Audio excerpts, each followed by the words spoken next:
Hello ladies and gentlemen, welcome all to the inaugural Aztec Racing League Endurance Series, round 1 here at Daytona for the 10 hours of Daytona. Joined by, I'm Dylan Mystery and I'm joined by William Kirtler. Will, how are you today? I'm good, Dylan, how are you?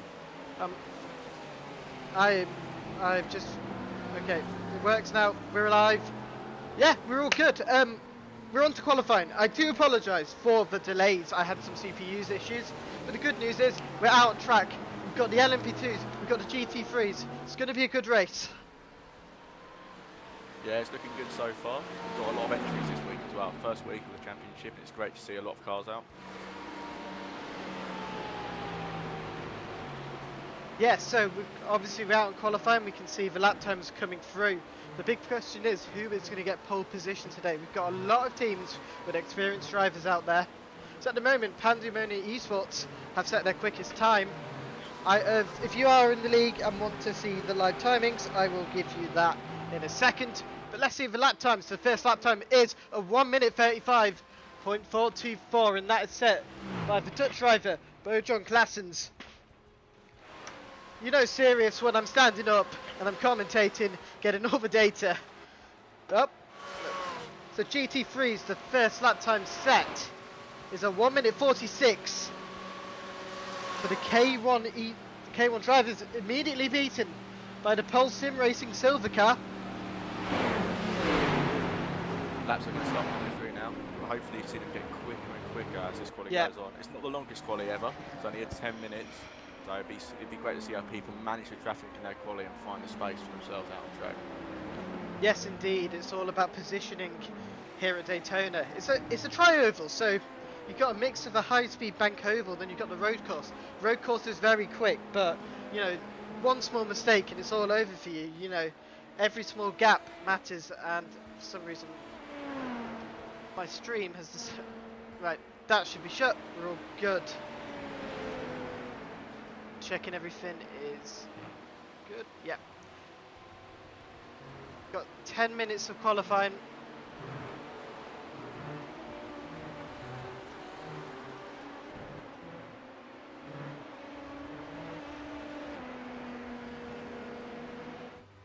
Okay. Apologies. That.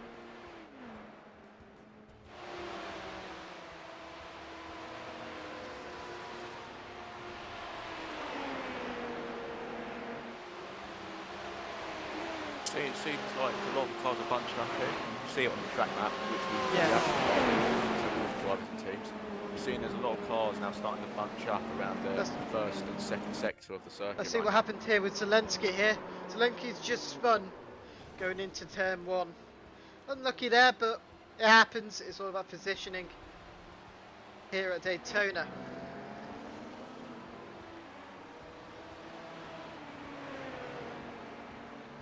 It's also great to see how some teams are being smart with this and they are using each other to gain a toe around their back. Oh, that's a little spin there for the 43, I believe that was. Is that right, Dylan? 43, let's have a look at that. What's that? Better get this all to come up. Good. Let's go on board with let's go on board with, I believe it is Paul Weller. Paul Weller is about to set a decent lap time here. And where does...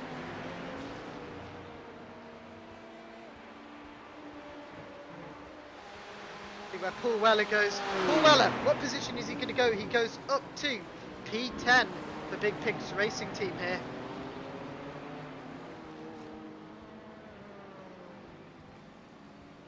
Seeing very close in the GTs at the moment, so we're seeing a bit more of a bigger gap with the LMP2s at the moment, but the GT3s is seeing tenths, even less than a tenth between first and second right now. So we're hopefully that gap might close even more, because if the GT3s are this close, I don't know what's going to happen after 10 hours. It could be neck and neck over the line.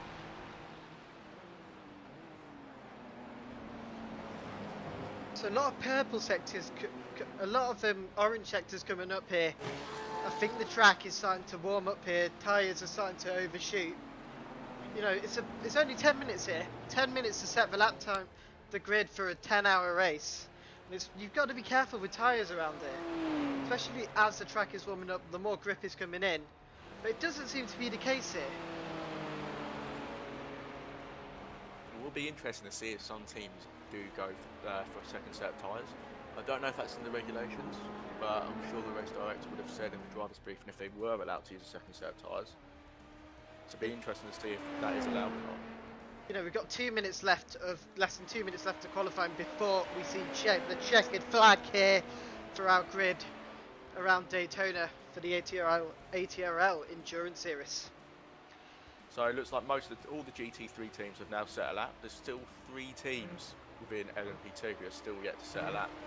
So it'd be interesting to know if they had an invalid lap when they've gone off the track, which is what it appears to be for them so far. So we're on to see if they can improve on those laps. We're on board with Joey Lorenzo here, American driver. Let's see what Joey can do here. He's racing for Paul Sim Racing Gold. Very experienced team though, with a combined I rating of it's a lot of I rating here. I can see here. Well, 4.8k I rating. So let's see what Joey can do as he take across the checkered flag. Did that count? Did that lap count for Joey? Joey goes up to pole. Joey's on pole position for Pole Sim Racing Gold.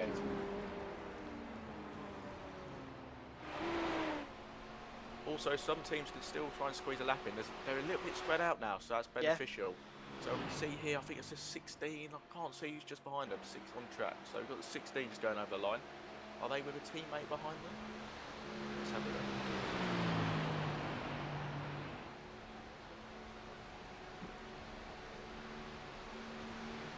Can't find it on my live timings right now.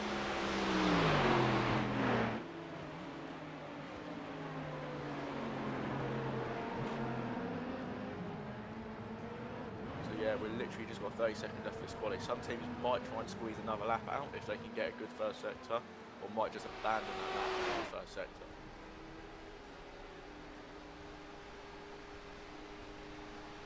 Yeah, checkered flag's now out. Yep, checkered flag is out. So, let's see what lap times come up here. So the first driver to cross the checkered flag is set to be car 245. And car 245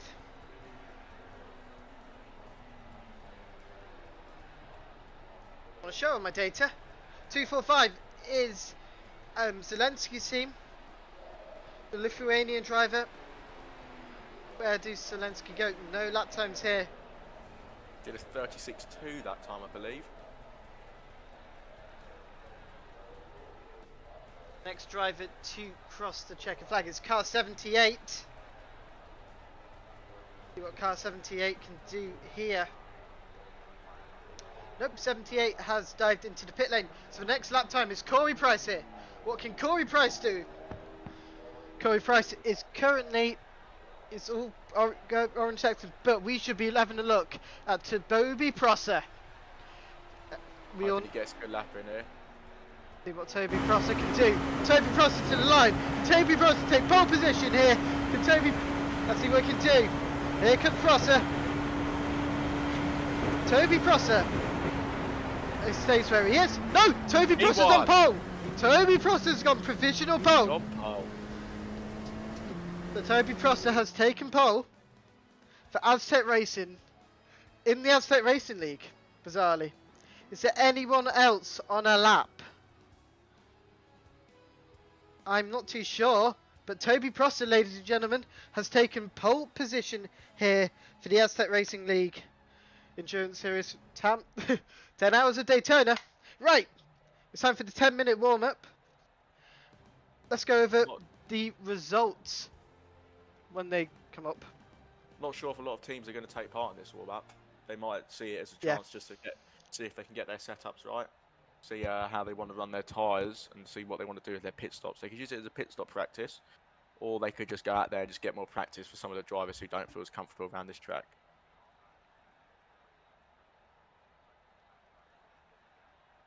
Just to say, we have now posted up our live timings and track map. So if you do want to have access to those, make sure you can pop us a message on the YouTube chat, or you can go and put it in the Discord server as well. We can send those out to you. Right, let's get the quali results if they want to show. So, Adset Racing have taken pole position with a 1 minute 35.036. Pulsing Racing Gold is second, 2 tenths behind, followed by A&R Endurance Esports. FA Racing Team is P4. Pandemonium Esports XM Gold is going to start P5.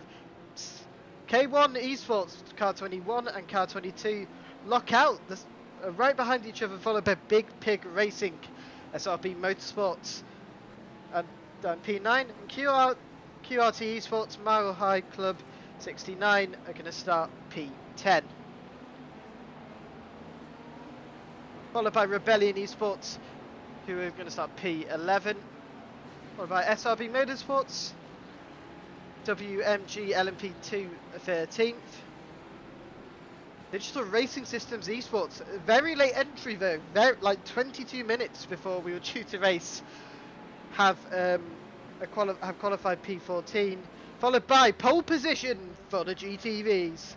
WTW Racing Blue have locked out the front row.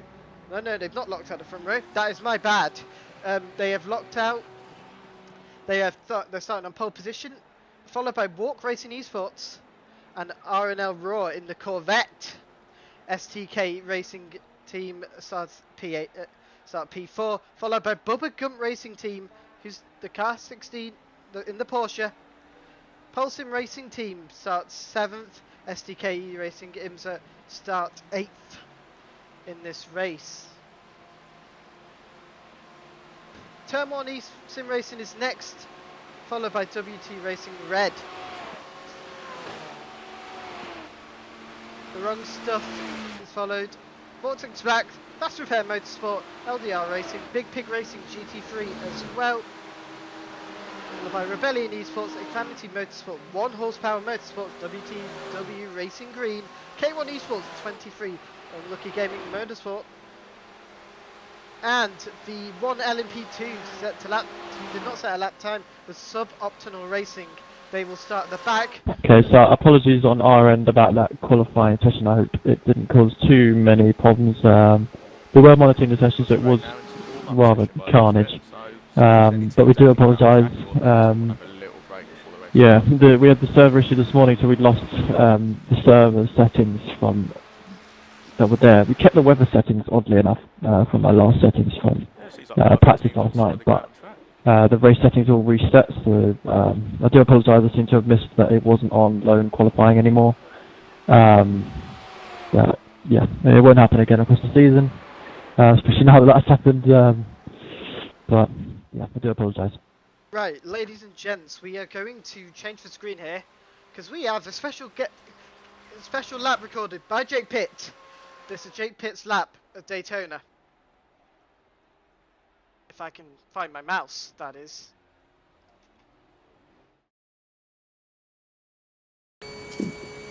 My name is Jake Pitt and this is my lap around Daytona Road. You want the brake on the little marker board on the right that we just passed. Keep it wide and hit the apex on the inside to ensure good exit out of the corner.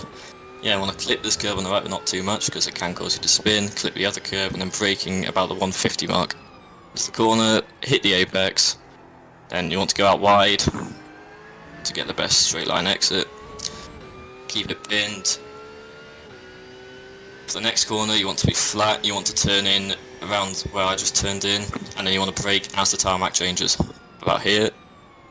Keep it on the brake. Hold the apex and out. Keep it going.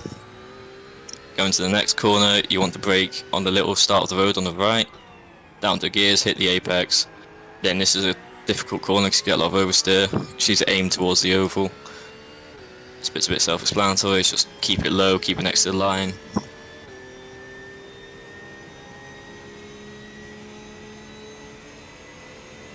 Going into the next corner, this one's a bit of a tricky one because you can lose the rear quite easily. You want to brake at around the 150, the little marker board on the right, orange thing. Hit the apex on the inside, don't cut too much or you get a slowdown and or off track. It's an important exit because if you mess it up you will get an off track and a slowdown. Then just keep it pinned to a line, keep it low and keep it straight.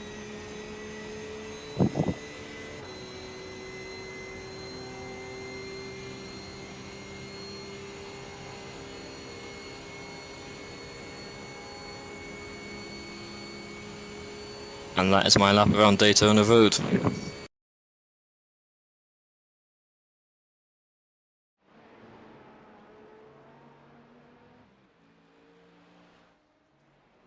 So, ladies and gents, we've got another onboard lap here in the LMP2. Your pole sitter Toby Prosser has done an on-lap video explaining Daytona. Bit more information than Jake Pitt, but Jake's a Welshman, so what can you say? So here is your pole sitter Toby Prosser's commentary guide lap. Here we go.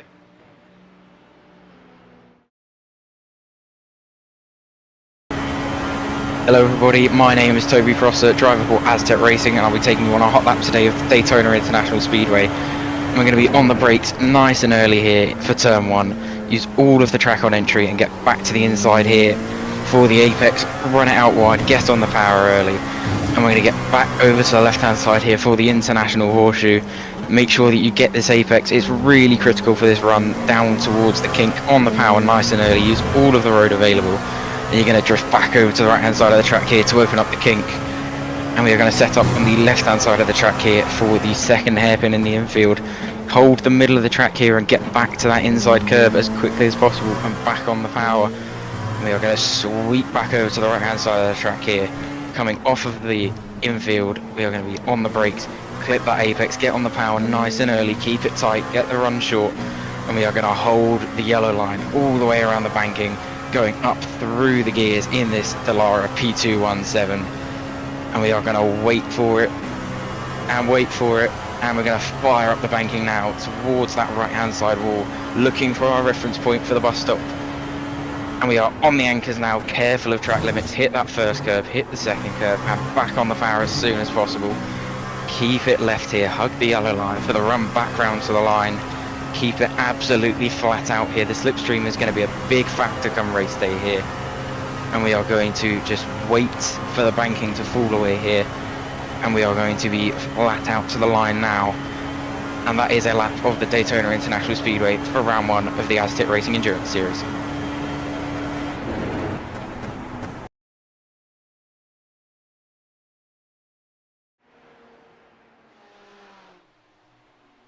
And thank you for Toby and Jake for the onboard laps. They are really appreciated. So we've got around about 2 minutes left of the warm-up here. We're on board with your pole sitter of the LMP2 class. But let's go on board with the pole sitter of your GT3s if he is out on track. Now, this is a bit of a different situation for them. There it is, there's George Reyes.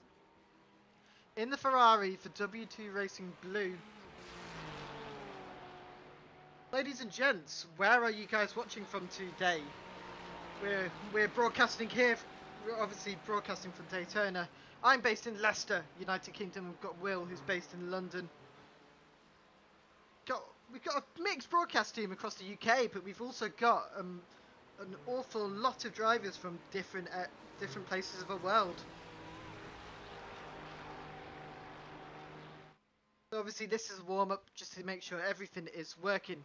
On the broadcast side, there is probably going to be a few slip-ups today, but that's going to happen, you know.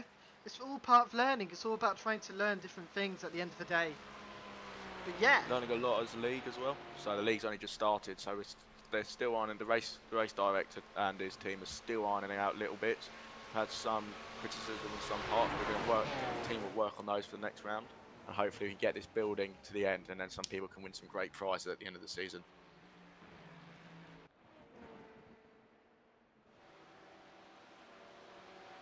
Warm-up's going to come to a close soon. So it did seem like, despite thinking not a lot of teams were going to go out for this warm-up, a lot of teams have still gone out, probably to see how the track is moving on before the race. There is just probably 4 or 5 teams that have decided not to do the warm-up, but it seems like a large majority of teams have decided to go out there and see what they can do. Yeah, it's all about, obviously, it's not a mandatory warm-up. You don't have to go out there. We've obviously had the long practice sessions. We've had multiple free practice sessions across the week. But today is all about the race, and it's all about what everyone can do. We've got a lot of GTEs, we've got a lot of LMP2s. So it'll be interesting to see what we can do. Right, ladies and gentlemen, as we transition to the race, it's time we do our race intro. Hello, ladies and gentlemen. Welcome all to the inaugural round of the ATRL Endurance Series Season 1, Round 1 at Daytona for the 10 Hours of Daytona. I'm Dylan Mystery, and joining me in the commentary booth is William Kurtler. Will, how are you today? I'm great, Dylan. How are you going? Should be a great 10-hour race. Yeah, it's going to be a good race. We just had qualifying as Aztec Racing's Toby Pross has taken pole position in the LMP2 class. Let's go through our grid for today's race.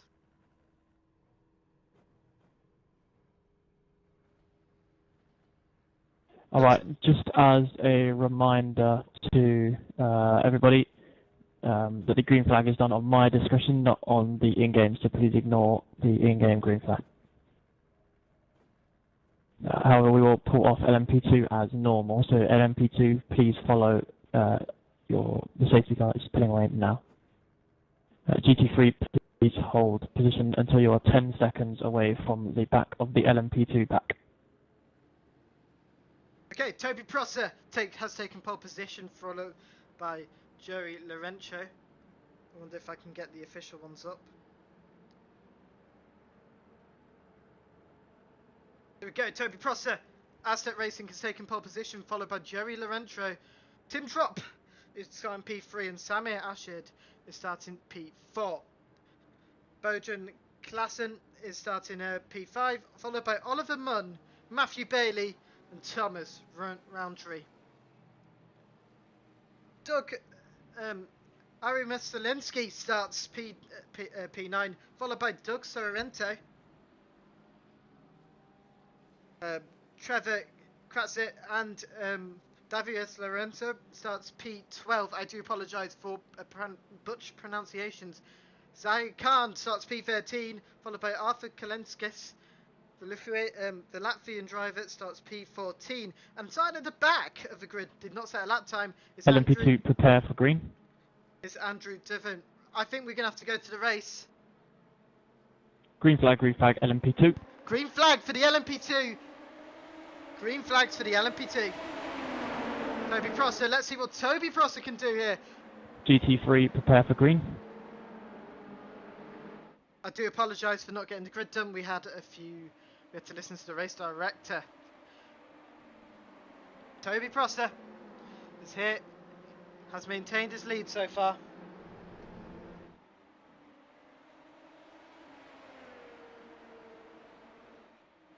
Green flag, GT3.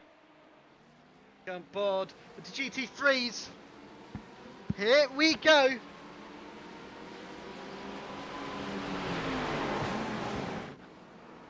Oh, there's been a big one in the GT3 pack. Is my mic?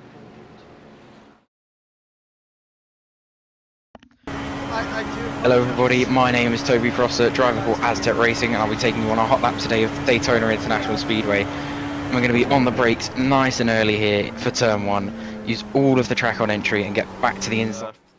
No front wing, I'm going to have a little look back and see what's happened with that crash. I'll let you guys know.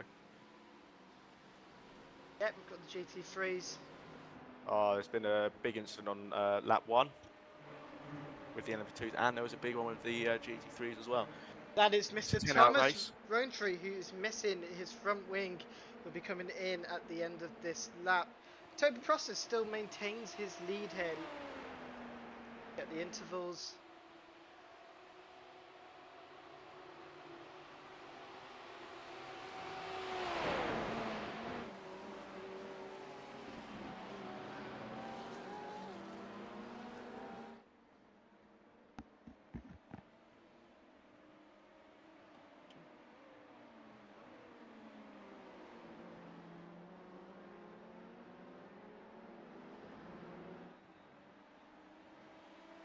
Toby Prosser is in the lead at the minute. W2 just waiting for the graphs, and we are going to have a look at the replay here. So what happened here with Andrew Duran?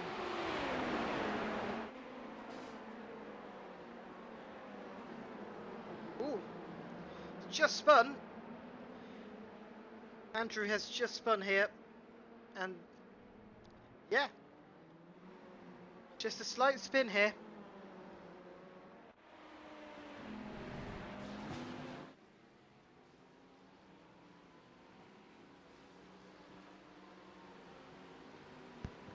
Am I really We've got silent? a few cars in the pit lane as well.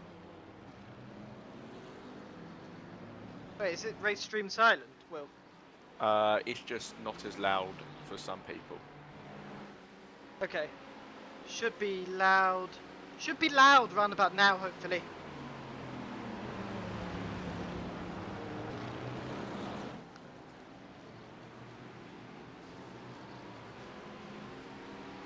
Right, let's go back and have a look at how these cars are doing in the pit lanes. We've got, I think, 2 or 3 stoppers in the pit lane right now. Yeah, so we've got Vincent. He's just coming out the pit lane now, so he's lost a lap here, but hopefully, beginning of the race, he can claw that back, especially with how some of the other teams might have incidents later in the race.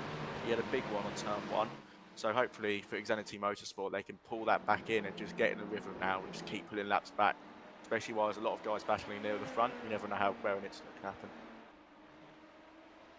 Yeah, Toby Prosser has maintained a 1-second gap here from Joey Laurentia of the Pole Sim Racing Gold Team. Fintrop is still P3. Let's go and have a look and have a look about what happened here at the start.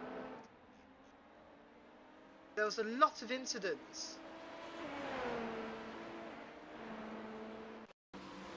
So what happened I will here? try and give you more words. Ooh. So that is Johan Tretman, who's gone sliding to the Shadow Realm. Able to rejoin the track. So much information coming here. It's unbelievable.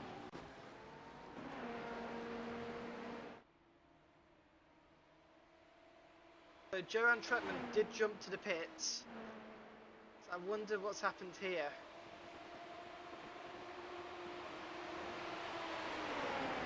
While you're keeping an eye on the replay, I'm going to keep an eye on this GT3 stuff. So the GT3 pack is actually a lot closer than you would have thought.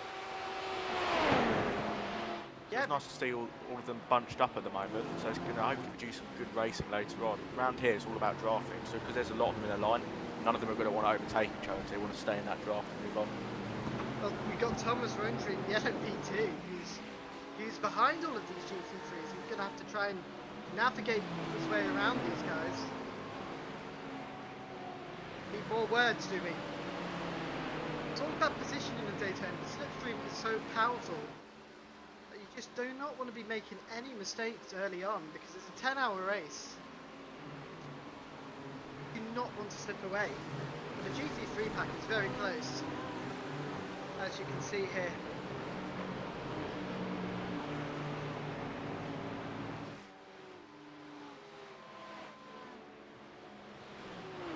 Onboard with, oh, we can see Oliver Munn here has dropped backwards. What has happened to Oliver Munn here? Slowly sliding away. I think it might just be an error on our side.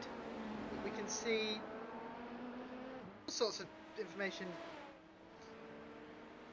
getting on board with the GT3s here.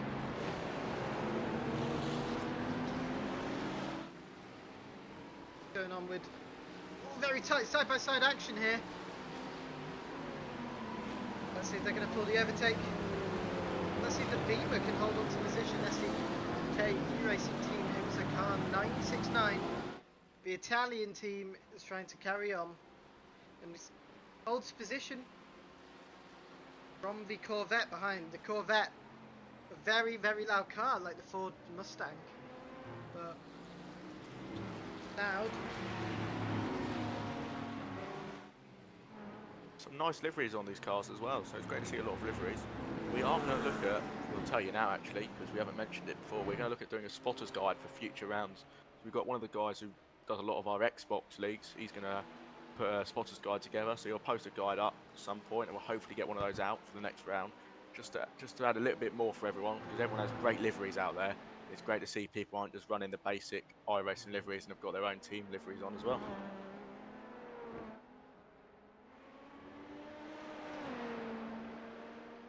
Be interesting to see if anyone starts to get any penalties soon, because we know there's a few incidents on lap 1, which obviously are going to be investigated because it's lap 1. But it also be interested to see if there's anything for track limits, because that's going to be a big run around here, especially through the chicanes as well, around the back of the circuit. Yes, indeed. It's quite tight. You know, the chicanes here are here for a reason. They're here to slow you down. but they're also here for you to exploit. You know, you can gain and lose so much time around the bus stop chicane. You know, it's where you want to try and go for an overtake if you're brave. If you're, you know, if you're not that brave, sometimes it's best to pull out. But you know, with the slipstream and you've got the bus stop chicane, you know, it's all about positioning yourself in a really good place. You know, if you position yourself in an awkward place, it's just, you know, at the end of the day, you're going to be in an unfortunate position.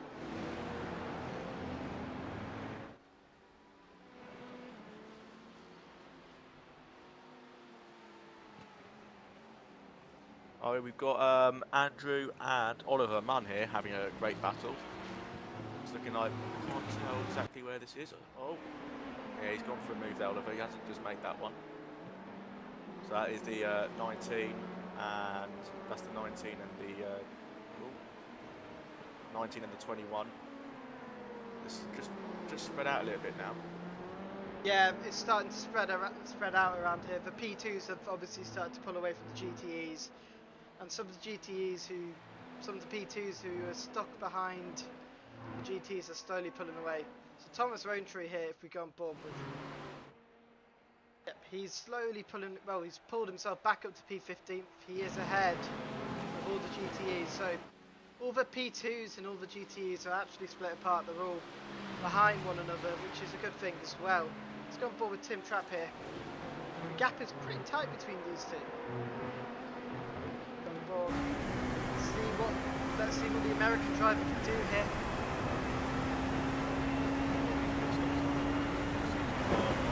He's going to go for an overtake.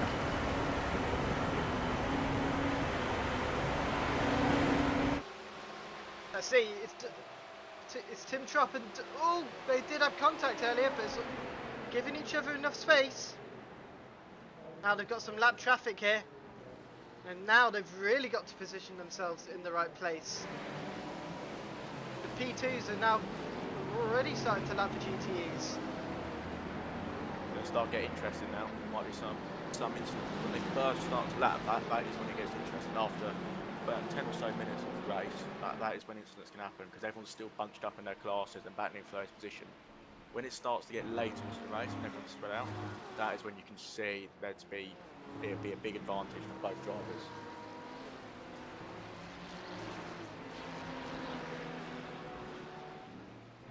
Yes, indeed, it's all about. Oh, it's quite tight here. They've got to make sure to give the GTEs enough space, and they've got to make sure the P2s can fit through here. You know, when you're a slower class car, being lapped by a faster car is one of the most scariest things you can do as a driver. You know, it's all about trusting one another and being in the right place at the right time.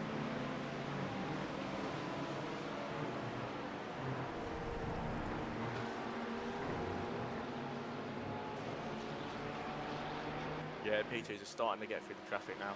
So for them it's beneficial actually having a lot of traffic. Well, you think it wouldn't be, but especially around the banking, they can get a good draft and get a good gain on the guy in front. So it'd be interesting where it's benefited a lot. You can see it's really packed out there, and if you look on the track map, you'll be able to see that everyone's still in the same area. So the GTs are going up roughly in the first sector here.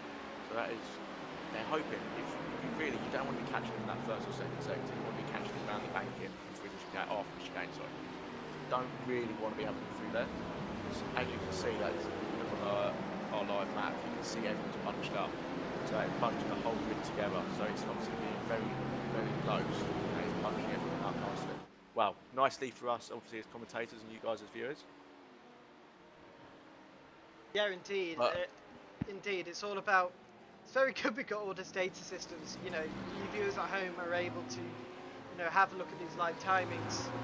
Also see where your teammates are, or your favourite drivers, or your favourite teams are. Kind of already almost leaked that. Let's go and have a look at the leader, Toby Prosser. Toby's fooled himself a 2-second gap, but I think we should be having a look at these two here, side by side. The A&R Endurance Esports and the QRT Mile Hard Club. Oh, lapping GTEs. Are we going to have a repeat? Kimi Räikkönen, almost like Kimi Räikkönen and Michael Schumacher? Not Kimi Räikkönen. I can't remember. It's Anyway, I'm full of waffles sometimes. So the 290, he's got a big gap now on the car behind, so he's pulling away. We've got, is that one car in the pit lane I can see? Let me have a little look. That is 17. Trevor. 17's in the pit lane. I'll have a little look at that, Jimmy, while you carry on with the battle at the front.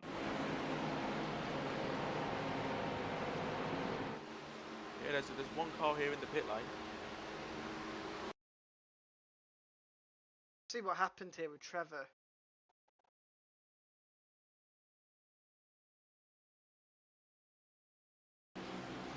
Not relatively clear what's happened here. Our live timing's taken going all over the place now.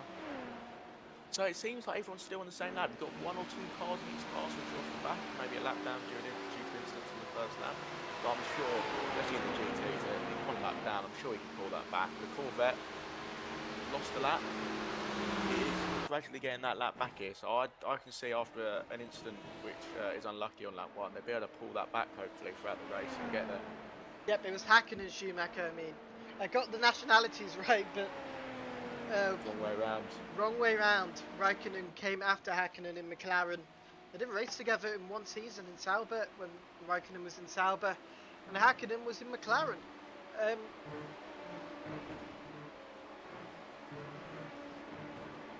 So it seems like this LMP2 does have a lot of damage here. Still, the GTs is still everyone's. Well, I feel like our track map here is having a bit of a glitch, but everyone's still in the same area. We've got 2 cars off the back here, but everyone else is keeping up nice and close to each other. Yeah, I think there's not know what's going on here. Ladies and gents, we'll be back in a second. I just need to sort some technical issues out. We'll be back in a sec.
Apologies, ladies and gentlemen. I just had to sort out my screen again.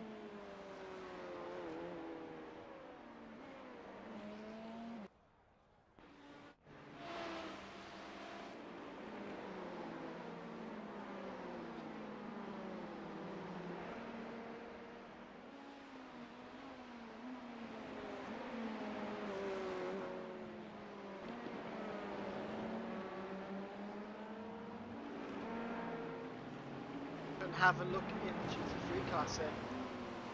Let's go on board with the Corvette here. The Corvette is an American car, American track, with a German driver. What could possibly go wrong here?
Stop here.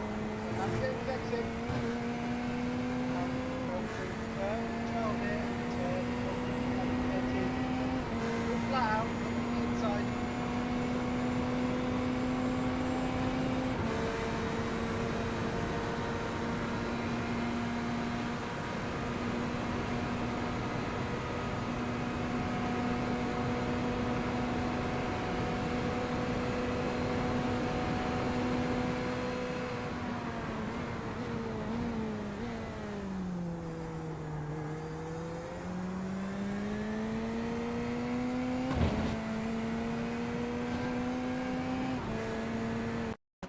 What's happened here is that the car near in the LMP2 here. He's spun. Is he able to rejoin? Yes, he is. Just spun on the exit here. Just spun on the exit and he lost his car.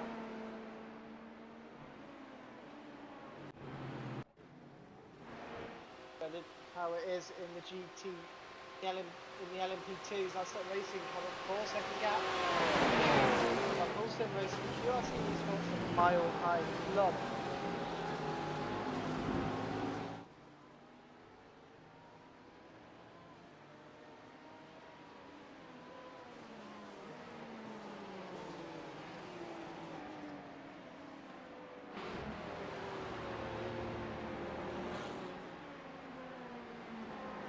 Two P2s here battling. That's them 2 temps here.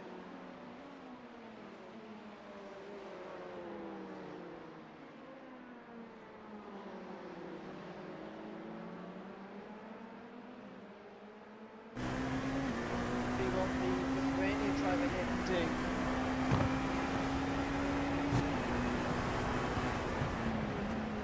He goes into turn 5. He goes into turn 5. Needs to position him to get himself perfectly here to get the right exit, but I think we're approaching some lap traffic. Or is that another P2? Nope, this is another P2.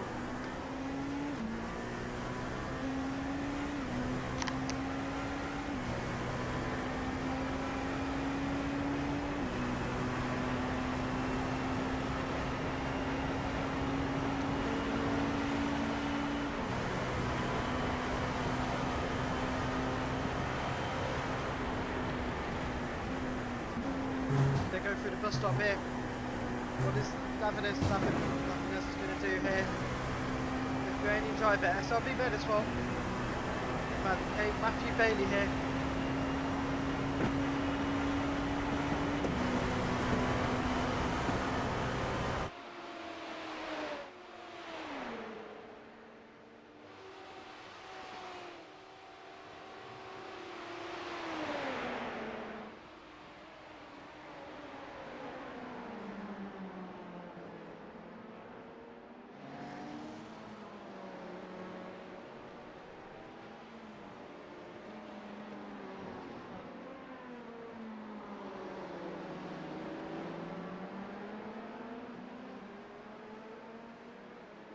Side-by-side action here. It's K1 driver cuts the K1 GHR car, cuts the SRB Motorsport car off right now. And it's what they can do as they go through the International Horseshoe.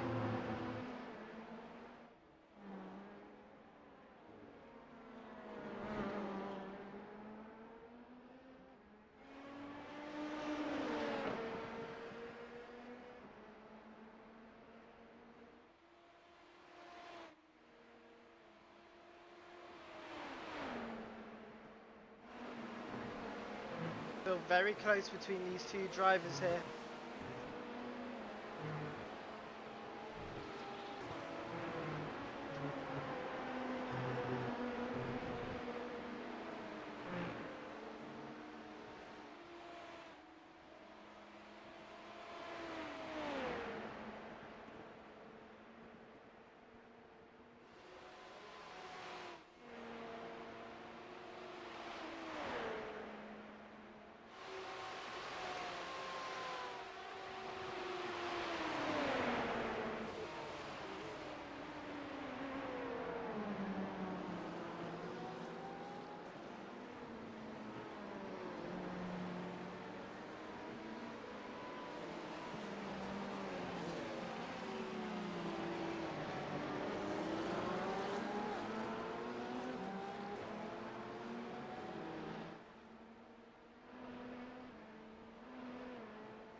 My mic's been muted the whole time.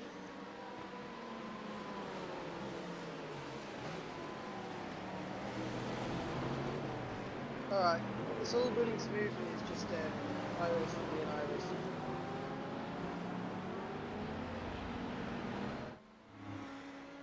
Alright. Well, ladies and gentlemen, my mic was muted. I am a bloody fool, as the Brits would say. But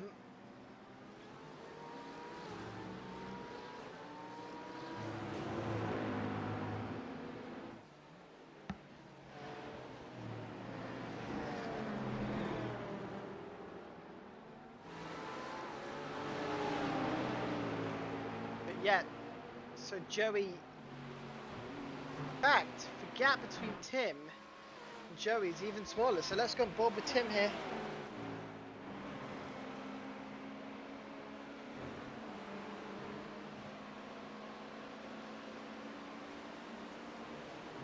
Yep, we've got all this lap traffic here, and it's not helping Tim Trop at all, the A&R Insurance and Esports team.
Be right back in a second.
Right, I'm back.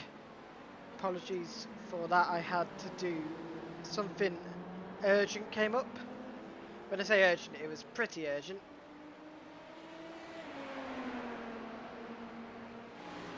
But these two P2s are still battling. Tim Drop and Joey Lorenzo here. But Doug Serratino has jumped them, both in the pit lane. But look how tight it is. You've got the two P. They're battling for P3 here in the LMP2 class. You know, they're not far off each other either.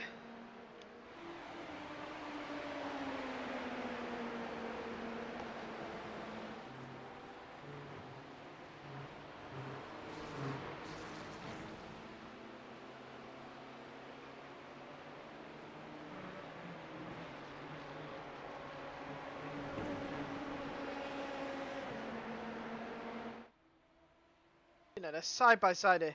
Samir Ashid here. What can Samir do here? He's gaining. He's gaining. The thing is, when your car in front of the head is also getting a slipstream, what can Samir do here? Be side by side here. Less than 2 attempts as we go into turn 1.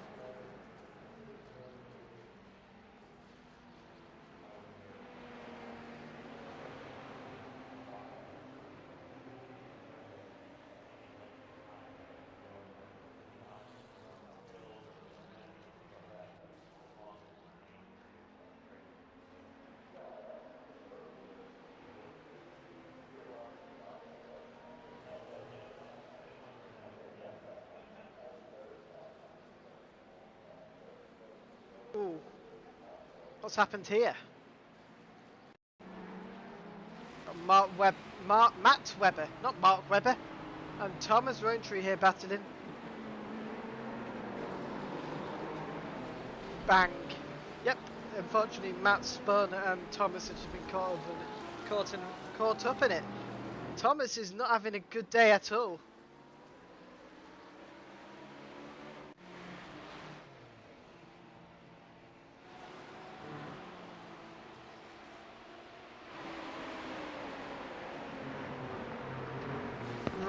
Right, and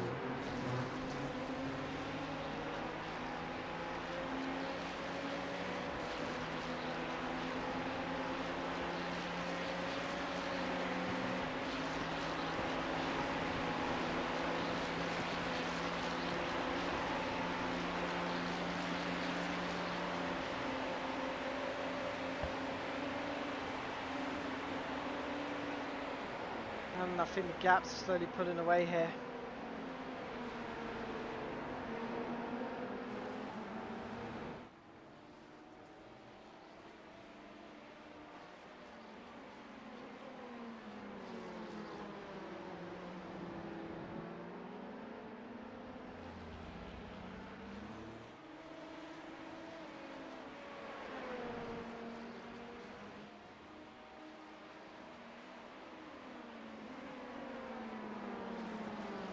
Vibed him a second there.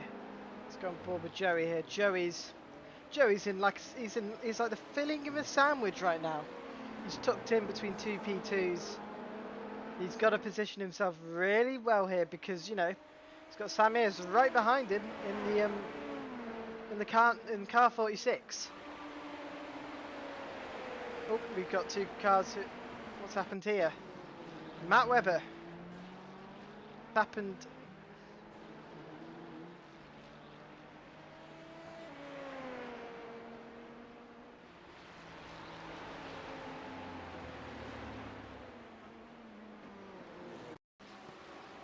What's happened here with Matt Webber? He's missed the apex here. Oh no! That was a bit clumsy, but. And Matthew Hill. So Matthew Hill is the car that's spun. Matt's just Matt is just a casualty in that. Let's go and board back in this battle here. Still very tight though. Now less than 5/10 of a second here. We're going to go on board with Joey. Let's see what Joey can do here. Can Joey capitalise?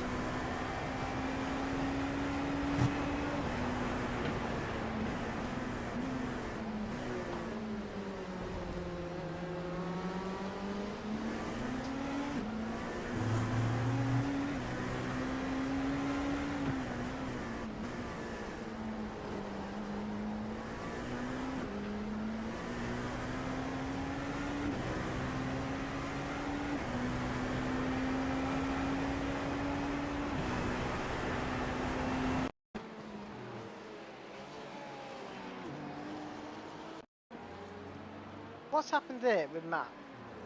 Has he been caught up in another incident?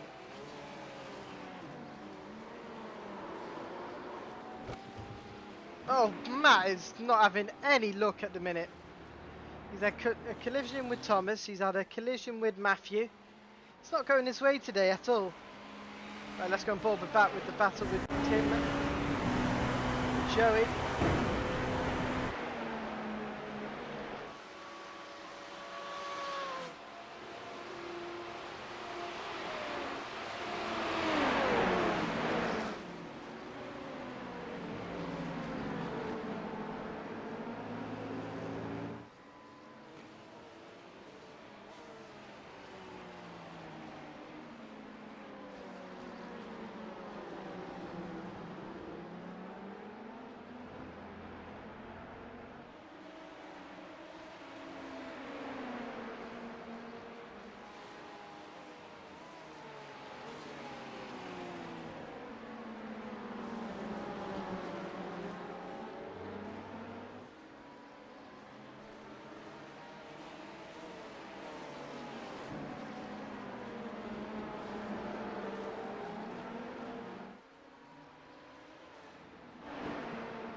Got a lap of GT here. They've got a lap of GT.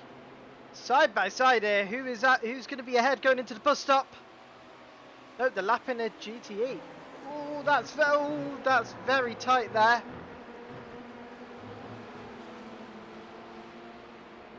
That could have been a disaster, but it wasn't.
Let's try and fix this then. Back, ladies and gents, in a sec.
Right, ladies and gents, we are back. I did try that setting out, fortunately it does not work.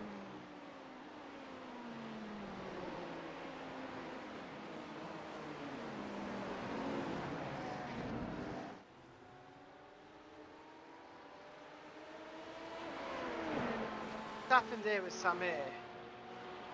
Got back.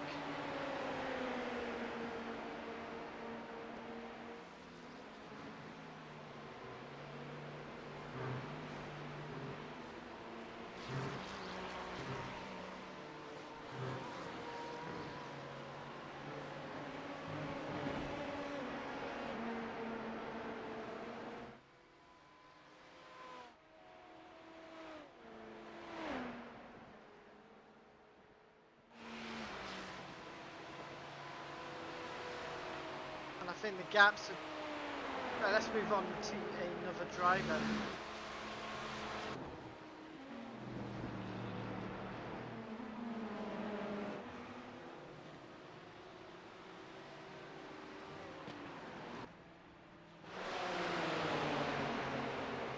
Paul Weller here, he's battling with Nikita Savicki.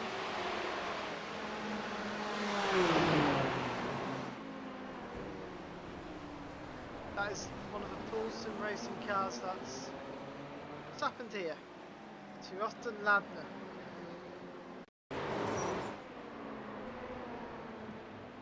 I mean...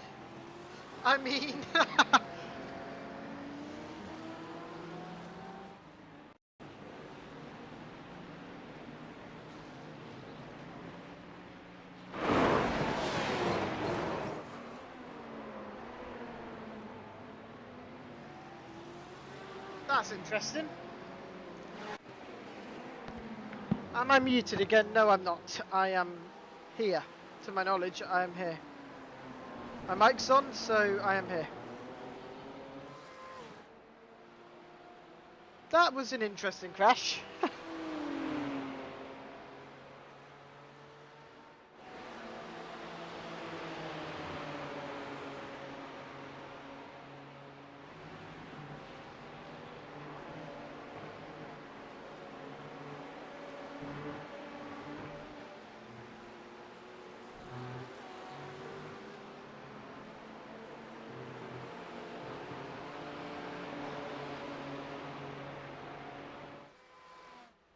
You need to sort this out.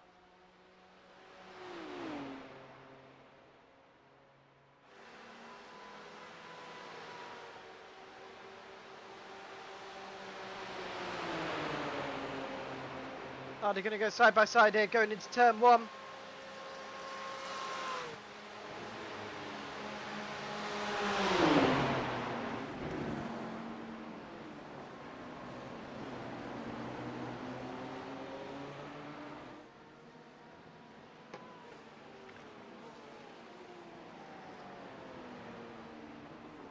Got a penalty.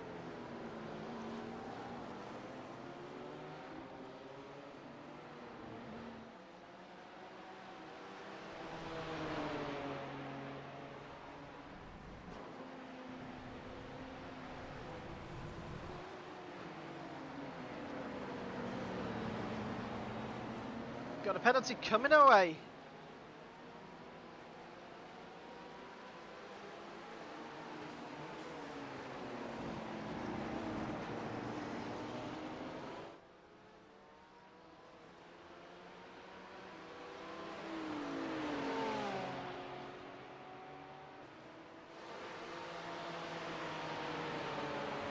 A drive-through penalty for SLB Motorsport 31.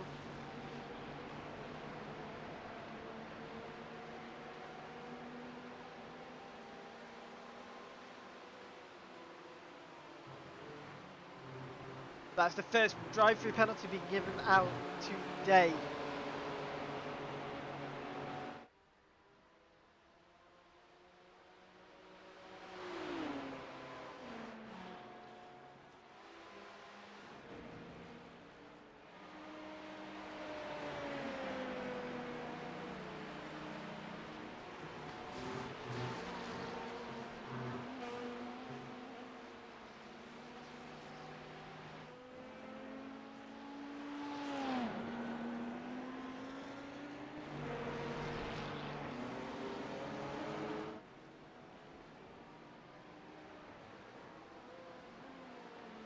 but Nikita has got ahead here. Oh, that's a dive bomb and a half.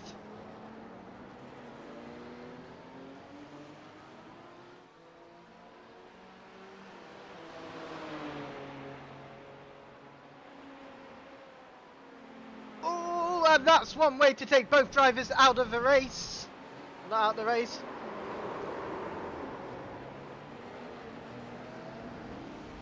That's what happens when sometimes you don't give enough space.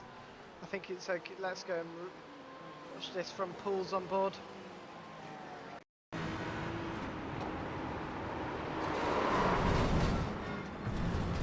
Let's keep it on track.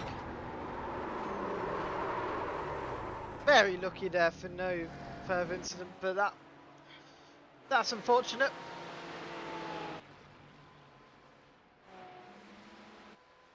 There's Toby Prosser at.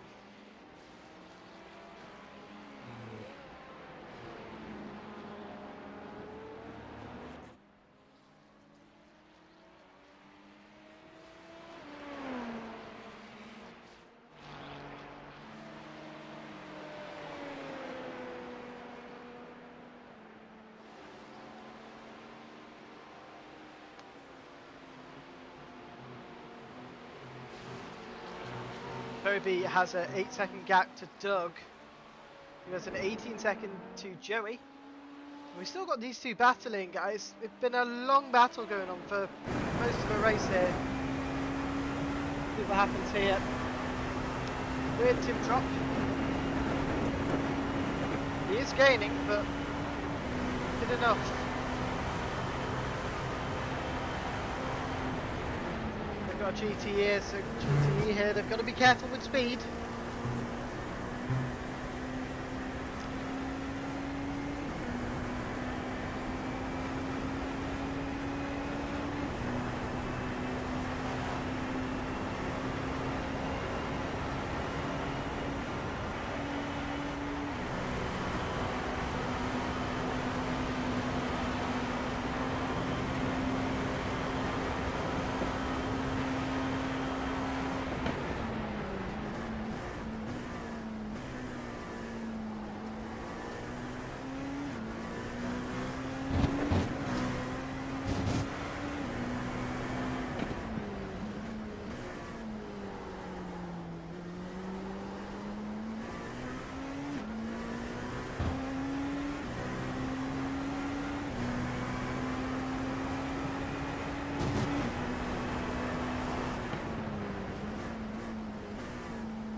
I think we're getting another penalty coming in here. Waiting for it to be confirmed on my end. Yep, car SRB Motorsport car 31. That's got a drive-through penalty for avoidable contact with a lap car, actually. WT Racing Blue.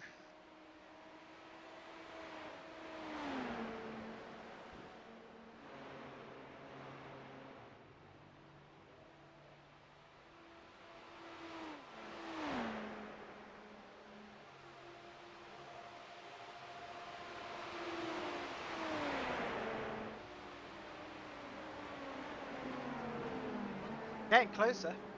They're getting closer here. Tim Trop here in the A&R Endurance Esports. He's catching up to Joey in the Polestar Racing Gold.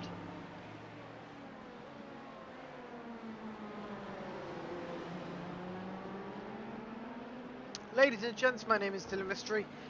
I am a commentator and broadcaster for the ATRL Endurance Series.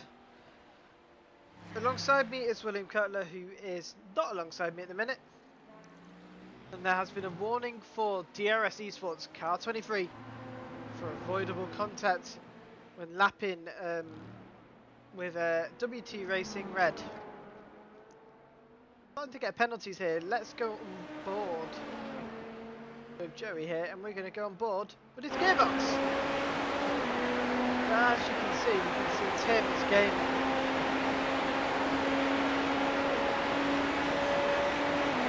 I've just baited someone out.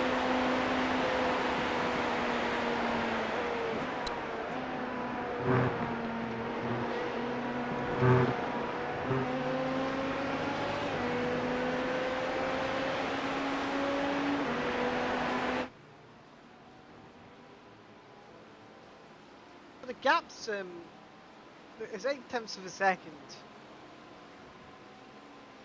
Oh, it's gone up. I think. Yeah, I think he's had a bad exit here when lapping another car. We'll go and have a look here.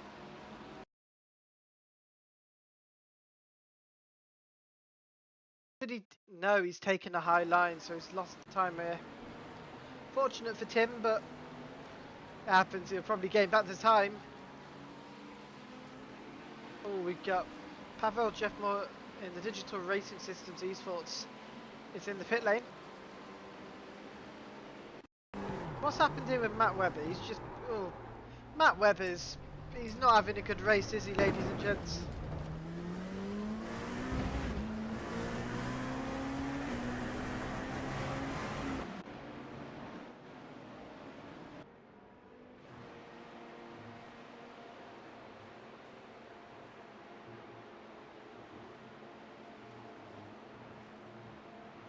Remember, this is the ATRL Endurance Series Season 1, round 1 at Daytona. And let's get that changed to the race.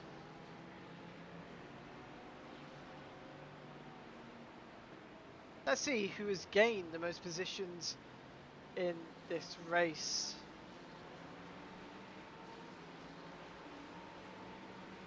Oh, well, Toby's in the pit lane.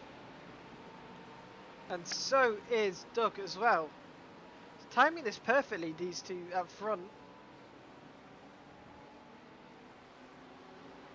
Joey is going to stay out, and so is Tim.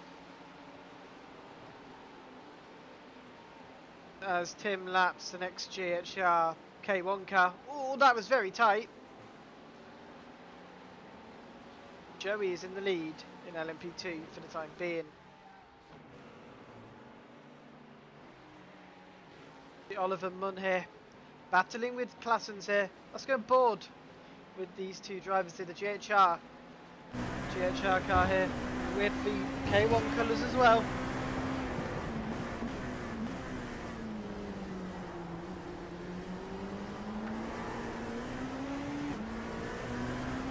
Will, are you back?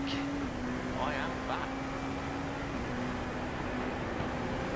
You've not missed much. We figured out what was going on with my computer, and fortunately, this race I'm not going to be able to fix it. But next round, I will have it all fixed. Right now, Toby Prosser is in the pit lane. We've got a few battles going out on track, but it's now getting spread out more and more as we speak.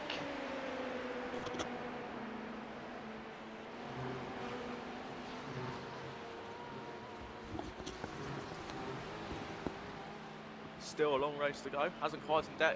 Still hasn't quieted down as much as I expected it to go when I was waiting. No, obviously in some areas, some teams have been able to pull away a gap, but there's some instincts where, you know, I've had Pulsing Racing Gold and AN Endurance Esports. They've been battling for the last half an hour, side by side. You know, less than 1 second between them. And same with GT3 as well.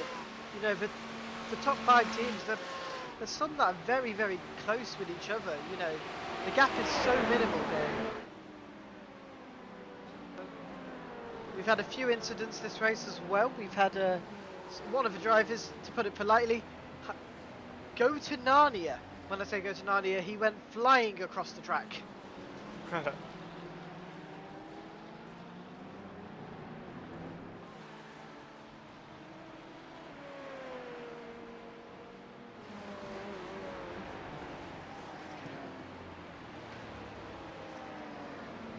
See how this pans out.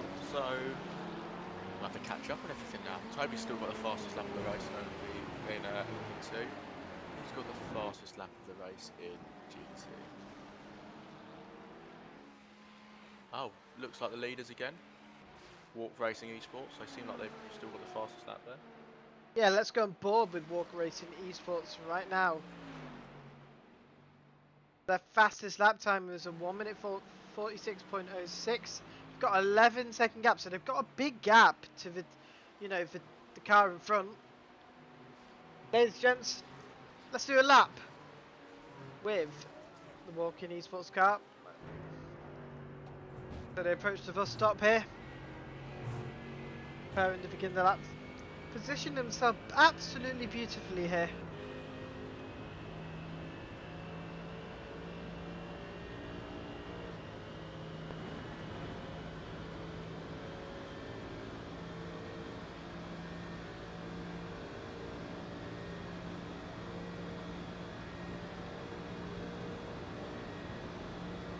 Has there been many penalties so far? Seems like it's still been pretty good.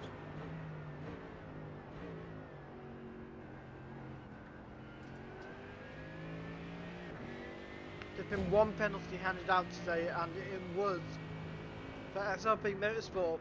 Drive-through penalty for them for avoidable contact with a GT3 car.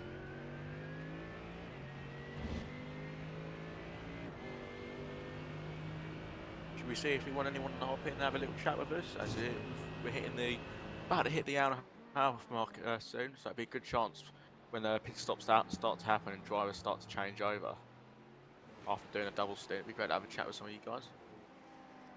If you want to, that is. That's if you want to speak to me and Dylan. You might not want to be fair.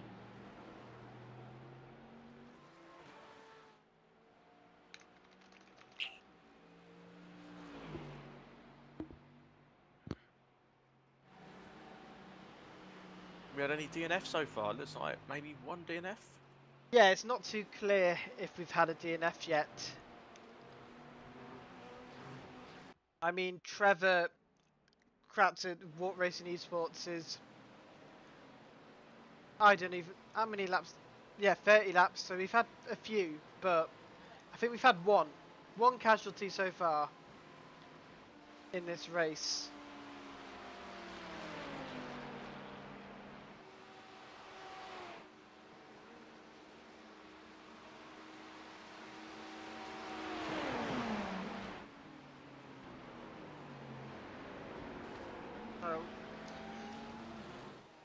We've got someone to have a chat to. Right, Keeps us busy. Right, bear with me. Let me just.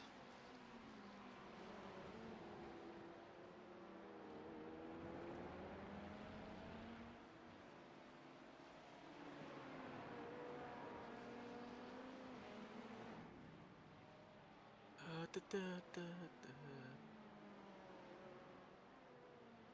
can't find their team now. URT, so we're on board with them now.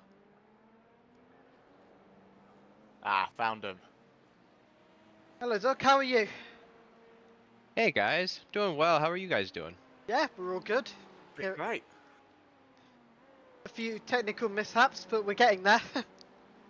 Yeah, man. You know, we're moving and grooving. What are we? Hour and a half in, only 8.5 to go. You know, there's plenty of more opportunities for yellow flags. You know, for pit cycles, right? Yeah, there's a. Yeah, you guys are in a good position as well at the moment, aren't you? What, you P2 in class, if I'm right? Yeah. We're P2 right now. Pit cycle is just about to get fixed up on this next lap, I believe. But yeah, we had a weird issue with pits where it decided to put us back on the jack, so we lost about an extra 5 seconds. But you know, we're plugging away at it. That's all right in a 10-hour race, though. You can easily pull back 10 Oh, seconds yeah. with other people's spins. People will spin every hour or so, especially Yep, when that's fatigue right. gets in. Especially with the P2 car as well. Easy to lock up with brake pressure. So that's a thing that people need to watch out for. Not so much guys at the front, because obviously you guys have driven a lot more than others, but near the guys near the back of the class will have to watch that one out. Oh yeah, a lot of spice happening when we're trying to pass either lap traffic or even GT3s right now. You know, rolling the dice. Yeah, and everyone moans about each other in multi-class racing. Yep. The GT3s are playing the P2s, and the P2s are playing the GT3s. I've already seen a bit of that happen on the first few laps where. Oh yeah, exactly. We got some front row action to a lap 1 incident in front of us, you know. So we got some popcorn hanging out with us now. We weren't expecting it to kick off on that one. I was like, it could be a nice chill lap. First Yeah. 5-10 minutes kicked off straight away, especially with the stream having a bit of issues on the stream. Luckily, I don't have to run all the software. That's up to Dylan to do. Yep. So had a few issues with that. So do you want to have a little chat with us of what QRT esports are and what you guys do and stuff? It'd be great to know what a lot of you teams, Yeah, race man. in, what you're up to, where you guys know, are you know, QRT, you know, we do a lot of special event endurances. You know, this is at least my first league series, you know, with you guys and with QRT for this type of event. I've done other leagues in the past that are much shorter, right? Yeah. But you know, wanted to give a good spin, good twist on, you know, regular endurances, because you know they're a lot shorter. You know, this one has a lot more demand to practice, you know, so your skills are, you know, with and above people, you know, when you come on race day. But yeah, you know, group is, you know, like myself, Cameron and I, a lot of cool people. You know, we have fun, we, you know, do the best that we can, and we just try and get some really great finishes. You know, we had a couple good finishes, like first place at Sebring, and I think an 8 and 6 split for GT3 GTP respectively, right? And then, you know, Nords, I think we took P2 P3 in there for some other classes, and then we just did the the special event for the Le Mans, a part of the endurance series, and we got P1 in that in the 5th split. So, you know, got a lot of cool guys, awesome group and everything too. That's good. That's great. You guys obviously do a lot of the special stuff. The special events are good fun as well. So I do host those very well, and they're good events, especially like the 24 North 24 and stuff, especially different classes, because class racing. Well, I think Dylan would agree with me on this. Class racing is always a lot more fun than single class. Just yeah, exactly. Always something going on. As a spectator, keep you on your toes. Driver, don't fall asleep. Mainly, keeps you awake. Yeah. So Doug, how was it out on track? Obviously, you guys started quite high up in the LMP2 class. You jumped a number of cars during your pit cycles. You know, are you happy right now with where you're positioned? Oh yeah, no, we're super happy. You know, we didn't get the best qualifying. We started P10. You know, with some, you know, front row action to some incidents. You know, we got fortunate enough to make it through. Pit cycle, we were about a second faster than most of the guys. But you know, it just kind of came down to pit entry. You know, really testing that speed limit, right? You know, trying to get in as quick as you can without minimizing excess slowdown. But you know, that definitely attributed to a lot of our jumping. And then yeah, you know, just kind of keep plugging away at it. Hopefully we can get up to P1, but you know, we still got 8.5 hours. Nothing's gonna surprise us at this point.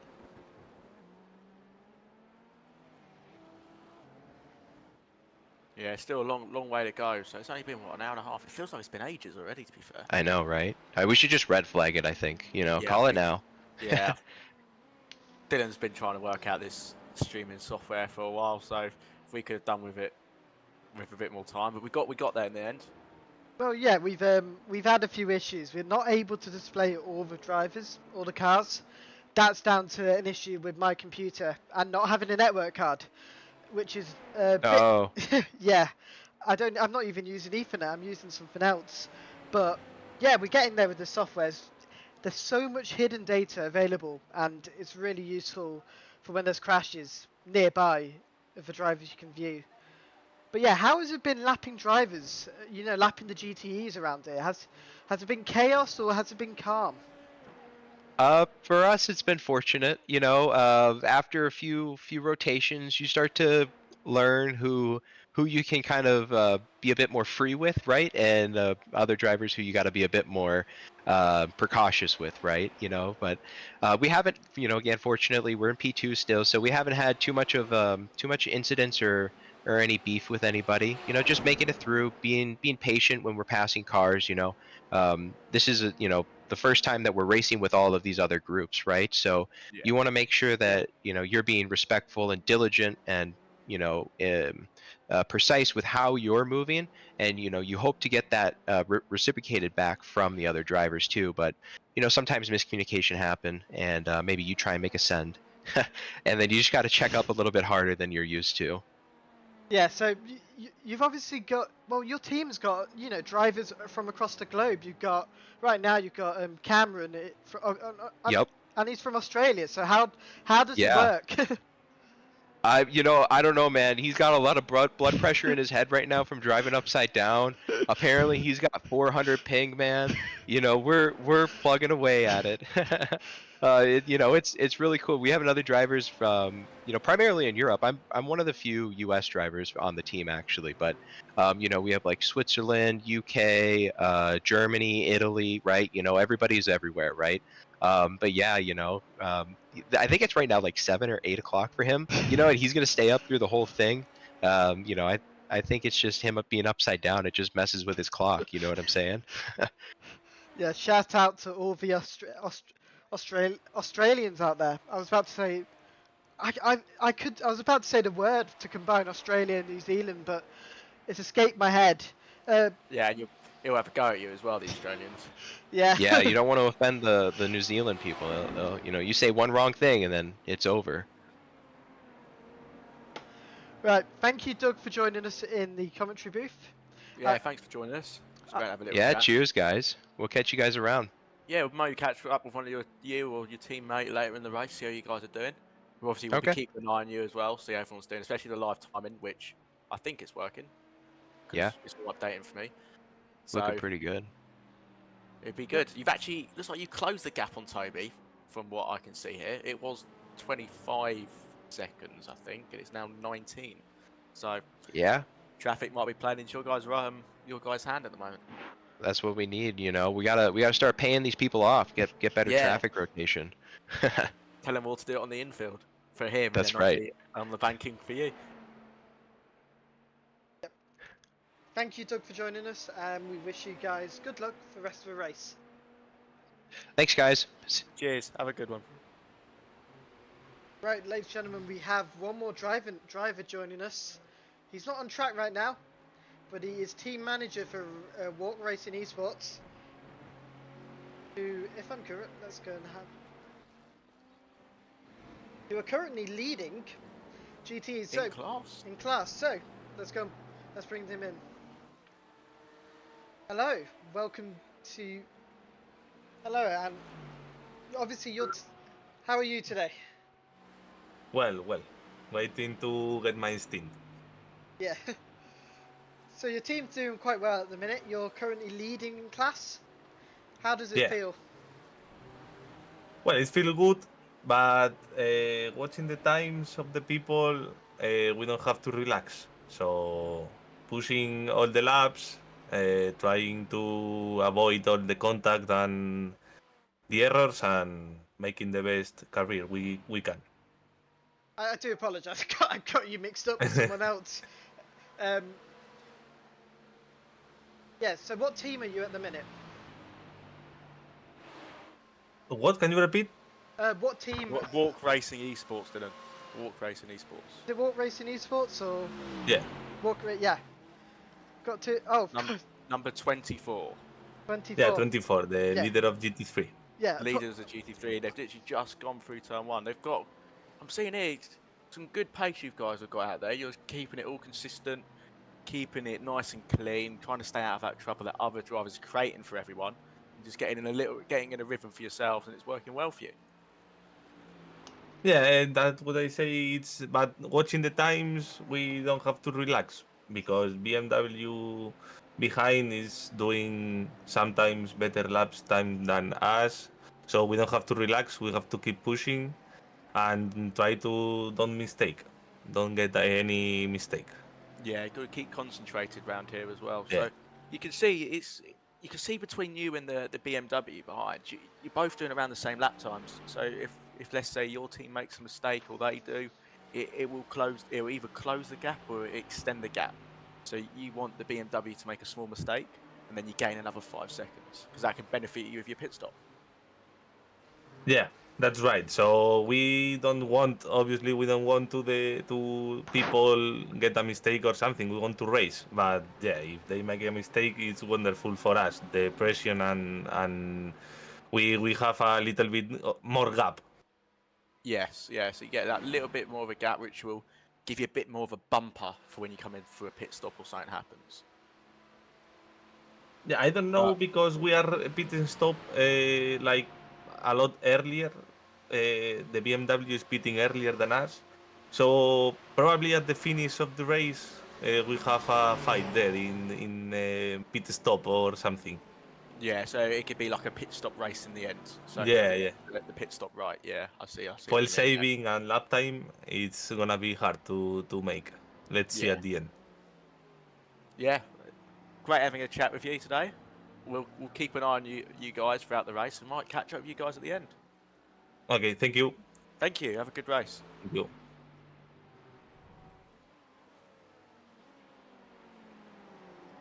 There we go. We just had I've lost his name now. I had it on my screen. That was, I believe that was Sergio who just joined us. Yep, that was Sergio. I had to get my printed driver notes out there. I do apologise for the Walk Racing Esports. I've just been speaking to the team manager, so I got a bit confused. I do apologise. We all make mistakes, and we've got someone else in the waiting room. Oh, we're rolling now, aren't we? Yeah. If anyone else wants to join for a chat, yeah. We might even try and get the race director in for a chat. We might see if that's possible. He's obviously very busy, but I might try and I'll have a chat with him and see if he wants to have a chat with us. I won't talk to any stewards because obviously they're stewards. We're not allowed to have a chat with them. But the race director, we might be able to have a chat with him on how it's going, just general about the series and get some opinions on what he's doing in the future. So yeah, we'll crack on with the next individual. But let's drag them in. Hello, welcome to the broadcast. How are you today? Very good. Very good. We're in a bad position, but we're still going. So what team are you at the minute? Is it GTE or LMP2? And Rebellion Esports GT3. LMP2, so... No, GT3. GT3. So, yes. I do apologise. So are you the Corvette team? No, we are the BMW team, Rebellion. Rebellion? Yes.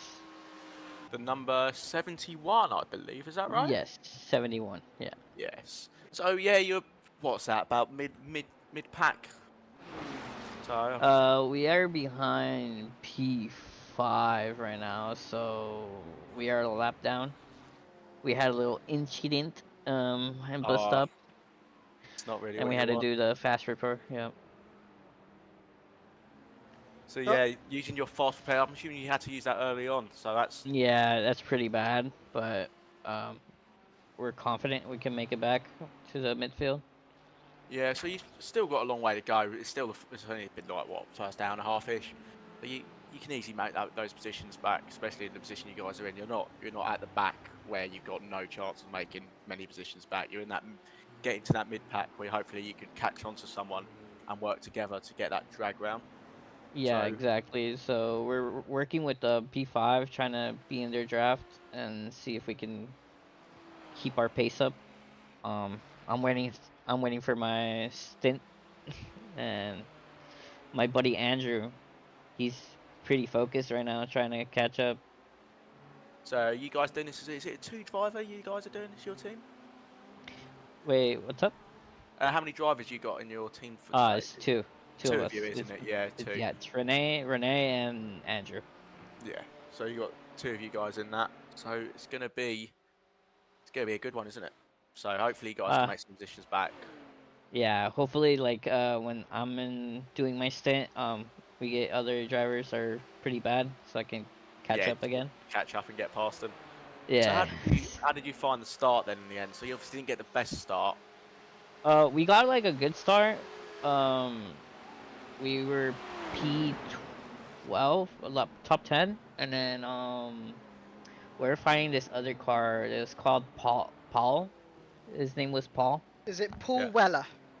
Paul, yeah. We're fighting him, and he was pretty slow, but we're trying to get by him because we were losing time, and we got a little fight, and and pit maneuvered him in one of the corners. We actually apologized, and then we passed him, and then he spun out in bus stop.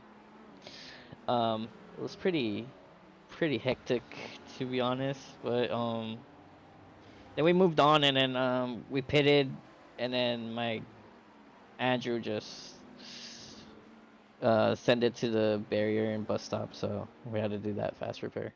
Yeah, it's a shame that you use the fast repair, but hopefully that's just your bad luck over now. So that's what you hope, isn't it? You just get back Yeah, out there, hopefully. like you guys go now.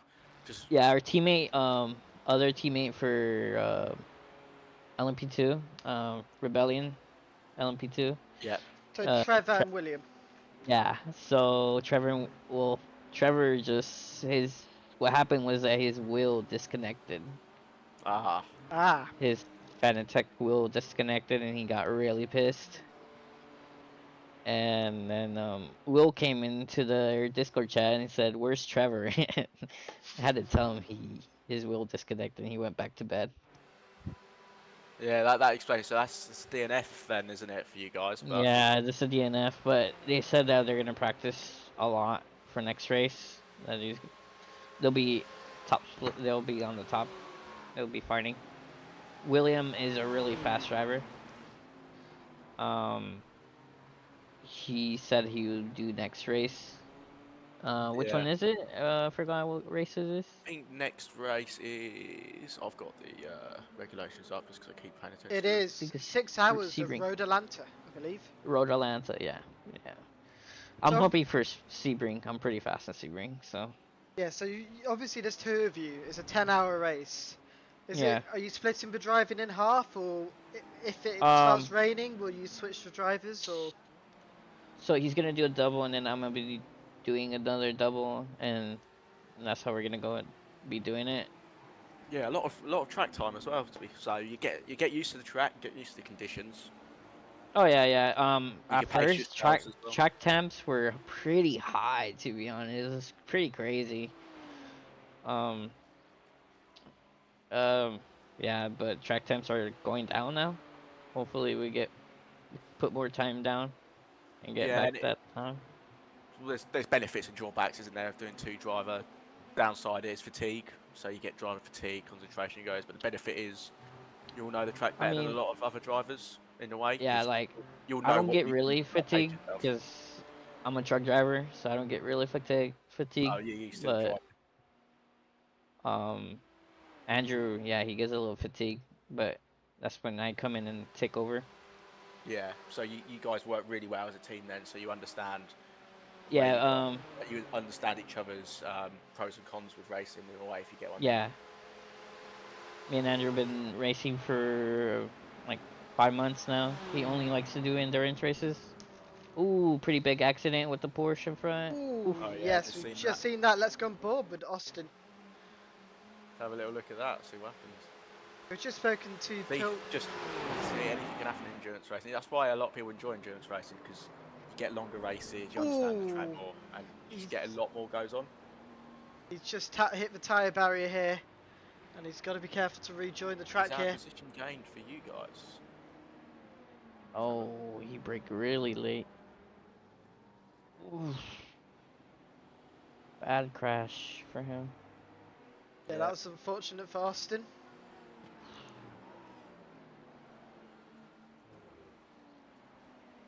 But yeah, thanks for joining us, and good luck for the rest of your race. All right, thank you. Appreciate it. Good luck. You too, man. And that was Rene Kota Sandoval of Rebellion Esports GT3s. Apologies for the mix-ups. I'm trying to the thing with being a commentator is there's a lot of information to process, and sometimes you become a bit messy and you don't look over your notes all the time. It's alright. Dylan does all the notes. I just do some talking and just work out what's going on. Dylan's doing all the hard work, by the way, guys. Just so you know. Yeah, I'm in control of it. My PC's sweating. But yeah, so Toby Prosser still leads in LMP2 for Aztec Racing. We expect Aidan Coleman to be in the car at some point as well. P2 have just pitted, by the way, so we'll just speak in earlier to the GT3 leaders.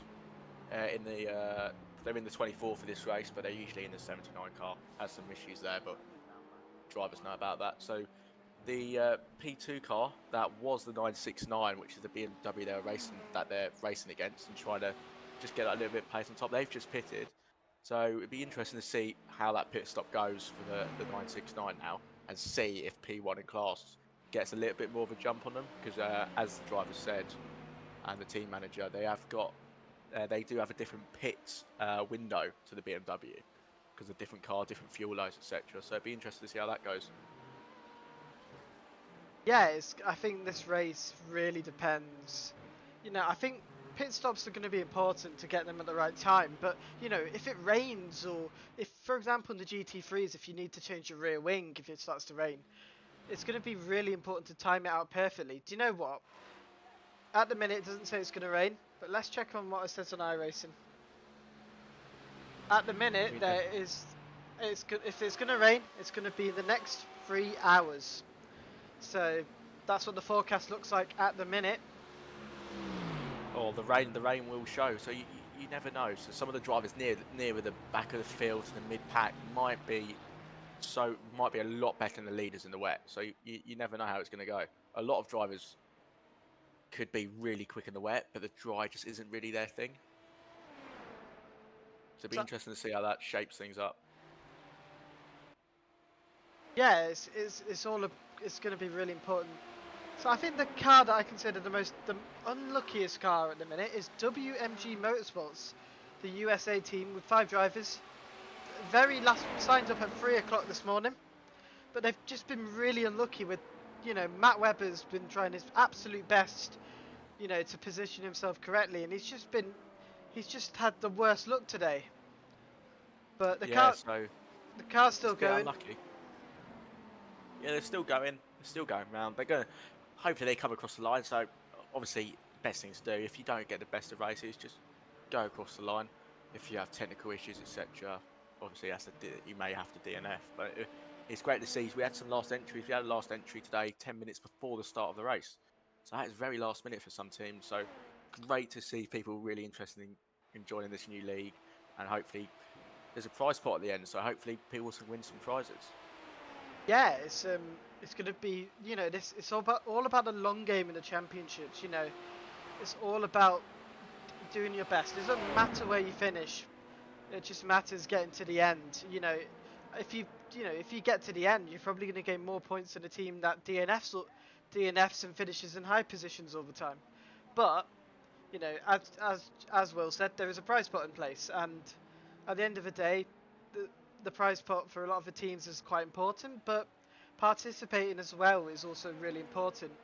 Right, let's talk about the cars we've got out. So, Will, you've driven a few of these cars on every now and again. Tell me about the Dallara P217.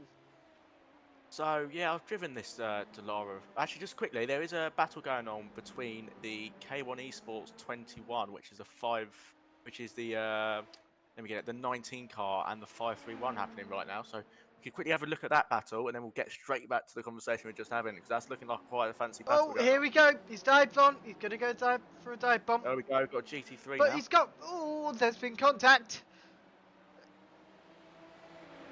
There's been contact. There's been contact. Ashley Brooks has just asked how the K1 car's getting on. Well, there you go. We've got one of them up here now for you, mate. So we obviously timed that one perfectly. Good battle going on here. What position is this for? Is this for 9th and 10th in class? Is that Have right? a look. It is 7th. Oh, sorry, 7th. And 8th. Sorry, my bad. Apologies on that. Yep. So this is between Roy Verma, the Dutch driver, and Corey Price, the British driver here. We've got the... This is what's annoying. My information won't show a team. So I can't see where they are, but I believe Toby Prosser is he in the pit lane? No, he's not. Oh, they've caught another GT3. Oh, there's been more contact, but there's a sandwich going on here. An absolute sandwich with that GT3 car. A nice little sandwich there for you. But yeah, let's see what the K1 can do here. We're going to change the camera. Got another GTE. coming up. They've got to position themselves correctly. They're being smart here, K1. They're utilising that draft very smart to try and get down the inside before turn 1. Because then they can get the... if they get that inside before turn 1, they're there in front for the whole infield and try and gain that gap before getting out onto the to the banking where they can hopefully not have to sit behind them.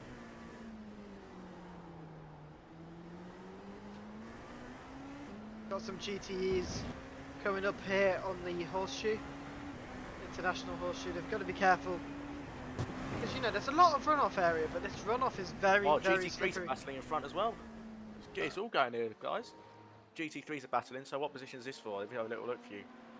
There's a Corvette here, and is this a battle for the lead? Nope, it's the wrong car I'm looking at. I've lost the battle completely. So yeah, there's a GT3 battle and a P3 battle. The P3s have just dropped back a little bit now because they've just lost that because of the GT3 battle that was happening. I think it is. Yeah, it's gone back out now. So yeah, we get onto that conversation we were just having, Dylan. So Yes. K1 cars are doing quite well. There you go, Ashley. We got that battle there for you. Some of the GT3s don't seem too happy at the moment with P2s, but it's racing, isn't it? We all know how it happens. So yeah, Dylan, you were just talking. Yeah, so obviously we're talking about the Lara, obviously LMP2 cars. It's an iconic car across iRacing. You know, it's the sole LMP2 car. There's no Ligiers around. You know, it's a car that is very much, you know, when you're driving it, it's all about skill. You know, there's no ABS in this car. You know, if you lock up, that's it. You're going straight off the track. It's quite a punishing car as well, but it's also a very nice car to drive when the setup's nailed perfectly. Yeah, you're right. It is. I've driven this car with Aztec a couple of seasons ago, doing the 24-hour round here where we got P2. It is a good car.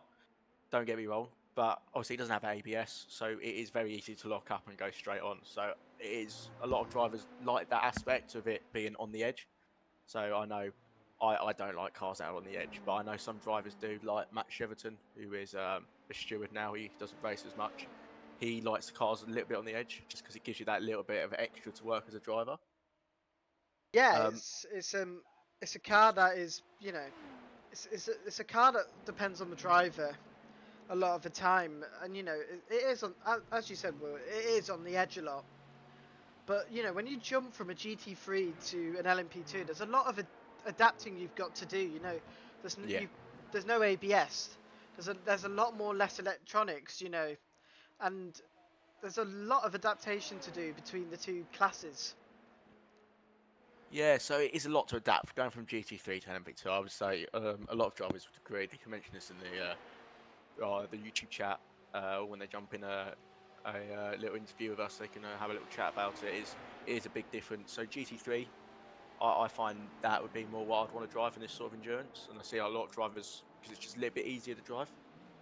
It's not as hard you're not working as hard to get around some corners. So that's great. Oh, it seems like this K1 battle's still going. Still happening here. Yeah, it's between obviously Corey and Roy here. The gap is now 2 seconds, so Corey's lost out here. They've got a long way to go. I think that's more they're battling for that position because they obviously both want that track space, thinking they're fast because they think they're faster than each other, so they want to just be ahead. And I think that is a 307. It's a 307 on the same lap. Let's have a look. 507, sorry, I think 507. Oh, that P2's 507 is a lap down. Corey's going quite slow. No, he's not going slow. Feels like he is going quite slowly here. No, he's not. What we'll do is we'll see if we can get the race organiser and the race director to come and have a chat about the series. Give you little guys a little rundown on what he's working with, partners, all that sort of stuff. So I'll contact him, see if he's free to jump in when he's finished talking to the stewards and getting them make some decisions. I think that is P1 and GT3's just gone in, is it? No, that's yes, it is. Yes, it is. Walking Racing Esports have just made their pit stop, so that is you can see that is the difference between that BMW and Mercedes doing their pit stops. Oh, just missed, nearly just missed their pit stall there. Yeah, very quick to By a little reverse bit. it. That means George Sanchez, Gonzalo, will take the lead if he doesn't come in. But they've got such a big gap between, between P1 and P2. They've built up this absolutely huge gap. It's going to help them, later on in the race when, if they do drop back. But they've got this. It's such a big gap as well. I think So it's just sorry to interrupt. We've just been asked in the chat, how's the 22K1 doing? So the 22K1 is in the mid pack, so he's I believe in 9th for the moment, and so that's a good position to be fair. Mid pack, work that up, especially with people at the front making pit stops and stuff. Just got to get it right, isn't it? that one of the cars that got the wrong number. That is one we've had to correct the number on. That is. Oh, so was the it? 22 is no, sorry, the 22K1 is on the correct number. Yep. So it's not Matthew one we've Bailey had. here. Do you know what? Let's do an on-board lap with Matthew Bailey around Daytona.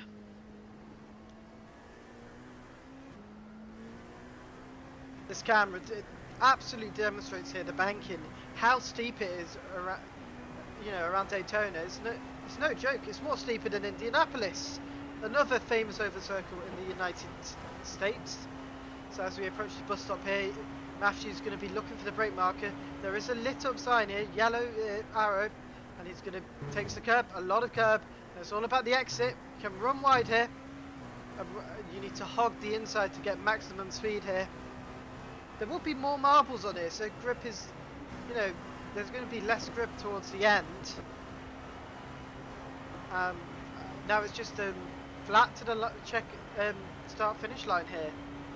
As Matthew will approach turn 1, it's all about positioning here. There is a sign, good marker here to indicate where to turn in, and this is where he, Matt's going to start going into the international horseshoe. Quite a tricky set of corners here. It's a tricky set of corners, and it's all that didn't look good for Matt, but he's been able to keep it going. It's a tricky set of corners, especially when lapping, because it's not that wide. One small mistake means you'll be off the track completely. And as we can put this lap to a close, because yeah, Aiden Coleman, ladies and gentlemen, is in the car. Aiden Coleman raced Mazdas in real life. He crashed one of them recently. Not sort of information he wants us to tell you, but we've just done it. Yep. But Aiden Coleman is out and Toby Prosser is in. Toby's got out and Aiden's got in, you mean? Yep, and I'm going to drop Toby a message saying, come and have an interview. Don't you worry, I've already done it. I've already sent him a message saying, come and have a chat with us. Can do for a minute, yeah. Jump in, my friend. We'll try and get a chat with the race organiser as well, but he's busy at the moment, so he hasn't had a chance to reply to us. Trying to keep an eye on the track. What's happening on track? So if there's anything you guys want us to do with stream, etc. for the next round, it may not be myself, William Kirtler, doing many more, just due to other commitments, but Dylan should be with you guys every round, is the hope. I may be there just on the side, just not doing as much of the full-on broadcast stuff, as you can see. But if there's anything you guys want us to do in future for the broadcast, just obviously let us know, and we'll try and improve it. We know we've got stuff we can improve. It's our first full-on big stream we're doing, so we're just trying to iron little bits out. Yeah, if there's anything, any drivers you want to go on board with, just let us know in the YouTube chat. Go on. Big Pig Racing. There we go. Big Pig Racing. There we go. Someone can read our minds. They know they want us to watch people. So Thomas has not had the best of luck today. He was a driver at the start who lost his front wing. Thomas here having a battle. Yes, he is. Thomas is being attacked by ETS Racing Team Car 46. Thomas goes for the high line here as they lap for GT.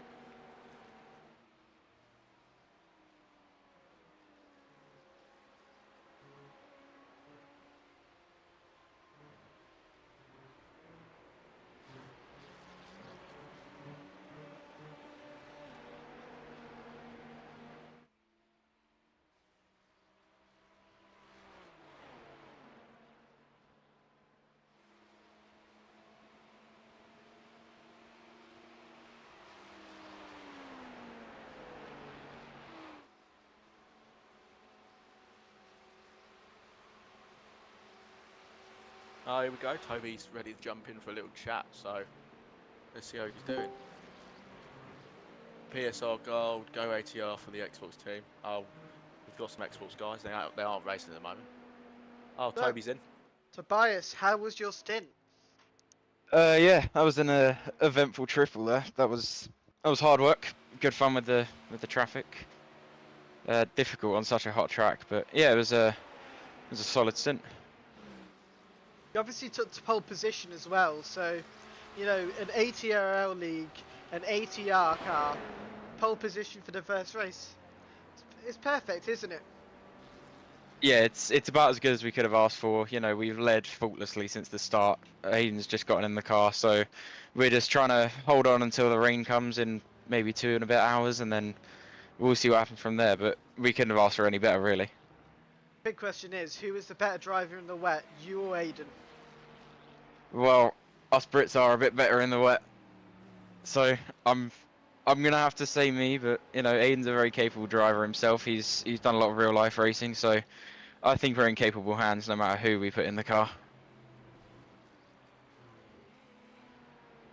Was there, you know, at the start out of the race, was there any collision?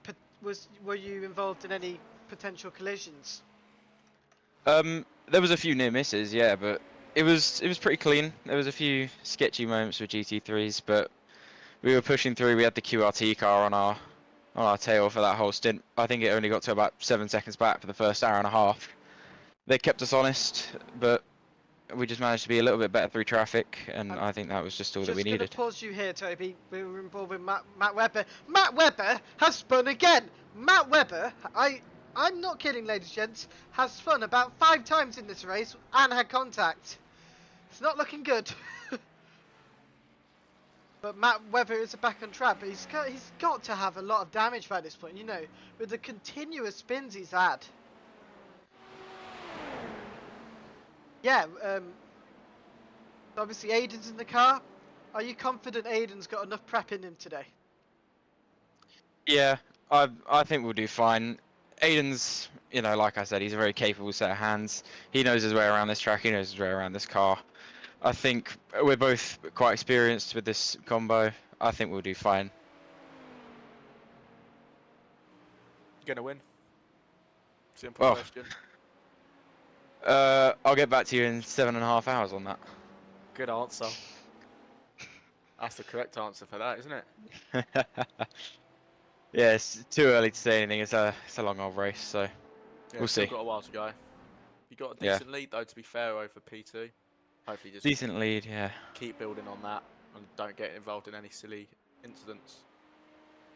Yeah, that was pretty much what I said to Aiden when I came in here. It was just a couple of words of encouragement. You know, keep it on the black stuff, keep it out of the grass, and keep it away from other cars, and we'll be fine. Yeah. Well, good luck for the rest of the race, and hopefully you get to speak to you at the end. Cheers, boys. See you later. See you later. See ya. Cheers. Okay, we got a message from Race Control. Incident between, it is, Pandemonium Esports XM Lab and a GH1 K1 Esports Car 19. Drive-through for Car 19 for legal overtake, illegal overtake basically. The description given by the steward was overtake under the yellow line where space is available on the racing surface. So obviously they're keeping close eye at stuff, aren't they? something we didn't notice here on the stream, but we're not paying as much attention as they are. Yeah, I'm going to put this up so everyone can see. Anyone who's watching can see. I'm going to put my camera on the pit lane just so we can see if there's anyone coming in the pit lane. Just keep that up on my screen.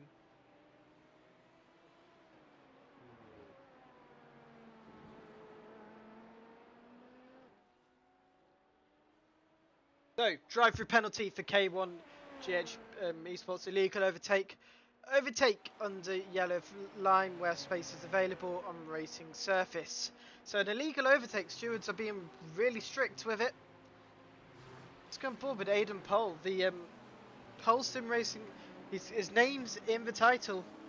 Right, is there anybody you guys want to go on board with? I'm on board with one of the gold cars. PSR Gold. So yeah, interview with Toby Prosser is over. Yep, I know Toby, taking it down. May try and get the race organiser in. I'm going to try and have a quick chat with him and see if he wants to jump in and have a quick little chat with us about the championship and what he's got planned for the future. I'll be back.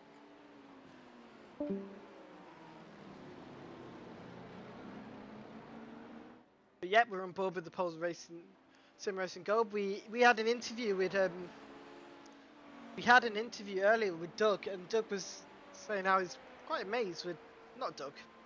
I do apologise for getting the team. I'm getting the teams mixed up. But we saw earlier Joey was in the car. Joey's obviously out of the car now, and is trying to obviously. Well, Joey's out of the car, and we'll see what Aidan Pole can do. Alright, I'm back. I just had a quick chat with the race organiser. He said he will come back to us in 10-15 minutes for chat. He's very tied up at the moment with inquiries coming through. So we'll give him some time and then we'll get in a chat with him. Just want to say shout out to Gabriel Yilmaz. He's just done his promotion for this race. Will, I think you should see it on Instagram what he's put, the word. Oh, did he put lost or something? No, so instead of Endurance League, he put Endurance Leave. Yeah, please don't leave the Endurance Championship, guys. Yeah.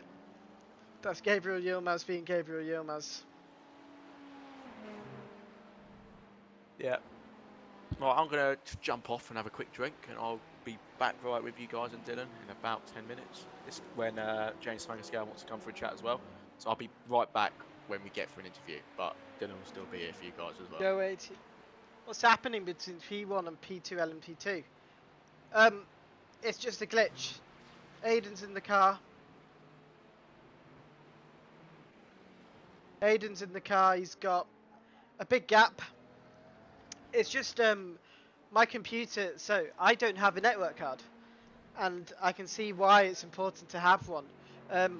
Basically, I can only have 20 cars on the track at once. If I have the maximum amount of cars, my game will basically, every car will start lagging. So I'm unable to do it. But yeah. But there's no overtake. As it stands, the gap between the top P1 and P2, between the two Aidens, is huge. Cameron's not in this position right now. It's just the way it looks at the minute. Is he?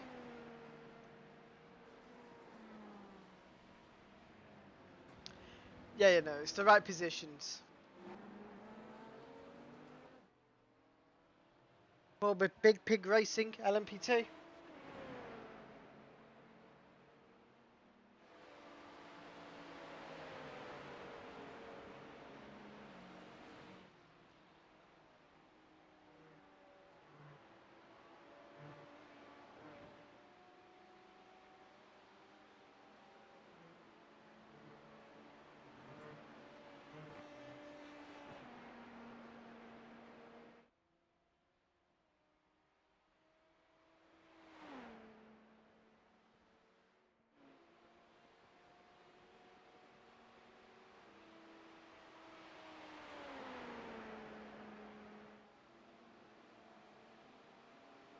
Yeah, let's go on board with the crashes. It shows.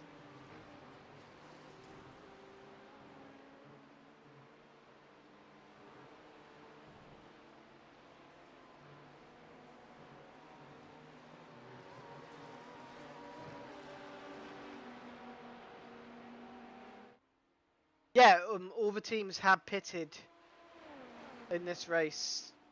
So obviously we've had 2 hours go. So they have all pitted.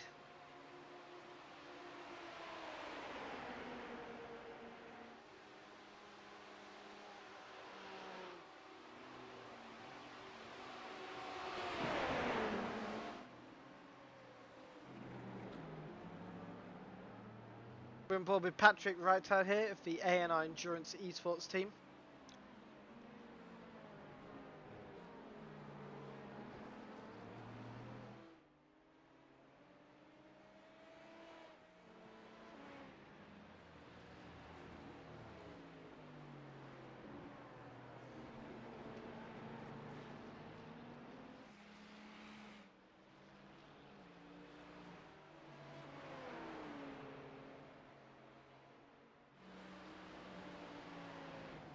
Yeah, every team here has pitted.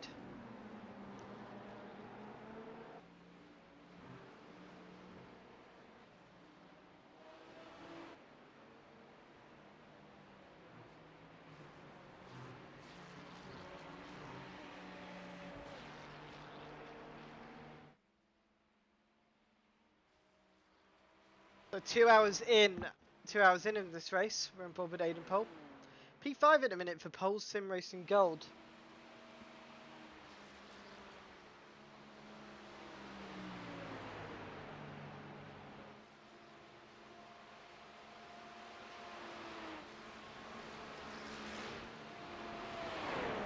What a beautiful livery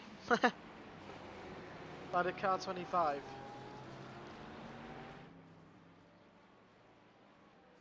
I do have a favourite livery. This is a nice livery, don't get me wrong, Big Pig Racing. It's pretty cool. But my favourite livery is not this one, this is Benjamin Sanderson.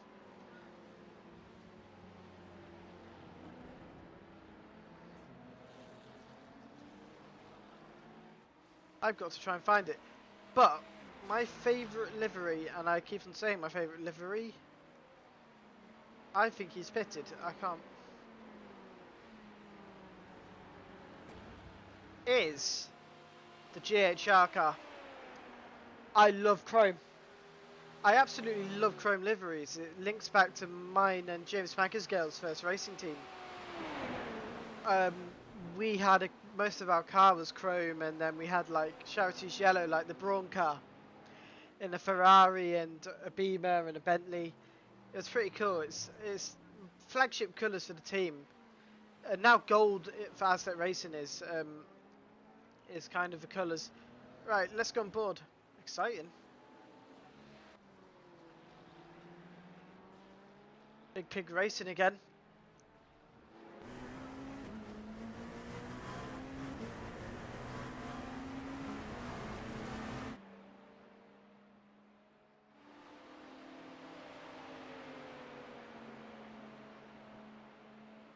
Might be biased for ATR. AMS, old school AMS livery was cool. Yeah, ATR knows how to make really good liveries. I'm not being biased. But yeah, I really like this livery as well. I do need to go and get some more coffee.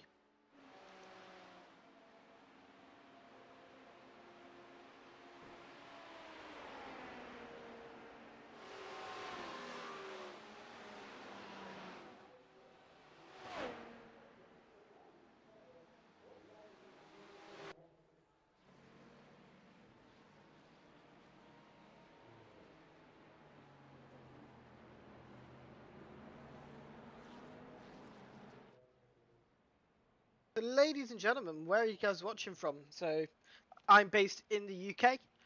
If you're wondering who I am, I'm Dylan Mystery. I am a sports journalist at the University of Huddersfield.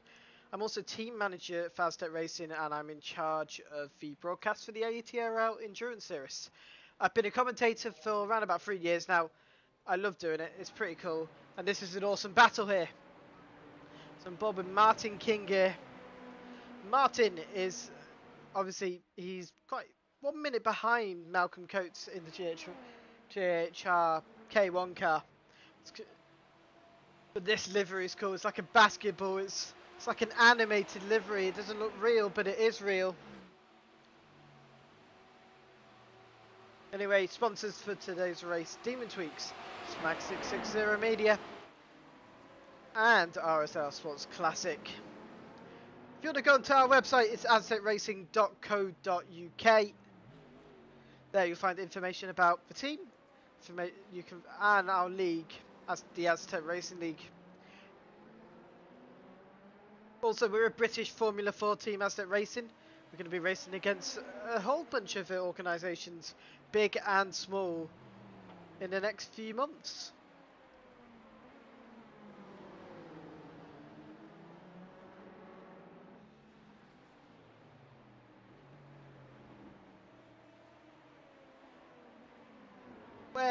I want to go on board with someone.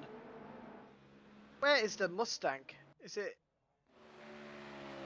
Matthew Cheverton, who is one of the stewards, would do some body would do something. Matthew Cheverton would loves this car. That's all I'm going to say. But let's go on board with Jemery Tabuvia, Vortex flag car, to an onboard lap as he approaches the infield section here late. And he approaches the Rodriguez International Horseshoe here. Quite a simple infield, road layout. If you look at Indianapolis, Charlotte, road courses that exist within an oval, they're quite, they've got a lot of character. But Daytona doesn't have a lot of character, but it's just iconic. It's one of the most iconic.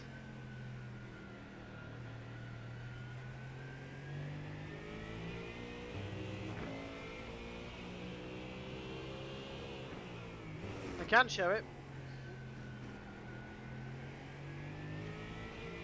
I'm back. I just want to point something out that I just noticed. Am I right in thinking that the 24 Walk Racing esports team that we were speaking to has had an issue because they're now dropping down to P7? Just bear with me, Will. Wait, what did you say, Will? Sorry, I didn't hear you.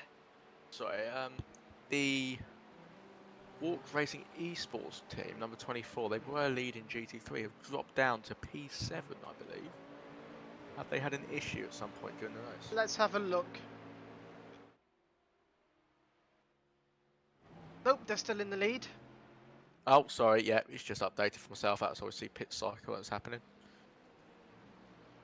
That's a flag I legally cannot show.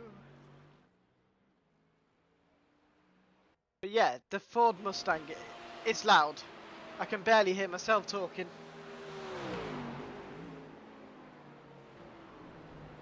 Yeah, the ATRL Xbox Endurance Cup will be starting soon.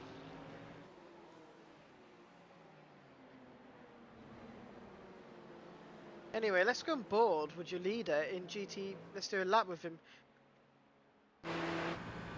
In the Beamer.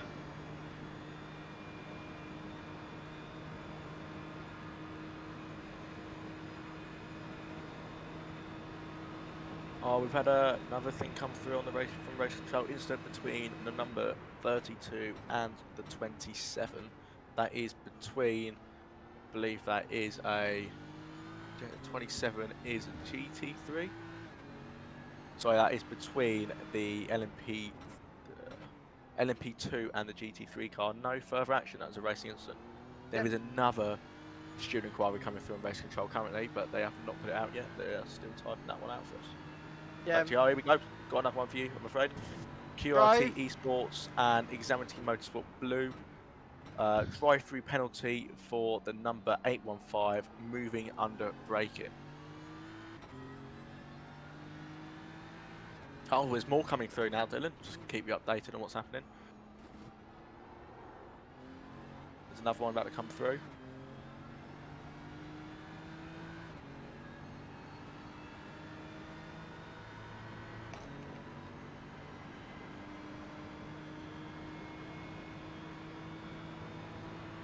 Seems like there's a lot happening out on track now.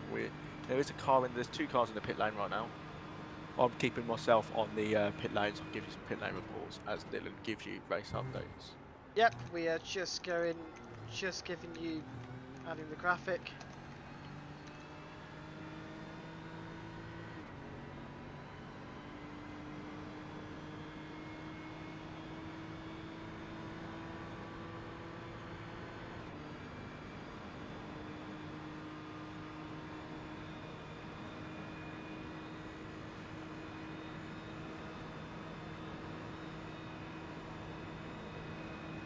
Drive-through penalty for Advanity Motorsport Blue, moving under braking, so they'll have to come into the pit lane.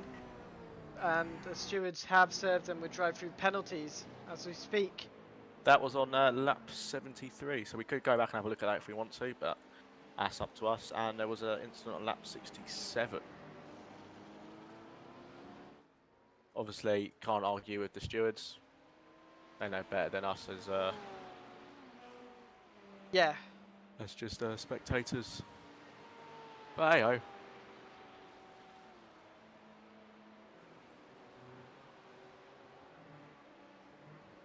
If anyone wants to jump in again for a chat, feel free. I believe something's happened with Aidan Coleman. I believe he's had a few incidents with lapping drivers. Oh yeah, he's... see if he has dropped down, because on my live timing it's showing him as still in P1. In P1, but something has happened.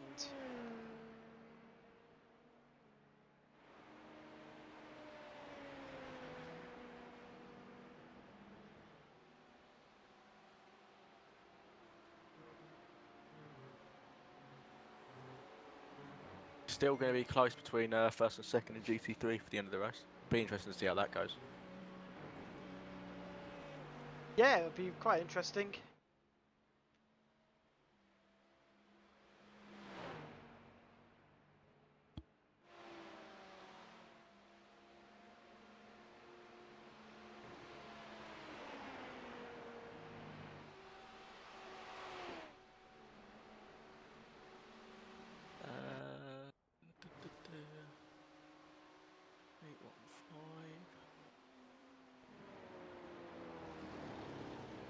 I am going to have a look at lap 73 to see what the incident was. Let's see.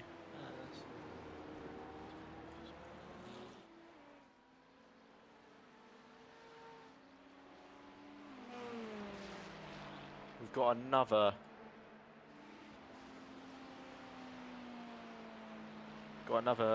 Message coming through on race control now, but we'll wait and see. We're just waiting to see. We've got team disputing one of the.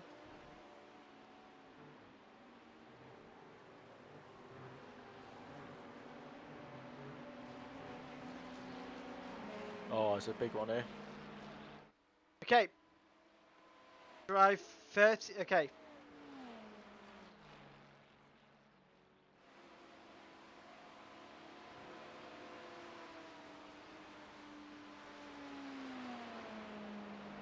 Between the 78 and the 531 is I think, is that from lap 1? They've only just got around to this one. 30 seconds stop go for the 531 for causing severe avoidable contact.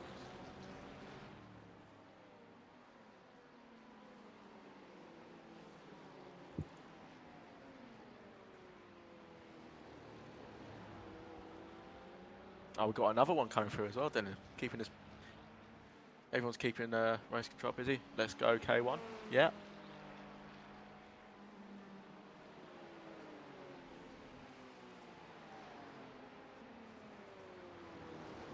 Oh, Dylan, if we go back and look at 30-second stop-go penalty incident between Big Pit Racing Orange and Pandemonium Esports. 30-second stop-go penalty for Pandemonium Esports, causing avoidable contact. Right, what were you saying, Will? saying if we go back and look at lap 73, there was an incident between the 87 and the 14 here. This is the one that the team of the 14 are trying to dispute with race control. We can go back and have a look at that as ourselves and with the and with our people in here. Final got to report lap 1 murder. Yeah, at least you got that one sorted in the end, I guess. Yeah, I don't have that because of the graphic limitations. Ah, that's all right. That's perfectly fine. I just thought I'll have a little watch this and give my opinions. So it does seem to be issues between a P2 and I don't know. It's down to his personal opinion on this one. I can give it from a broadcaster's personal opinion, but I'm not going to argue with stewards on this. But yeah, that's an incident for people if they want to have a look at it. Go back and look at the one on lap 73. That's probably going to be a talking point at the end of the race.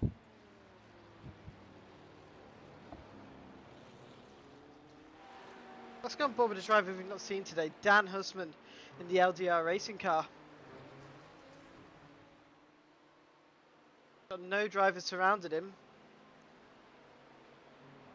but he's quite back at the minute. Let's see what notes I've got on LDR racing.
Right, we've just passed nearly at the 2.5 hour mark. Getting a lot of incidents coming through at the minute from the stewards. There's a lot of incidents they are looking at. Our race control team is Jake Pitt, Matthew Cheverton, and James Smaggersgale. James Smaggersgale is also the race organiser And race director. And race director. So I'll try and get him in to have a chat as the race organiser. He won't talk about any of the incidents as he is talking to the stewards team. So we'll get him in for a little chat. So I'll see if I can get him to join us.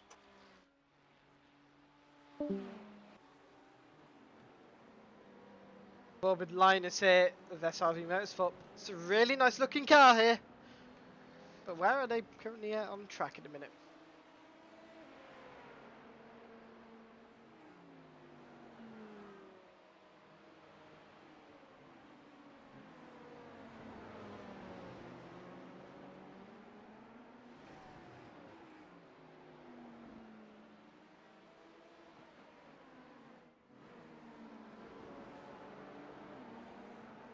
No, there's not battling for position here. Yeah, there's going to be a lot of drive-throughs going on. A lot of penalties coming under a caution.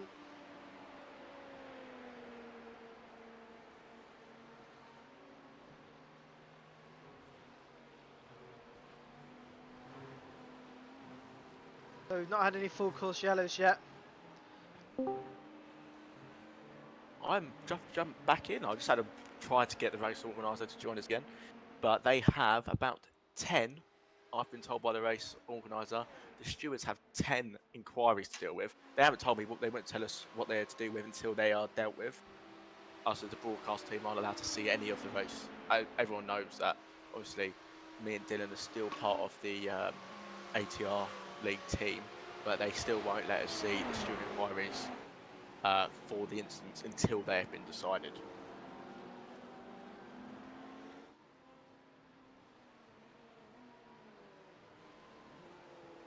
Oh, there has been a crash. What's happened here with Vladka Kondruthum?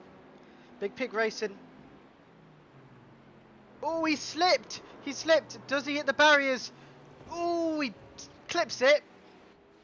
But he's okay. So he's okay. And he rejoins the track. Oh, another spin. There's 2 spins here.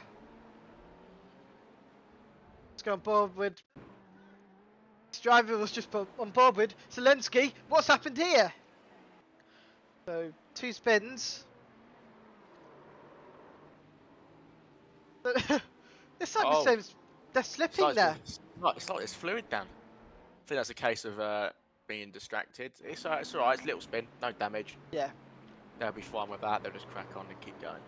As long as you get no damage from a little spin, that's fine. Oh, we've got a battle here between Zelensky, who's just spun, and Pit stops happening again here. And Aiden Poe here. Who's going to be brave? Aiden says no. Aiden's like, nope, not happening here. But he's giving space. Zelensky just is thinking about it, but it's all about positioning yourself in the correct place. We have got a Porsche in the pit lane at the moment. It's been in a while. Okay, we've got a new penalty. Rebellion Esports GT3, who we did just speak to around about an hour ago. They have got a drive-through penalty for causing an avoidable contact. So I repeat, drive-through penalty for Rebellion Esports Car 71 GT3 for a collision that happened on lap 19.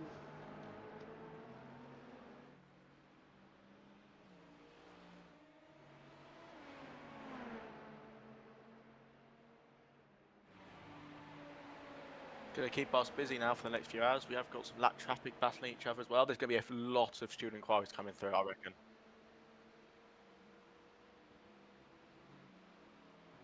Yeah, cool.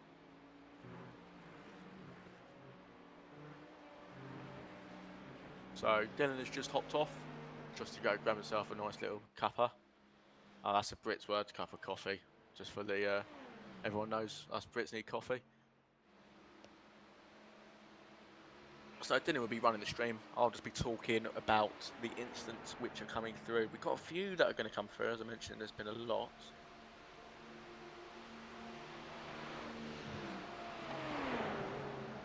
People are querying if they should. Teams are querying with the race director if they should be a full course yellow yet. That is, it's up to the.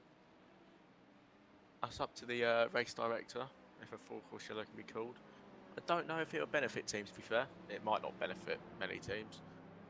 It might benefit those who need a quick and easy little pit stop. But it seems like a lot of teams have done pit stops. There was one team that had been in the pits for a little while, but I can't seem to find them. Let's have a. No, there isn't a team in the pit stop.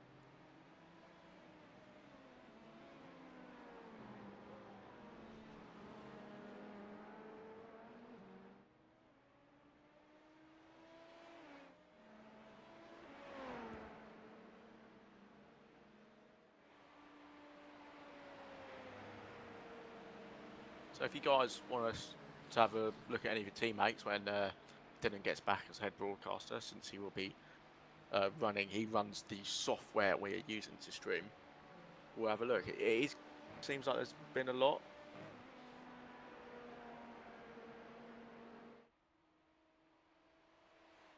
There's been another incident. There's no further action though. Incident between the 78 and the 32. That was from like lap 34. So obviously people are only just getting around to doing their steward inquiries. That's no further action. So at least we don't get something there.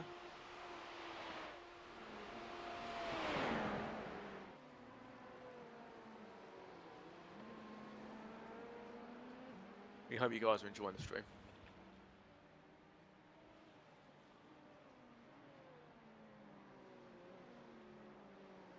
We'll keep an eye and see. I'm going to keep an eye and see what's happening on track while Dylan has just hopped off. Yes, it's a 35 that's been in the pit lane for a little while. Yeah, they've lost. They are now 10 laps down, so they've obviously had some big impact there. So this they've been in the pit lane for a long time at the moment. Looks like they've had some engine damage because there's a lot of smoke coming out of the vehicle. They might have had to get towed back as well because you won't be able to drive a car back with a lot of engine damage.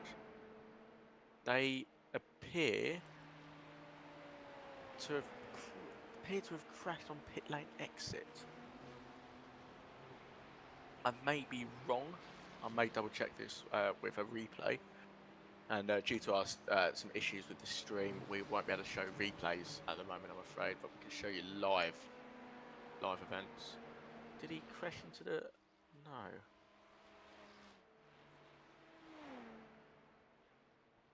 No. He's had an issue under braking, and then he's hit the pit lane exit wall, and then had to tow back to the pit lane. So that's unlucky there for the 35 team in the Porsche.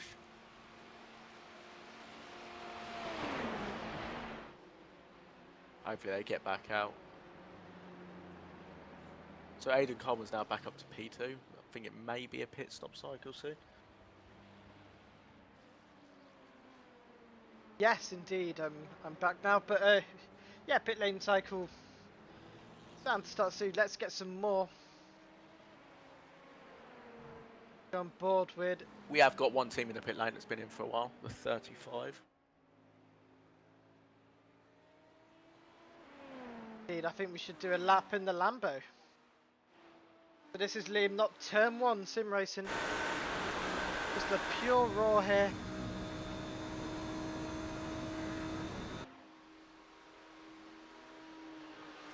I think we should talk about. It's got some. Yeah, we've just had a incident from race control change back. The incident between Big Pig Racing Blue and Rebellion Esports has been cleared. The position was given back.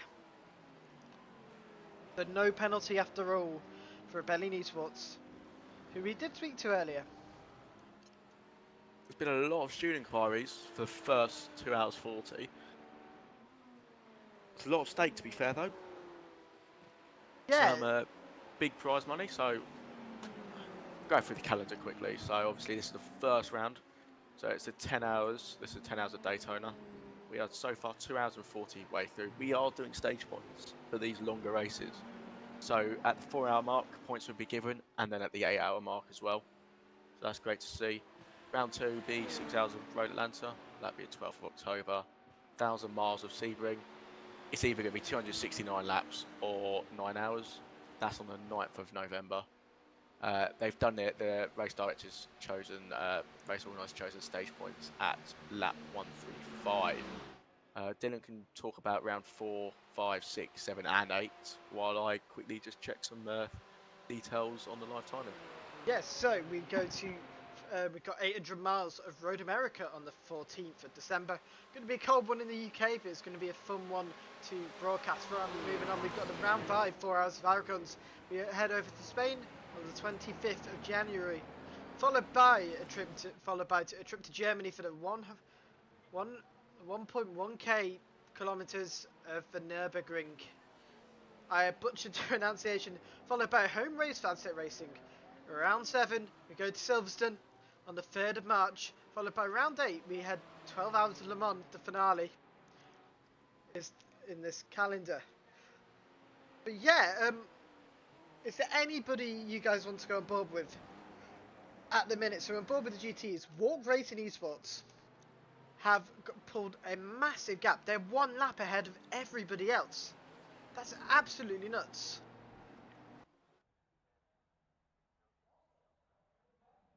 Oh, my live timing is just taking a poo. Yeah, that's my end.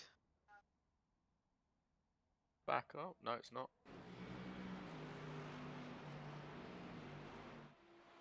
May have some issues here with the live.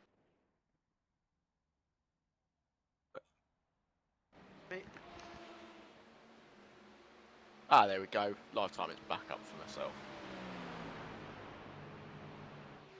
So I thought I'd give you guys a little rundown of what the prize pool is for this championship. You could still enter halfway through the season.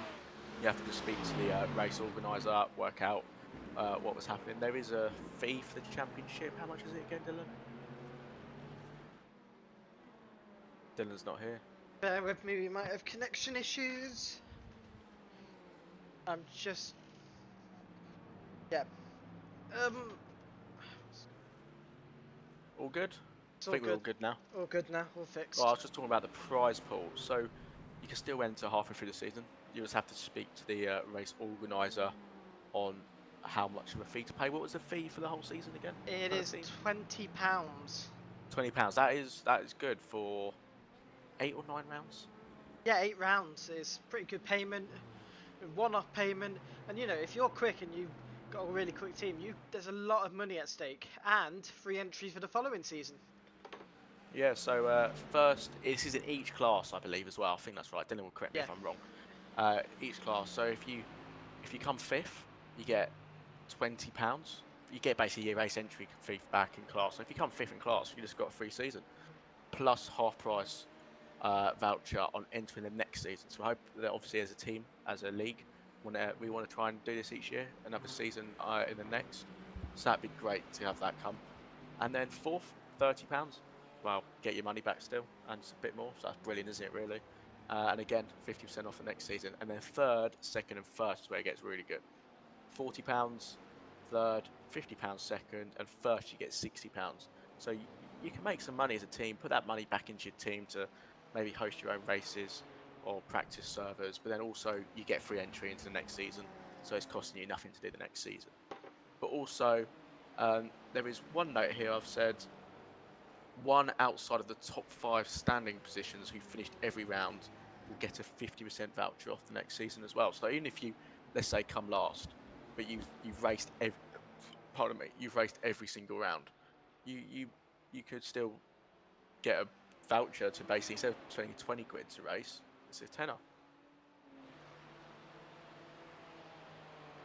And obviously, if you're interested in sponsoring the championship, just pop us a message. You can pop us a message here on the stream, and we'll put you in contact with the right person. Or if you join our Discord server, which is Aztec Racing League, you can message either myself or Dylan on Instagram. So my Instagram is WC_supercars, and Dylan, your Instagram tag is at Dylan MI5TRY. You guys can see it in a second. Let me show you our Instagram handles. And you can give us a contact, and we can put you in touch with the right member of the team to sort out some sort of sponsorship for the championship. It might only just be prizes, like, I don't know, a prize draw after each race. Doesn't have to be money, just like a little prize draw that can be done is always good.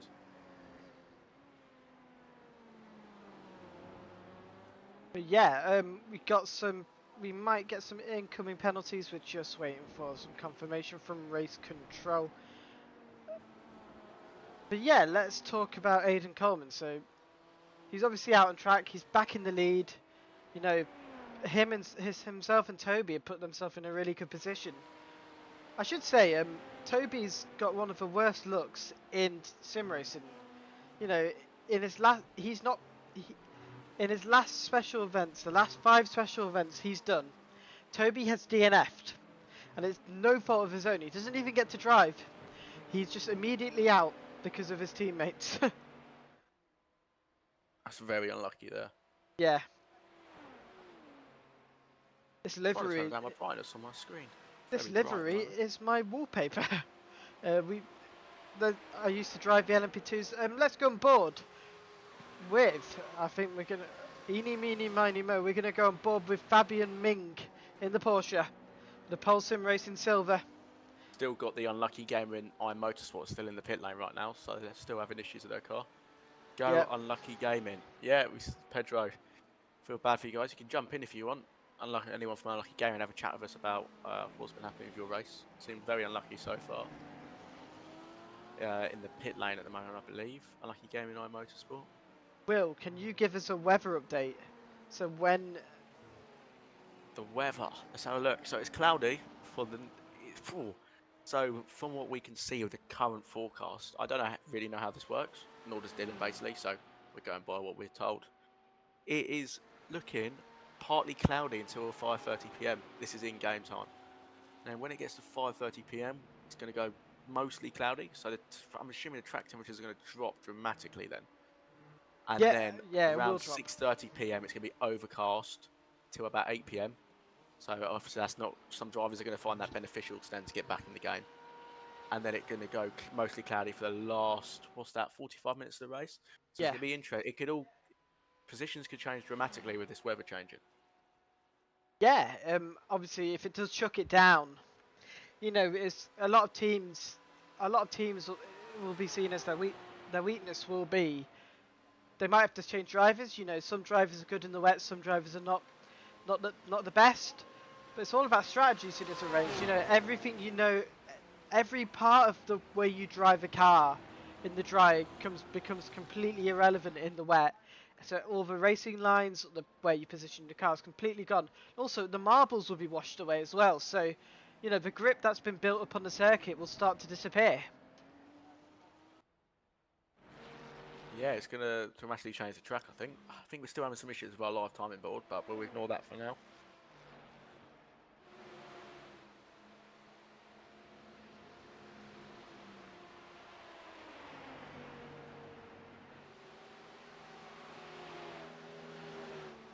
Let's see. I'm only getting the Delaras. I'm pretty sure we have got GT3s in this race as well.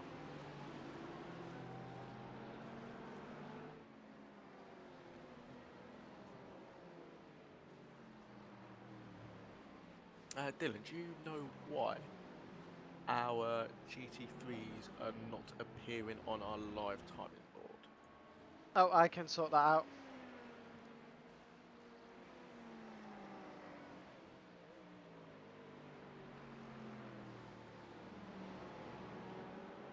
Should be appearing now. Let's have a look. There we are. That's all good. If you guys do have any issues with the live timing or the track map, I'm not sure if the track map's working completely at the moment. Be sure to just pop a message in the chat and we'll sort that out our end. And if you need to get a hold of race control and you can't, send one of us a message and we'll try and get you in contact with them. Or point you in the right direction because they are very busy at the moment. And I've just had a message from the race director. He will jump in a sec. He is the only one in the steward's office at the moment, so he will be a while.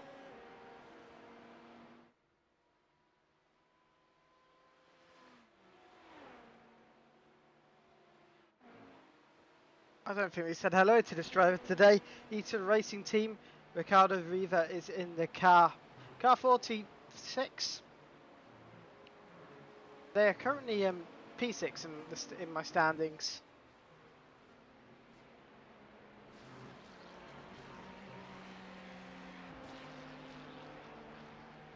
We have got the car number 2 in the pit lane. It looks like there's quite a few GT3s pitting now as well.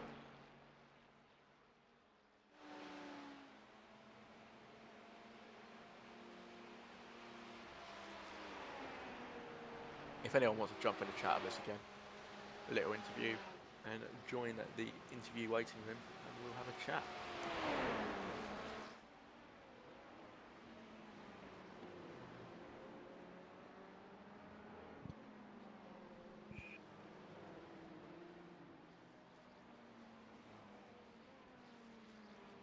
Let's see what the issue was with this car.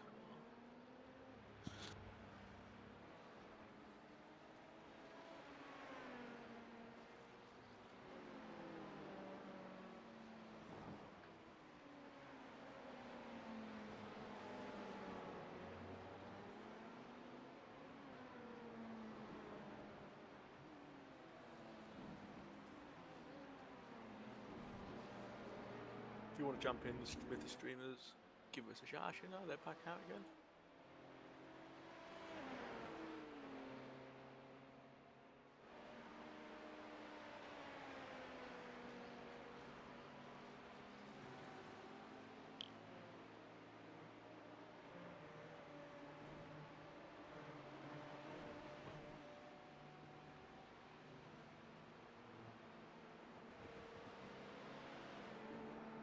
What is Aiden Coleman's gap? It's quite a big gap, actually.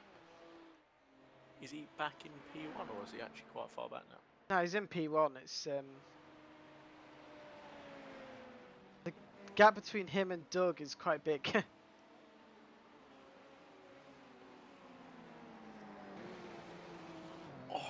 Just getting all comfy for a bit. I will be ending my stint. Dylan's obviously here for the whole 10 hours, so big respect to Dylan. Doing the whole 10 hours. I will be hopping off again about 5 until about 8, 9 o'clock. So I'll be gone for a good few hours and then you'll be left with Dylan. We are still waiting to get the race organiser in because it'd be great to have a chat with him. You guys can put some questions in that you want us to ask him. Any questions, we'll ask him it. See what he has to say. I think it would be a good point in the stream to talk about the circuit. So Daytona is it's a legendary circuit, you know, for oval racing and also for this road course we're at today. You know, when you think about motorsport, you think about the icons that have raced here. You know, you think of films like Ford vs Ferrari, which, you know, happened here. You know, it's one of the biggest motorsport. 24 Hours of Daytona is one of the biggest endurance races in the world.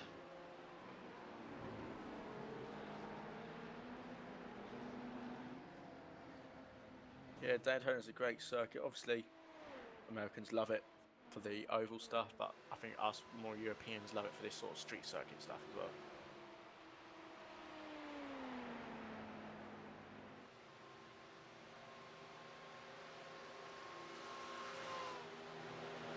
A lucky gaming is now out of the pit lane, so that is no cars in the pit lane currently. Let's look at pit exit. We haven't had a full course yellow called yet. It's been nearly 3 hours, so that's good going. People have been complaining, teams have been saying not complaining, sorry, have been saying they wish there to be full course yellow due to incidents. We've got a Corvette just leaving the pit lane now.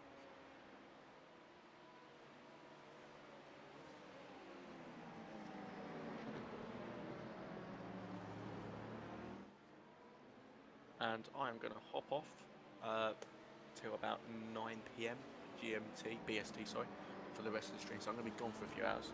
But Dylan will be here, and Dylan's going to have a chat with the race organiser later in the stream as well, during the race. Alright. See you guys in a bit. Thanks, Will, for joining, and see you in a bit.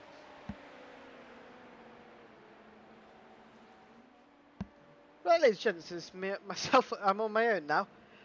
But yeah, we've got nearly 3 hours in. 7 hours to go. It's going to be a long one today. But as it stands, Aiden Coleman in the Asset Racing car is still in the lead. Some people compare him to Hulk Hogan. Some people compare him to... Some people compare him to Logan Sargent. But it's Aiden Coleman of Asset Racing in the lead. Him and Toby have built up a significant gap here.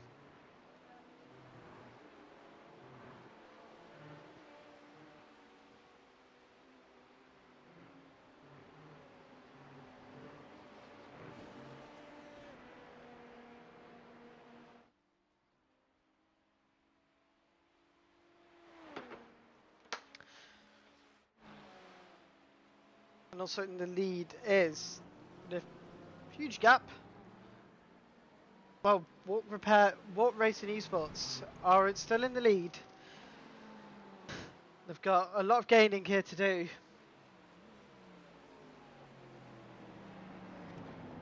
Not a lot of gaining, but you know, they've done nothing wrong the whole race. They've been pinpoint perfect.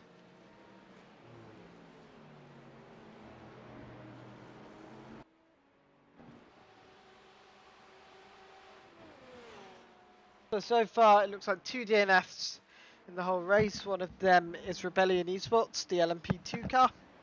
DNF quite early on had a wheel failure. See all the marbles developing here.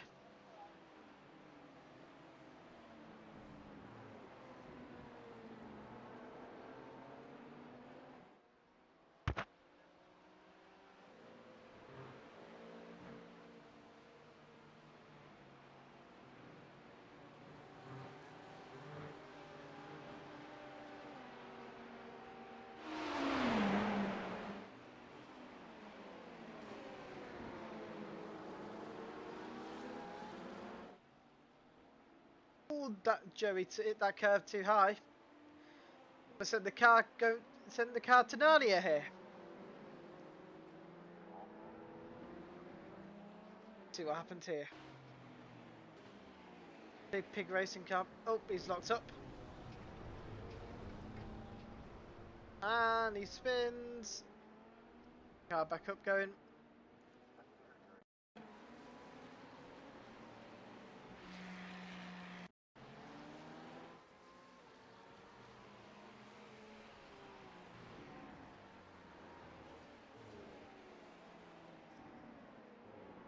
Quite a few things have happened here. Oh, he's been spun. Oh, that's a hefty collision there. Hefty collision there.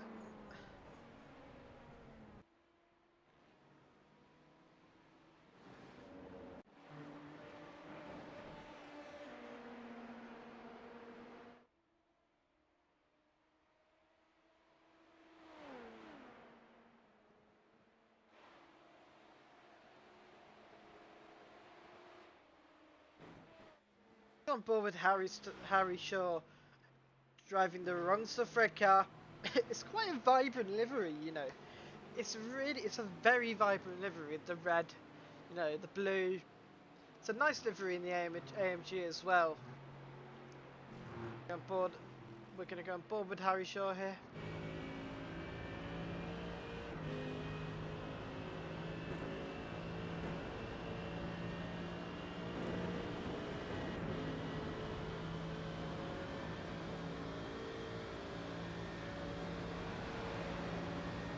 There's Aidan Coleman.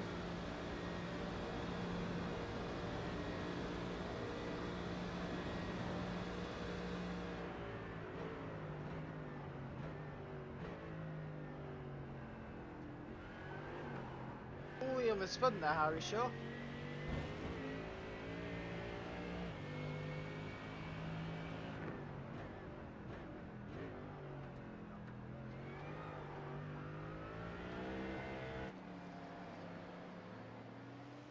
We're going to go on board with Andrea Nacini. Bubba Gump Racing Team here. The Porsche as well. You can see all the marbles appearing. Do you not want to run over those? The car will become quite slippy.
Right, so obviously we're here at Daytona.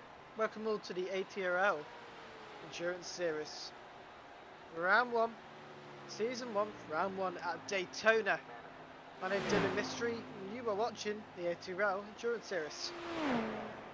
Right now we've got Aidan Coleman in the lead for Aztec Racing.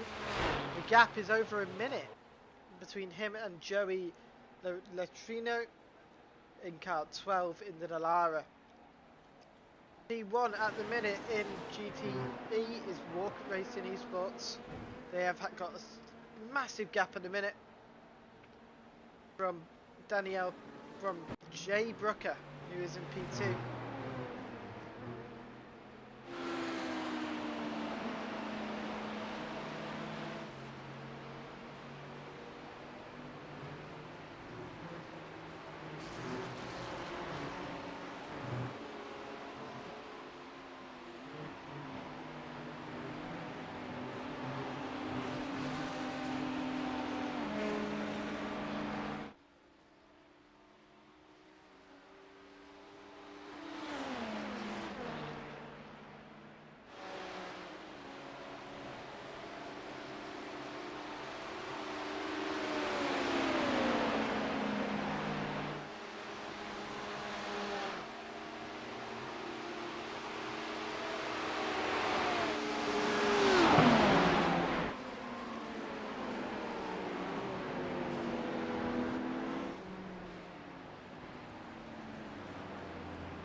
Yeah, 3 hours to go till, well, not 3 hours, 7 hours to go till we see checkered flag. It's going to be a long one today.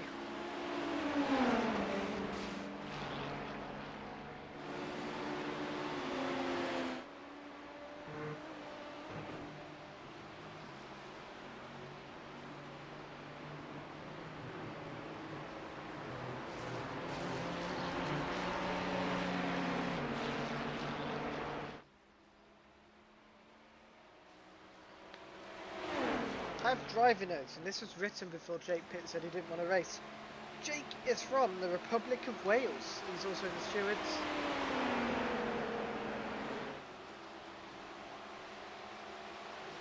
It does have been crash both.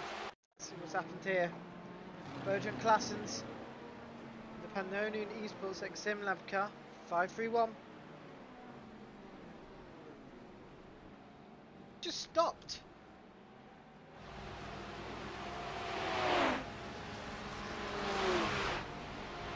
Has he ran out of fuel? That is a big question.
happened here.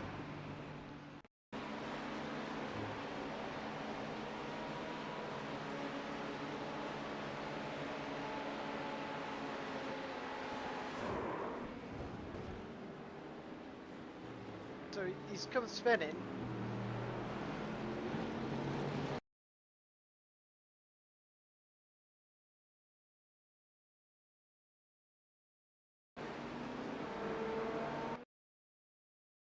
Unlucky for the driver there.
Any news from the race director?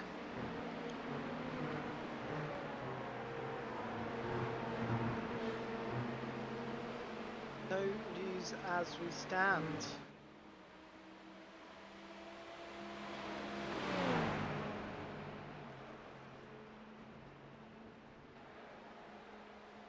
Yeah, we spoke to him earlier.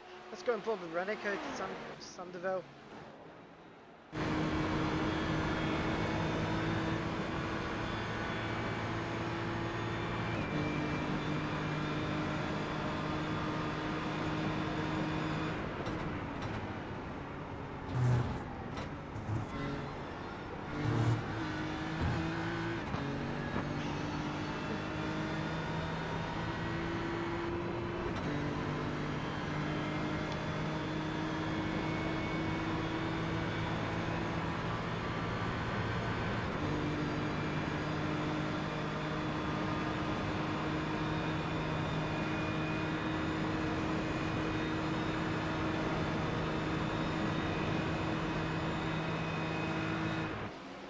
So what's happened to Evan Main here? He came on esports.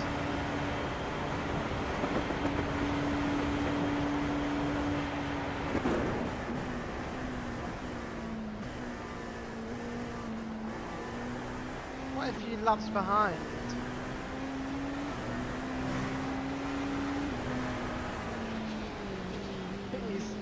The GTs have already lapped in. Not the best look for the K1.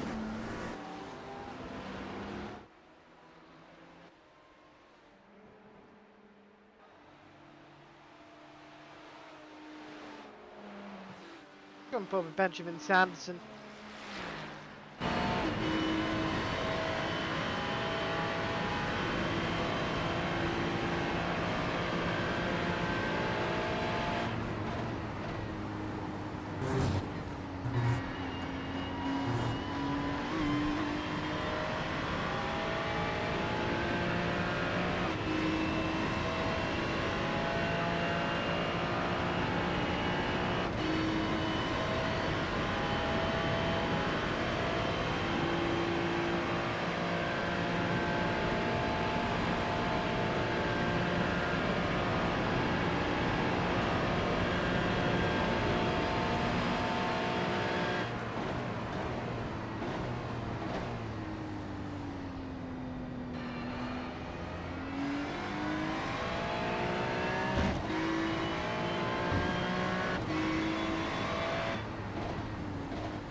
we've got Daniel Riviera here. What's happened to Daniel Riviera?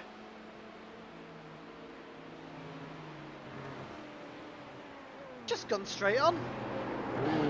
Oh, that's not going to be good for the car. That crunch there. Very, very lucky to not have gone straight on, but that's still going to have some damage to the W2W Racing Blue.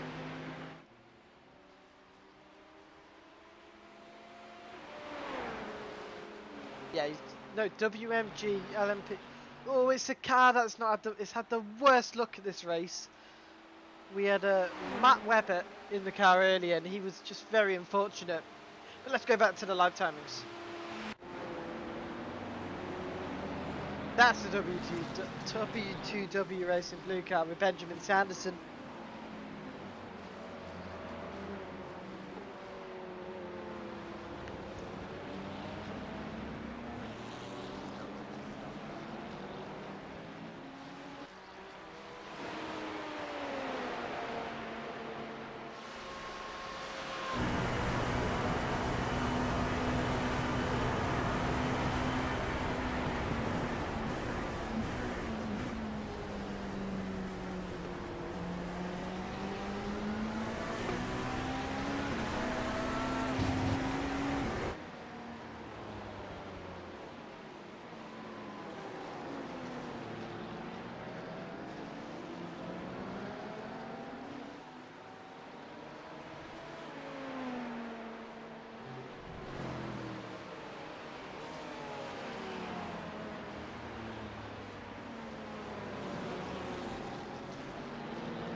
Long pit stop. It's going to be a long pit stop for Kolensky here in Digital Racing Systems Esports. Missing the rear wing gear. Well, not missing the rear completely, but not looking very good at all.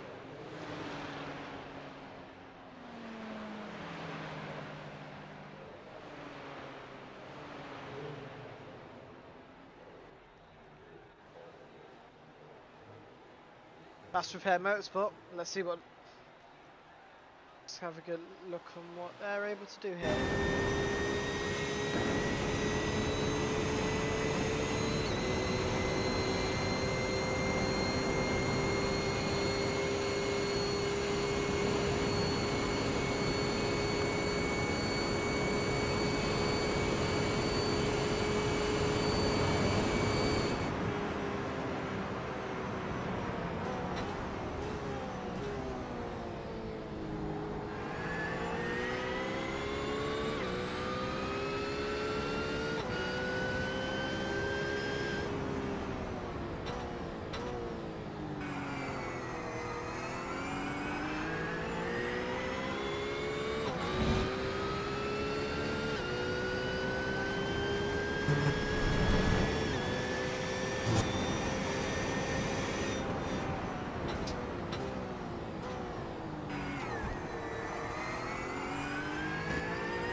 Right, we're on board with Zach Booth in WT2W Racing Red Car as we approach the road course of Daytona International Speedway.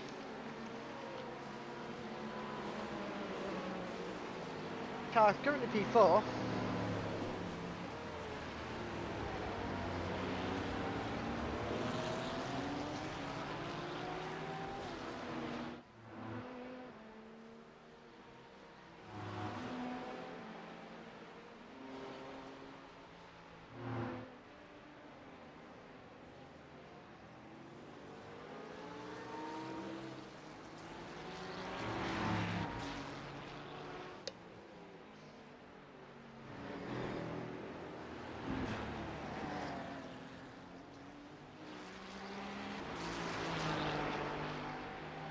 Got a driver here wanting to be interviewed. I think it.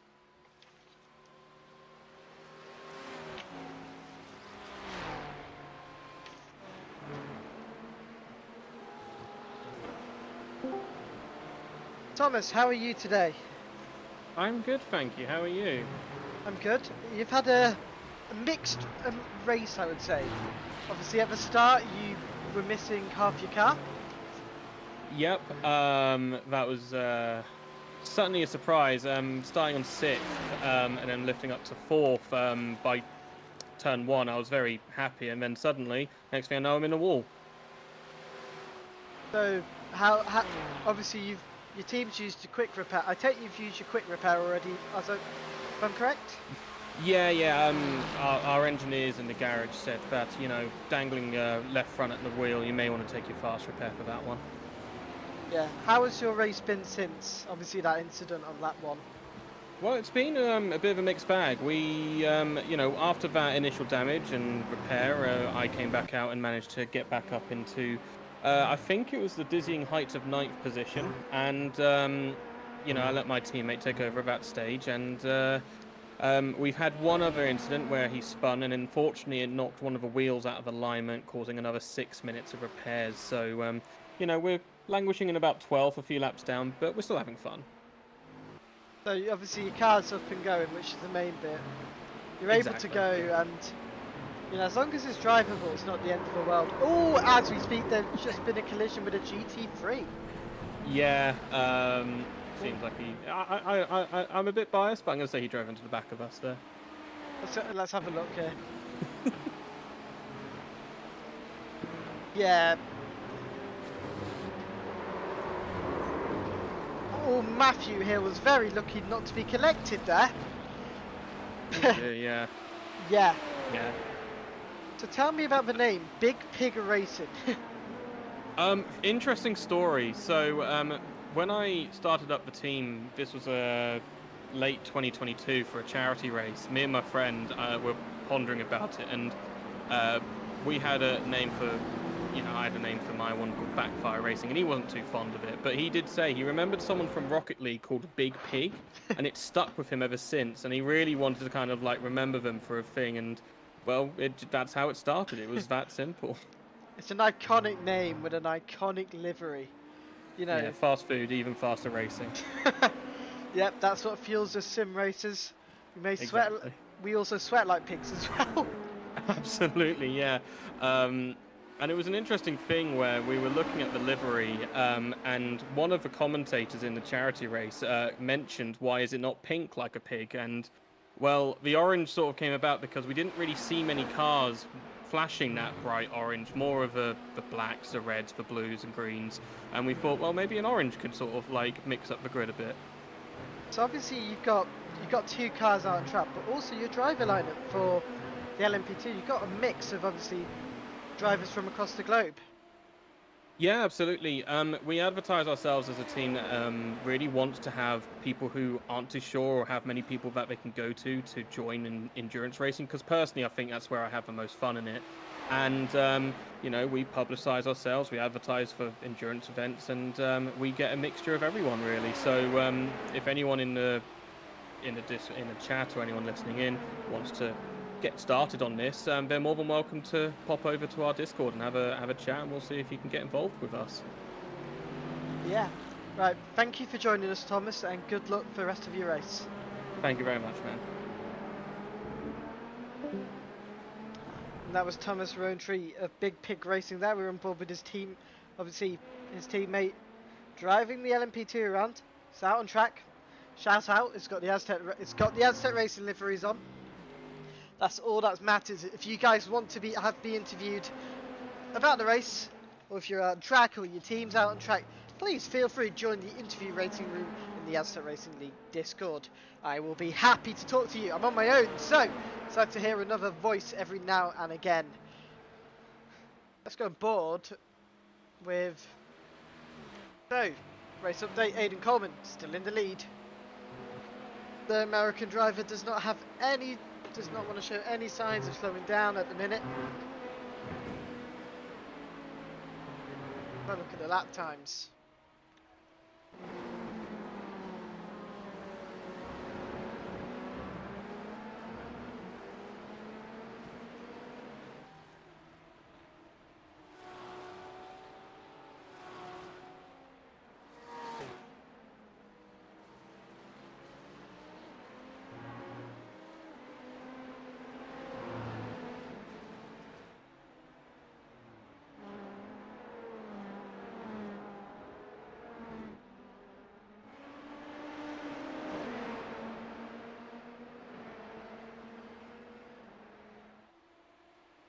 Got Martin Junk is near, it's not far behind from Joey here.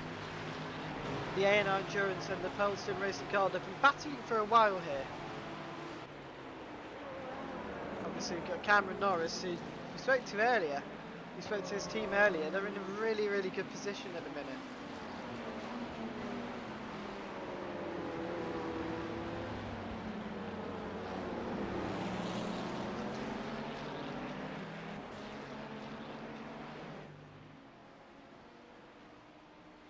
Let's see what happens if I press crash.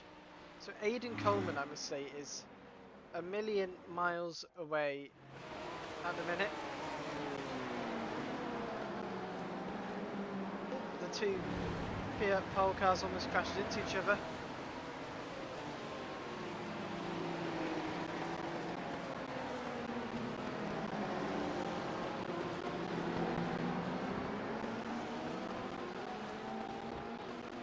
By lap traffic, that's going to help Joey here.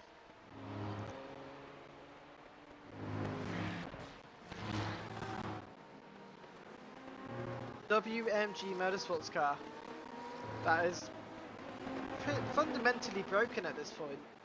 It's had a lot of collisions and it's ignoring blue flags.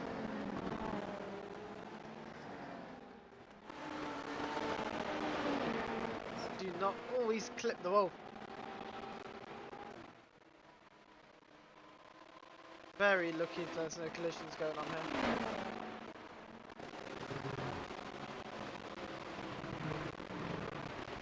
Some lap cars here going into the bus stop.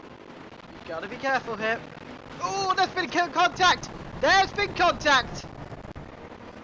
And that is Martin Junk being taken out there. He needs to get in the right gear. And he gets the track. Gets going again. That was not nice at all, ladies and gents. That was not nice at all.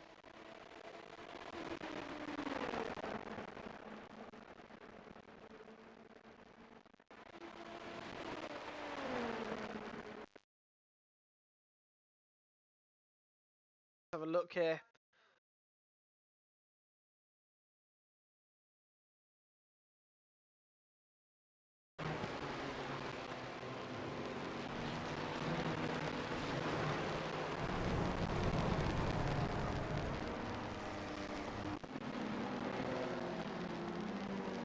Do you know what? The gap between these two is even smaller.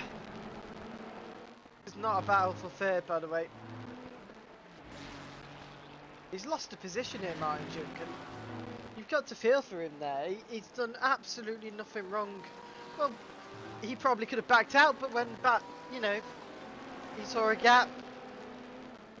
He tried to do it safely, but the GT3 said no, cut him off, and he went into the barrier there. He spun. He's very lucky not to be collected.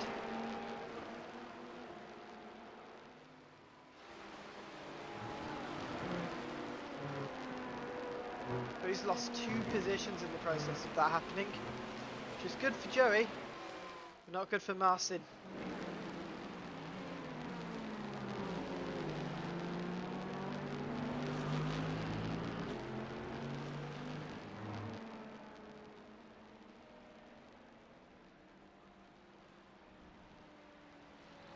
You're not in Aztec Racing. QRT Esports Mile High Club 69. Driver Cameron Norris is running P2. Aidan Coleman of Aztec Racing is third, and Jerry Lorenzo is here. But are they battling right now? Nope, they're not. There's a good gap here. There's a gap here, and there's a race on here. So let's see what happens here. We've got Marcin Junke, Feyenoord Endurance Esports. He's thinking about it. No, he doesn't go for it.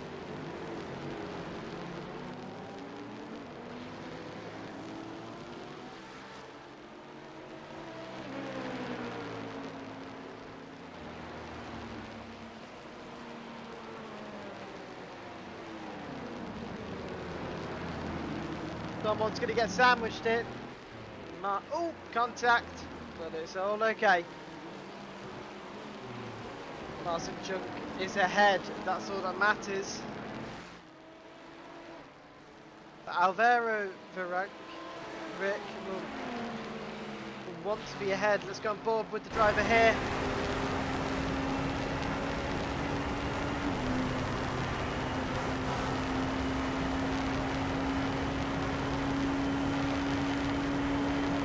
Tenths of a second going into the bus stop. This is where you can make or gain time. Make or lose time, I should say. Looks like looks like Alvarez has lost time here. We're going to say goodbye to this battle for the time being. We're going to say hello to some of the GT3s. Jay Brucker of Turn 1 Sim Racing, running P2 at the minute. Matthew Bailey is hunting down. But I'm going to change it to overall. The wrong stuff. Let's see Matthew Bailey in a matter of seconds. Battle for overall position though. And Matthew Bailey, like it should, has done it easy peasy. Ladies and gentlemen, AztecRacing.co.uk to join the Aztec Racing League. RSR Sports Classic, Demon Twins and Smag 660 Media are sponsors of today's race. My name's Dylan Mystery, I'm the commentator for Aztec Racing League.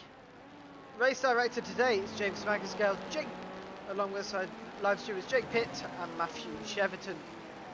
Will Cutler is the other commentator who has gone on a break. He will be back in the next 2 hours.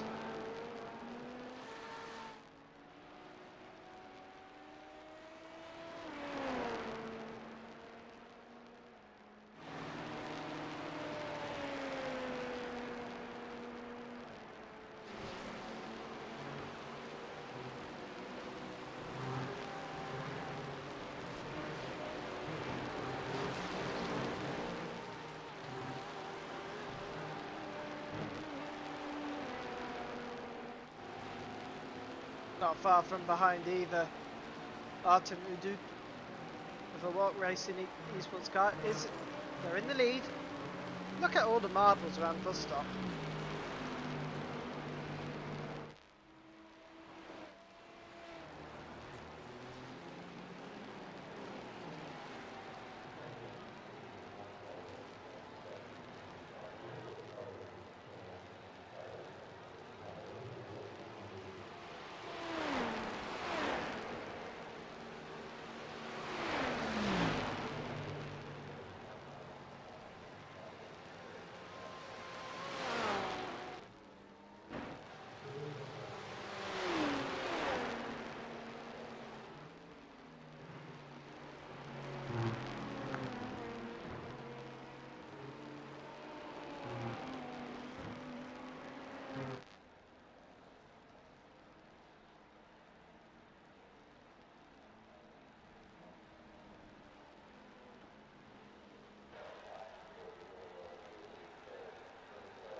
a look at the weather at the minute.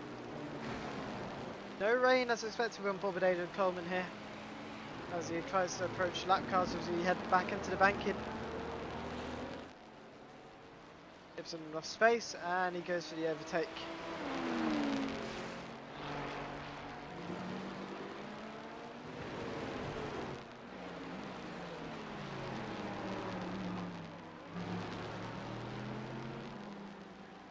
It's a few P2s climbing back through the field.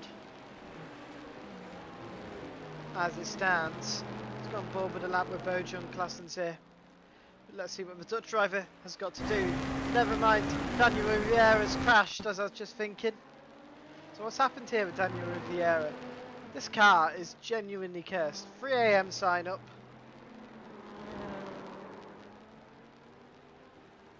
Very clumsy from Daniel. Very clumsy indeed.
Corey Price, as we're watching him, has just crashed. So let's have a look at that again. Different camera angle. As Corey slipped in the marbles. Common corner where, yeah, it's the same corner where an awful lot of drivers have. Oh, there has been slight contact, but shouldn't ruin the flow. Bojan's not far behind from him either.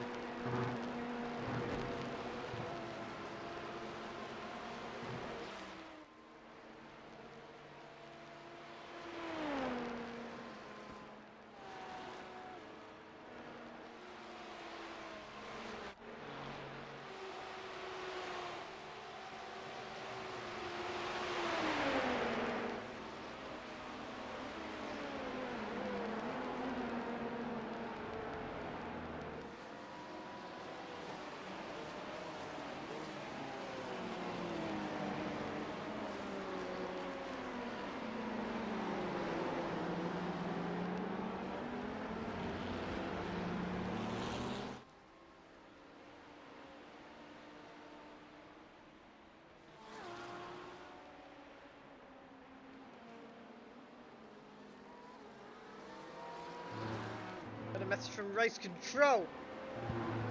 Incident between R&L Raw and WTW Racing Green. Drive-through penalty for WTW Racing Green, causing avoidable contact.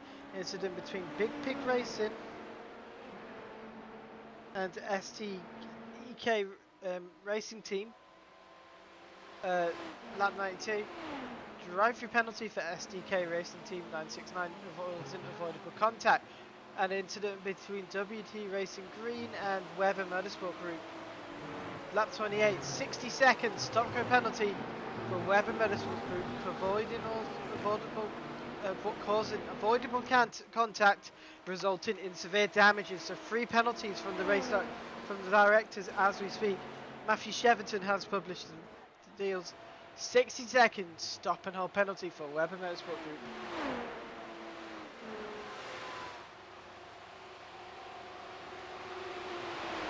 Right now, that driver is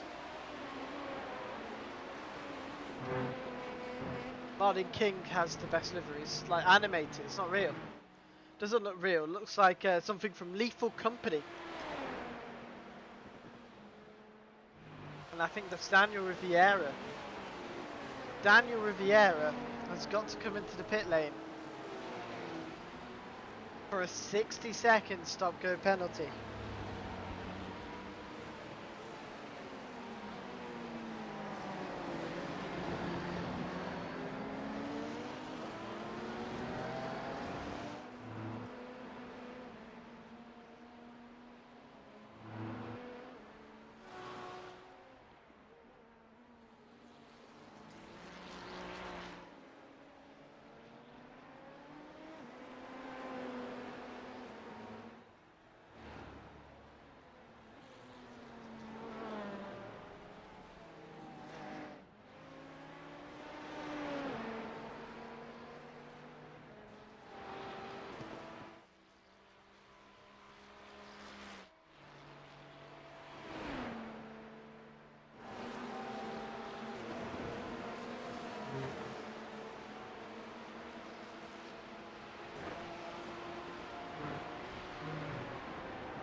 But yeah, the WMG Motorsport car should be heading into the pit lane. Looks like it's avoiding it. Looks like the instructions not been given.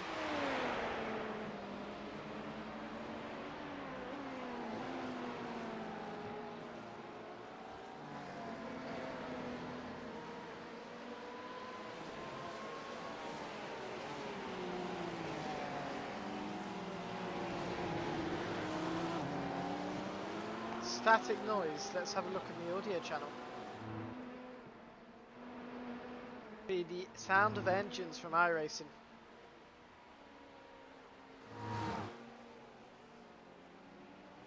Got someone who wants to talk?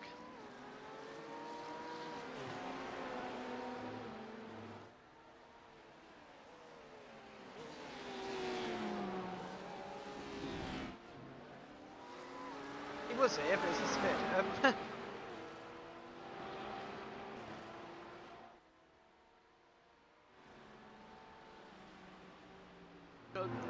Artem Uzu Racing Esports still in the lead, like dominating this race.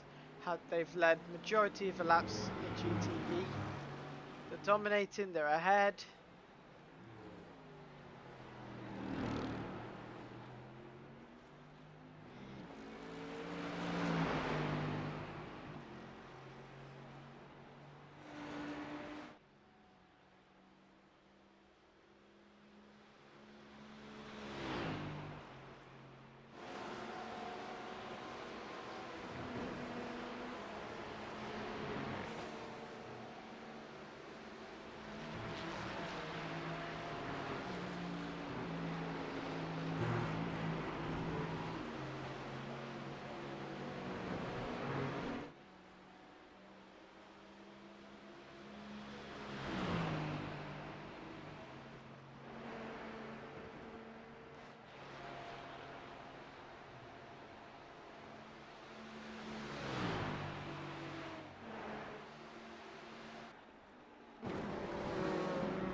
This is what for the GTE that's been lapped the most. Not GTE. LMP2 who's been lapped the most.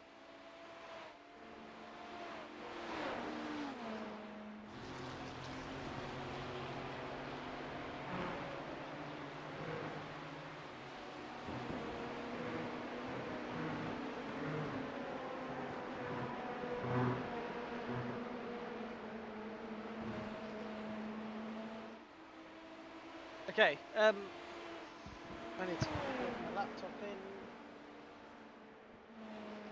I can see the YouTube chat.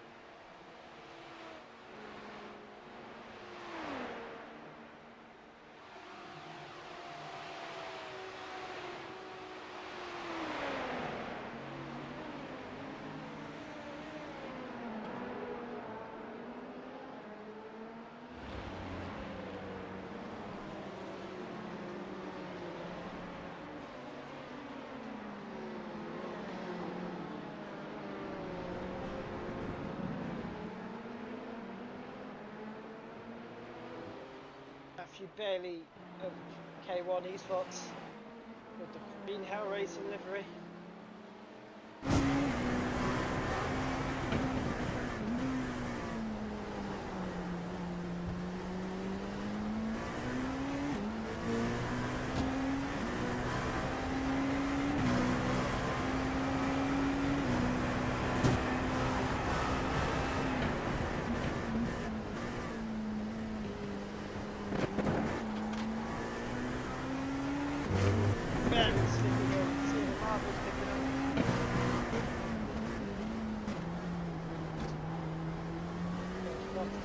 Flat out here.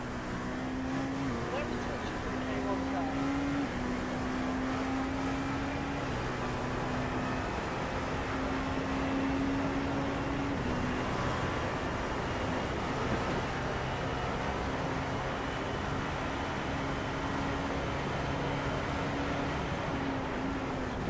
Stop. There we go. This time here. Now the exit's not selected. Wait a second.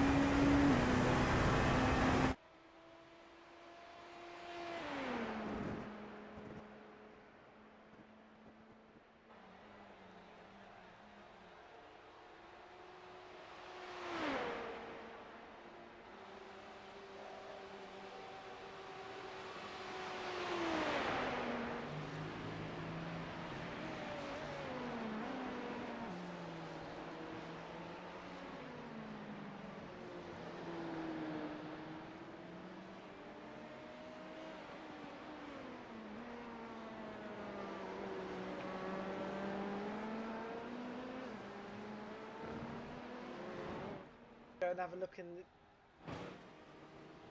And it's Aidan Coleman from Cameron Norris to show you. I'm sure that is like at the minute. All on the same lap.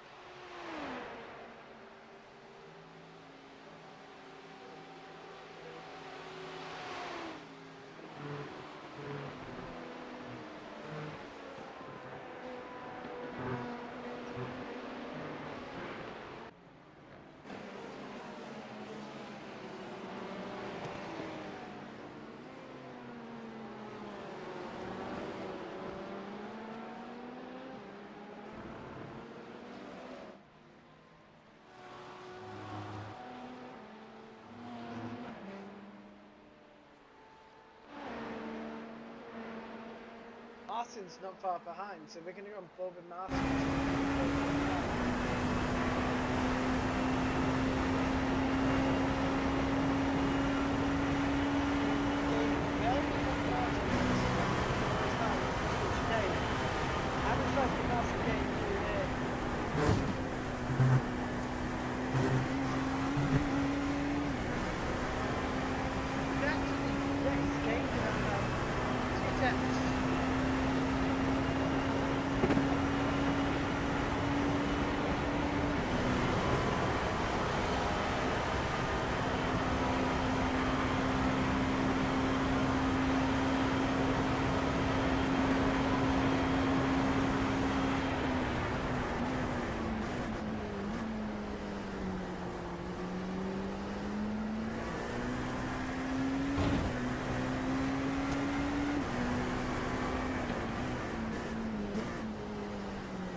Battle for third place here.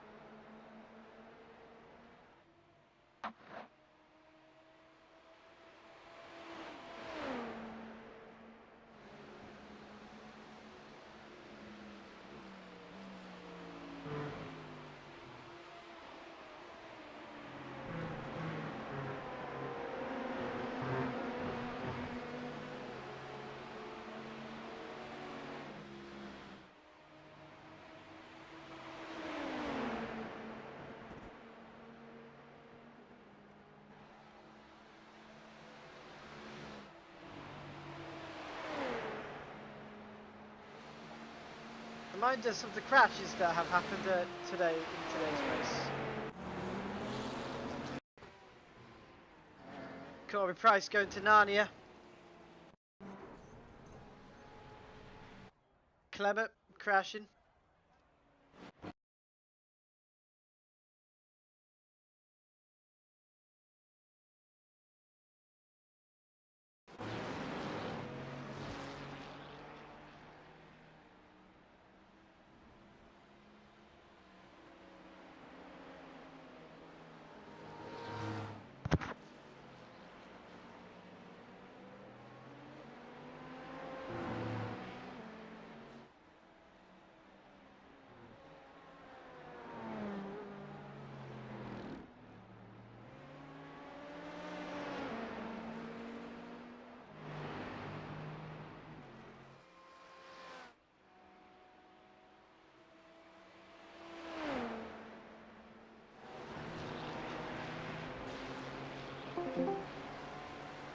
Literally lap the stint and I get bus stopped. Hi Dylan. Oh, he's just disconnected. He's restarting his Discord. Are you still speaking on comms? Alright.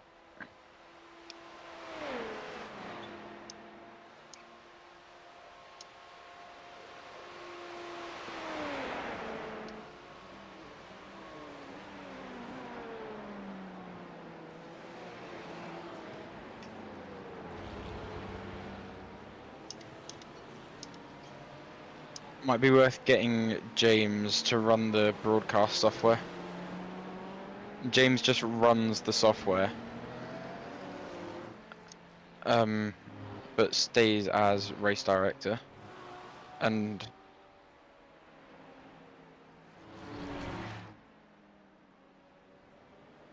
it's not an internet, it's a Hello? graphics setting thing. Hello. Okay, I gotta restart iRacing because it's done the desync, the funny thing again. Love the funny thing. It's so funny. Isn't it, Joe? I guess.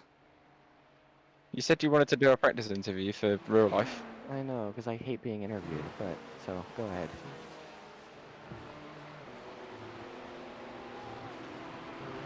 Right, ladies and gents, I'm joined by Aidan Coleman at Mid-stint Racing. Aidan, you had what I call a dominant stint. No issues whatsoever? Yeah, it was a pretty good stint apart from one incident with a GT3 in the bus stop, but felt really good with the tires and with the fuel. Yeah, you dominated the stint. You no issues whatsoever. How did the car feel? Car feels amazing. The setup Toby provided here is very, very good, I'd say. Able to be very smooth with the car. We noticed one thing with a lot of drivers is going into round about turn 6 and 7. We noticed a lot of spins. Is it less grippy around turn 6 and 7? I mean, everywhere on track, if you go offline, there's definitely a lot of marble buildup. There's a lot of rubber buildup, but there has been all race long. So anywhere offline, there's going to be very little grip, from what I could tell. Right, thanks for talking to us, Aidan. My pleasure.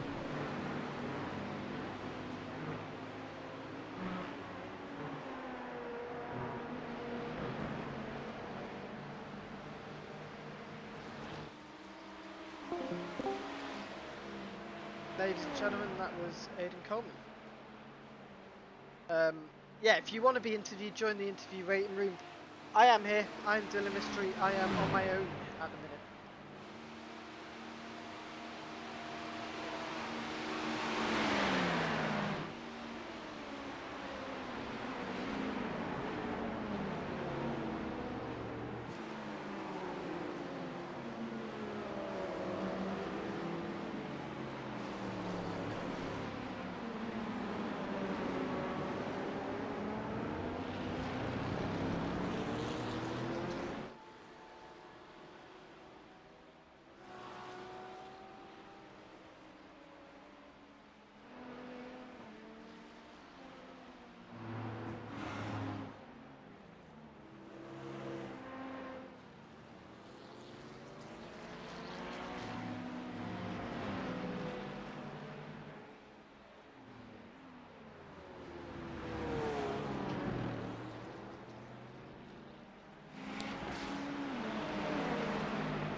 This will make your ears go bust, ladies and gents. We're on board in the combat.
We're going to have a look what's happened here with Joey.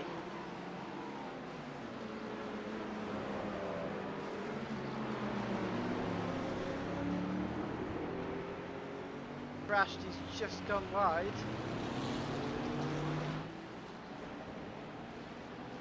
And they've gone to the pit lane.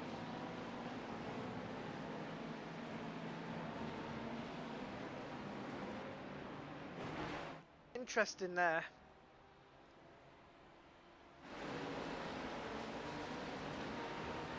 Supposed to be commentary, I'm really quiet.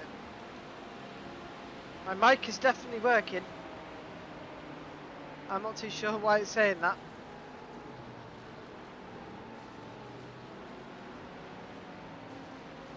I'm just really quiet apparently.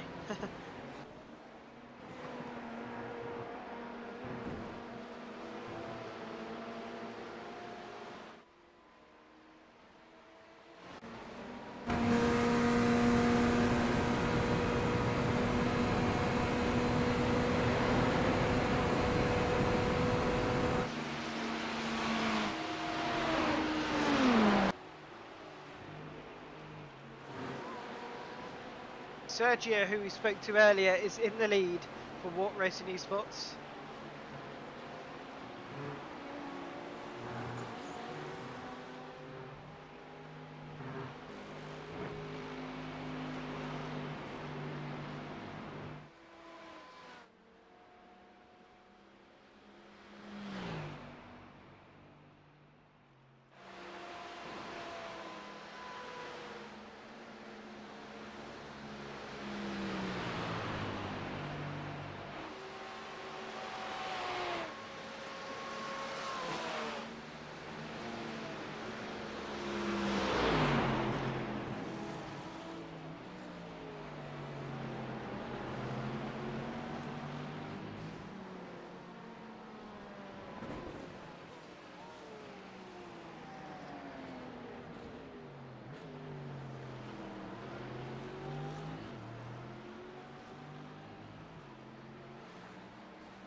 This team here in the GTE class, in the IMSA GT class, have done pretty well so far this race.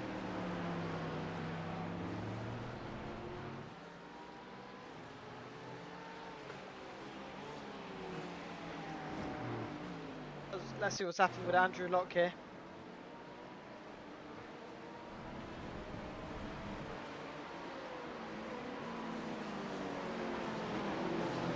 Rebellion Esports.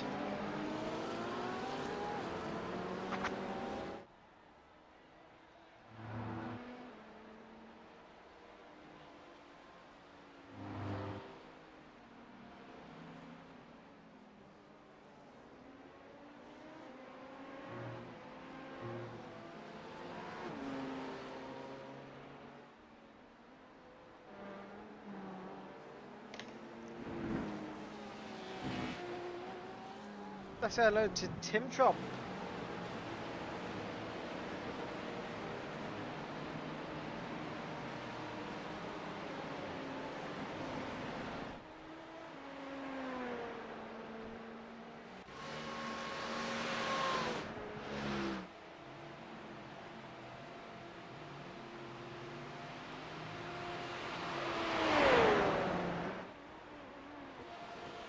Toby Bross is still in the lead. Right, 4 hours have gone through, gone very quickly.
Right, we'll be back in a sec, ladies and gents.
Right, we are back, ladies and gents. We've just been tested.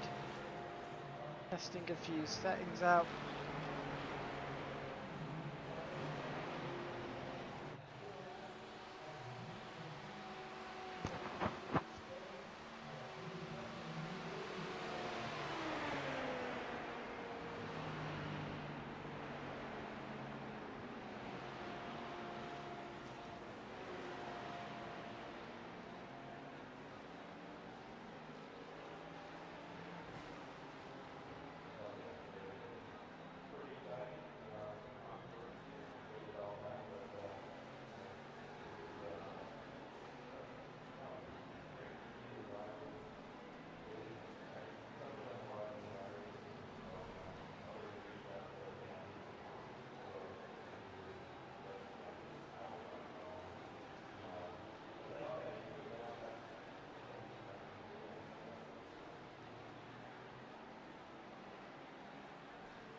Ladies and gents, I do apologise if the broadcast is not perfect. It's all about learning, and we're learning today.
Something this happened here to Sergio.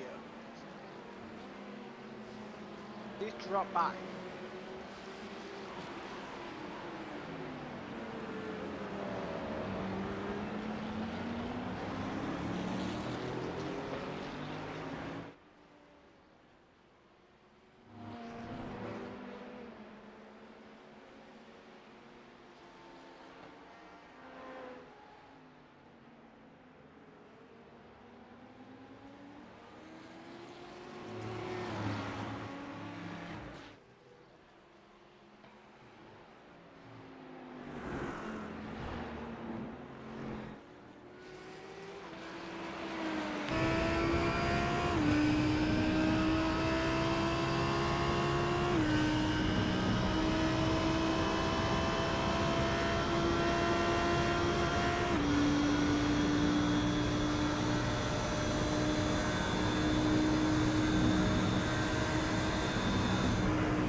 Lap with Thomas and Liam Long.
Ladies and gentlemen, Aztec Racing still in the lead.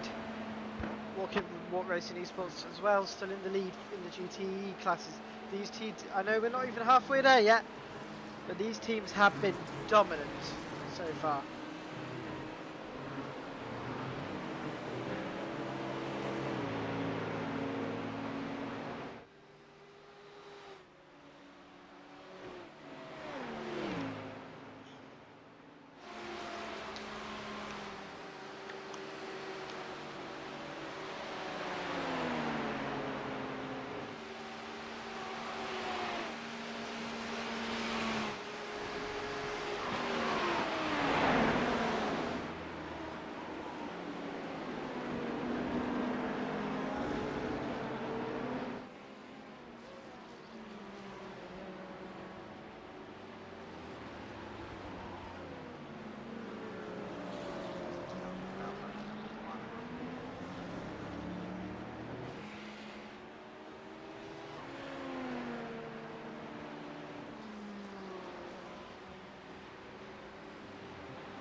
Ladies and gents, if you want to join DC and have a conversation with me, you're more than welcome to.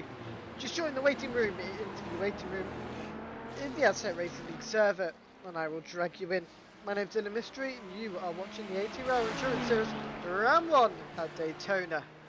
With 10 hours of Daytona, with 4 hours and 21 minutes into the race. And it's, so far the field's quite spread out.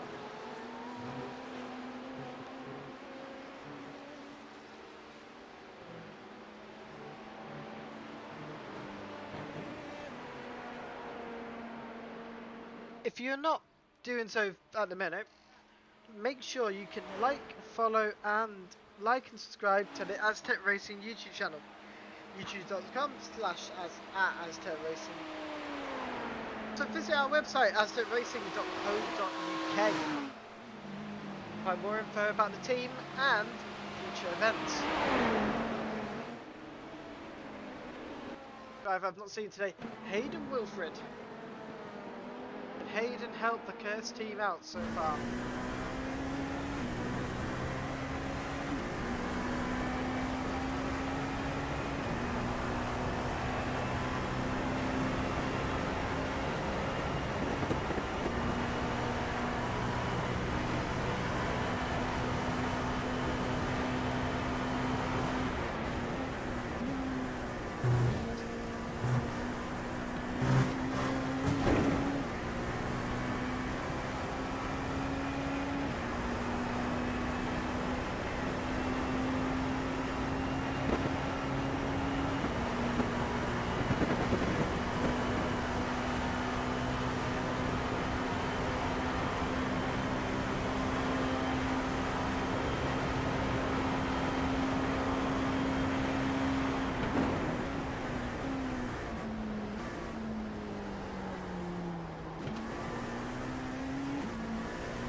Going full course yellow in 10 seconds.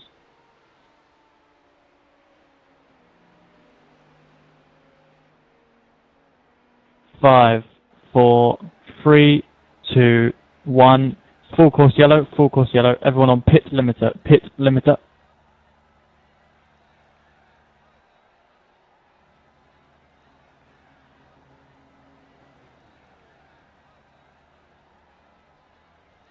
Just to let you know, car 58, you do not have a rear wing. That's why I've called it. My screen, it's attached on one side and you're dragging it along behind you, so.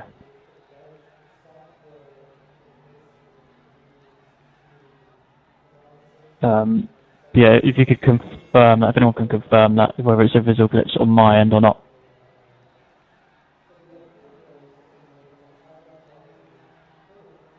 Can confirm from the broadcast side, rear wing is not hanging on the car.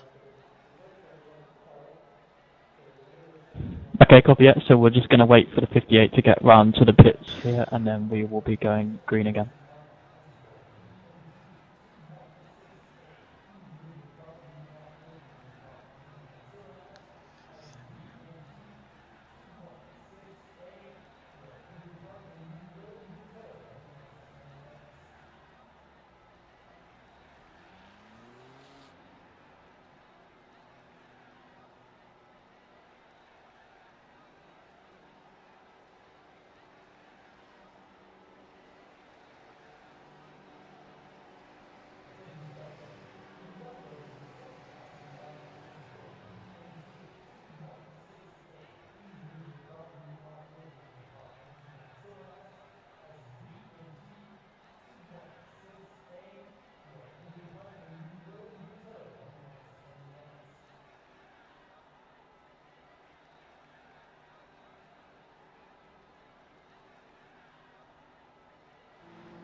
Okay, we'll go green flag in 10 seconds.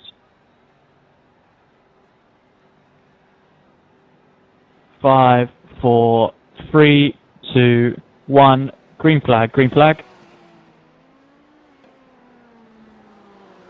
And ladies and gentlemen, we're back to green flag racing here at Daytona. We've just had a small focus yellow. This is why.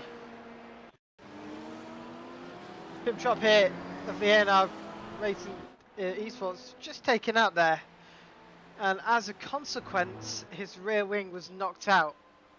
Though the rear of the chassis wasn't completely broken, he was missing a rear wing. So race director James Magascale made the call to call out a yellow flag because Tim Trop here was missing his rear wing. Tim Trop is in the pit lane, and he's out the pit lane as well. And that was the first full course yellow of the evening. That was race director James Magascale speaking.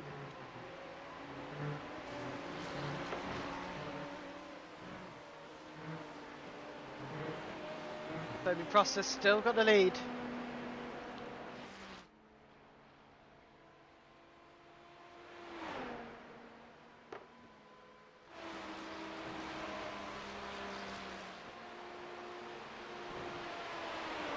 Drivers in the pit lane as well. Let's do a lap with Tony Prosser.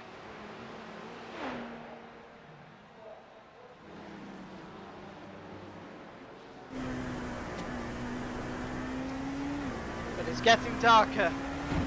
Is there any rain on the horizon? We can wait and see, ladies and gents. Right, let's have a look.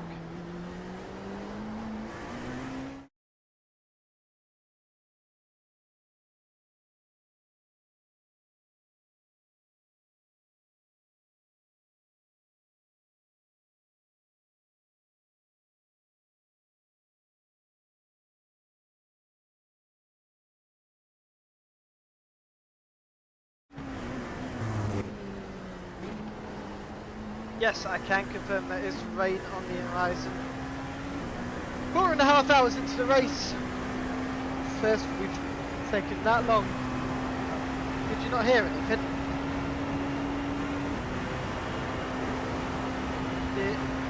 That's weird. All sound on my end's coming out.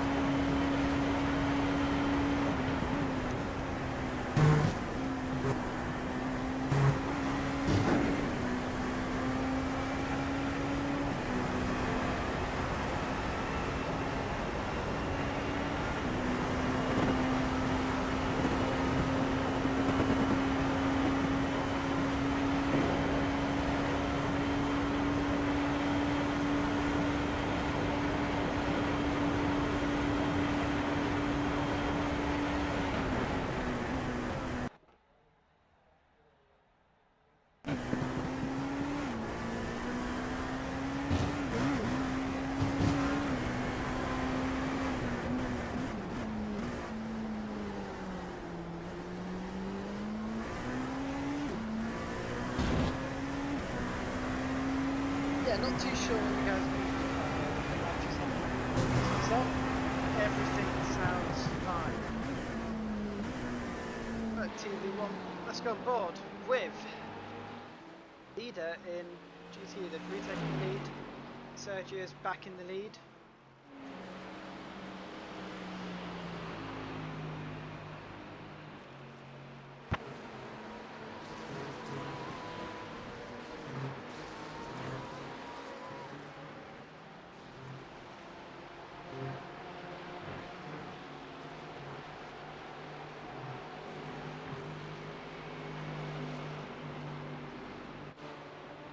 Evan Main in the K1 Esports car.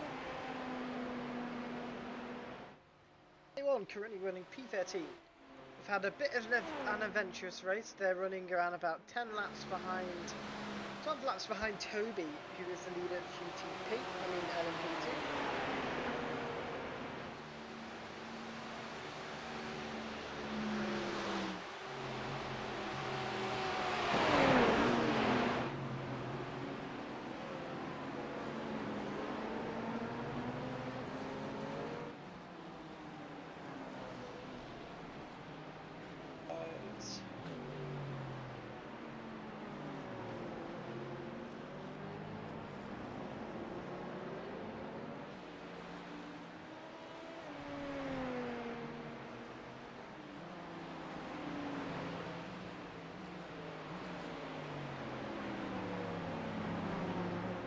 Sergio's right there, and he's going to be lapped by the LMP2.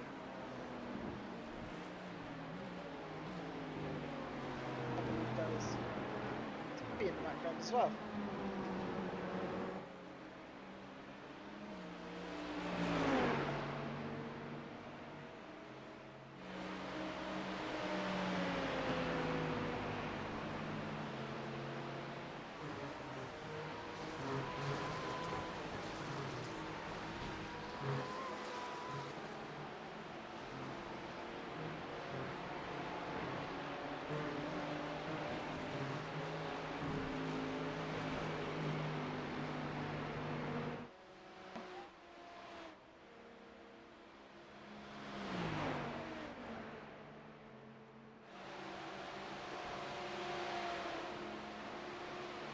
Go, the leader of LMP2. That's lap the leader of GTE. GT, I should say. Looks Sorrento is a bit late.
Spoke to Mr. Thomas Roundtree earlier.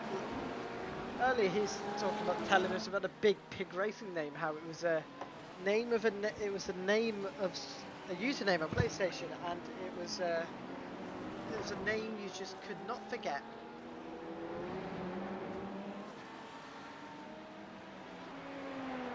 So talking about the livery, how it's like meant to represent like fast food, like epidemic of fast food. That is the PC finally saying no. Right, what's going on here? Is my mic working? Yes it is. Discord. Right. Okay, there we go, it's working now. But yeah, Big Pig Racing. unique name and a unique livery.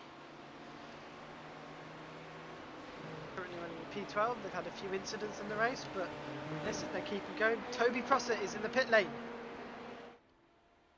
That is Toby Prosser in the pit lane, I believe.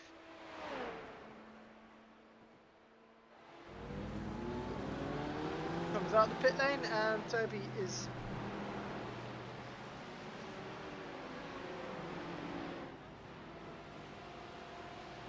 Yep, Toby is out the pit lane.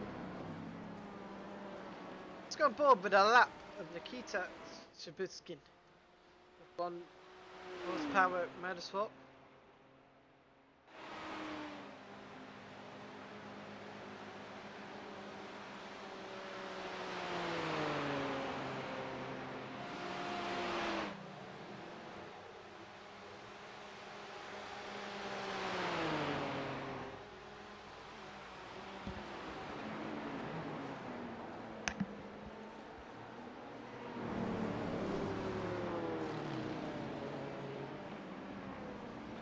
And let's go on board with the team. Gyro graph. It's in the gyro cam.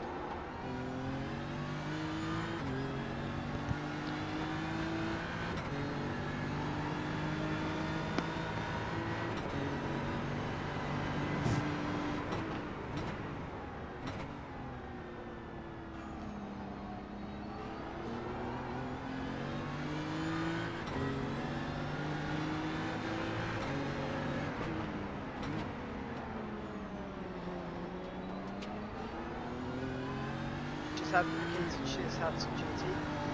Almost lost it there. Good save from the driver.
The pit lane. Never mind, we're going to go on board with John Davis here.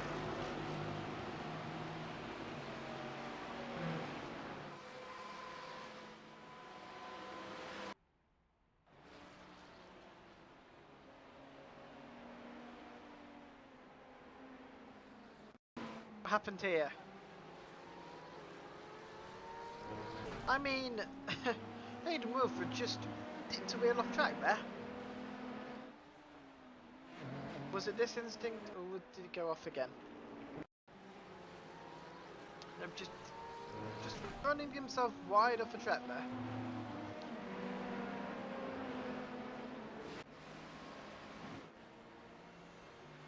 Your leader in LMP2.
Corbin hit Oliver Muck using a GT sandwich at the minute.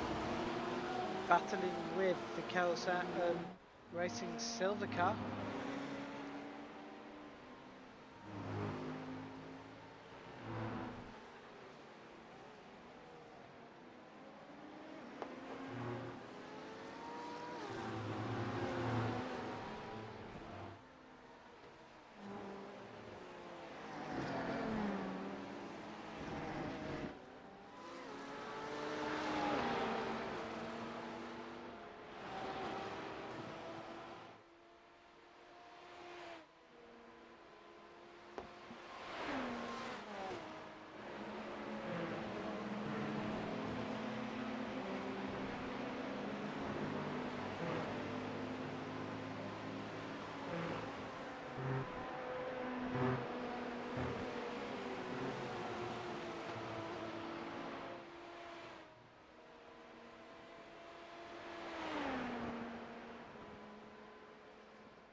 and gentlemen, apologies, I just had to speak to the stewards.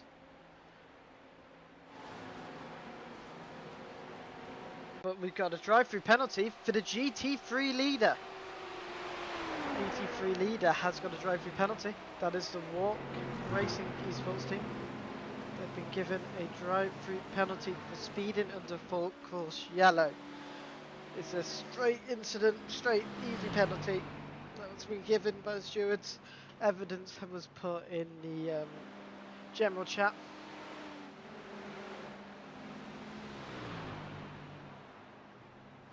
I shouldn't say straight easy, but I'm neutral, but yeah. Given a drive-through penalty, they're coming in this lap. Serve it.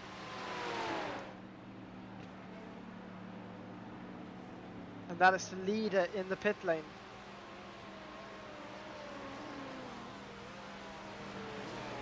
Question is,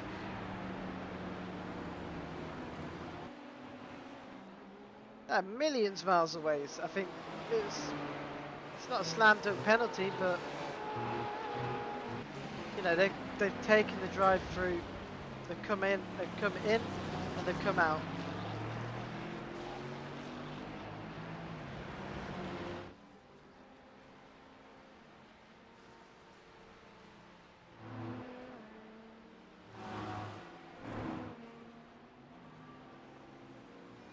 Yeah, no rain at the minute.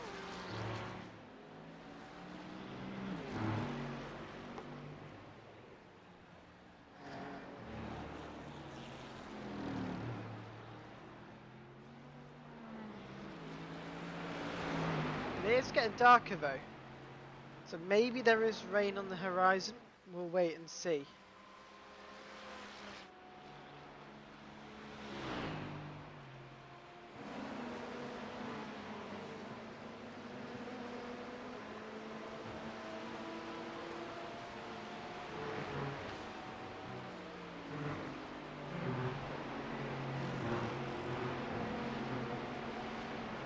Have a look at this.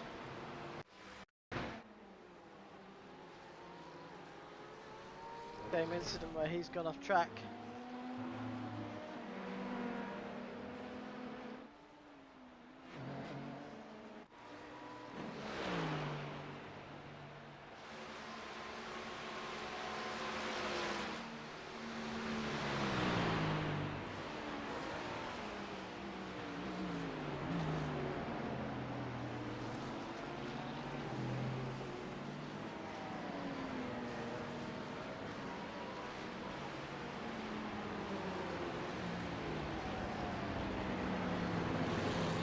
Let's have a look at the weather radar because nothing at the minute.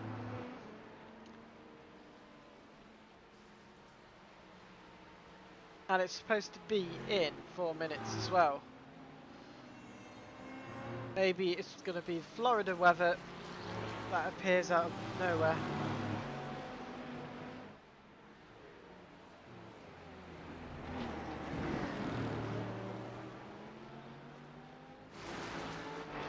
Let's go on board with, not Toby Prosser, we're going to go on board with Mr. Paul Weller. And this is the name I recognise from somewhere, a big pig racing. We're going to go on board his Beamer.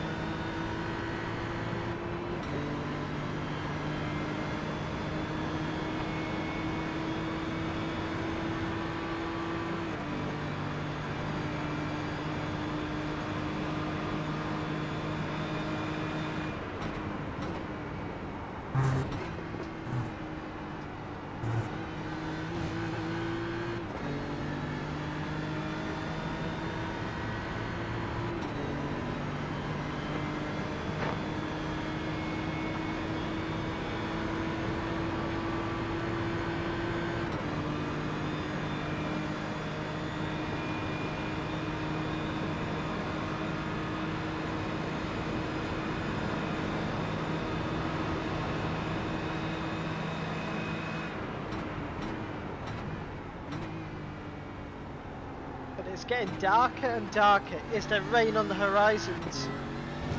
Maybe, maybe not.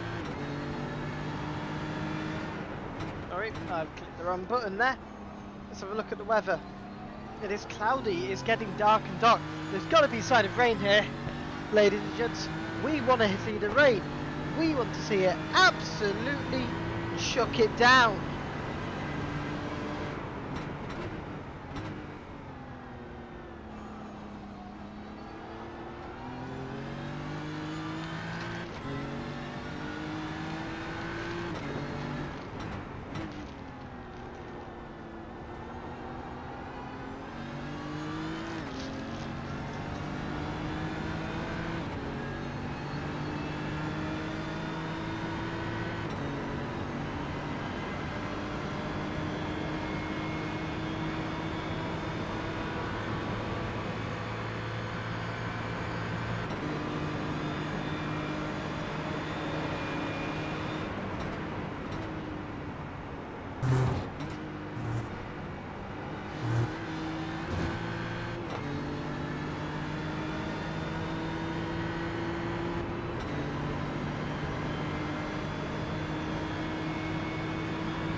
One man who knows how to deal with the weather. It's Tobias Prosser. We spoke to him earlier. He's in the Aztec racing car. Took pole. Leading. What more could you ask for? An Aztec Racing League race with an Aztec racing car in front. It's perfect.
Still no sign of the rain here in the Aztec Racing League Endurance Series Round 1 at Daytona.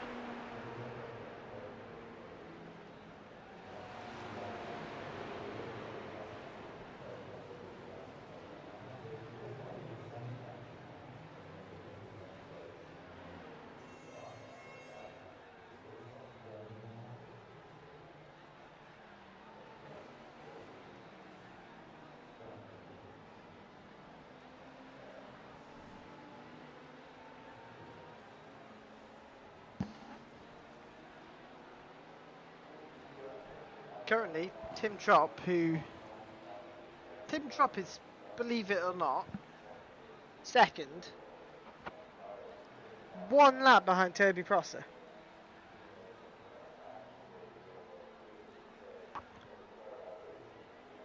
Never mind. Are they on the same lap? They are, but Toby's 30 plus seconds ahead. It's tight, but it's not tight enough.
Let's see what happened with Simon Wonder here.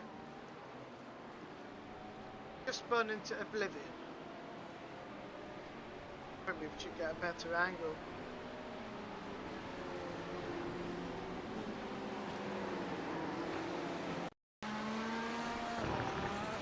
He just took the slight curb and he spun. No damage to the car and he continues on in the race.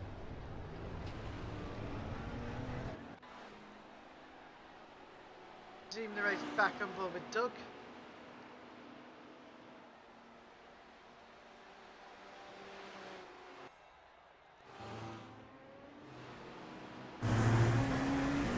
Definitely gonna rain. It's on its way.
crash. What's happened here? Andrew Locke. Barely in these 20 holiday drivers today. Too much steering angle. Run the tyres. And he's got to go, so not a crash at the end, but Andrew Locke did spin there. But it's nice to see the car's okay.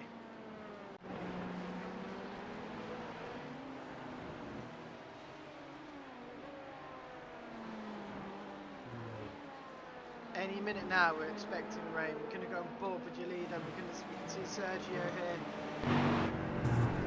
Sergio's seeing any rain coming.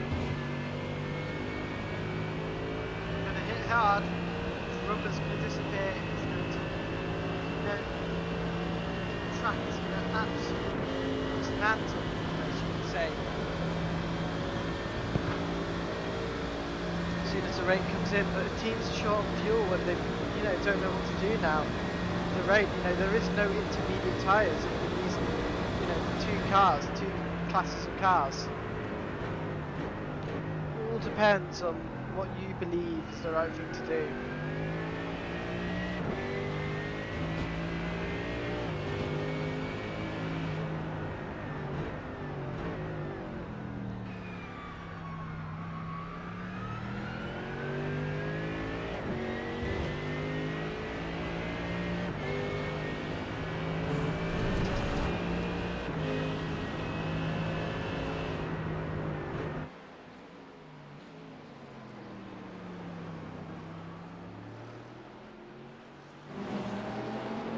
Andrew Locke's tyres must be feeling the absolute heat after that spin. There's one team already on the wet tyres.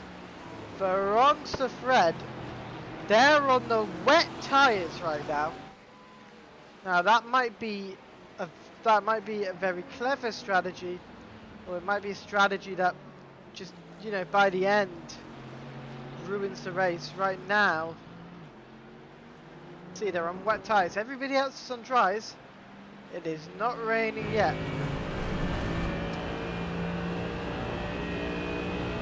But to be on the wet tyres right now, it's not the best position in the world.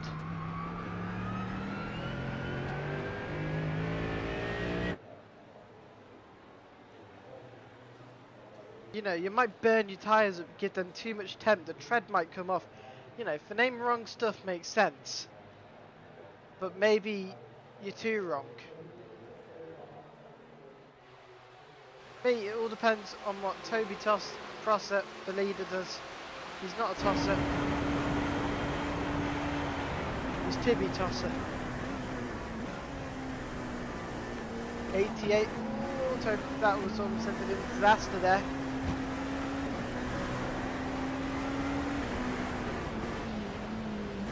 But there's a team already on wet tyres.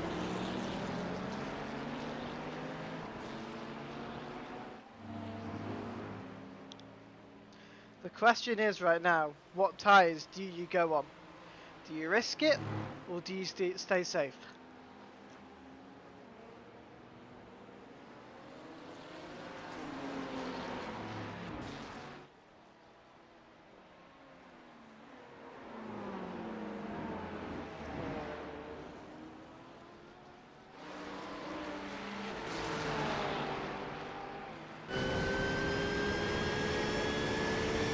Got a battle here going on. Sweet. Dr. Perez and Cam Williams.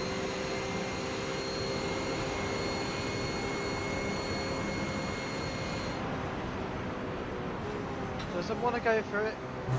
But is he going to gain enough speed here?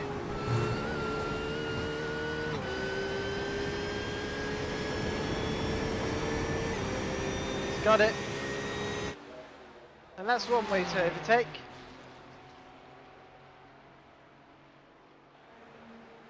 Just one team. There is one team on wet weather tyres.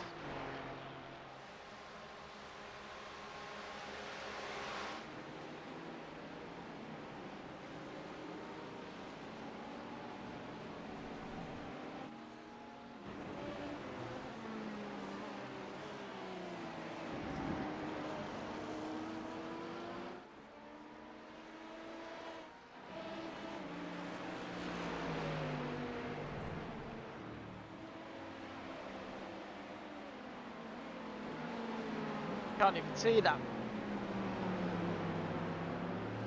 It's so dark right now. It's like, where is the rain? There's a team already on full wet tyres. And there's no rain. No rain. It is not going to rain. There's a team on wet tyres. Harry Shaw's team of the wrong stuff. They are on wet weather tyres. 8 seconds off the pace. They're burning through this rubber.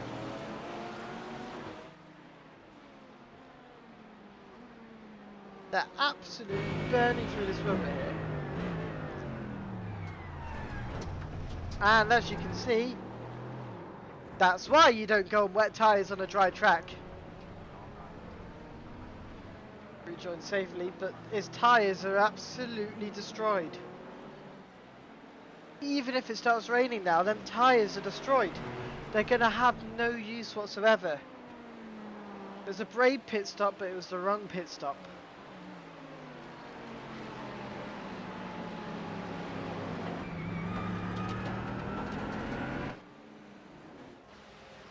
Toby Prosser, of not the wrong stuff, is here. Aztec Racing leader is in the pit lane.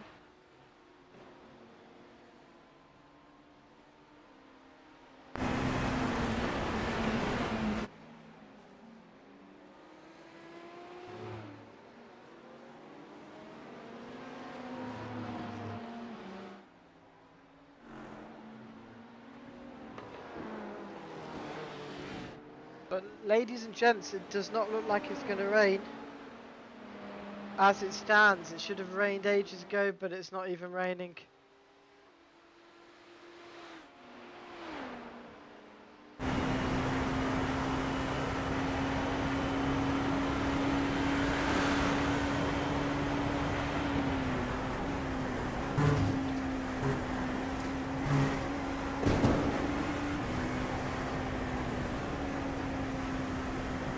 Ladies and gents, if you're in the chat, tell me if you think it's going to rain.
Are they still on wet tyres? That's... They need to come in the pit lane. Not raining.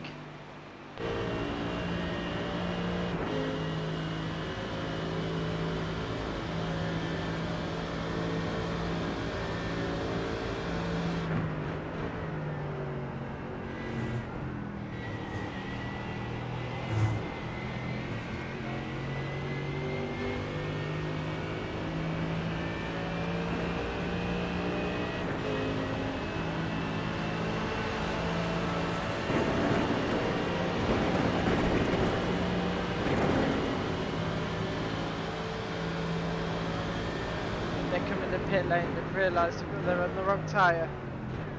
It was a brave call, but wrong decision. As the wrong stuff red come in the pit lane.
Looks like the rain has just disappeared.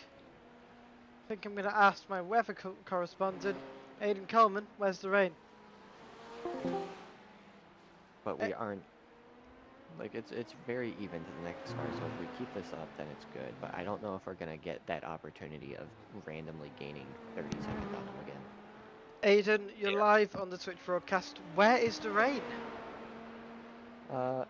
We've been wondering the same thing. I'm assuming at this point it's not coming because the radar is still completely clear and everything from now on is under 20% chance. So if it does come, it can't be enough to warrant a pit stop. So I'm not really worried about it anymore.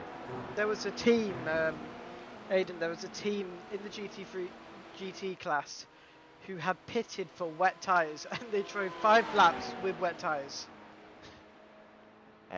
That sounds like it would have been fun, but not ideal for pace. No, it's fun. So they burnt the tyres out. And yeah, when the radar hasn't showed anything at all the entire race, but when it says 3 minutes from now there's going to be an 80% chance, I can understand why you would think to pit for wets. We almost made a similar mistake, not quite with the tires, but we ended up getting full fuel and it ended up working out pretty well. Right, thanks for talking to us, and we hopefully will see some rain. I hope not. Ladies and gentlemen, that was Aidan Coleman and Toby Prosser of Aztec Racing talking about the rain, as you do. Toby's screen. Very unlikely. I don't think it's going to rain. Perfect.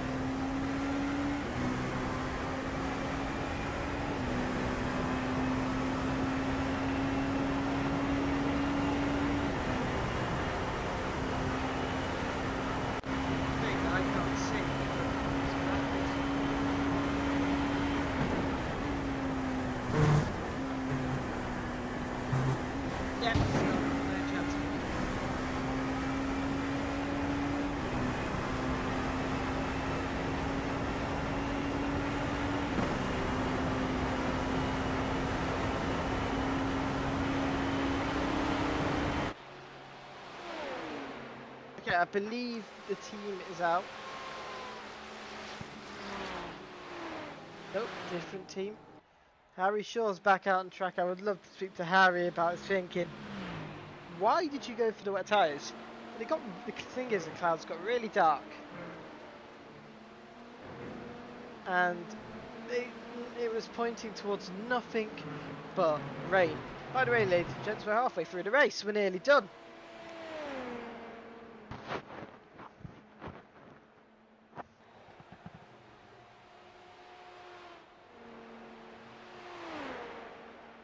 Driver we've not seen for the rest of most of the race. Let's do an onboard lap with this driver here.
But I promised.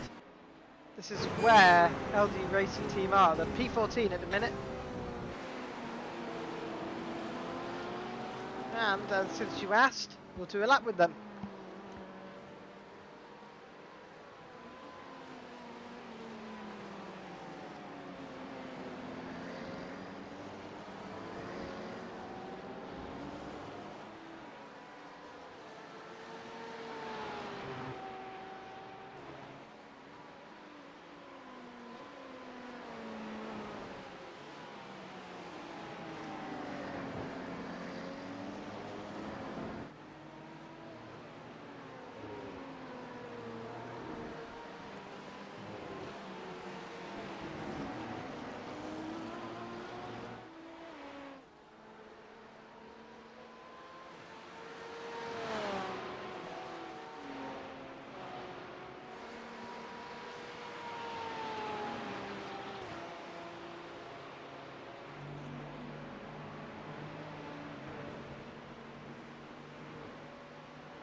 Definitely say, ladies and gents, the weather not changing. It got darker, but that doesn't mean much.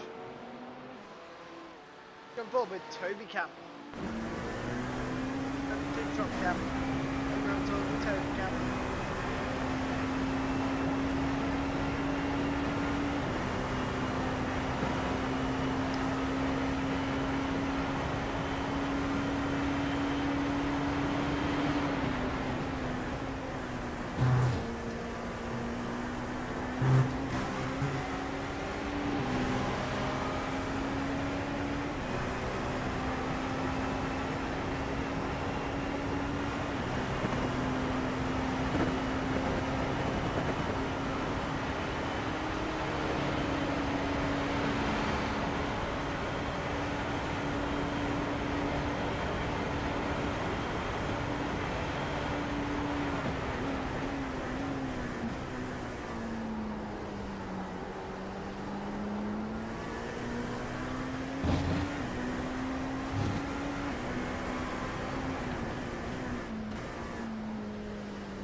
Okay, ladies and gents, I think something just happened here. Happened here.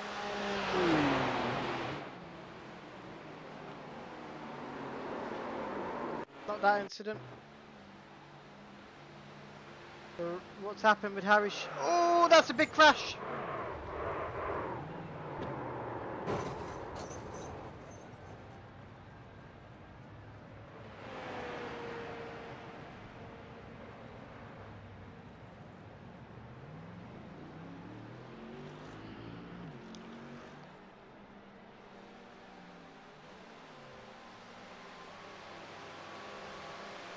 Come in the pit lane.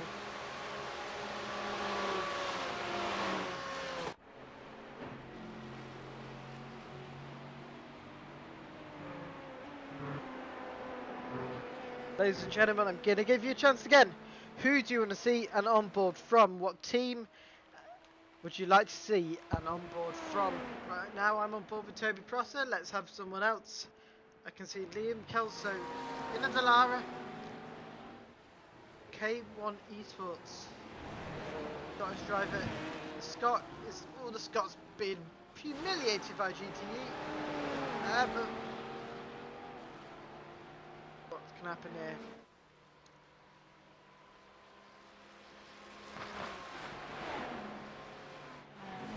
The top K1 team.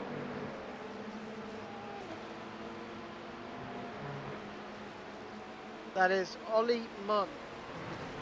Right here. You asked for it, ladies and gents. Here's your lap with Oliver Munn.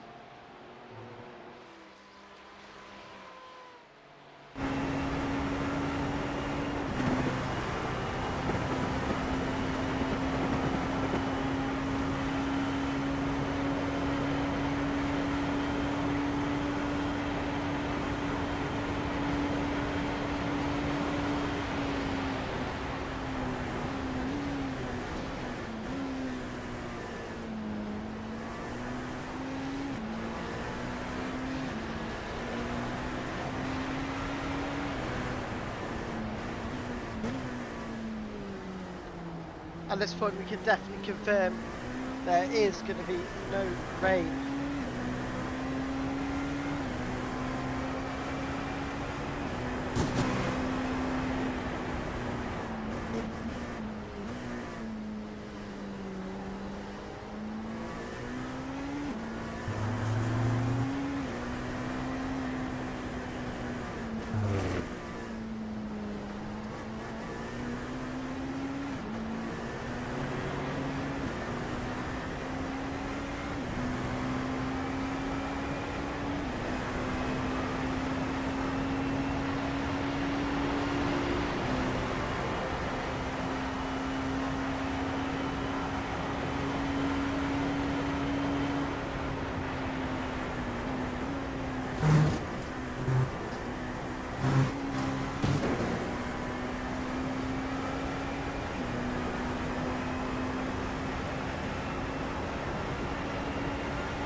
Something's happened, ladies and gents.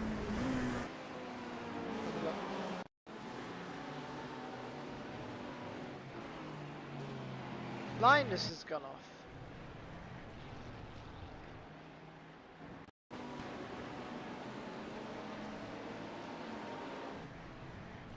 Something's happened here.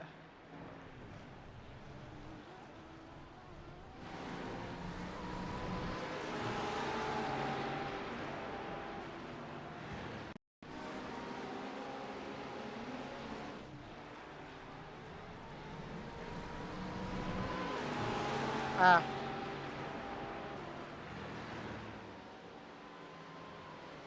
In 10 seconds. Full course yellow, ladies. 5, 4, 3, 2, 1. Full course yellow. Full course yellow. Please, everybody, be on pit speed limiter.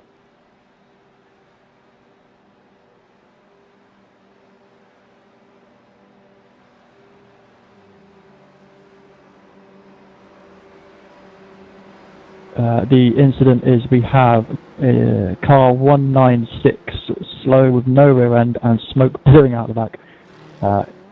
She is on the back straight heading towards Le Mans chicane, so shouldn't be too long.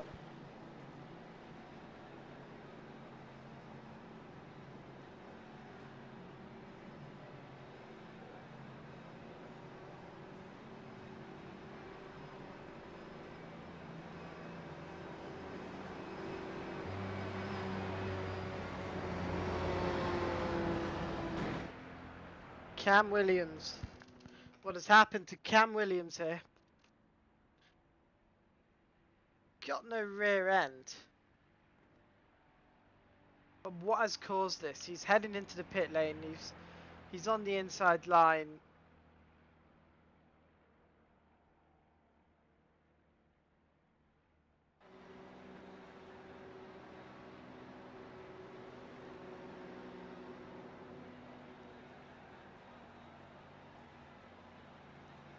Short one. So we're under full course yellow. We're under full course. Oh, engine has blown up.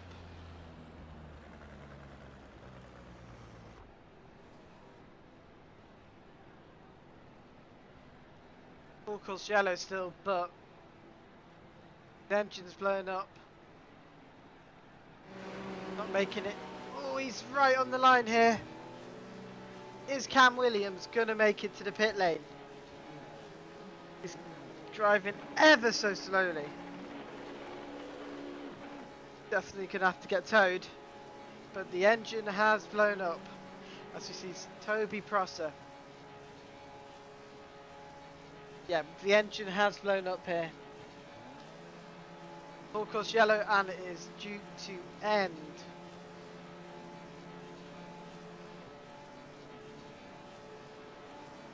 Question is, can 196 Returning to green in 10 seconds.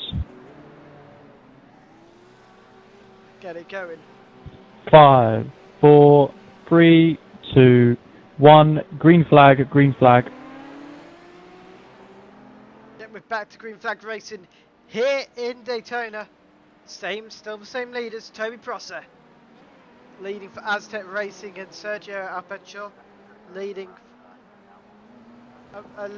for War Racing Esports.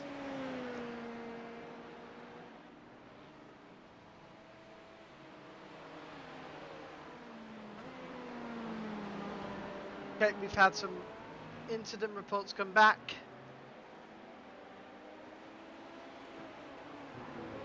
We need to have a look here.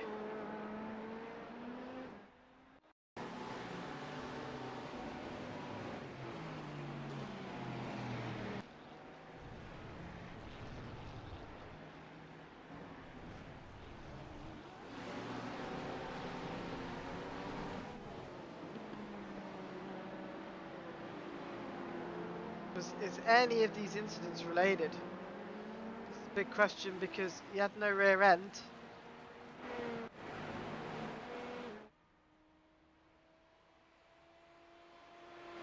But that's going to be a big repair. If this K1 team has, not K1, but WT Racing team has already taken the fast repair. They've got no engine. It's going to be a long repair. They can get it repaired. There's still, 4 hours and 20 minutes left to go until we see checkered flag. But, oh my word. But, it's not nice to see an engine blow up, but it happens in racing.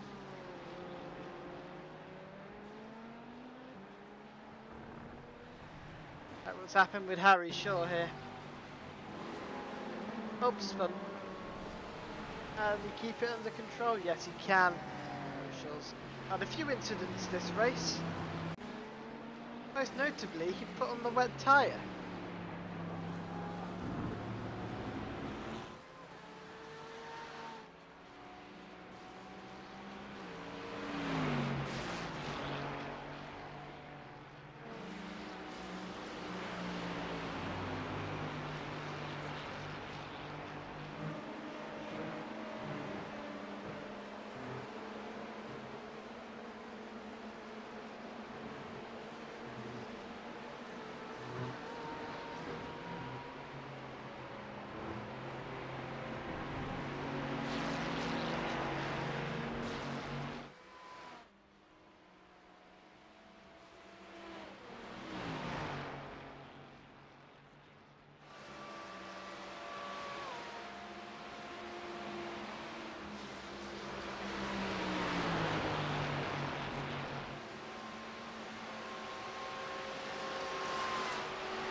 Welcome back, ladies and gentlemen, to the ATRL Endurance Series. We're involved with Harry Shaw again. And Harry Shaw, ladies and gents, he's on wet tyres! Again! He's spun a billion times!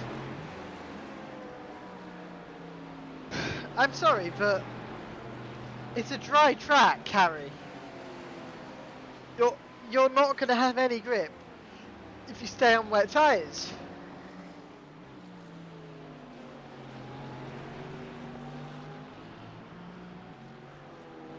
On wet tyres.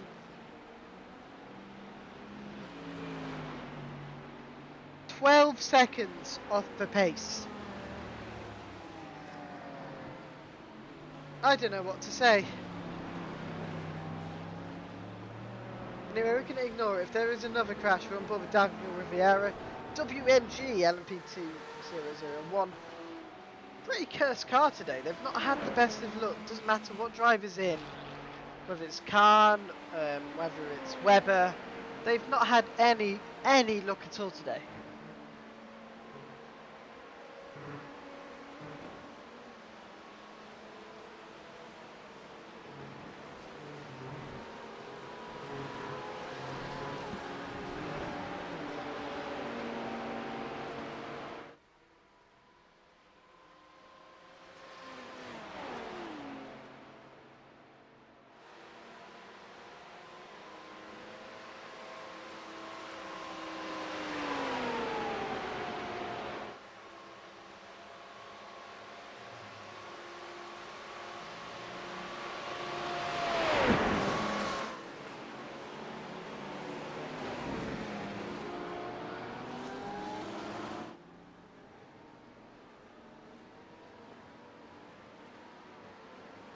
Ladies and gents, at the minute, no sign of rain.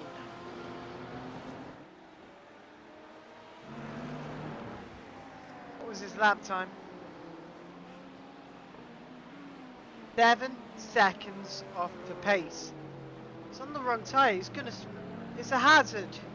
It's dangerous. It's not raining, Carrie. And Doug's. Let's have a look what's happened to Doug here.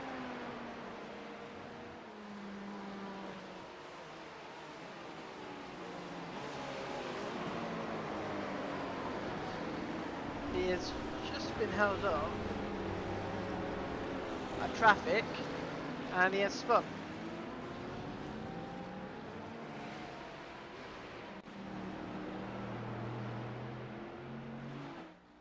Four laps down, you're on the wrong tyres. It's not even going to rain. What's the chance of rain? 8% blood. And I don't say blood, but you're on the wrong tyres. I don't have to make that more clear. Got to drive it in the pit lane. That is Linus Peskovic. Peskovic is in the pit lane. Oliver Munn is not in the pit lane. Aidan Pole is in the pit lane as well.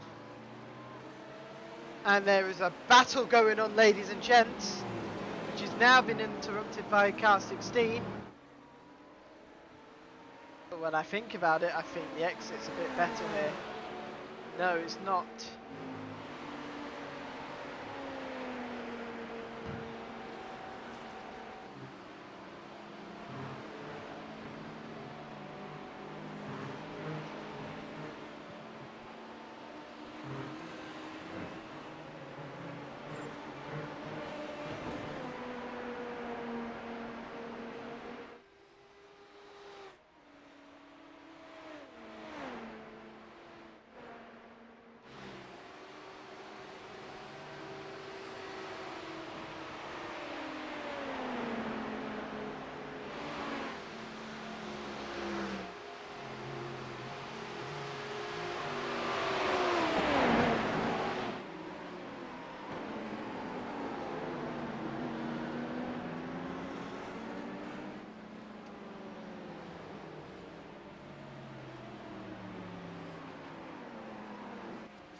Yeah, he's in the pit lane again. Kind of hard to make sense of what's going on.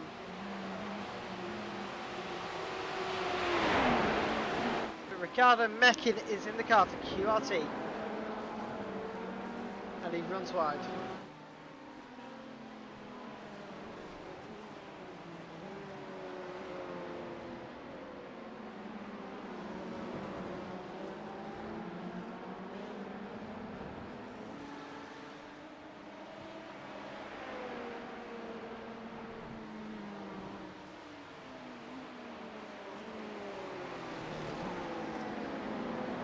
This is what I love about some long commentaries. I can make a cup of tea that will last me 4 hours and stay warm.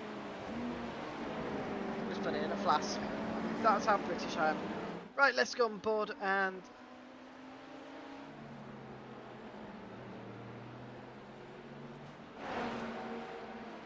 camera angles there.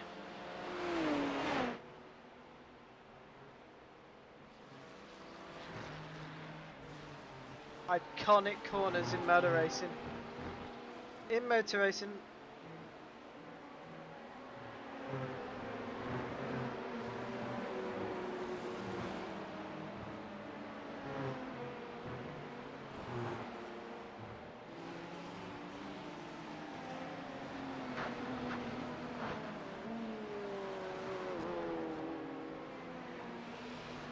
What was Zach Booth?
Happening again with Harry Shaw, ladies and gents.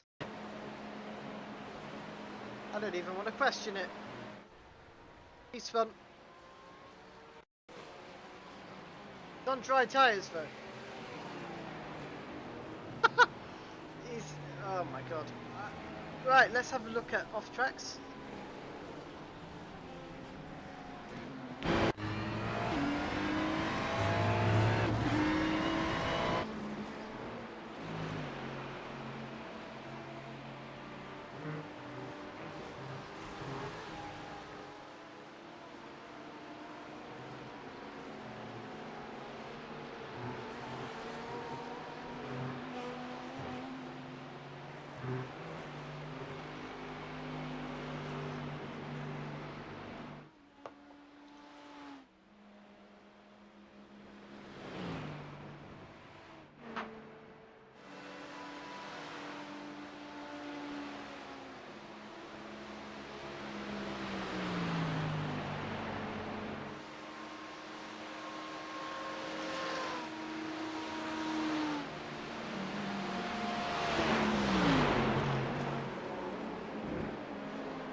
want to do a lap in the Corvette. Exanity Motorsport Blue. Let's see what they can do.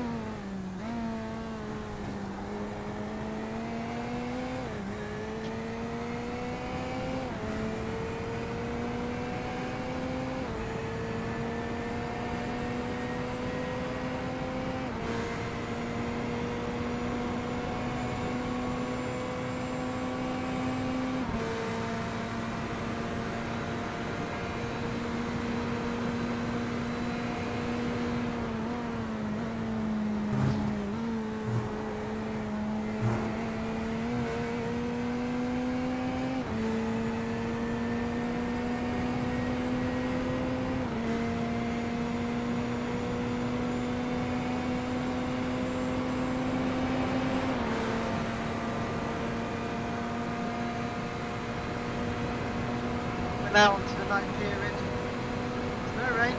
Nice and dark at Daytona, ladies and gentlemen. The ATRL Endurance Series Round 1, 10 hours of Daytona.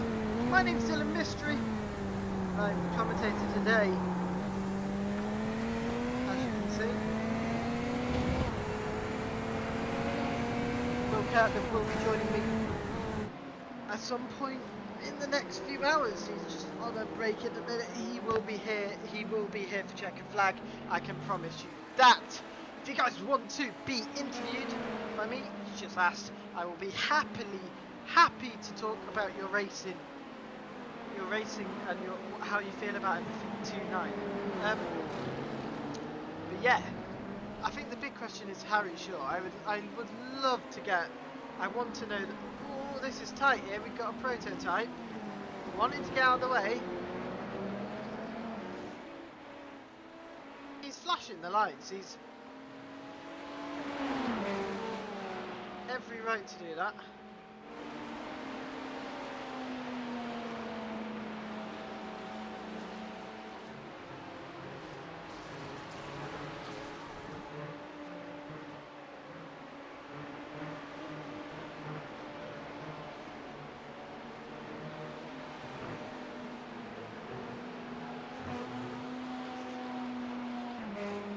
That booth of W2W Racing. George Sanchez. Fast Repair Motorsports.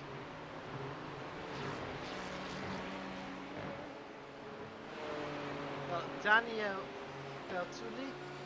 Daniel Tulli is SDK E-Racing Team IMSA 969.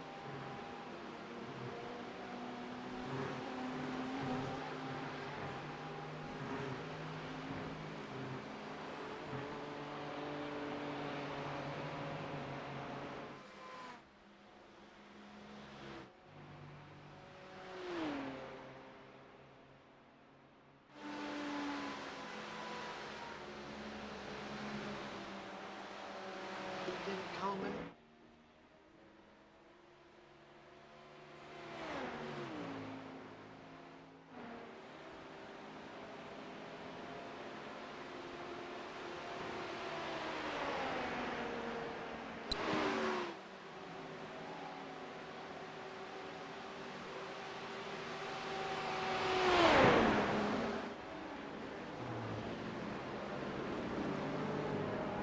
Come on, K1. Indeed, K1 is a big supporter of ATRL. They've genuinely, as a brand, helped us out with GHR.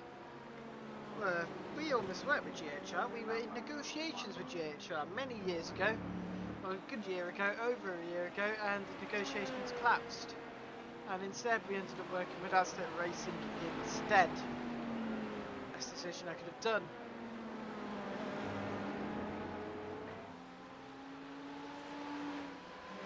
Unlucky Gaming Motorsport. Lap down. Not necessarily bad to this car number 10. It's Archie Craven. However, unlapping themselves compared to the GHR car. K1 GHR car.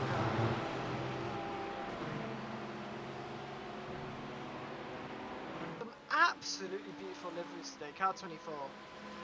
You know, they're leading the race, but they've also got a brilliant livery as well. Especially at night, it looks absolutely stunning. It's a piece of art.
Corvette here, ATRL roll.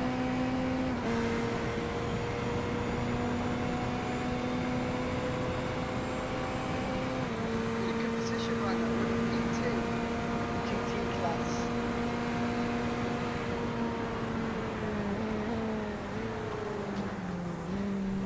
Just got rammed off the road there, but not. We're still on the track. The car's in one piece. It's not been shattered like other pieces of car.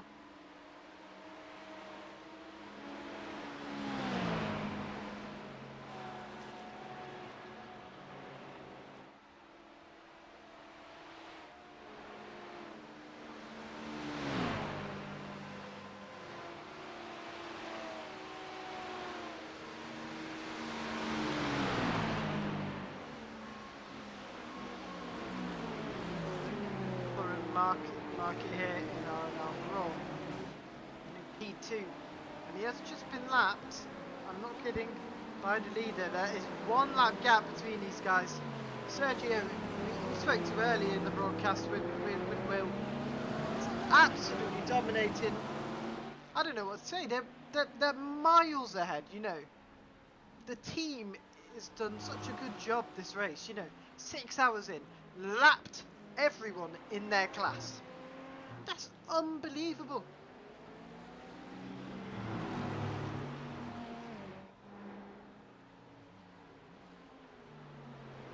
But to make it even better, they're only 3 laps off of P2.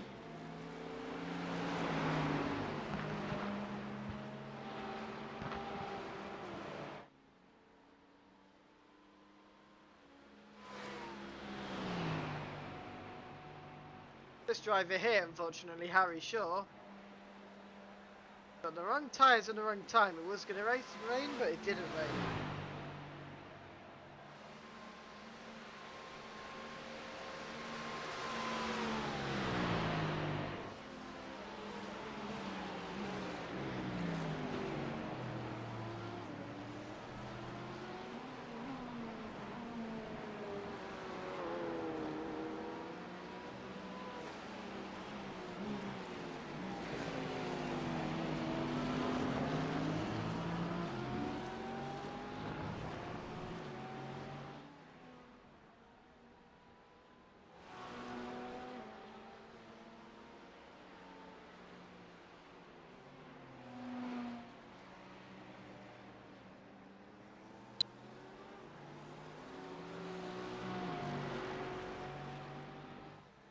Let's go on board with Archie Craven in K1.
ladies and gentlemen, I'm back. Sorry, I had to do slight small break.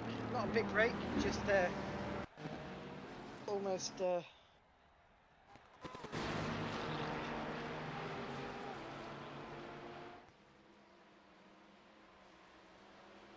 yeah, just a small break.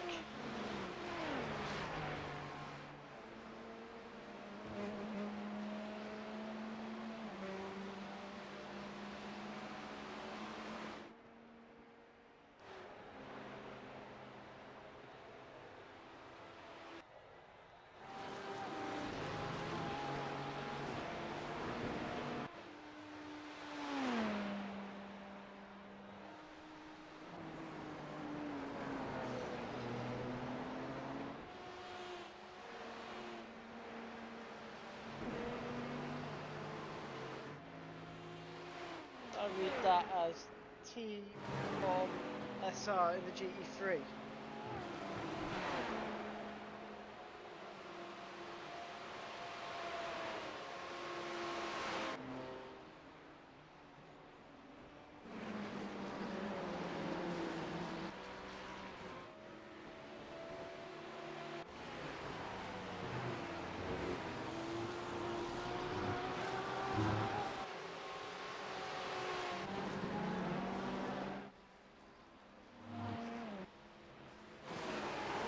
I'll be brutally honest, I have no idea where turn 1 are. I can't seem to find them.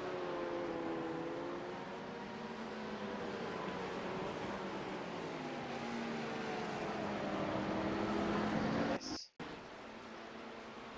is the cursed LMP2. Oh, he's just gone too wide there. That definitely got to slow down.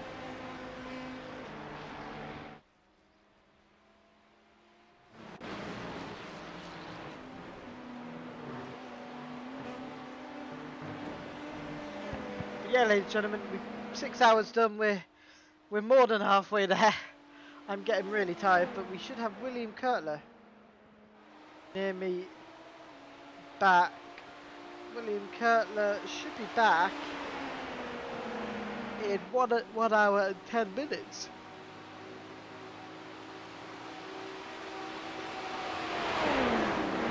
Drive-through penalty for Bubblegum Racing, car number 16. Unsafe rejoin. We're going to get some more penalties on the way, ladies and gents. The Italian team, they're going to come in the pit lane. They should come in the pit lane.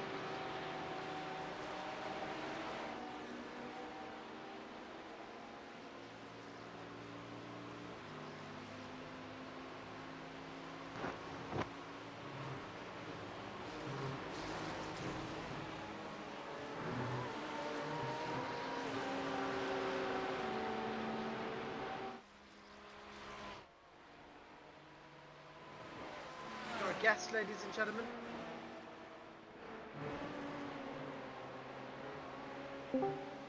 Hello, welcome to the broadcast. How are you?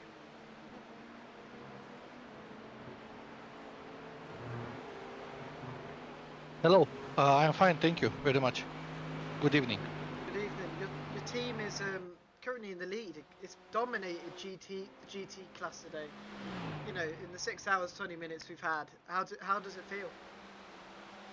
Well, the race is not over, so how do you say, the fat lady didn't sing yet, so we're precautious. We had good pace. I think the BMW and i6-9, I think, and the Ferrari, the blue, had strong pace in the beginning, but they got unlucky, so we're not counting our chickens yet. Yeah, there was a point in the race where you had lapped everybody in the class. You were only 2 laps off the last P2 as well. Yeah, the boys did a good job, but we're like off sequence because we were expecting rain, so we did an undercut, but the rain never came. So now we're off sequence with the other guy, so the gap is not really what it seems. It's less than that. Yeah, unfortunately the rain that everybody thought was coming did not show up. But, you know, are you guys on strategy at the minute? Are you in a good position? We had to adjust because, like I said, we undercut preparing for the rain. And then we had the drive-through also because for the yellow car, for the yellow full course yellow. and then we had to adjust the strategy and also driving, like the drivers itself, how we should drive the last stints. We're gonna see the last stint is gonna be interesting because the other teams will have a splash and dash. We're gonna have a longer pit stop. So we're trying to stretch our lead as much as we can. Obviously, you've got a big gap. You know, when you came into the pit lane to do the drive-through, you know, you had such a big gap that the damage was very, very minimal. That is correct. I think we lost about 40 seconds in total. Not a good position for us. But again, I'm sure in the next rounds, the teams in the BMW, I'm sorry that I don't know their names, and the Ferrari will be back on pace because they were like really fast. Right, thank you for talking to us. Have a good evening.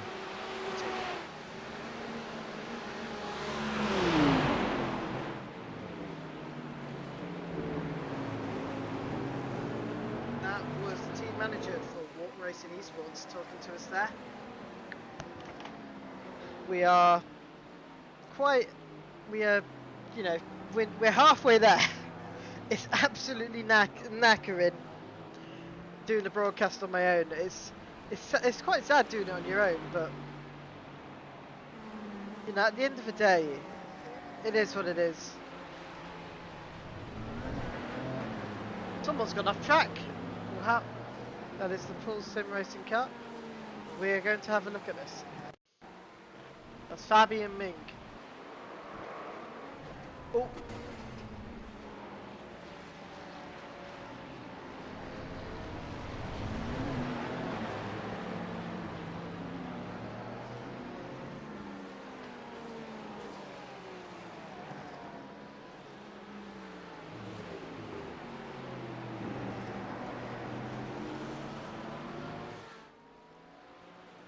I'm not going to go back to live. Say hello to Aidan Coleman. Aidan Coleman, Aztec Racing.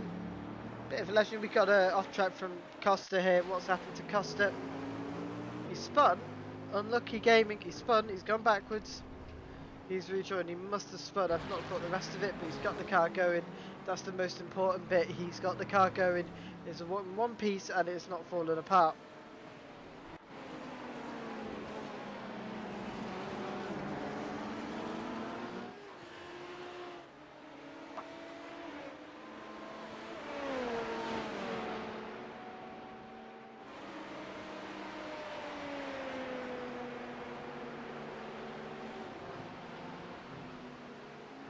Guys want to talk, if you guys want to have a talk with me in the broadcast, feel free to join the interview waiting room. I would love to talk to all of you, talk about your race and how it's going, and hear it from your perspective really. This is from a commentary perspective, it's a different perspective, it's a different view, you know, what I see on my screen is different to what you guys are feeling. You guys obviously have control of your wheels, whatever you use to, it's iRacing, so everyone's pretty much got a wheel. I will say I have used iRacing with a controller before, and it's not good. No, but this is when I didn't have my wheel with me in my flat, so it's a bit different.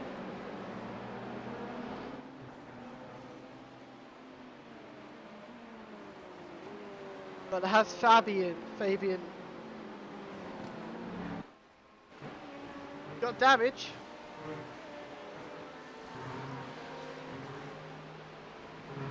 Question is he going to pit? As long as the suspension isn't knackered, should be okay.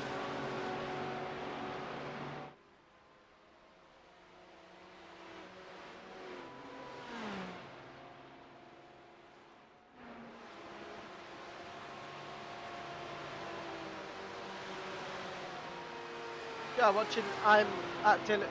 Find me on Instagram at Dylan Mystery. At Dylan5 TRY. You can find Will Kirtle at WC_supercars, and you can find Aztec Racing on social media at Aztec Racing.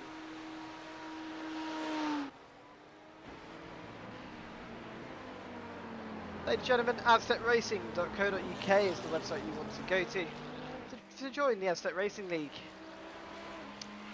This broadcast is brought to you by Smag 660 Media, upcoming media company founded by James Smagsgill.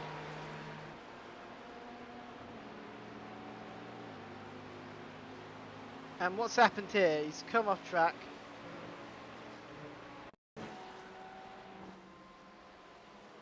Spun, he's too much steering angle. Okay. It's not too bad. What happens here? He stopped. Can he get it going? Can he get it going safely?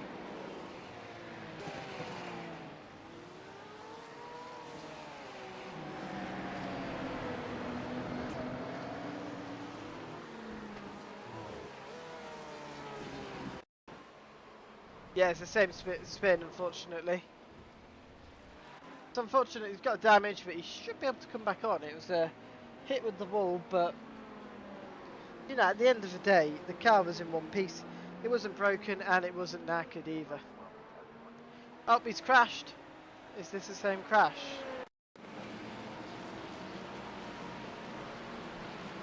What's telling me he's crashed?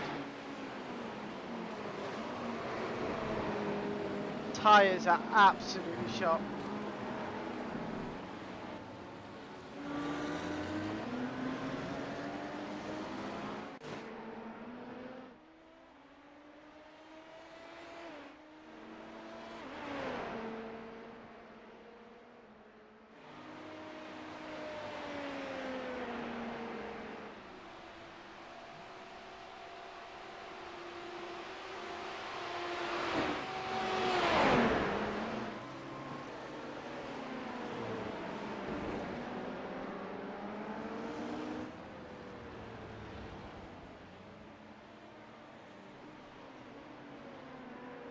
Aiden Coleman is in the lead. I can drag Toby. I have the power to drag him in here. Toby, if you are here.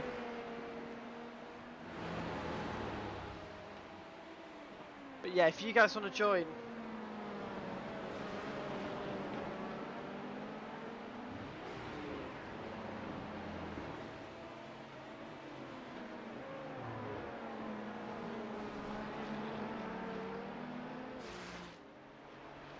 On board with, I'm deciding, eeny, meeny, miny, mo, we want to have a go on board with Paul Weller. No, we're going to go Inen. I probably butcher in all the pronunciations, but trust me, I will learn. As a sports journalist, there's stuff to learn. And Harry Shaw, what's happened to Harry Shaw here? He slipped on the marbles and he's gone slightly off track. It's not too much, he's okay. Let's go back to the live footage of the Italian driver here in the Beamer.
Any gaps here?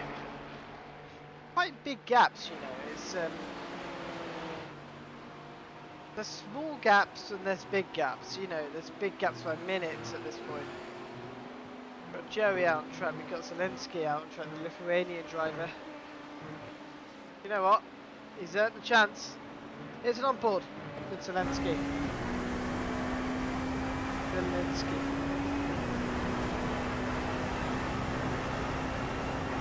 See, this is all flat here through the oval. Get the track map out. just about see where the start finish straight is. It is banked. Got a marshal there. And as you go into the road course, there is an indication there. It's all lit up. Got a driver coming out the pit lane. You've got to be careful. You do not go wide because you can hit that tyre barrier. You can hit curve 1 and curve 2. It's all braking for the International Horseshoe, the Rodriguez International Horseshoe, to be correct. It's all about applying your throttle perfectly as you go through all the way to turn 4. It's a bit of a kink, but it's all flat. As you brake here, approaching turn 5 is a hairpin. As long as you get your exit perfectly right, that's all that matters. Getting the throttle perfectly right as you go to turn 6. This is where you need to get it right. Turn 6 and turn 7 as you rejoin the banking. As this is all flat out here until you hit the famous bus stop chicane here at Daytona. It's all flat and it's just minimum as low as you can. As you can see, we're going to look at the speed we're gaining on a GTE. It's got the lights flashing. Which way is it going to go? Is it going to go to the inside or the outside? It's going to go for the inside. There's enough space to risk it. Takes it flat out here through here. Lift and then throttle. Reapplies the throttle and goes all the way. It goes all the way to the inside and holds again. It's probably going to take the outside. We're approaching a GTE. We've got to drive in the pit lane. And it's all flat to the line here. Hold your position. Hold your steering angle. And rotate your steering angle slightly again, and that is a lap around Daytona at night. And that was a really good lap as well. You know, it demonstrates what it is like in LMP2 when you're lapping. But what is it like the other way around?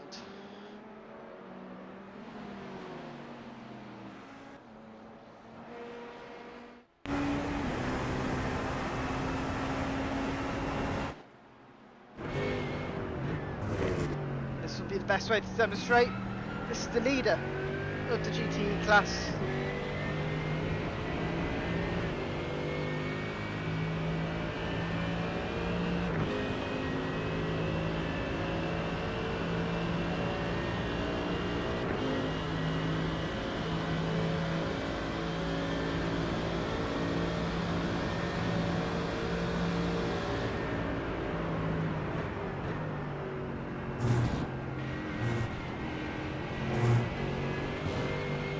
Let's see what the Water Racing Esports car can do.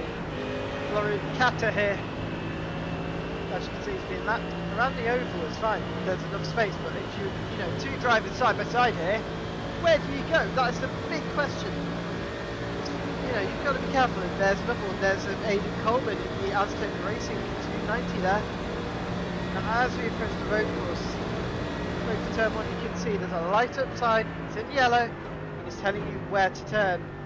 Break down as much as you want, and this is where you start applying the throttle again. You hit the curve 1, and you hit the curve again as we break down for the Rodriguez International Horseshoe. And no throttle here, and the throttle, you apply your throttle here, but try not to get a snap of oversteer. The last thing you would want around this circuit. But the question is, where do you go? Where do you, that is what, you know, where do you go? Where would you want to be? The question is, ladies and gents, where do you want to be? In these positions, as you can see, you approach turn 6 and turn 7. This is where you rejoin the banking.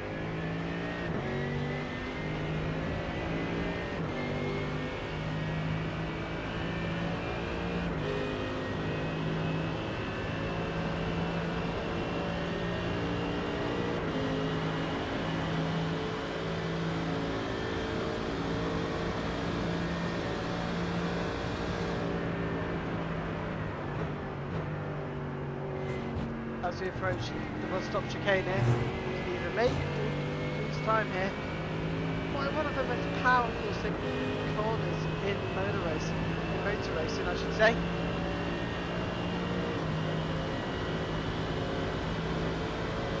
P9 is catching some of them.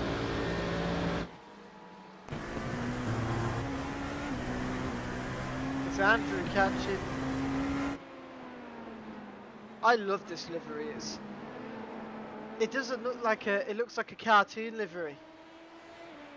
It's, you know, that got that.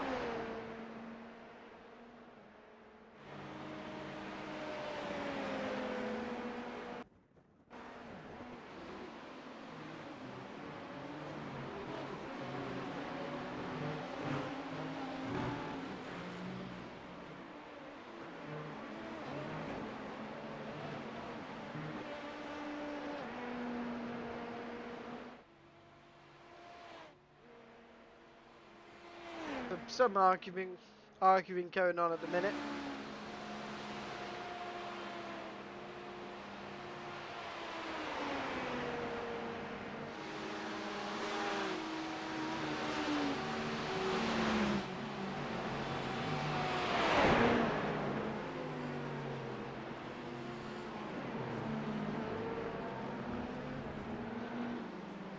Are they gaining? That's the big question.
Oh, we've got a crash in. What's gone on, ladies and gents? Big kick racing here. We spoke to them earlier today. It was the same corner, turn 6 and 7. It's very slippy, obviously. The rain's not come out, so the marbles haven't washed away.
Then he was here in 5 minutes. That happened.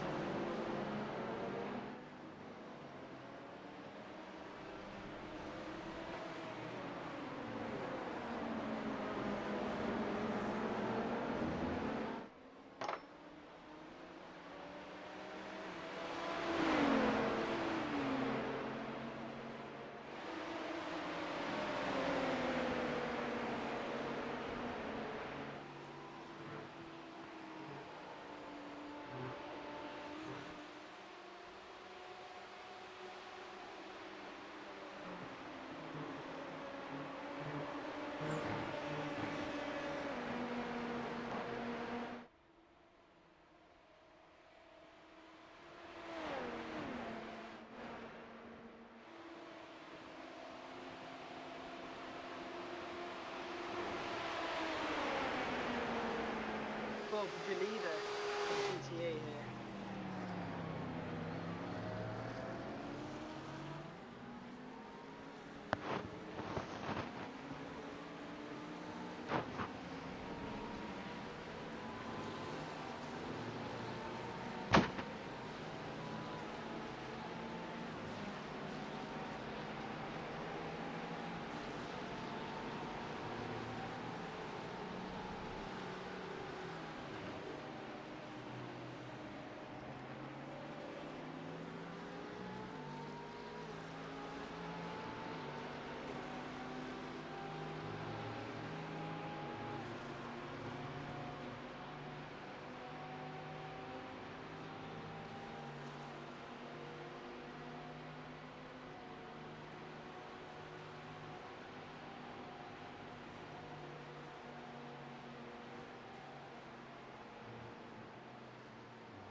As you go through the bus stop chicane.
Right, everyone. Will, are you back?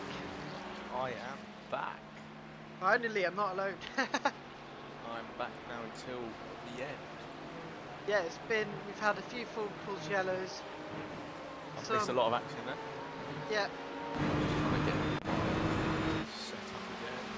But it is the same two leaders, both classes who are ahead. So not much has changed. Yeah, not much has changed.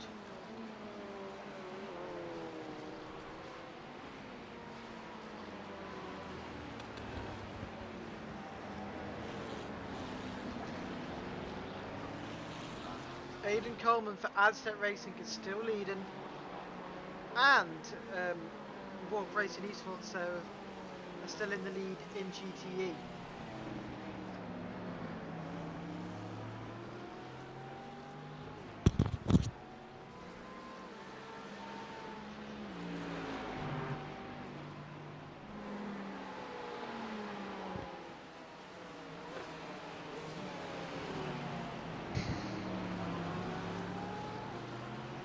Just setting up my stuff.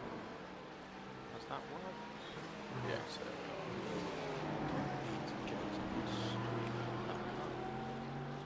Have a look. There we go, got the stream back up.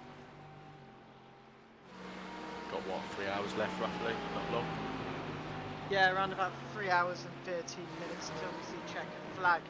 It has been a long race, but we've so far only one DNF. Which was from early on, if I'm right. Yeah, it was an early on DNF.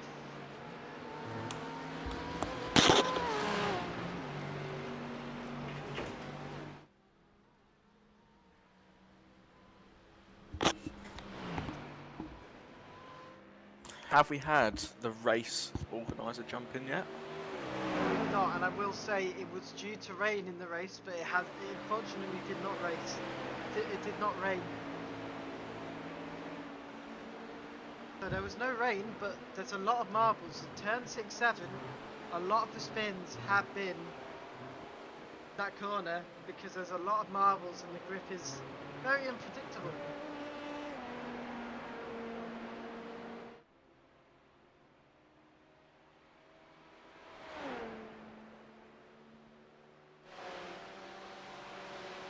I'm going to ask the race organiser to have a chat with us, if he's not done so already. I think he's been very busy so far. Yeah, no, they've been busy. There's a lot of incidents, there's a lot of stuff going on behind the scenes. I've had a word with them, but it was off stream.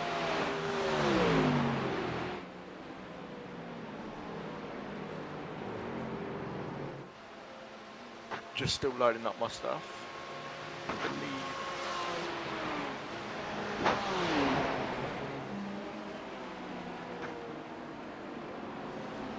Oh, it's asking me to configure controls. We are not worried about configuring my controls.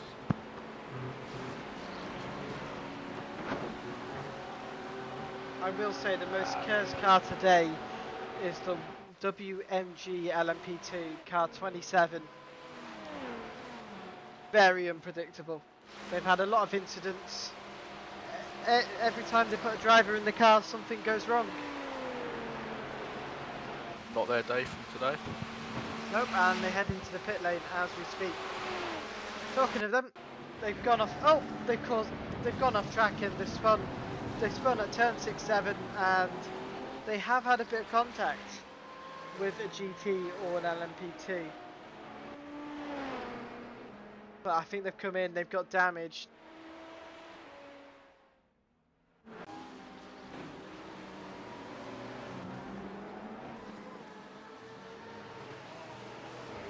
Yeah, we spoke to the team owner of the leaders in GT, and they were saying, Will, that they're off strategy at the minute because the rain did not come. I will also say there has been a team, which I will say it on stream, I'm not afraid to say it, have been idiotically ram wet tyres. They ram wet tyres in the dry when it was clearly not going to rain and kept on spinning. They went too quick then. So am I right in thinking the 24 is a lap ahead now of P2 in class? Yes, it is. It is. And it is still the same BMW. Yes, and they have had a drive-through penalty as well. Am I also right in thinking QRT, the team we had a chat to earlier in the race, is now still holding up P2? Have a look. Yes, I can confirm they are holding on to P2. But I just want to talk about car 24. We had them join the broadcast earlier, but they're a lap ahead of the other GT, and the fact is they've had a drive-through penalty, and you know what? And they're still a lap ahead of P2 in their class. What they're doing out on track today is absolutely unbelievable. Keep an eye on the pit lane. That's what we go. So keep an eye on the pit lane entry. We've got P2 just coming to the pit lane now. Hard to tell who this one is. So some teams, seems like a lot of teams have pitted out of sequence with what they're wanting to do at the beginning of the race. Yeah, I think it's down to the rain. They've obviously planned a strategy out thinking it was going to rain. However, unfortunately, it's not happened. It's, you know, it was 81% chance of rain. The clouds were so dark. And next thing you know, it's gone.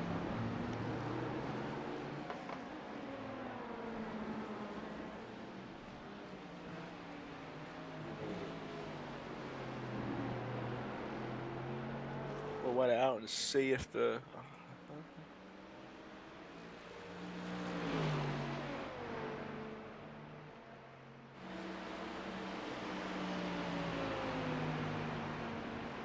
We have asked for the race organiser to jump in. I'll go have a chat with him again and see if I can get the race organiser to jump in for a quick chat. Let's see what happens Be with right back. Lucas. Lucas has stopped. What's happened to Lucas? He's stopped and gone back on track. It's like someone's knocked on his door, spoken to him and joined. Just had a chat with the race organiser. He's happy to have a chat with us. If you've got any questions you want us to ask, then pop them in the YouTube chat. And this is all the work he's done. So have a quick chat with him. Dylan, you can get him in here when you're ready as well. James Magasco. It's been a long one, hasn't it, today? James, are you there? I am indeed. Right, have a little chat about your league that you've set up. So, no, just reading the message in chat. So, it's going quite well so far. There's obviously been quite a few incidents for the drivers, but how do you feel the first race has gone so far? For the drivers and teams? It's been quite good actually. There's been a lot of good racing. Yeah, there's been a lot of good racing. A lot of good battles across the field. I've had a few drivers. I've been gone for dinner for like the last 20 minutes, half an hour. There's a few drivers there. I've seen in the chat there was saying that they would like a safety car thrown to spice things up, or I think I saw someone say rifle it into a few cars to cause an incident and make it more interesting. But some bribes might be getting passed around. Yeah, there'll be some bribes out there apparently, but nah, it's been quite good. It's been quite clean as well. We've only had 2 safety cars, or 2 full course yellows, sorry. But yeah, it's been quite good. I mean, it took us what, 4.5 hours, or was it 3.5 hours? I can't remember. 4.5 hours, I think it was. I think it's something like that, yeah. Before our full course, first full course yellow, and we've only had 2, so yeah, it's been interesting. I think yeah, they're currently I want to say moaning, but discussing discussing an incident that was done while I was gone. I was here when the incident happened, but then I went to dinner like immediately after because my food was ready. But I'm not going to comment on that incident, or I already have, but in the chat, but I'm not commenting again. Yeah, that's right. But yeah, no, it's been good, honestly. How's it been for you lot commentating? How are you finding it? It's been going good so far. We've had what was it, 6 or 7 people in for little chats so far. Is that right? Yeah, Dan? I've had a few more since she disappeared, but So we're probably at 10 now. Nice. Yeah. So yeah, so a few questions people probably want to know is, how have you managed to get so many entries for such a new league? So obviously, ATRL league is fairly new in terms of iRacing. Done some like a GT3 league and some more sprint style stuff, and well known on the Xbox side. But how did it come about to start an endurance league and get a lot of interest in it? So we got a good, I would say, probably 40-50 entries. Is that about right overall? Yeah, I think currently there's 42, 41. 41 or something like that. Something like that. It's good, man. We're pretty happy with it. I mean, obviously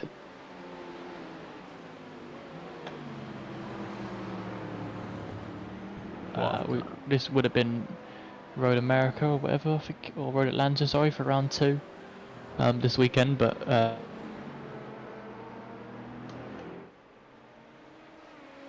now is like twice the size, or 3 times the size as what it was at the original start date. And we're only a month on, so just Harry saw how much to let us win the race. I don't know. I do love a good J2O and a packet of Haribos, so you know, I'm sure. Anyway, but yeah, no, it's good. Yeah, I mean, I think there's a rather sizable gap in the market for endurance racing, like leagues, host series, because iRacing tends to lack on it, where compared to like ACC, but where they lack on leagues, they have a lot more like the special events. Special events and the weekly endurance racing on weekends, you know, so there's certainly not there's a lot of endurance racing, but as far as racing the same people once a month across the majority of the year, over half the year, with a championship and prize money at the end of it it was pretty extremely rare. You don't really get it, especially at these length of races. I know a few championships which run the exact same format as this, but don't have prize pool or races to this length. But yeah, I mean, there's certainly a gap. But yeah, I mean, we've got a pretty successful Xbox series, and we've hosted a fair few things on iRacing, just never to this level. It's certainly a step up, a new level for us, so we've got a lot to learn. So there has been a few mistakes so far today. It's not been the smoothest, it's not been smooth sailing so far, but yeah, I think I've had a lot of positive feedback, but I've also had a lot of negative feedback, so we'll look at the positives and ignore all the negatives. No, I'm joking. No, we take everything on board. But, we'll take it all on board. Where we can improve. Work on it as we can throughout the season. So some drivers actually said this is their first. I believe it's I think it's the 87 who's second in LMP2. I feel right, and they said this is their first full-on league they are taking part in. They usually do a lot of special events, so it's good to see a lot of people coming from the special event stuff to join a full-on league, and it's nice to have a prize pool at the end, which is probably enticing people to take part more as well. Would you, like we were discussing it earlier on the stream, like if people did want to take part but they wanted to do one-off races, that they could contact you and you could sort out a one race entry? Would that be something that 100%. Yeah 100%. Yeah, we could allow that. So it's not written into our rules, but 100% stuff like that can be worked out. Most likely it would be they wouldn't score championship points.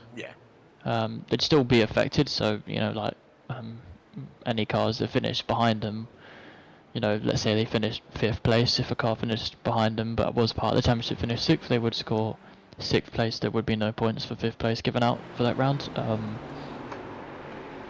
I mean, there's obviously the entry fee on this series, and well, 2/3 of that have gone straight back into the prize pool, so we're not making it a massive ordeal of money from it, and especially when you look at the servers, I mean, we've spent $25, $20 on practice servers, and then of course the race server today, so a lot of the money that is being paid. It all goes back into the community and the community and the team. There's no, you know, I don't take a profit from it.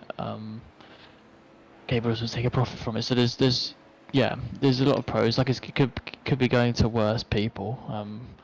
But it's good because, you know, you have paid leagues like this, and I've had a few people question, you know, the entry fees for things, especially for such a new league. And this really at the moment being our only iRacing league. But I think there's you know, you do stuff like this, and yes, we make a profit. There's, you know, we're not going to hide that there's a profit that has been made from the entry fees compared to the prize pool, but it's going to allow us to bring out free to enter leagues, which, you know, we wouldn't have been able to do before because, you know, money don't grow on trees. I can't keep funding servers for a league every week, you know.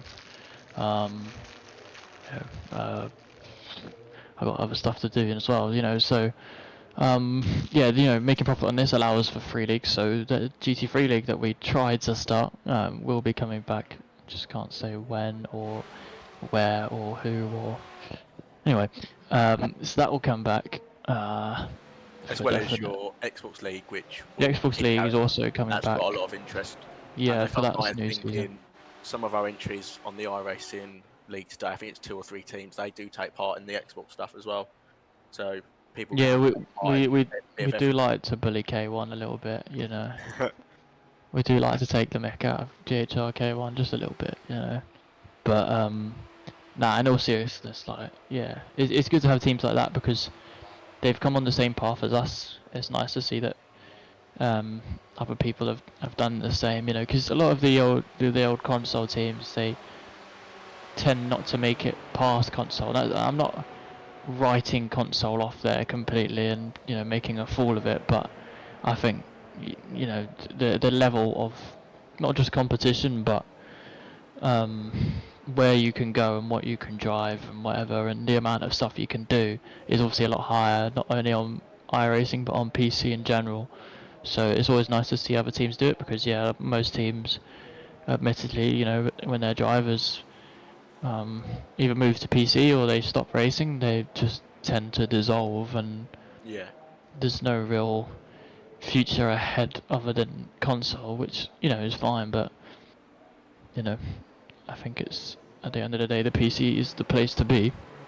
But yeah, it's good to see other teams because, yeah, I mean, our journey through, you know, I don't know, when we were a British Formula 4 esports team now, you know, but we weren't, you know, as we started on console and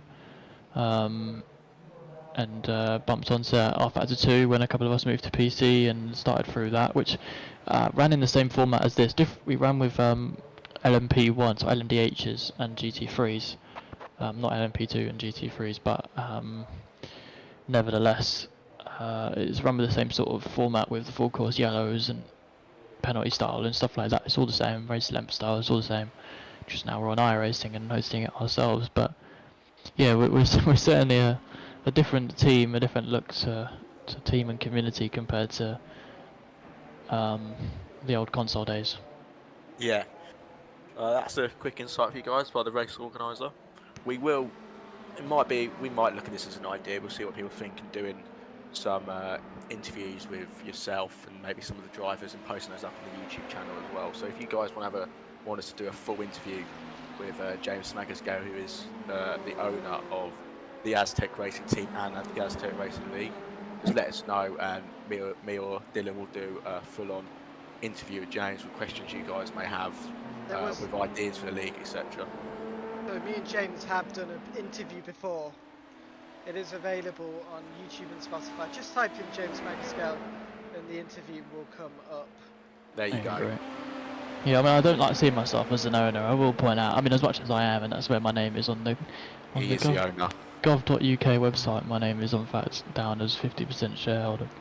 But no, I don't like seeing it, especially not in the community. I mean, in the esports team, yeah, 100%, and team manager. But I think, yeah, as far as the community, I see myself on the same level as all the other admins.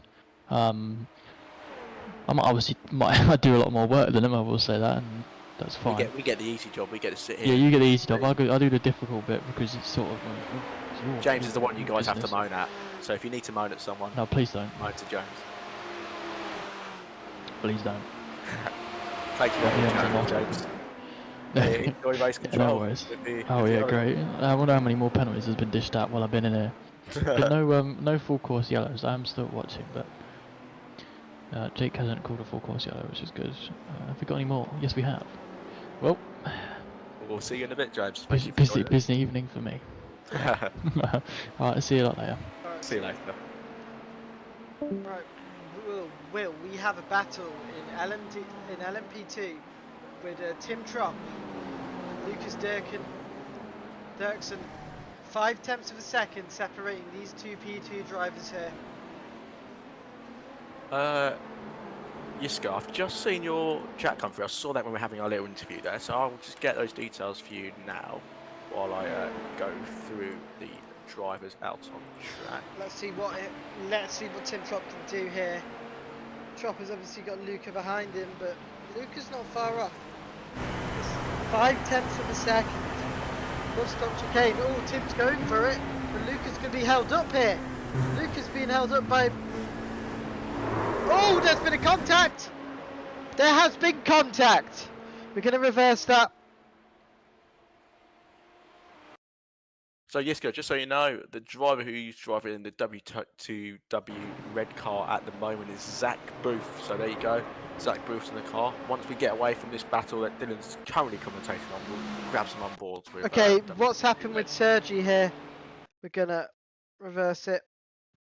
So this is the collision we saw on board with. So Luca's trying to come through here. And he's just tagged Sergi here. It was really unnecessary. Sergi gave enough room, but Luca was too desperate. And unfortunately, Sergi's been spun around for the one horsepower motorsport car has been spun.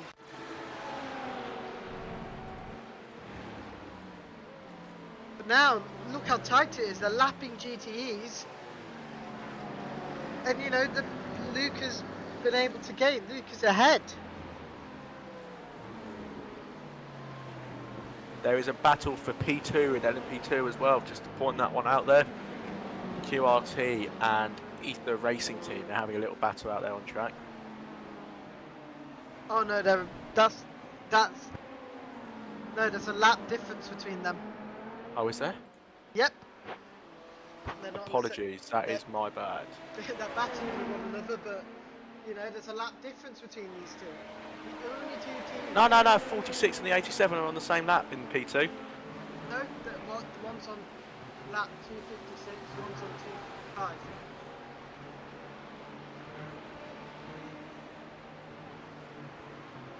Oh, apologies, yes, I've just seen that. P3 is a lap down of P2, so this is them trying to gain a lap back.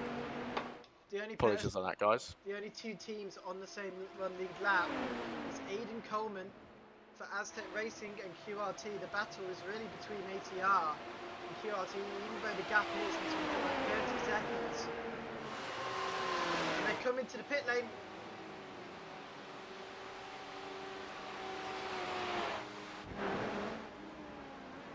They're coming in, I'll keep an eye. Oh, let's see. Guys, if any question in the chat, please let us know. Happy to answer. A bit of a weather update.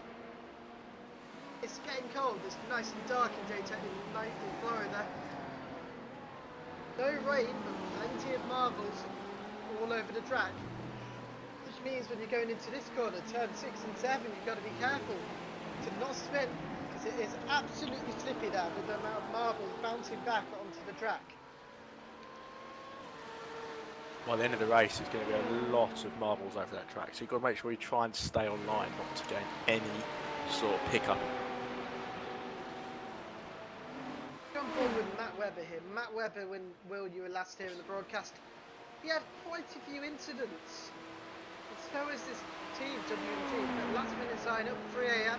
Not even been 24 hours since they signed up. But, you know, they're still going, the car's working, but, you know, they've had a lot of incidents today. They're still going and, you know what, if the car works, it works.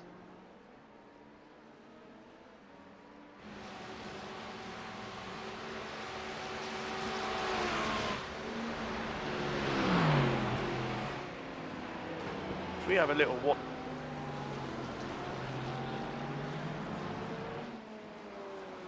watching, they've just asked who's driving, so that's Zach Booth is driving that W2W red car. They are also currently in if I get my numbers right, they are currently in 5th place in class as well, so they're doing quite well. They started about P9, but they've made up 4 positions so far in the race. Still 3 hours roughly to go, just under 3 hours to go, so still anything could happen.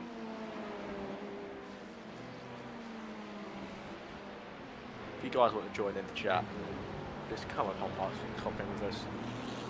We're just chilling here, not much action's happening at the moment, so this is more your Le Mans style midnight commentary.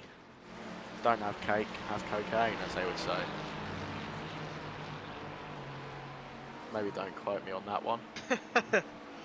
Yeah, you don't want to have that out of context. Thank God Lewis Mason's not here.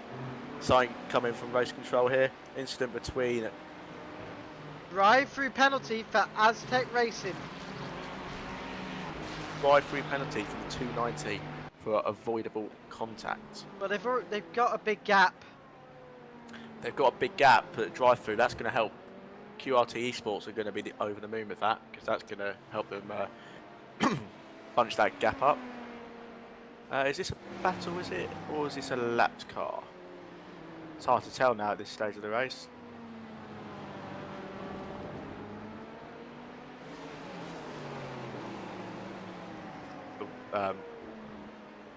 By the team we had on the screen, the 186, just letting that lead car go, just so they can follow them through and get a good run through and just follow them through and help pull themselves along. So if you guys want to join the chat, join in. There's a lot of motorsport happening this weekend, so we're obviously not going to talk about what we're doing right now on iRacing. There's obviously Goodwood Revival. There's a big crash in that this afternoon, probably written off a car. Also got the 992 Cups around Spa, GR86 race as well in America. All sorts happening. So if you want to join in the broadcast and have a chat with us. Nice to see 20 people watching. Sure, I thought people didn't want to listen to me talking loads of crap, but it seems like people do. Like and make sure to subscribe as well, guys. Yeah, make sure you like and subscribe and share this to the viewers out there. Aidan Coleman is in for his drive-through.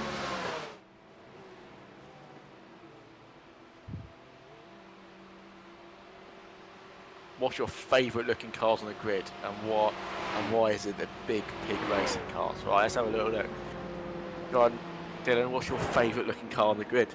I had a good discussion with Big. Was it? I haven't been here, so I'm gonna have a little look, see what I think. Okay, I've made my mind up. It's the GHR K1. Now, I like it because of the green and the chrome. It works so well. Let's do one from LMP2 and one from GT3. I think that's a good way of doing it. And I can't lie, it is. I need to find it. And it can't be Aztec Racing livery. Well, the thing is, the Aztec Racing livery is my wallpaper, so I can't find the To be team. fair, I like all of them because everyone's put a lot of effort into their liveries. Not it's this nice one. to see teams. Oh, 32 crash. Let's have a little look at that. I've missed sign here. Not come up on my screen. Let's I'll have a little rewind and see if I can find anything. We want people to have nice races. We don't want to see anyone having issues. Have they had a crash? Oh yes. Spun through the chicane by the looks of it, Flop. That's unlucky, that is. Hopefully you guys get back out there and get some points. Remember, it's still a championship, so you might not have the best of first races. Okay. You might be able to put it back later in the season. So people might not take part later in the season. So my favourite livery for GTE is the Pole Sim Racing Silver. It is simple as it can be. It's got a decent, really good decal, and then obviously the logo is simple, no sponsors. As simple as it can be, and that's what you like when you see in livery. Going back to basics. Let's have a little look. What do I think? I quite like the Panodium Esports and SimLab Gold LMP2 livery. I quite like that because it's quite bright and vibrant. Right, where's the? I like the 32 livery as well, Flop. I quite like that. It's really cool. I think it was blue, wasn't it? Blue and white, if I'm right. Yeah. Get it? If I'm right. Like my little joke there. We're going on board with the See, these liveries are hard to make. I remember I've tried making. Yeah.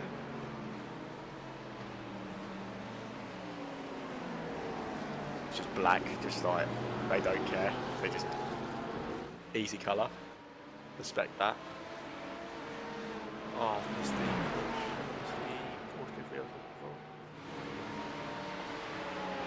Oh, it must be, yeah, I like that. Has LD Racing got 2 teams in Flop? Not too sure. Isn't there another car with a similar livery on it? Or one that you might have done for them as well? I'm sure I saw one. I was looking at the same. Might have been looking at the same car. No, I think it's just the 32. I'm just being stupid. All the liveries are great. If you guys want us to, we will. I will. It took me a while to make liveries on my own. Yeah. Don't get me doing.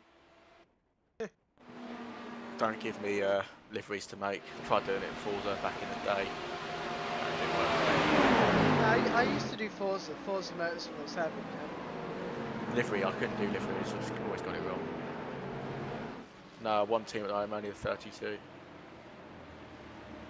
Normally draw. Yeah, shame we had to take the GTPs off the entry list. Just didn't get enough interest from. Although it being just P2s and GT3s, I think benefits everyone. Just means it's a little bit more spread out. You're not getting absolutely bombarded by, as a GT3 driver, GT3s by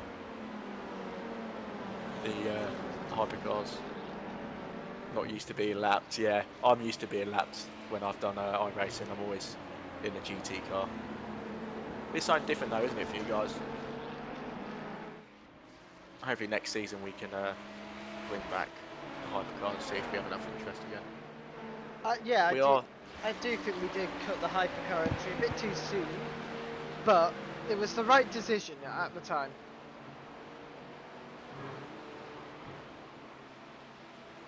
So if you do want us, we have someone who runs some other Xbox stuff who's going to be doing a spotters guide for our Xbox team. If people are interested, probably we'll have to confirm it. We'll do it. We've got a month till the next race.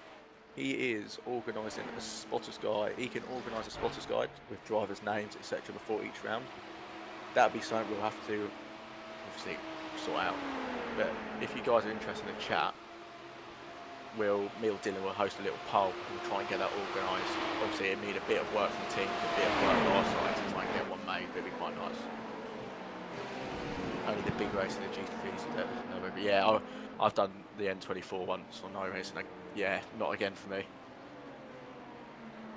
I'd rather have. Yeah, I agree. I quite like the bigger fields. If you have like, I think it's about 50-50 on the grid size at the moment. About 20 odd GT3s and 20 odd P2s. It's quite fun. There's always someone to have a fight with then as well.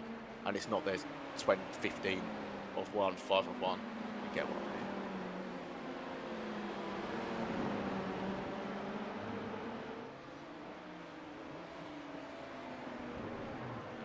P2s and GT3s. I love the track, but it's just hard work, isn't it, Dylan? Yeah. You've done it? Yeah. Well, me and Dylan, as you can tell, we aren't the best drivers, so that's why we do this commentating stuff and admin work. We hopped on the McLaren for this season. Yeah. Is that the one that's just been released? The McLaren? Yeah. Not yet. It's Monday, maybe. Oh, to be in McLaren. Yeah, probably because I reckon a lot of teams are going to switch because I bet that car's going to be OP.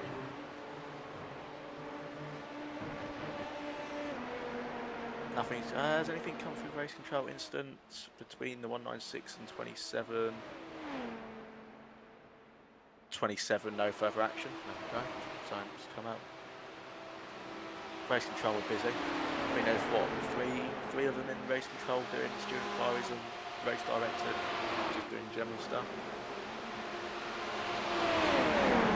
If anyone wants to jump in for a chat, jump in the interview and waiting thing, and we'll just have a little chat while we've got a while to go. When it gets the last hour or so, that's when we're going to kick off with stuff happening. Not many battles happening out on track at the moment. Try and see if we got anything going on. 56.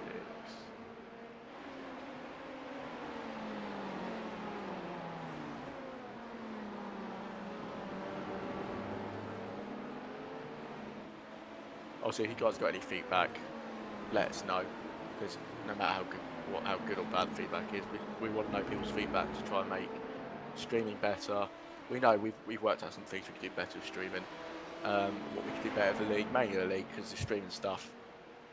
You guys like it, we like it, but me and Dylan's a lot better with streaming than me because he's done a lot of it. I've done none of it. It's my first stream, so we'll see how it goes. It's my first proper broadcast with this software on iRacing. You know, I've been out of broadcasting for quite a while, commentating. You know, I don't have the energy I used to have when I was younger, but you know, it's really nice to do it. Hopefully, I can fix the technical issues. Yeah, that's just something we've got to work with, isn't it? Work around it. Tell you what, I would like talking about. We had James on, who was the race organiser. It'd be nice if a Legends League, that'd be cool. Like a Legends League now, like, I don't know, Cadwell Park, Brands Hatch, Lime Rock, like street circuits. That'd be quite cool. And then, or an MX5 league. That'd be quite funny. There'd be more student inquiries in that than there is in a 10-hour race.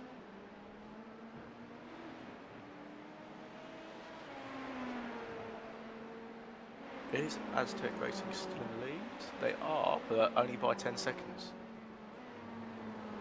Yeah, it would be cool. Yeah, obviously, we'll see what we can sort. I would like it to be like, I don't know. I think I'm just biased to like MX5s and Legends and that sort of stuff. And LMP3 cars, I'm biased towards them as well. Incident between the 12 and the 83, so that's between Vol, Sim Racing Gold and 1 horsepower racing. It's a drive-through for the 83 to avoid That contact. was the incident we have just seen. I will show you it now. That was a quick decision there by Racing Charlie. Must have seen that happen live.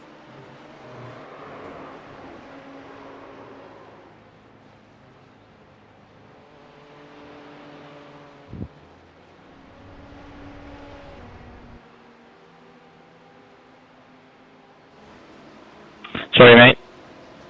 See if the incident comes up.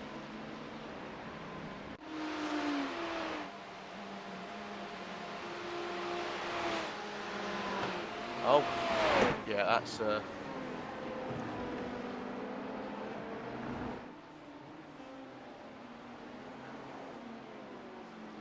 sad Beamer got taken out twice there in the last hour, so yeah, it's annoying with that. P2s, it's like your brakes don't work. You know how when you push the brake down on the P2, it just doesn't want to. If you push it down too hard and you go past halfway, it just locks up.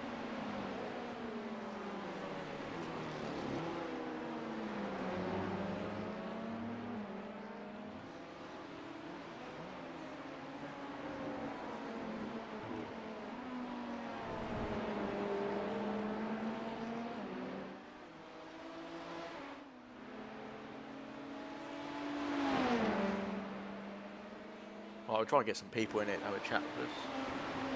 Look, there's been a crash. Let's see what's happened here. There's been another one. See, I've been gone. I was gone for a few hours. Yeah, Renault Kota, what's happened to him? Yeah. Fluff, I agree. It can be a bit of a pain on the brakes. I like the P3. Something's happened here, and it's happened beforehand. Yeah, I've never been a fan of American cars. I was watching Good Revival today, and I wasn't the biggest fan of Mustangs and stuff.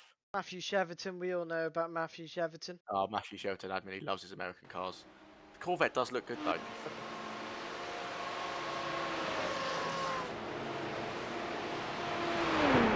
71 looks like it's had to make a tow. Are they out of fuel, is that? Let's have a look. Did they have to tow, I believe? Were they low on fuel?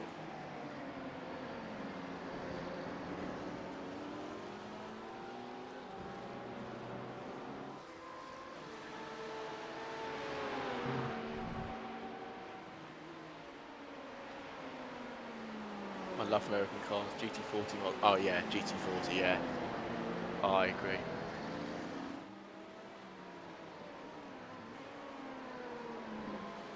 There's a couple of GT40 and Mustangs.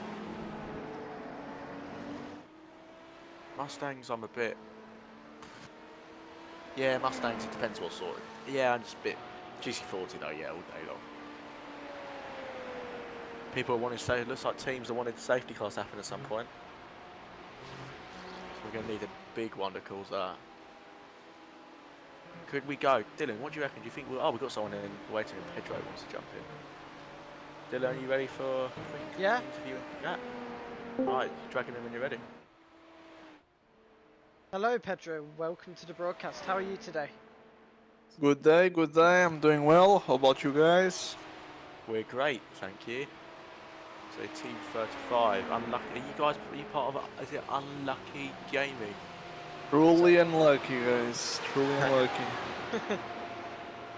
I'm not driving myself today. Only next week.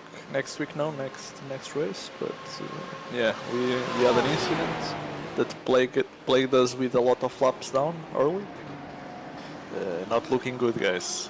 Not looking. Yeah, we've always got next week. As long as it's the beginning of the season, isn't it? So.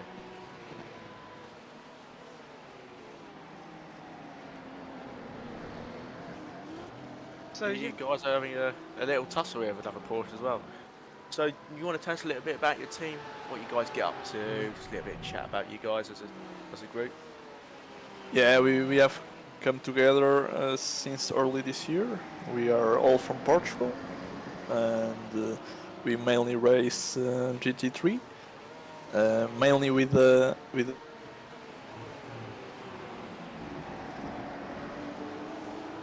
that car, as we do get a free car change. Yeah. Correct. And yeah, we hope to, after this unlucky start, to recover and end the season on a high note. Yeah, it's always unlucky to start. You guys have got the name, haven't you? Unlucky. So you knew you might have had an unlucky start and pull it back. You just use this now, some testing, just to get used to people you're racing for the season. So when you get to know people's driving styles, you'll know what works for you guys as well. Yeah, absolutely. Get a feel from the field. See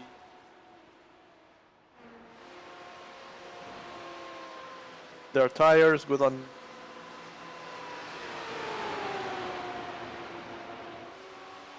Stronger in Road Atlanta for sure. Connected my Wi-Fi. I'm back. Can you guys hear me? Yeah. Welcome back. Yes, yeah. I'm back.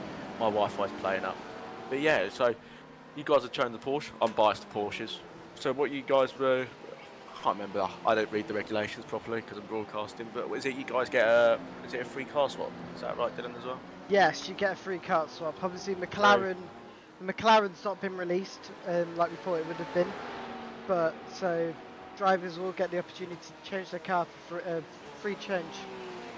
Is that what you guys are going for, Pedro, or are you guys keeping that one tight to your chest and hidden so no one knows what you guys are going to change to?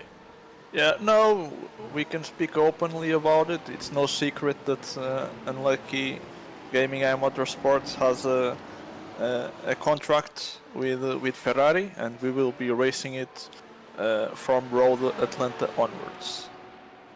That's great. Have we got many Ferraris on the grid at the moment? So I know we're going to get one or two McLarens. We actually haven't got many Ferraris on the grid. We've only got 3 Ferraris. So it'll be interesting to see what happens there. We've only got 1 or 2 Fords as well. Yeah, a lot of spread on the field. Yeah, it's great to see there's a wide variety as well. Absolutely, yeah. Well, guys, thank you for having me. Yeah, and thank you. Good luck on the broadcast. Hey. Hope you guys make some positions back in the race. Maybe a safety car might come in handy. Hopefully a safety car for you guys later in the race. Yeah, or a couple of them. But we'll see you racing at the next round. So it's great for you to come and jump in. Yeah, thank you. Bye bye. Thank you.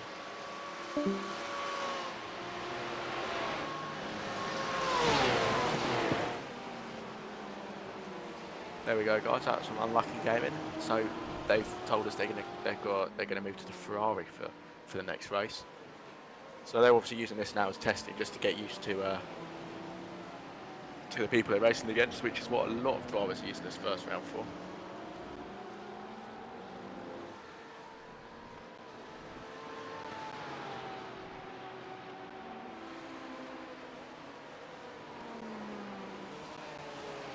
If anyone wants to jump in, please have a chat with us. Flop, you want to come and chat? take that as a no. No, he don't want to chat with us, does he? See, there's incidents happening, but I'm missing it all because I can't. I'm just being slow. I'm clicking through trying to see what's happening, but there's a bit of a bunch here. So that is the 24, the 85 and the 2. 85 and the 2. I think everyone's on a different lap. Yes.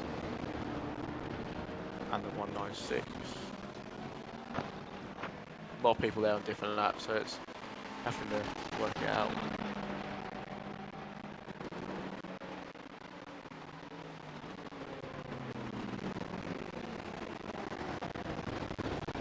Oh, there we go, we got someone to chat to us. Ready when you are, Dylan. Hello, Benjamin. How are you today? Yeah, okay.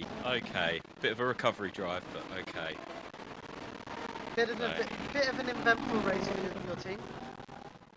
Just a little. We qualified pole, and then we got hit by an LMP2, so we're back of the GT field, GT3s, and we're sort of making our way back. So we're up to 6th at the moment. So yeah, it's been pretty eventful. So he's getting there. What team are you again? Because I am. We're wheel to wheel blue. So it's just blue. Me and George. We're a duo. Wheel to wheel blue. Someone gave you the wrong thing on the Yeah, that was my fault. I completely did it wrong. That's alright. I'll update that. I'll do that. Fuck it. I'll do that later. I don't need to do that now. Wheel to blue. We'll get up on the stream as well. There we go. Got that on the stream. There we go. Got it. So you guys obviously Brits. We respect that. No, so I'm British and George is Bolivian, but he lives in England. So. Oh, that's good. That's good. Yeah, got a lot of drivers from all over. Sorry? Got a lot of drivers then from all over, haven't we? Yeah. I mean,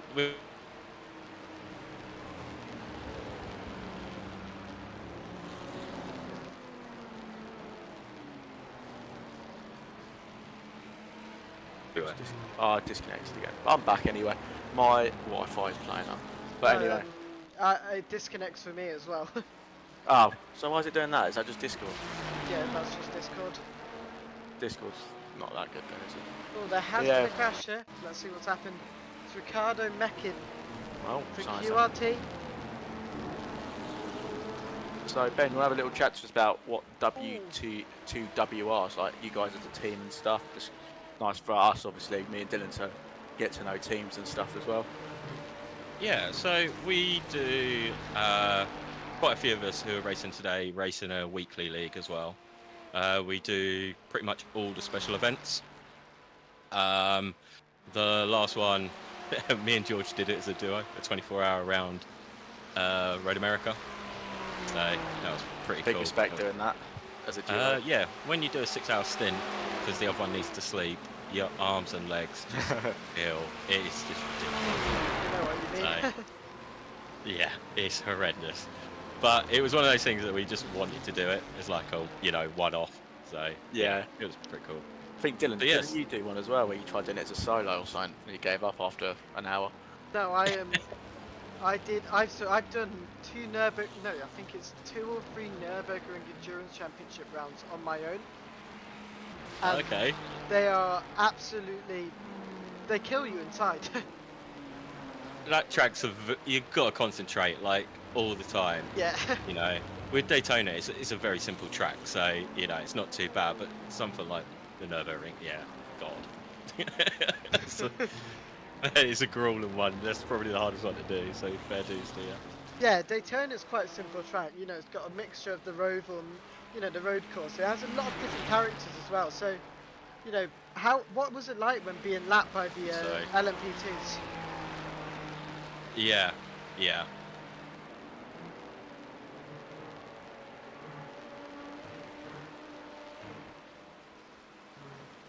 I don't know if you can cut out.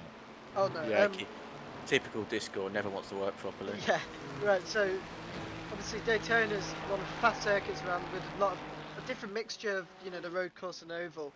What was it like, being lapped by the LMP2s, all around the circuit? Some of them. So you've got a mixture of guys in there. So you have guys who are quite patient, and you kind of respect that. But it's the ones who kind of are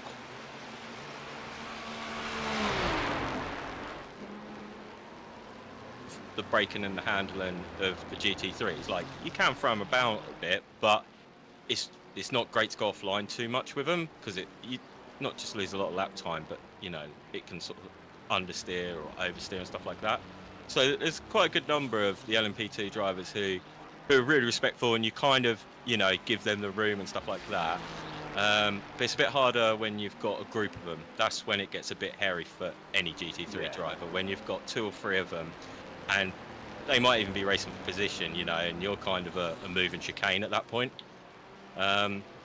So when the field's a bit like this, it's absolutely fine. But that first 3-4 times they come round, that's the hairiest part of it. Yeah, because they're just coming through, and that's basically how we got hit, because we was in a group of 3, so we'd pulled about 5 seconds ahead of the others, but we're trying to keep tight within our field. We was actually full fuel saving, so we was kind of wanting to be in P2.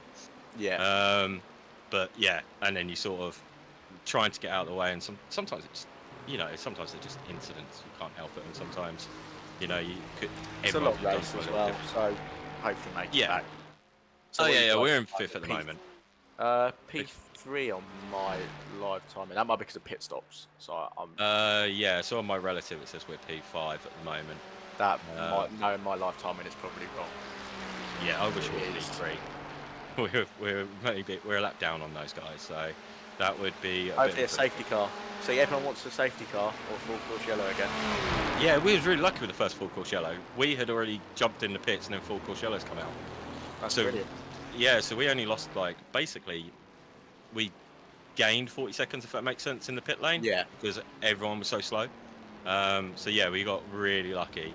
We was a bit unlucky with the rain, because the way our pits had gone, we should have pitted as it was raining. So we would have gained a pit stop, because all the guys in front of us pitted 5 or 6 laps before us, and then it sort of disappeared off the weather forecast. So yeah, you can't have it all, but we did have a little bit of luck. We also found someone was on wet tyres in the dry. Yeah. I was monitoring that. Because I was saying to George, if we have to go onto the dry tyres and nurse them for a couple of laps, and he was 10 seconds off the pace, wasn't he? Just burning them up. Burning them up. He kept on pitting for new wet tyres. This went on for half an hour.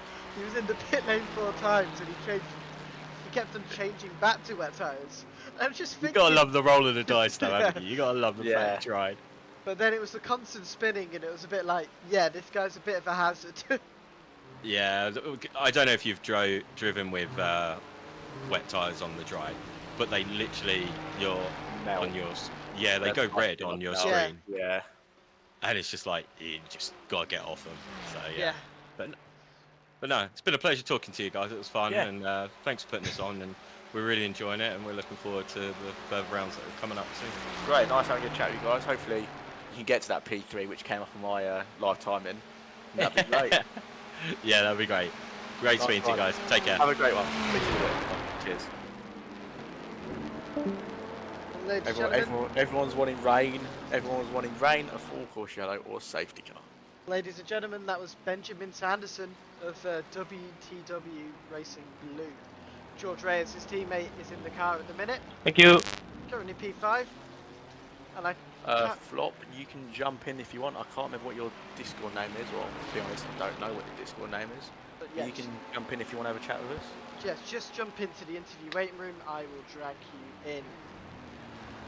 So I'm going to keep going through and seeing if there's anything going on, because obviously it's quite hard for me to keep track. Because it's not like you get with IRL racing, where you get the TV cameras and you get a director changing them all for the commentators. We have to do it all ourselves. Oh, here we go. Something happening between the 83. Oh, we have got someone. The 32. Dan Husman, who this car. You drag him in if you're ready. I will get that team up. That is team 32. I hope that is hopefully it's my lifetime. My lifetime is still not fixed itself anyway. Hello. Hello. How are you guys doing? I'm good, you? The race isn't going too well, but no, we're just cruising around now and get it to the end. Yeah, basically getting it to the end. So my teammate is doing 20 more laps and then it's my turn. And then what are you jumping in? How long of a stint you going to do? You can do like a single stint. So what's a single stint for you guys? Roughly 45 minutes? I'm not sure. I think it's 30 something laps. So it's around 50, 40 something minutes. Stretch it quite long. Yeah. So I have to finish the race because it's the two of us. Oh, you doing it as that's hard work, isn't it? Doing it as a two driver. Yeah, I mean, my teammate is already kind of giving up, but I have to keep motivating him. Yeah, you to gotta not stop. Yeah. It's only the first exactly, race exactly. And it's only the first race of the season.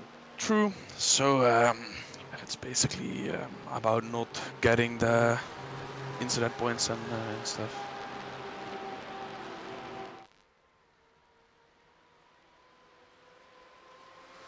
Ideal car anyways, so just trying to make the best out of it.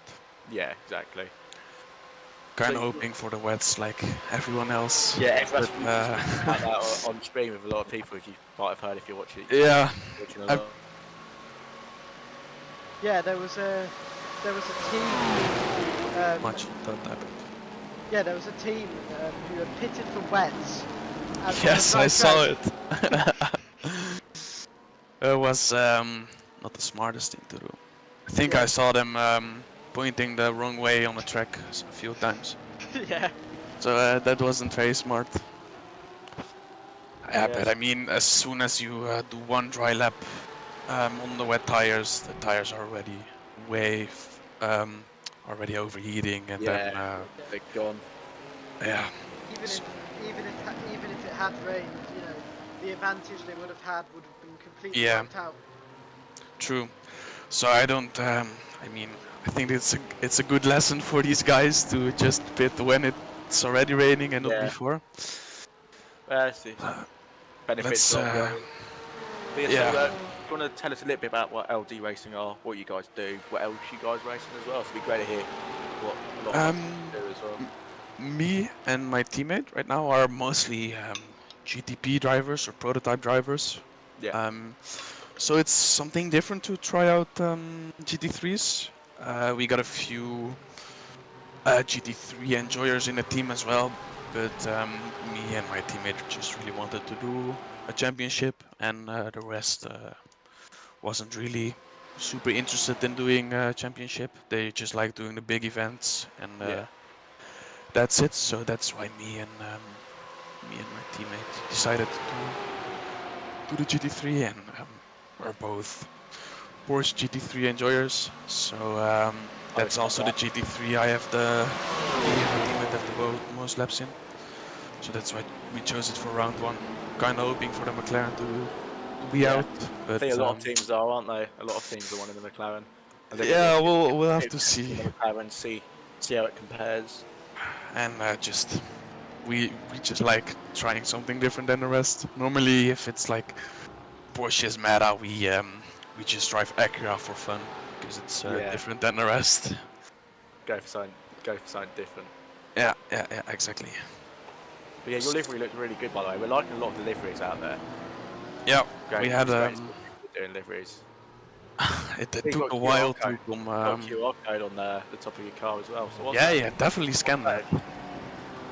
It's if I remember correctly, it's the if you scan the QR code, it's to our Discord, I think, to our Discord server, or Instagram. I'm not sure anyway. I'm not sure, but I think it's our Discord. I'll do it when I pause the game and I can scan it then. All good. But yeah, great. It's great to have you in. Hopefully you guys get some better luck. Paul, hopefully you guys' a safety car would be beneficial. Yeah, we didn't have much practice for this round. I mean, my new rig, I finished building it yesterday, and for my first 2 stints, it was set up really uncomfortably. So so my last stint was good, but before that, it was just not getting nice used to to drive. the rig, getting used Yeah, to the setup. Yeah. basically that. Yeah, and then I changed my pedals a bit, and now now it's all good. And my friend, my teammate, just came home from vacation on Friday, so we didn't have much ropes, and we already saw in practice that for us it was mostly about keeping it clean and maybe being lucky with getting into the top 10. Never know. But We yeah. still got what, 2 hours left? Near just over 2 hours. True. I can Anything can happen. I have to make all of the difference now. Yeah. Yeah. So that. Yeah. Well, thank you for coming and have a chat. Yeah, thank you for having. And it was you talking about GT40s. I agree. It's the best now. Just Ford in general is awesome. I think they're cool. Dylan, if Okay, you don't thank agree, then get out. Yeah, well, thank you for speaking to us. Yeah, thank you Good for luck the for the awesome rest of the broadcast race. and everything. Thank you. And we'll speak to you again. Yep. Ciao, Thank ciao. you. Ladies and gentlemen, And there you go. Dan Husman from LD Racing. Or Flop from the YouTube chat, I believe. Okay, and I Matt agree with him. Webber. Matt GT40 Webber. is the best. Matt Webber has skipped the bus stop chicane. Very well done. And Tim Trump in the LMP2. What's happened to him? Oh, here he's crashed. Was that Has there been an incident?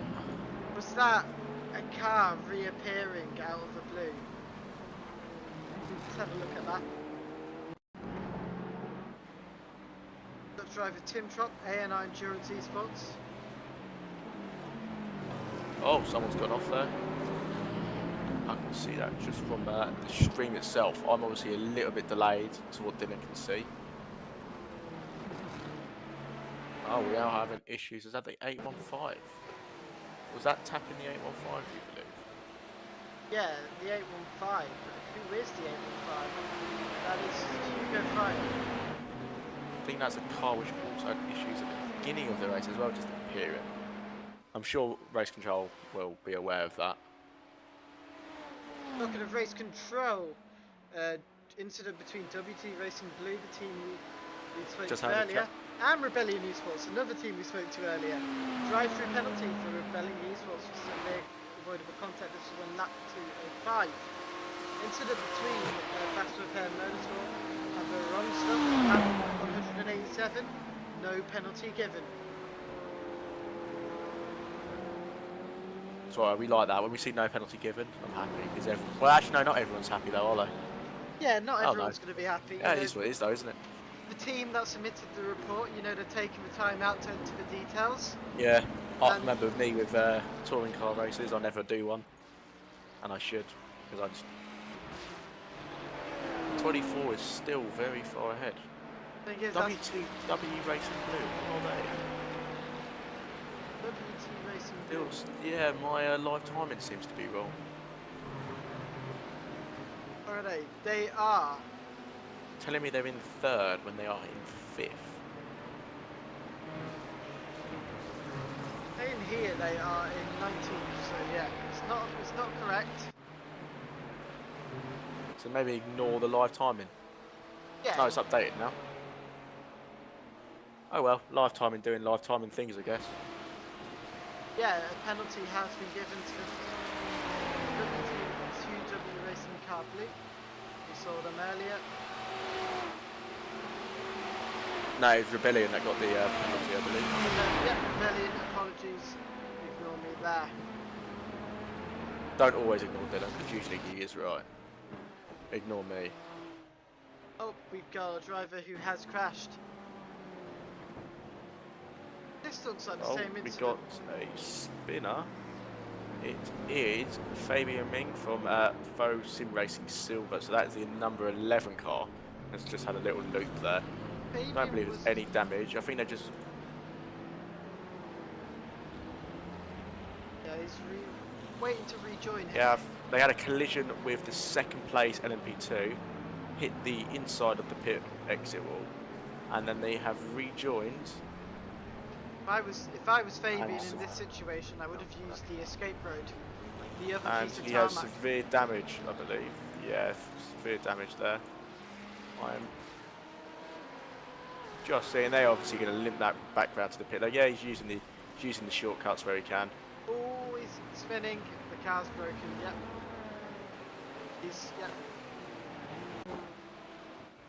Yeah, he's used the escape road. He's going to hopefully keep that on the low.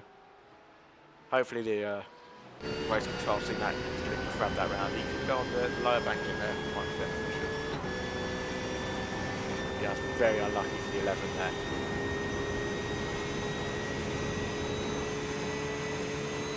So if we're just speaking to LD Racing, they might be able to gain another position out of this. This is what it's like going into the bus stop with broken suspension. Skips half the track. Going full course yellow in 10 seconds.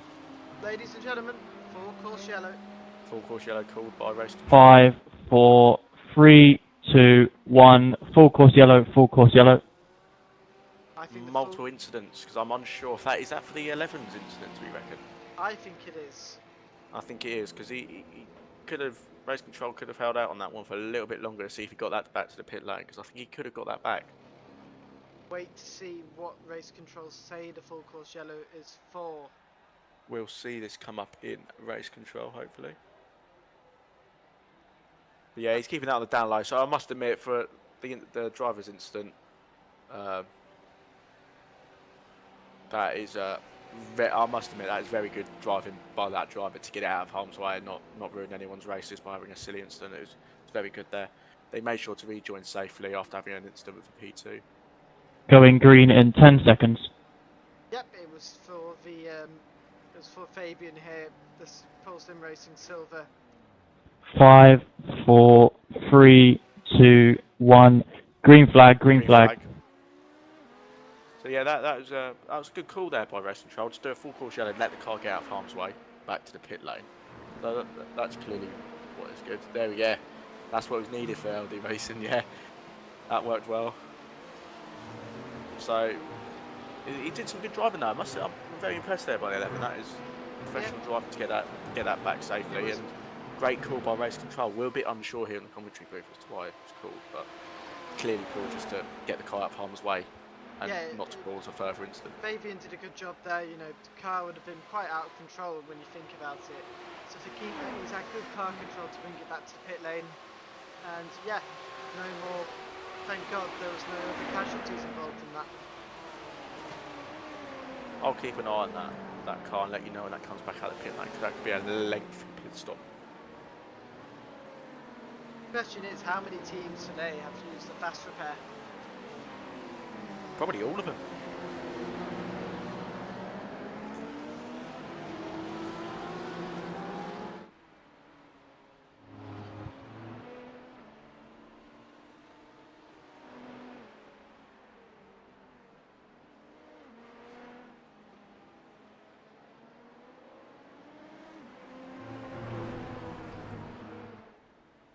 Well, I'm going to keep going, having a look at what else is happening, while Dylan keeps an eye on the leader on the road. Artur Kalenskis has went off track. Let's see what's happened here. This is a Digital Racing Systems esports. He's gone off a track, but it's not big. It's quite a minor thing actually when you think about it. It's just gone wide, no spins, and it's back to normal, you could say. Let's go forward with your leader in GT. We've gone forward with Aidan Coleman in LMP2. Sergio, who we spoke to earlier, is still leading for Walk Racing Esports. We actually spoke to the team owner as well. So we've spoken to two members of the team today. But like I said, Sergio has a big gap to P2. You know, it's non-existent when you think about it. However, there is a battle. The SRB Motorsport car and the Polestar Racing Gold 1 second is the gap. Is Lucas going to be able to capitalise here? You know, 1 second gap. Can he get an overtake done?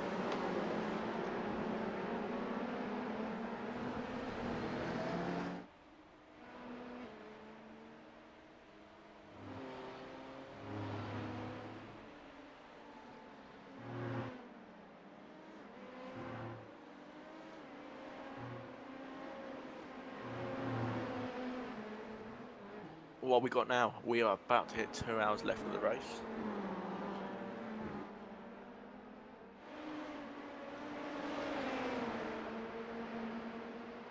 And myself, William Curler, I will be leaving the commentary booth as soon as the checker flag hits, as I've got to be up early tomorrow, and then Dylan will take you down with the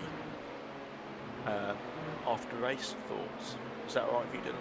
Yeah, that's the plan. Obviously, we may do post-race interviews, but if it's an AdStat Racing interview, I don't think there's any need to do one. I can speak on behalf. There might not be much to say after the race, to be honest. A lot of drivers probably want to get going and do something. Yeah, it's a late one. It's 11 o'clock. Drivers have been sweating. Be sweating their butts off for the race.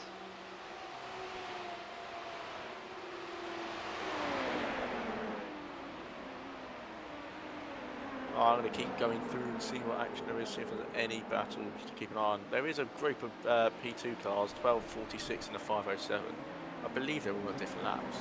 Yeah, they're all, you know, I'm on board with them right now, but they're all on different laps. They're all close to each other. It's all fair racing. You know, there's a massive bundle in front of the 245, the 22, yeah. A few others, I believe. 245 to 22, we got the third, can't keep track here, we got 2 GT3s battling. No, that's 4th and 13th in class, they're not even battling. I don't think any of these cars are battling for position right now. Well, there is one, and it's less than 2 tenths of a second here. We've got a battle, ladies and gentlemen, on our hand for P4 in class. Between Pearl Sim Racing Gold and, you know, SRV Motorsport. Is he going to go for the move here? Are they going to go for the move here? He opens up. He's going to go for the move around the bus stop, ladies and gents. No, he backs out. Doesn't think he's applicable. But is he going to gain time? He's gained time. He's gained time. He's going on the outside. Oh, but there's lap traffic. Might be a really intelligent move, but he's on the outside. He's going to hold position. He's on the inside as we go down to the start finish. Is that a lap car behind, or is that P346? Is that the P3 in class car? We've got P3 in class behind them as well. So he's gone into the pit lane. He's made a good move there for P3 car. And that is a good move for Lucas Durkins from the Pole Sim Racing Gold. He's now ahead. What a move! Like I said, it's all about positioning. Could have tried to do the overtake on the bus stop, but no. Thought about it, but he's almost spun here. He's almost spun here, but he's kept it on track.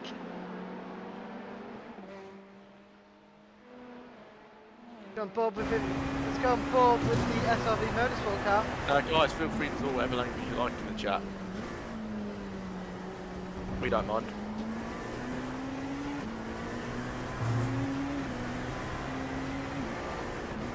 Dylan's just keeping an eye on what's going on here. Not much. Battles calmed down a little bit now, but it's just a massive pack of them. Coming up to some GT3s in front. It'll be interesting to see if anything can happen to this. It's quite a big pack. 3 tenths of a second here. Number 11 still in the pit lane. 46 going out. Field car 245 is lifting here. He's not going to be able to overtake. Got a GT ahead of him. He's lost out big time here. He's lost a second here. Instead, he's got 507 behind him as well. Car 507 is actually behind. Is actually quite a few. It's a lap down, so it's not for 22's gone for the pits. Yep, car 22 has gone in pit lane. That is a GHR car. Who was that? That was race control. I don't know what they said. Oh, well. Just don't get me and you in race control. 23 and 12 now. 23 is currently last in class, so they're going to just want to just keep this going with no incidents and hopefully get some points at the end.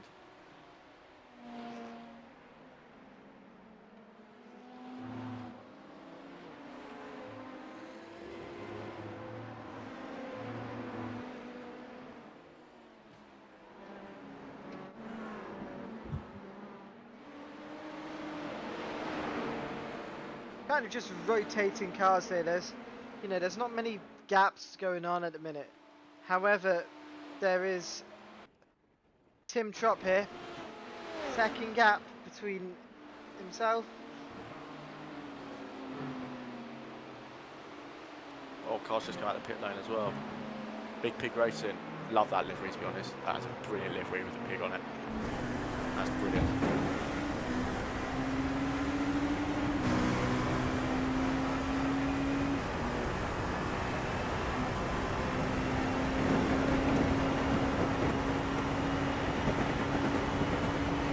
Been told by race control all that was just a mind test, so nothing to think of there.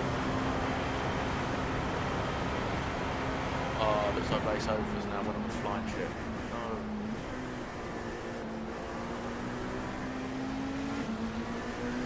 Have a look and see what happens.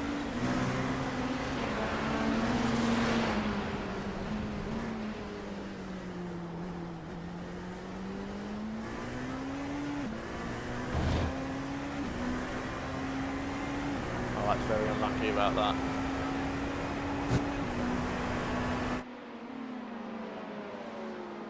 So I'm assuming that's going to be LD Racing going for the pit lane at the end of this lap. Yeah,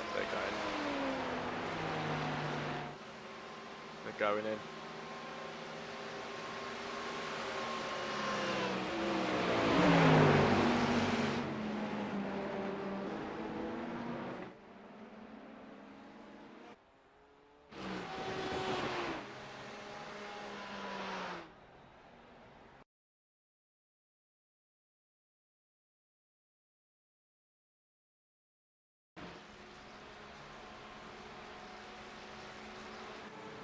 Right, well it's a shame to see that happen, but yeah, so you guys will be back out anyway though. Hopefully you have some better luck at the next round.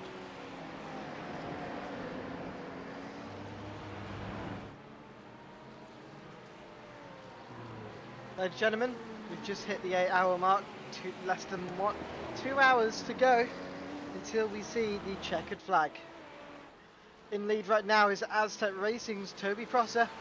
And What Racing Esports are still in the lead, with Sergio in the car as well.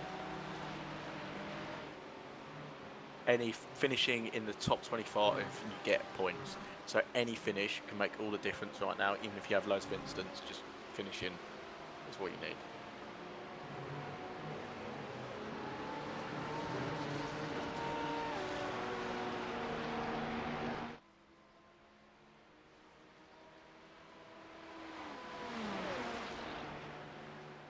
Those new 3D curves are mad. Yeah, I haven't driven a track since they've updated it.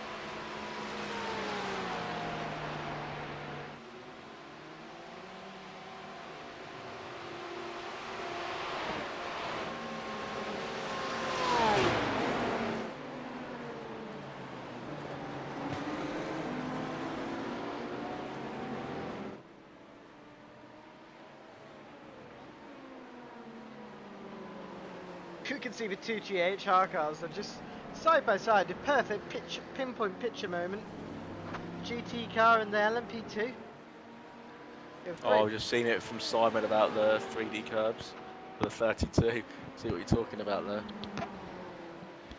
Turn your mic up.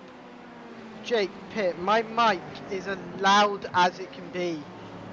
Is my mic loud enough? Yeah, your mic's pretty loud. Yeah, Jake, my mic's pretty loud. And race control telling us to turn our mics up for the stream. And I can't, I'm going to play about with my settings and see. There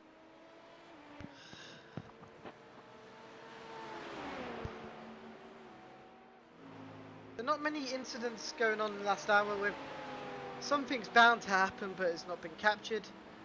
I'm on board with Matteo here in the Bubba Gump Racing team. The Italian team here. Being overtaken by the ANR Motorsport team and almost runs wide there, but doesn't. The thing is, you don't want to touch the marbles here. You know, there's so much marbles out on track. There's so much discarded rubber that it's bound to be slippy. You know, turn 6 and 7, this corner we're approaching now as you rejoin the banking. So many teams have spun.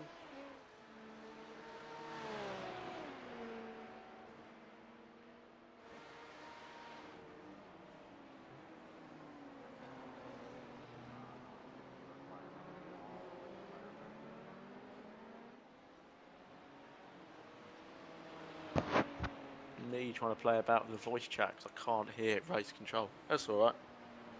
As long as Dylan can hear race control, that's all that matters.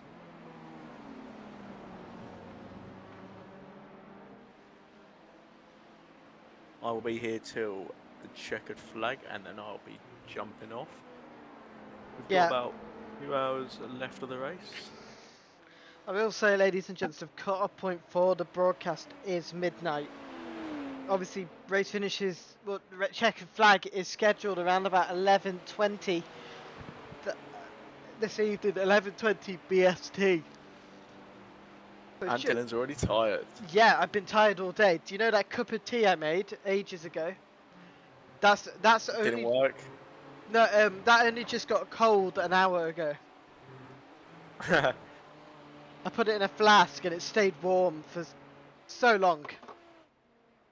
P9 and P10 having a battle here.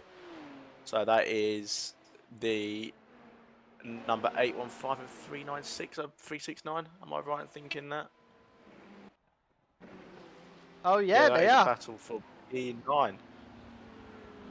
Keep an eye on that one. He's going for the overtake. He's going for the overtake. Thought about it. The other car, but oh, he's going for the inside. They're not side by side, but you do not want to be cutting anyone off at this corner because you'll be sent to the grass. You will be sent to the Shadow Realm. You will be sent to where Louis Hesketh lives. But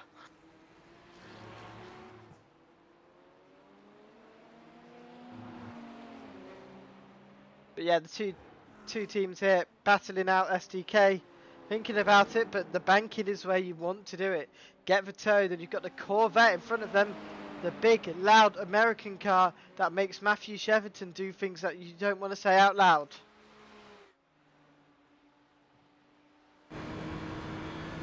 No, it's not what you're thinking, but it is what you're thinking.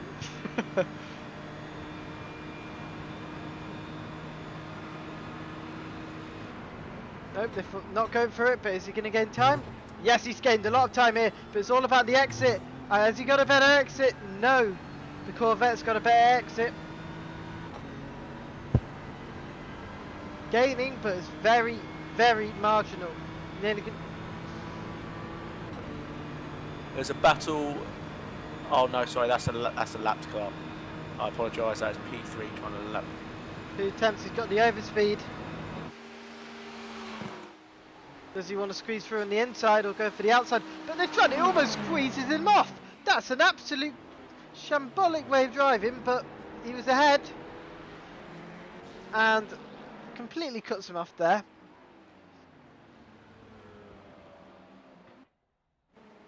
We want to see racing, not cutting drivers off. Message from Race Control.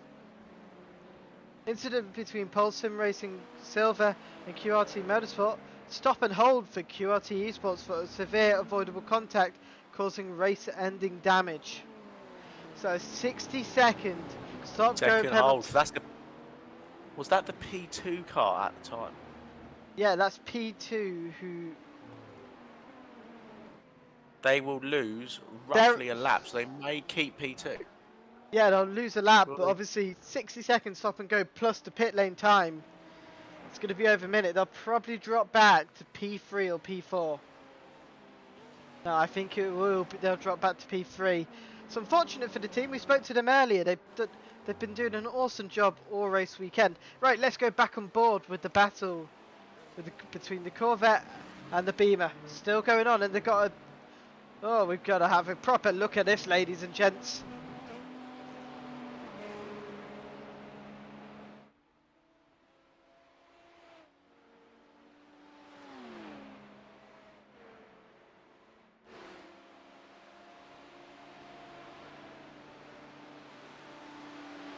P3 bump draft and P6 around the O. Yep.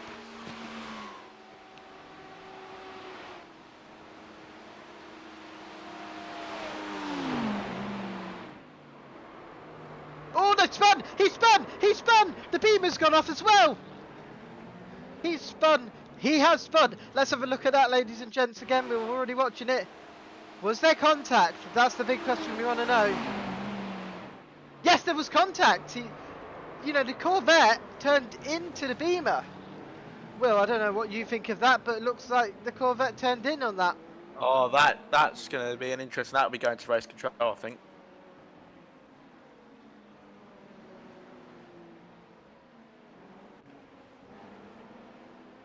It's now ahead.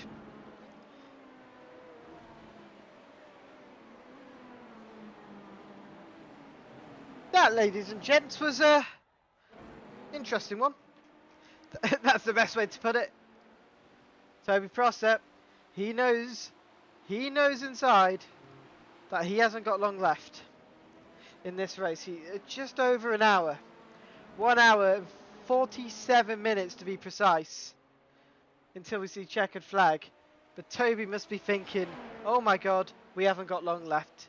Him and Aiden, you know, they're really fast drivers. They put in a lot of effort. Toby's had one of the worst looks in sim racing for a while, but it's all going his way so far.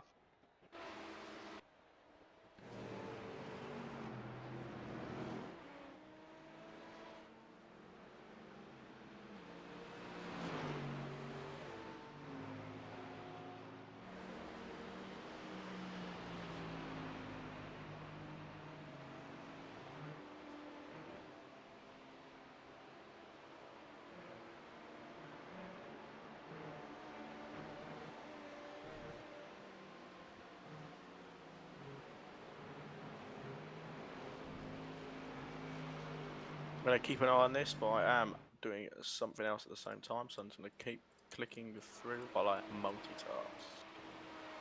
So I'm going to be muted for the next 5 or 10 minutes. Oh, the 32's just coming out of the pit lane. Yep, car 32. Good luck to Flop, who we were just speaking to. That's his YouTube name. We were just speaking to him on stream. Good luck to him. He's just jumped in the car now. Yeah, Flop's got to nail this out lap here. You know, the last thing you want to do is spin and disappear.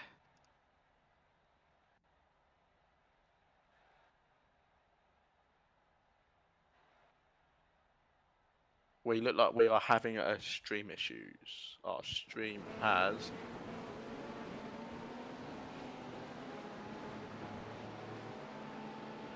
Yeah, it's coming back up now.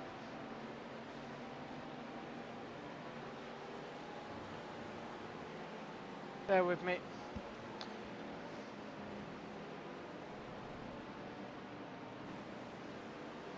Our stream looks like it's back.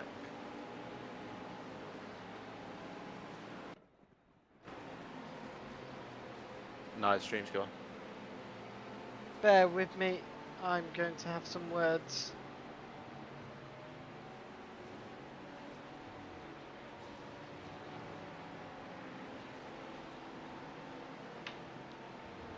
Is our stream back up and running? I think the stream is back.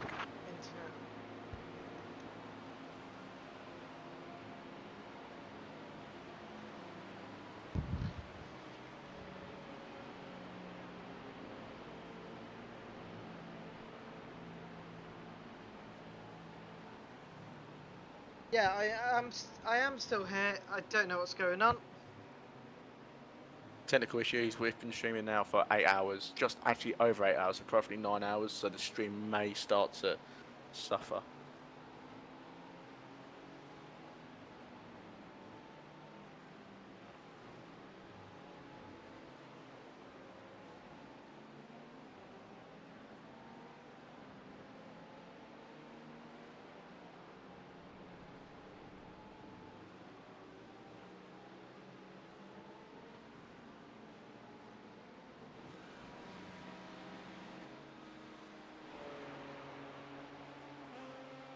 Okay, ladies and gents, we are back.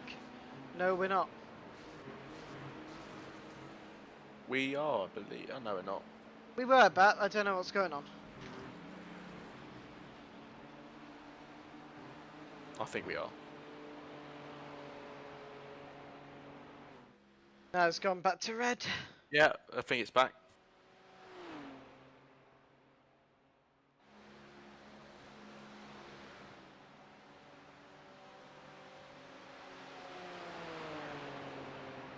No, it's like completely.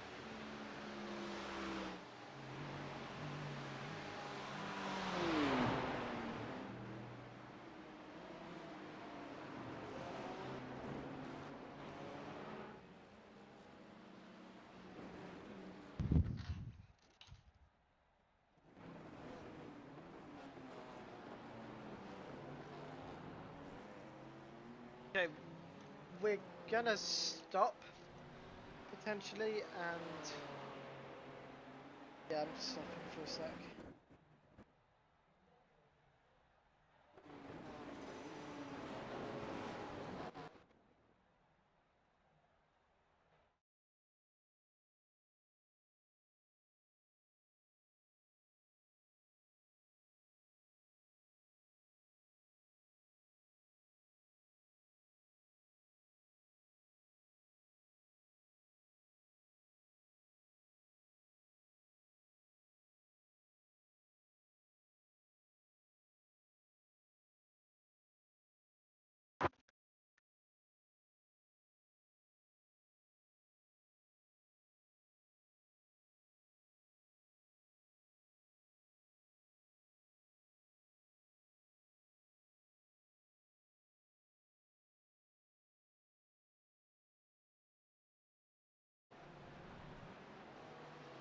Stream starting soon. Screen's back up.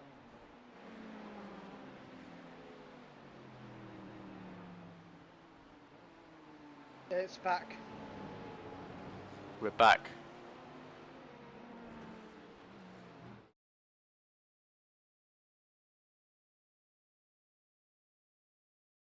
Yeah, I just need you to quickly confirm.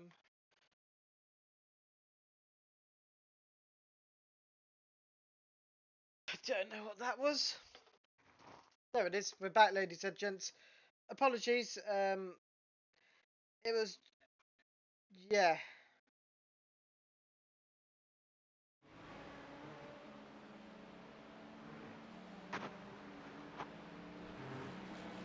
Yeah, it was a bit of technical difficulties. Right, the most important thing is let's have a look on iRacing. What happened here? Gone off track. Like a casual going off the track there.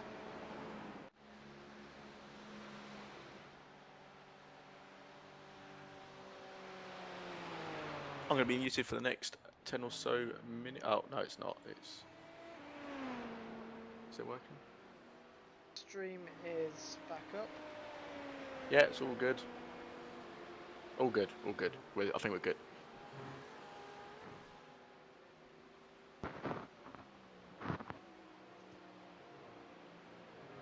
Oh yeah, I'm going to be muted for the next 10 or so minutes then, by the way, so I'll be back. Alright, no worries.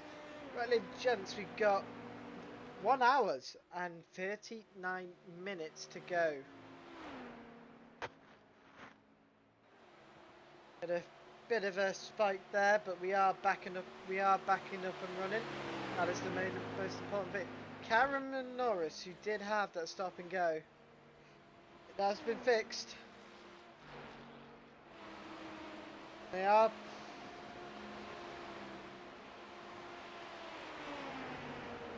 You know, they are. What is it? They are P3, and I think, considering the situation, it's pretty good.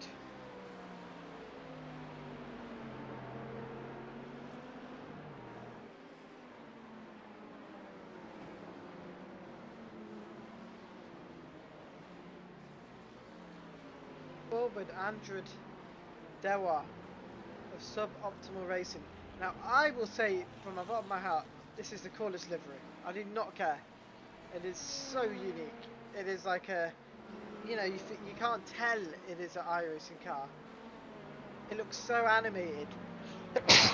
And that was me sneezing. We've got a crash. What's happened here, ladies and gents? This is Bertrand Claessens, the LMP2 driver, the Dutch driver. What happened here? Nope, he spun. He slipped on the marbles. The car's okay, and that's the most important bit.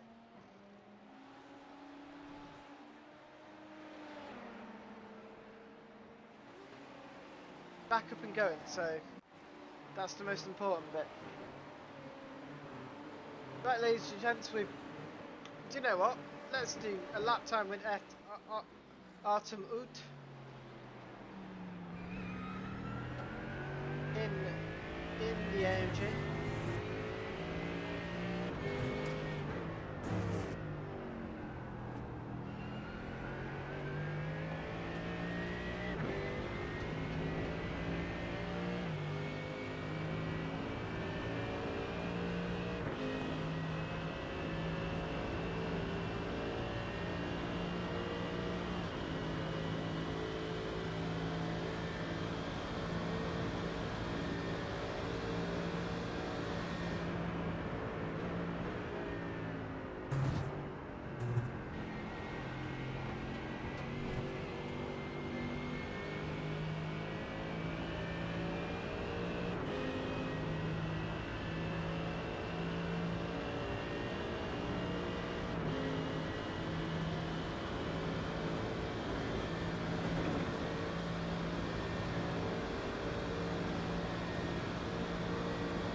Do a lap with the Corvette. R&L Raw. Got a Jedi helmet on.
There's a battle that could potentially happen between Joey here and Davidus Laurensus.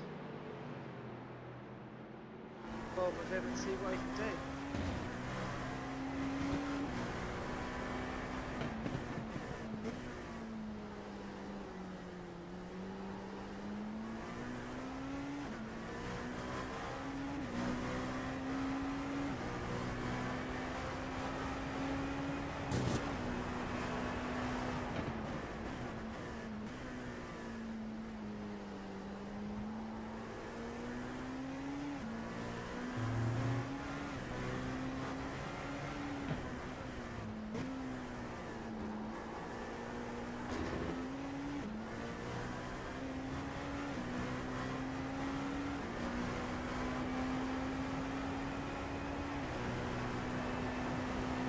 Here.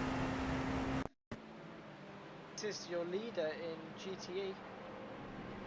It's just been ran off, but rejoin the track.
ladies and gentlemen, if you are new here, make sure, if you haven't done so, to like and subscribe to the Aztec Racing YouTube channel, so you can catch the broadcast of the ATRL Endurance Series.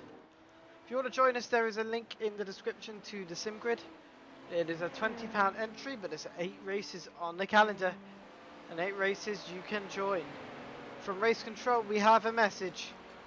Exanity Motorsport Blue on ANS Endurance Esports lap 264. Please be careful when lapping.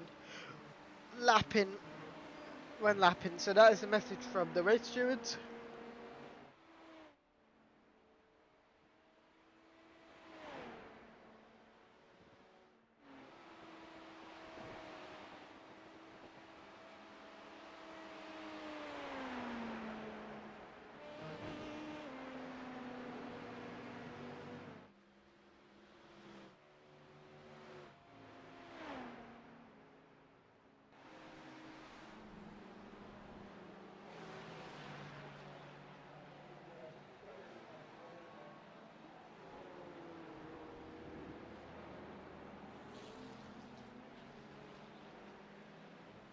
We can start to see Toby come in.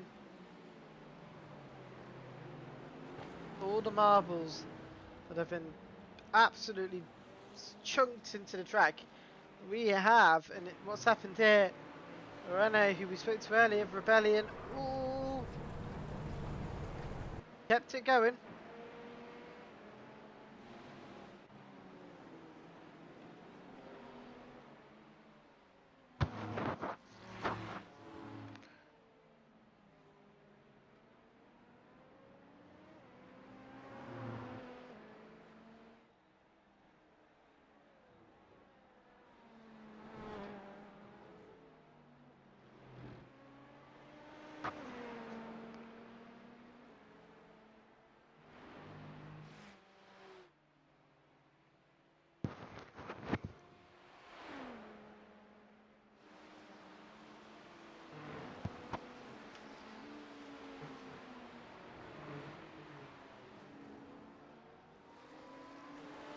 Malcolm Coates is in the K1 Esports car.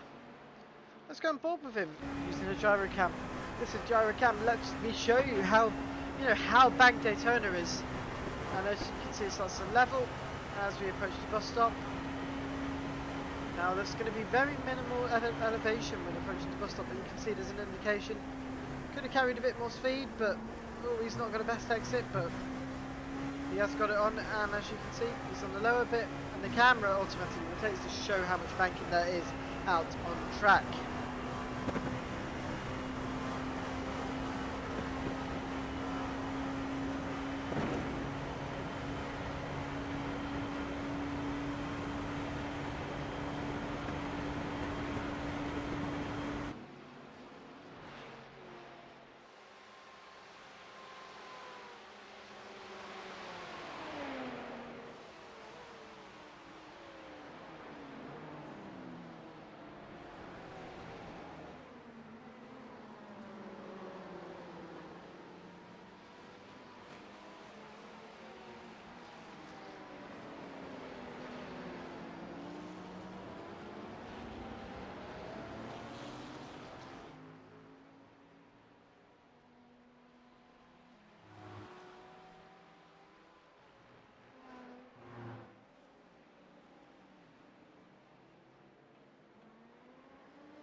See what's happened here with Andrew.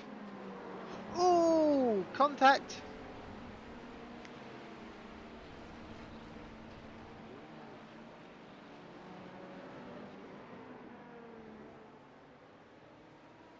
And Andrew's car looks to be fine.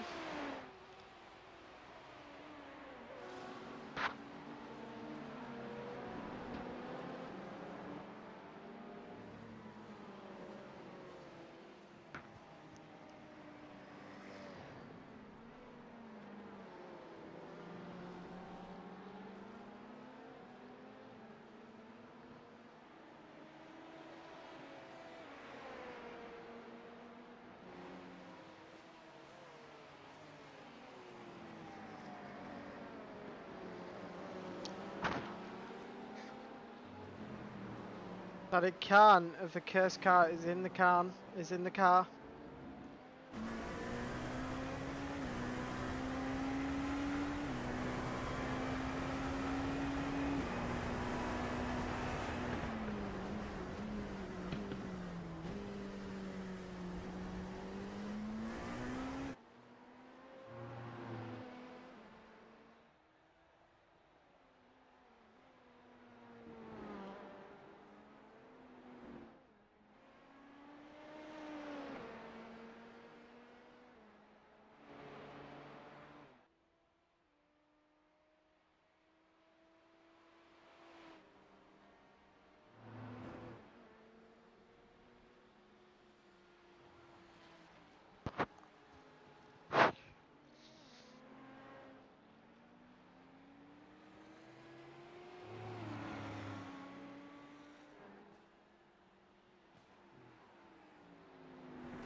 Boogity boogity boogity, let's go racing. Yep, let's go racing.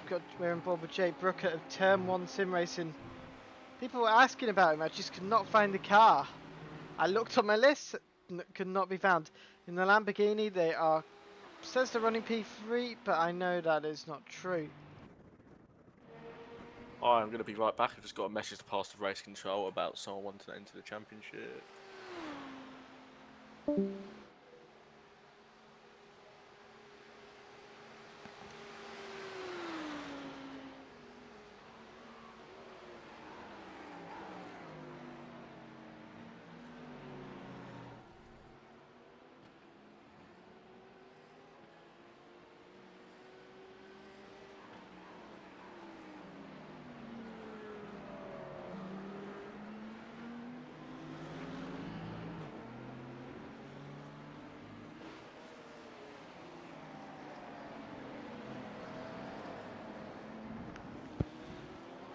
Right, ladies and gentlemen, we are back out on track. We're nearly at the end. It's been a long one.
I am back in the game. Let's go.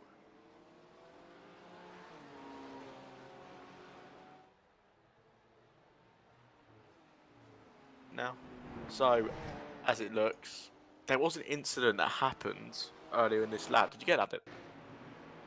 Who was it? It was Andrew, suboptimal racing with. I'm gonna who is ask. in the pit lane? Who's the Ferrari that's in the pit lane currently? There's a Ferrari in the pit lane. There is a Ferrari in the pit lane. It is. They had an incident with a P2 spinning. It looked serious. I was just speaking to the race director about a message I received about signing up for the next race.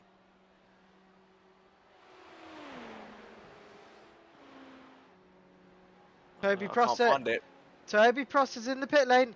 He's in. Is this going to be Toby's final stop of a race? I don't think it will be. Have we got another DNF? Is that W2W Racing Green? Have they DNF'd from this round? They don't appear to still be. So they are 100 laps behind. So they are the second car to do that. They don't appear to be circulating. I would recommend to all teams to keep circulating because points go all the way down to 25th in each class. So you will pick up points no matter where you are. I think we have 5 DNFs, Will. 5. Don't ignore me. No, I still think everyone's still running up to. No, we've still got everyone running. Yeah, we've got 2. Teams are playing it smart. We've got two DNFs as we speak.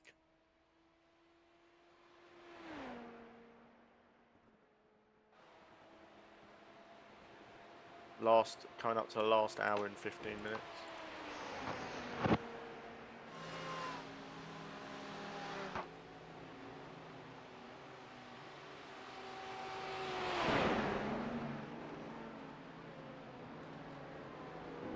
Got a slow LMP2 car around the back. That appears to be.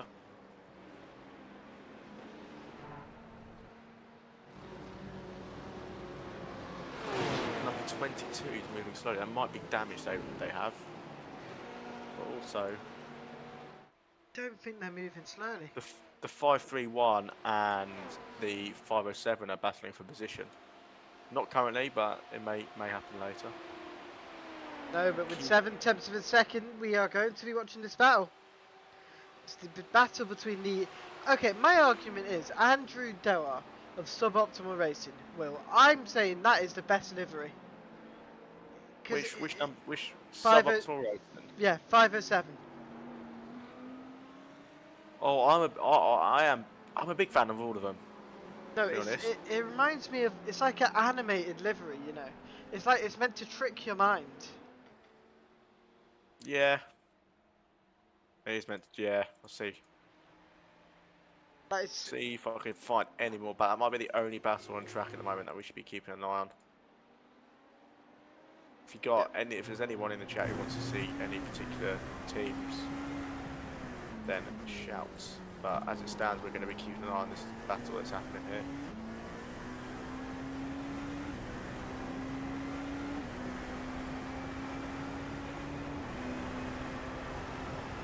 Key to getting a good toe is shifting at the right point in time. Suboptimal Racing. Yeah, Dylan loves delivery. I'm a fan of all of them. It would be nice if we could get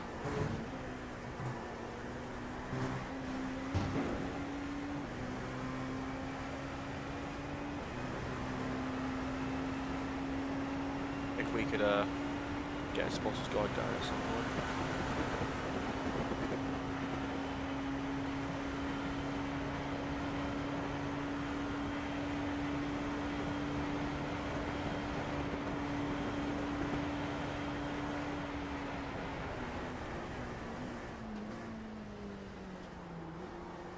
But Andrew Dower is into the pit lane, so this battle comes to an end.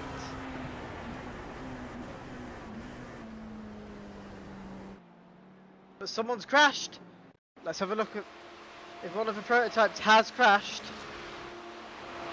Oh, he's gone off. Let's have a. No, he's spun. He's not crashed, he's spun.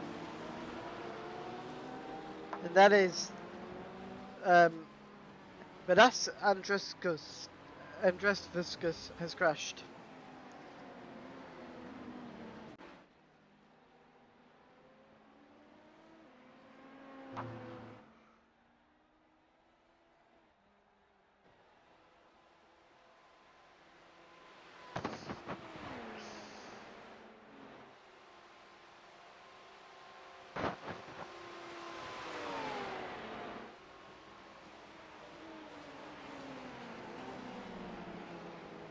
Good. Oh, we have a spinner. The number 19's just had a little loop.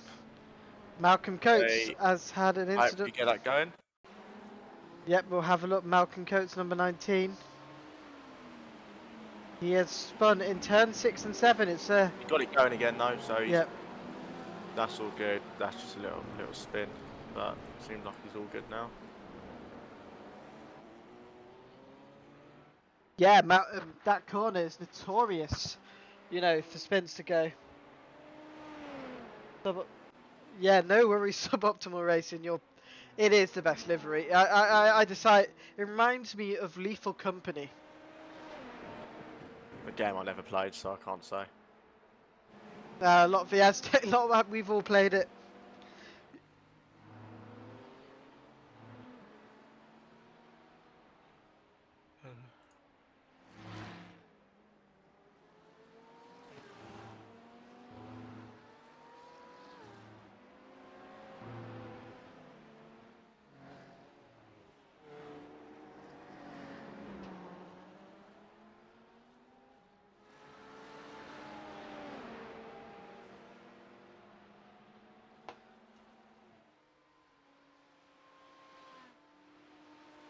But yeah, ladies and gentlemen, we're slowly getting there. We're nearly at the end. We've had no rain, but that doesn't matter.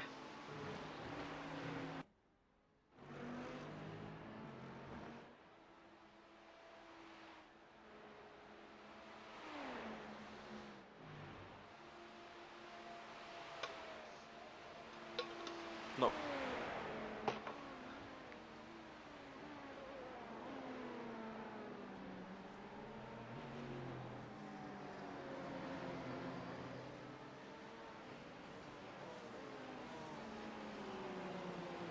I'll be right back to the stream in just a few minutes. I'm just going to go grab a quick drink and I'll be straight back with you guys. But yeah, Will, you've read my mind as well. Yeah. So we'll keep the stream on while we just quickly go have a quick drink break ready for the last hour.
Right, ladies and gentlemen, I am back.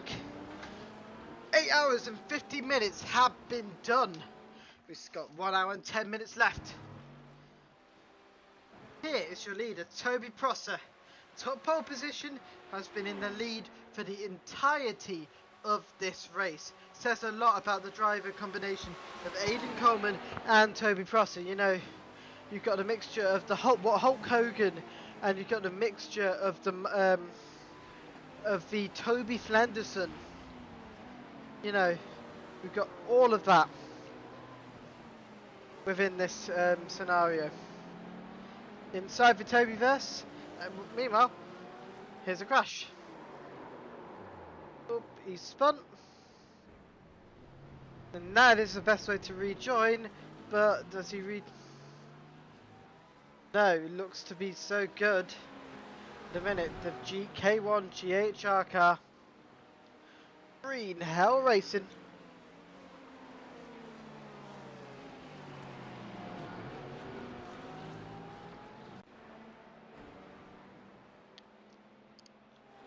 And also this team here, you know, Walk Racing Esports. They've definitely walked the line here today. They've done absolutely everything right. You know, this is what you want to see.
Oh, it looks like...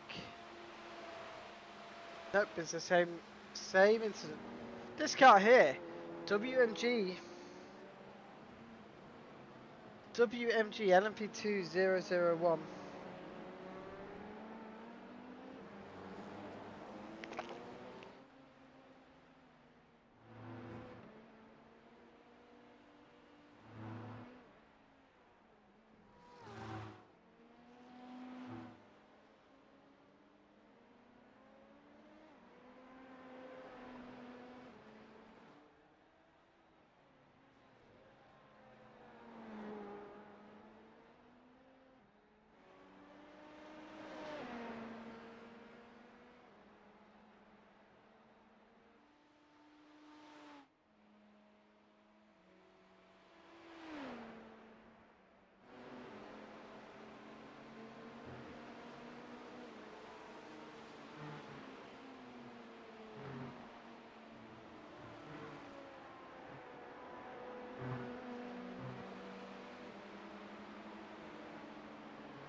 We are back. Yes, we are, ladies and gents. We've got just over an hour to go.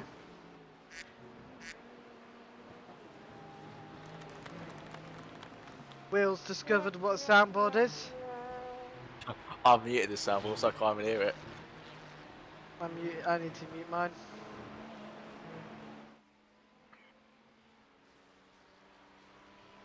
The general chat's calmed down. No one's said anything.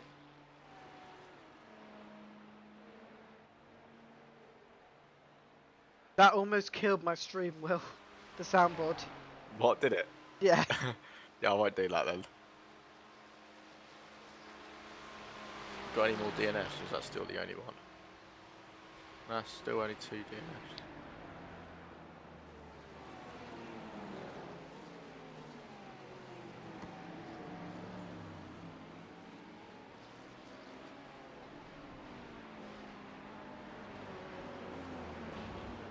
So I'm going to keep going and see if there's any incidents.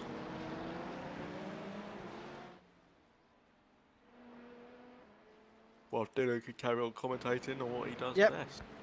Yeah, we're on board with Didier Van Mick of Vortex Black, the Belgium driver here, overtaking a car in the Russian flags.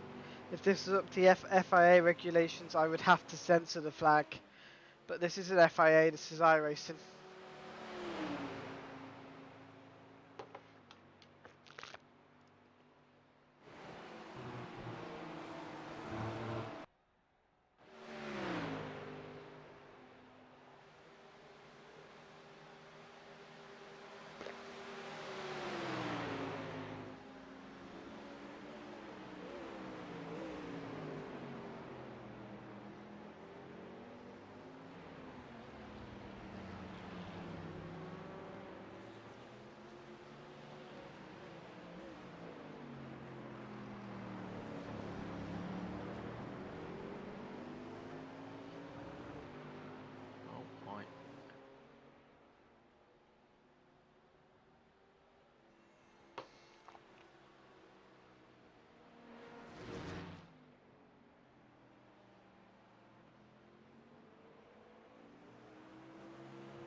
I'm Bob Clive wrong from Big Pig Racing. Great. Just notice it just says on the front, it's chicken time. Chicken time indeed.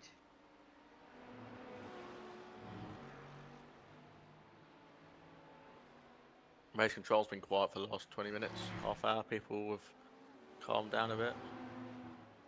Yeah, I think we've had less incidents, though I think we might get some stuff towards the end. No, it's very unpredictable. No, who knows, we might get a full course yellow or safety car. Last hour. Officially the last. Yep, last hour. We're expecting the race to finish around about 11:30 BST, so 10 minutes over what was originally planned.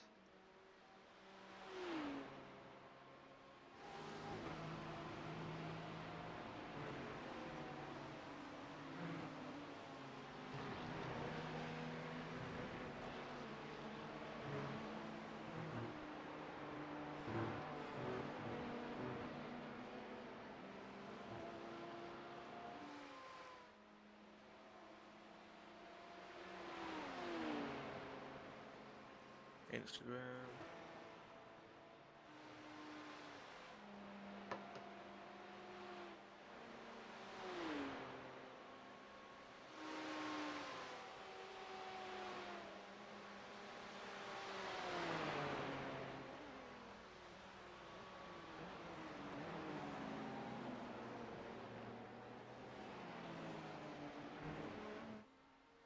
Anything happening?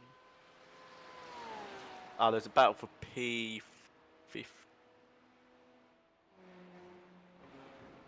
There's a battle for P15 in class in GT3 at the moment. So that is the number 10 and the number 76, I believe. Yeah, that's not for position.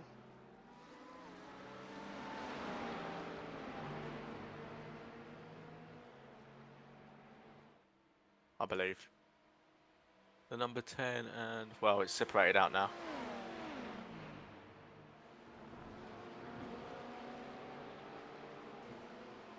I'll keep an eye on that battle, let you know if anything happens.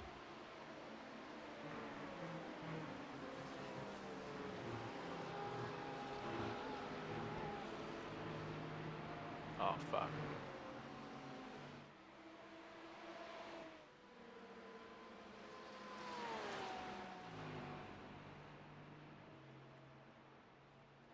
Yes, that's K1 Esports and the Wrong Stuff Red having a little battle out there. Yeah, they are having a battle. Thing is, they are next to each other in position, but I think they're on... Ah, so they are separated by... Do you want to guess how many laps, Will? Pardon? Do you guess how many laps they're separated by? How many? It is 8 laps.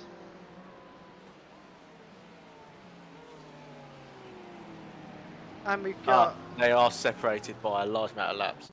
So yeah, do ignore me on that. Unlucky Gaming Motorsport, the car we spoke to earlier.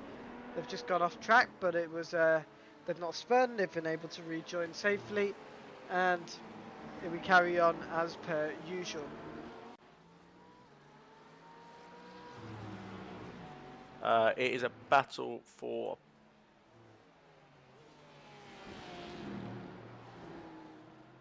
two.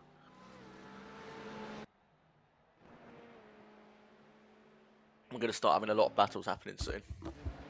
Yeah, when when it's a sprint to an end. Realistically, less than an hour to go, ladies and gents, until we hit checkered flag, the long-awaited checkered flag.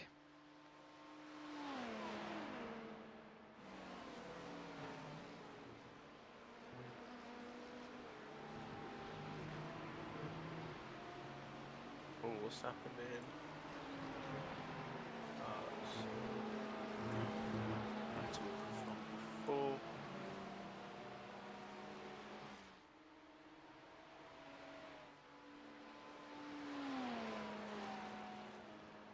Well, we've had a... Oh no, that is admin chat. Stream volume is rather low, all audio, not just you two. I don't know what he's talking about. Yeah, Smags. Whatever Dylan says, because I don't think it's my end, I believe it's Dylan's end. Yeah. We'll try and get some battles on stream in a minute. So there's not really many battles happening at the moment. To be fair, the only battle is P4 and MP2 at the moment, so there's not much happening there. But we'll just keep that up. I'll just keep that up and let you know if that gets any closer. They're both on the same lap, so that's a good start.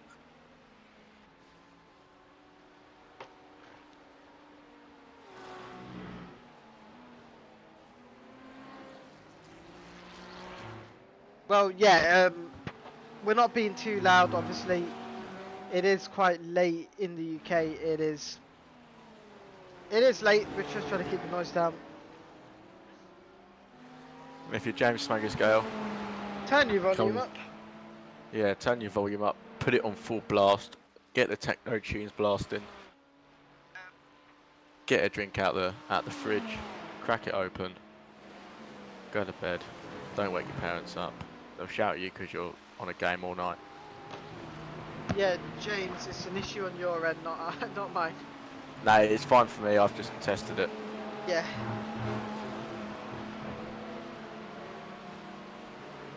I've just thought we should also stream it to Twitch. We could, but why? Is it like just wouldn't work? This battle's getting closer, by the way.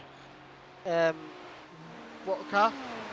It is the 58 and the 16. The 16 is going to get the tow though around the banking, although he got quite wiggly out of the corner. Although he's pulled back up again.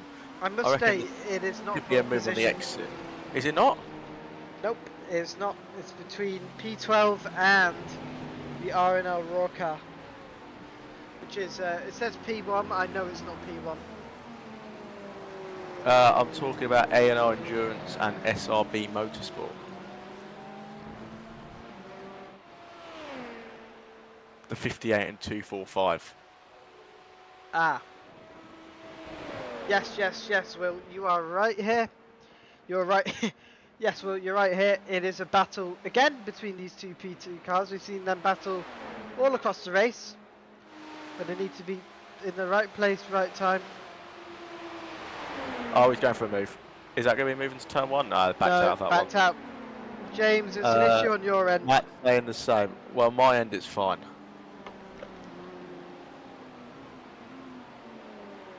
I cannot turn myself up anymore. That's all I'm going to say. This is on max volume. You know, this is the right settings. Genuinely, James, I don't know what it is, but it is extremely loud on my end. And I've gone through it. Yeah, we're going to... Oh, we spoke to him on the broadcast. What's happened with Thomas Roundtree here? Remember, on lap 1, he had a crash here as well. Nope, you can tell immediately he spun. Luckily onto the marbles. Look how many marbles are on the track. It's absolutely nuts. Gabriella Yilmaz is typing.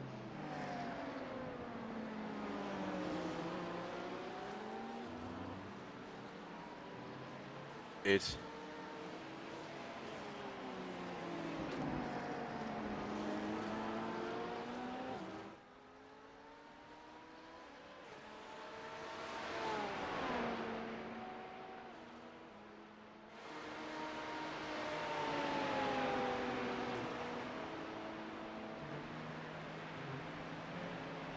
I will test the stream out on...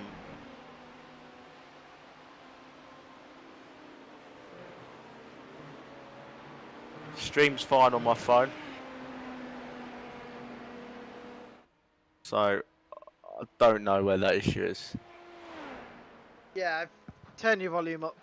That's all I'm going to say. Yeah, well, it's loud on my phone. I don't know if people are playing a prank on us. But I don't know. Yeah, we're not shouting any louder.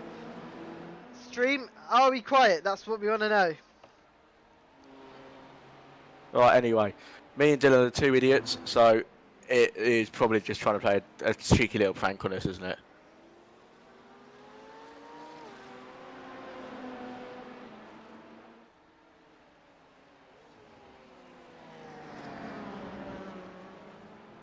Phone's okay, PC's not.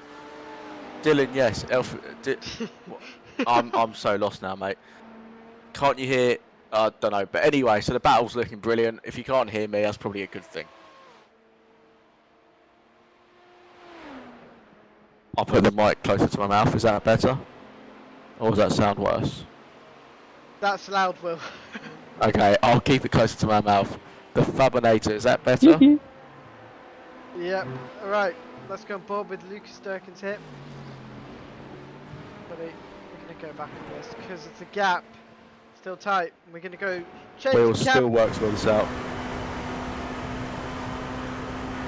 I'll put it away from my mouth.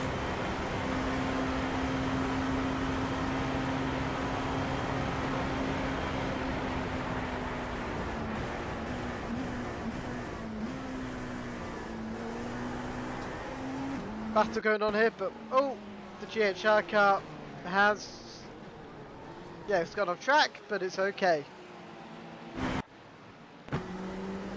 Very close between here, the two drivers here. A&R Endurance and SRB are battling here as we go through the road course here. We go through the kink, right down on our approach to the rejoining the oval. We're going to rejoin the oval here.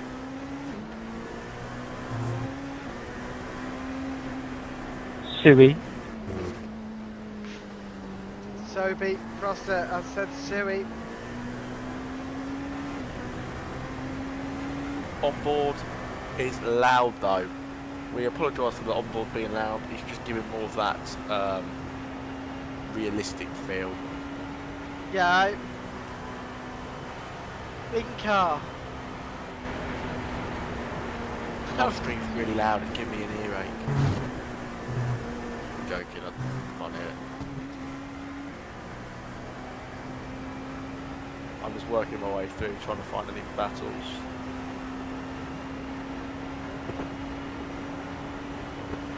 Same battle.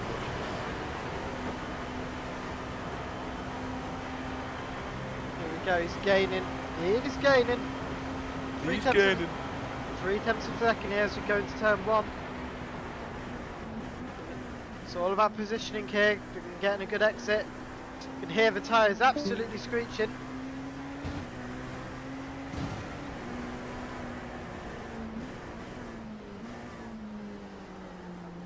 He's going to play.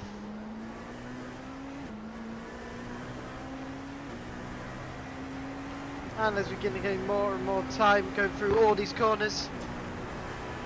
Right, let's see what happens here. Oh, there's contact! There's been contact! There has been contact, ladies and gentlemen. Oh my word. We've got to watch that. Not... the T1 sim racing car's just tagged him. That's just so unfortunate there. Absolute innocent bystander in that moment. Let's have a look. Just taken out. Not his fault at all. Unfortunate incident there.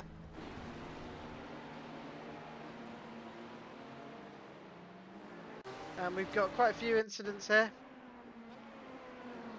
Oh, all the incidents are happening now.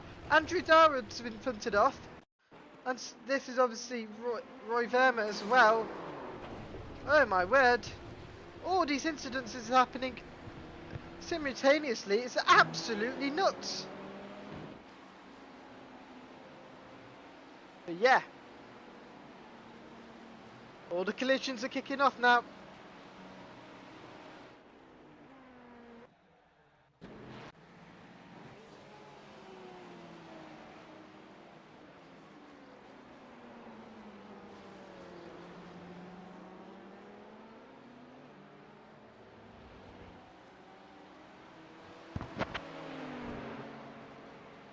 Right, yeah, we've had 2 collisions here. Absolutely nuts collision.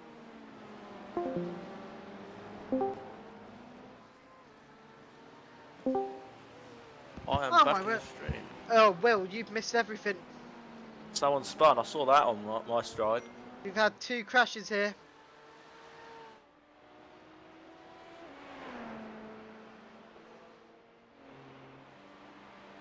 Let's have a look. So this is what happened earlier. So the 2 P2s are battling, and he's just been taken out by a GT3 here. And it's not just that happened. We had almost the same corner. We've had 2 prototypes take each other out. Oh, getting close. Getting close. We haven't even got long left of the race. We've got even more. The guy we're speaking to, Dan Husman, what's happened to him? Please load. He skipped the bus stop.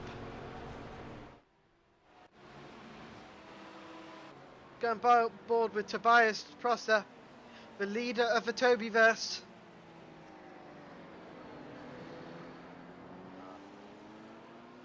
But not long left. We've got 47 minutes until we hit checkered flag, ladies and gentlemen. Absolutely everything is kicking off here. You know, Marcin Junku, it's no fault of his own, has lost 6 seconds due to a clumsy mistake from a GT3 there.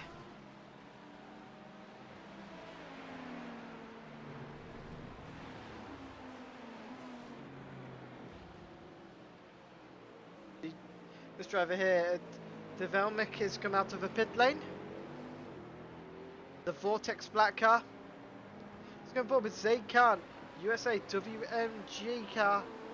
How many incidents? 38 incidents. There've got to be more incidents than that. They've had the worst luck. They've been involved in crash after crash after crash. Absolutely unbelievable.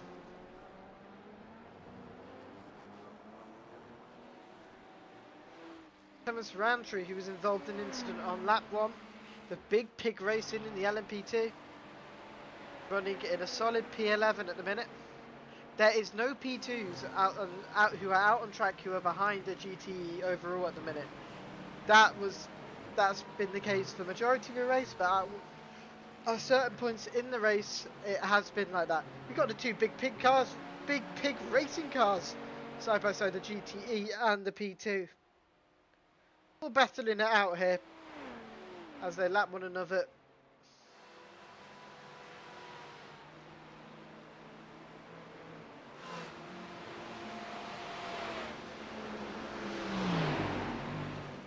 proximity, and we're going to start to see more and more drivers pushing to the absolute limits. You know, Marcin Jung, I know he's involved in that collision, but he's gaining and gaining. He's taking a second out of Zelenskis here. You know, the 245 driver's being hunted down again. But the annoying thing about Marcin Jung, he's got to do it again and again. He was ahead. He got taken out. And I wonder if the stewards are going to have a look at that, because it was such an unfortunate incident. And I really hope the stewards take a look at that, because, you know, it's no fault of Marcin at all. He's just been wrong place, wrong time. There was enough space. The GTE turned in on him, turned into him, and, you know, he was the victim. It's going to be really loud. We've got the Corvette on the banking. Matthew Cheverton loves an American car.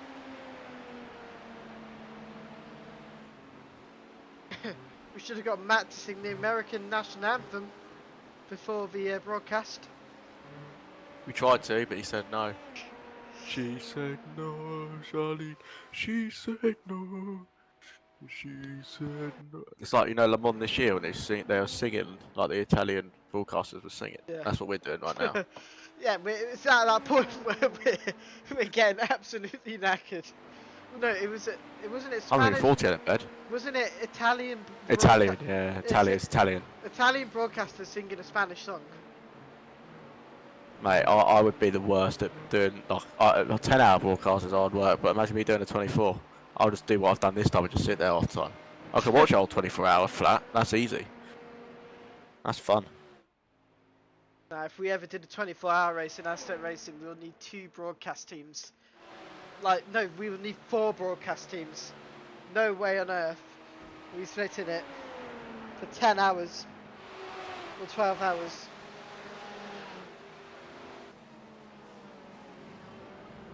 You know what? The gap. Andrew Dever, who was involved in a collision earlier, is catching with. He was involved with Roy Verma, but he's 2 seconds off car 31. Got to position himself in the right place at the right time. You know, the suboptimal racing car. I think he really wants a challenge, but it's lost a second being held up by lap traffic here, not helping the case. You know, we've got less than an hour to go here. You know, in sim racing terms, there's a lot of lap time. Yes, but at the end of the day, there isn't a lot. You know, you've got to capitalise what you've got right now. It's all about now. It's not about later. It's all about now. And later. And later to an extent, but later is when you can moan on the Discord channels. Can't wait for that. We'll be in bed by that time. Yeah, my PC's turning off, and I'm not turning it back on until Tuesday. Tuesday.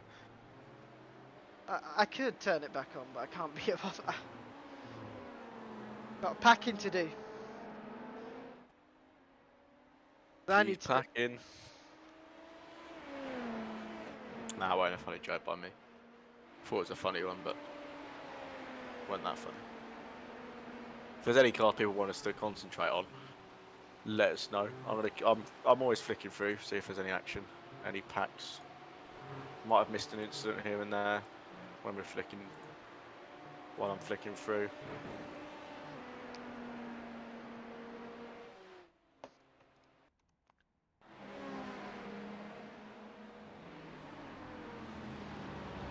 Yeah, the gap is going up, but what about these 2 drivers here? They're involved in a collision. It's still 5 seconds.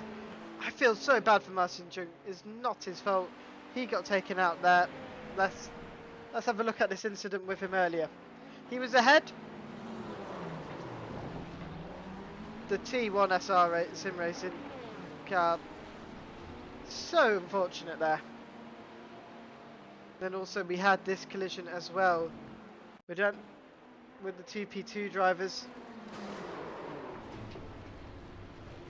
See what race controls say about this later on when they give us a judgment. So in the space of a minute we had 2 big collisions, all involving the LMP2s and 1 GT. Oh, I missed that one that I was speaking about. Looks like some damage there for the 9th place car as well in that incident. Yeah, Roy Verma definitely's got damage. Let's go and board with Roy Verma and see. Does he have any damage? Well, by the looks of it, no. He probably does, but you know, it's probably not affecting him too much.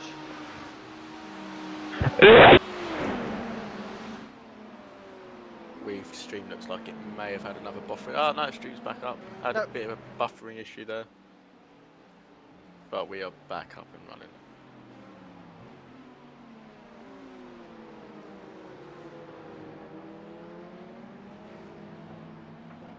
Yeah, apologies for the drop frames. It's getting late. My PC's starting to fail, or the internet that I'm using is starting to fail.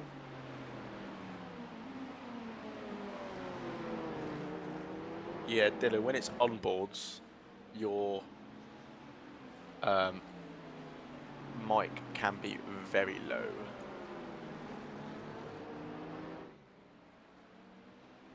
Oh, my iRacing has taken a shit. I am back. I am back.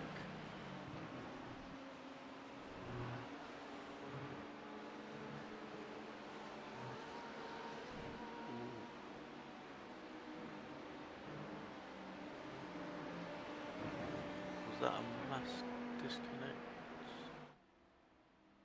Okay, we've got Luca Durkins here, who is one of P2 drivers. He's just gone straight on here. He's not here barrier, he's still on the track. That's the most important bit. But he went straight on. It's getting, you know, there's so many marbles out there. They've got to be absolutely careful to put themselves in the right place at the right time. If they're in the wrong place, they're going to be screwed. Right, let's have a look at the GTs. I feel so bad we've ignored them. Let's go on board with Matthew Shevington. No, that's not Matthew Shevington's favourite car. Let's go on board with Matthew Shevington's favourite car, the Ford. Matthew Shevington loves this car. He loves any American muscle car. But yeah, let's have an onboard with the Ford. I'm going to be quiet so you can hear the engine sound. But here we go.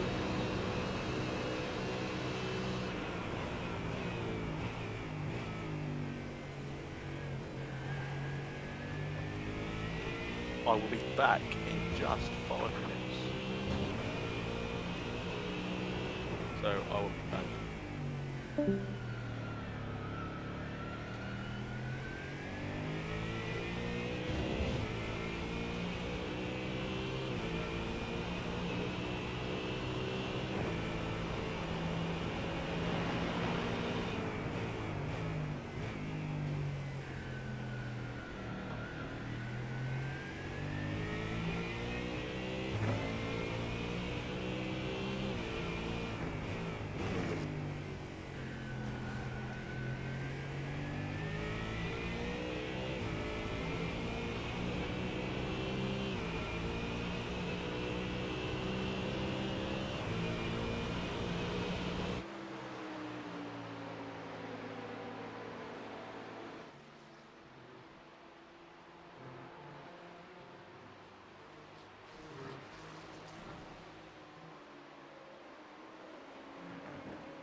I think we should be focusing on the battles here. What is the gap? 26 seconds between Doug and Samir. 6 seconds between Marcin. Oh, as he dropped back. 6 seconds between Marcin and Zielinski. Luca is, I think he's comfortably ahead.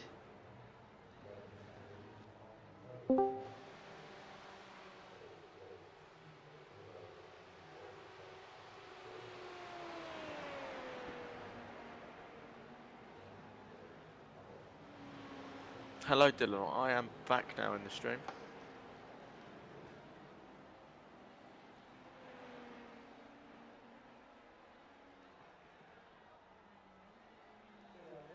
Well, a little bit of bum drafting going on again in GT3s. It's quite funny to see. So that's good. A bit of bum drafting to push themselves up. Safety car's still not been called yet, so it'll be interesting. Will it get called in the last 10 minutes? It'll be interesting to know if a safety car will be called at any point. Dylan saying Matt singing the US national anthem. That would size things up, or Jake Pitt saying Jake Pitt things. Oh, this is the most recent. It's been an hour since we've had the last race control message. The incident between the ANR Endurance Esports team, number 58, and Turn 1 Sim Racing, number 13. Drive-through penalty for the number 13, causing avoidable contacts. Ladies and resulting gents, in loss of positions. Let's have a look at this incident again. It's this incident here.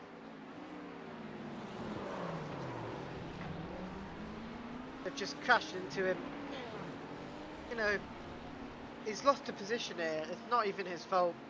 It's quite unfortunate, and we're going to get another incident here as well. Report coming through, and it's probably going to be the Roy Verma and Andrew Dewey incident as well. We're just waiting for confirmation. Take place. I clicked the wrong button again. Yeah, but yeah, we're just waiting for another confirmation from race control. This man here, Toby Prosser, has been leading. He took pole position, you know. Tibby Tosser had took pole position, and as you can see, the pole sim racing gold car lapping the GT cars. With this car, What Racing Esports has been your leader in GT for majority of the races. You've got to admit, it's a nice livery, or the AMG, but the AMG has done absolutely nothing wrong here. It's been in the right location at the right time. You know, it's had a drive-through penalty, so has the Aztec racing car. But the fact is, they have been so dominant this race that, you know, they've not had to worry at all. Their gap has never been, you know, it can be reduced. They build it up again. They've been in the right place at the right time the whole race. That says everything about these cars.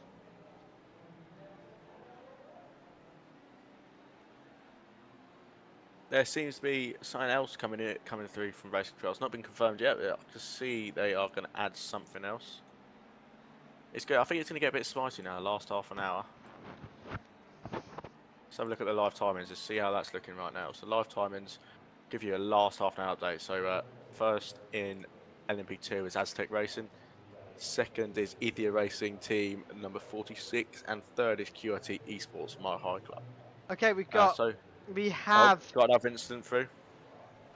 Drive-through penalty for suboptimal racing for a collision. Let's go and have a look with this one.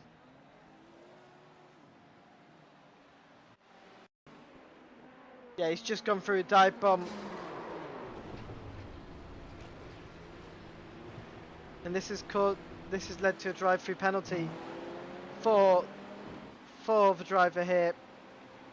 But yeah, drive-through penalty due to that. Hopefully that will be the final incident report, but two big incidents in the last hour of racing.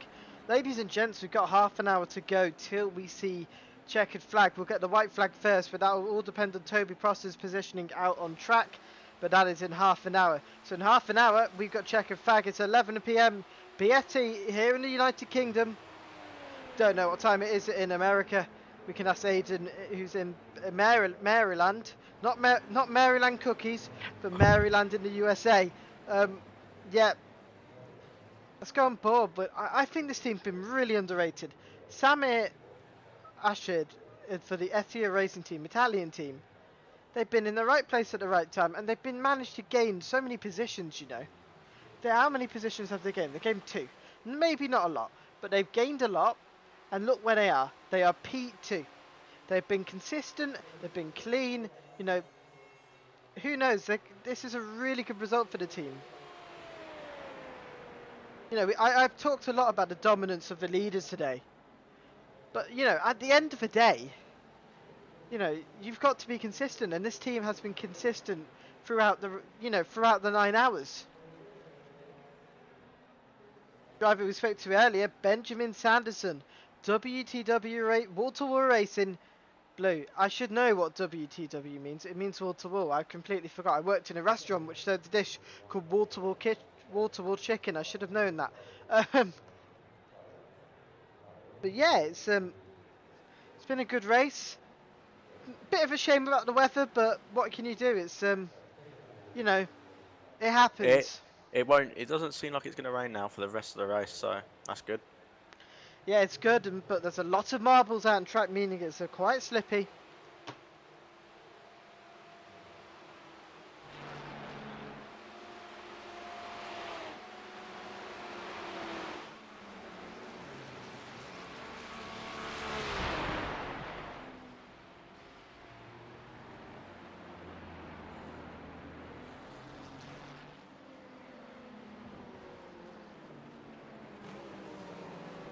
Just looking at the gaps here, you know, the Martin Trunks is in the pit lane. I think that is a routine pit stop. Which car number was that? Sorry again. A 58 is in the pit lane. 58.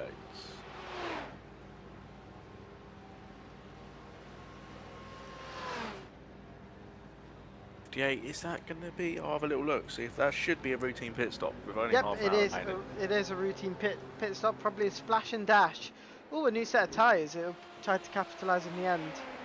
Toby Prosser, you know, his average pit stops are 33 seconds.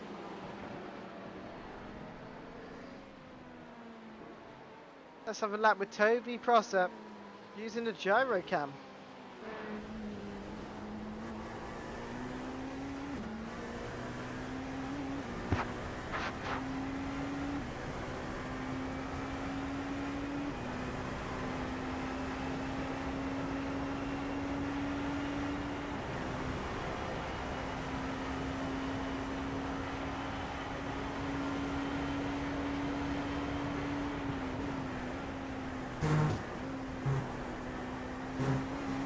Toby has to go through the bus stop chicane. He's just got to keep it on the track, and the race victory is his. I believe we have had a spin. Let's have a look at the incidents now. It is Leonardo Pacho here.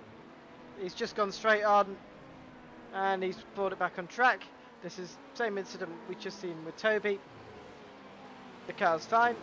Lot of marbles though, and the marbles are starting to appear on the racing line, Will. It's getting slippy out there. Yeah, they're extending out a bit now, so you're seeing when some cars go offline, it is knocking them off the circuit. But it shouldn't be a problem this late in the race. If people don't push as hard, it should be okay. People can get to the end without any incidents. If you get to the end now with no incidents and clean race and no full course yellow or a safety car, even though that will spice things up and make it more interesting, a lot of drivers won't want that now. Yeah, it's the way it is right now. We're just going to go zoom where we are. We are going to be Philip Burgess of a suboptimal racing car. They've obviously going to come in they've been in the pit lane. They've had to serve a penalty. It happens. It's racing. But, you know, at the end of the day, if you make a mistake, you've got to pay for it.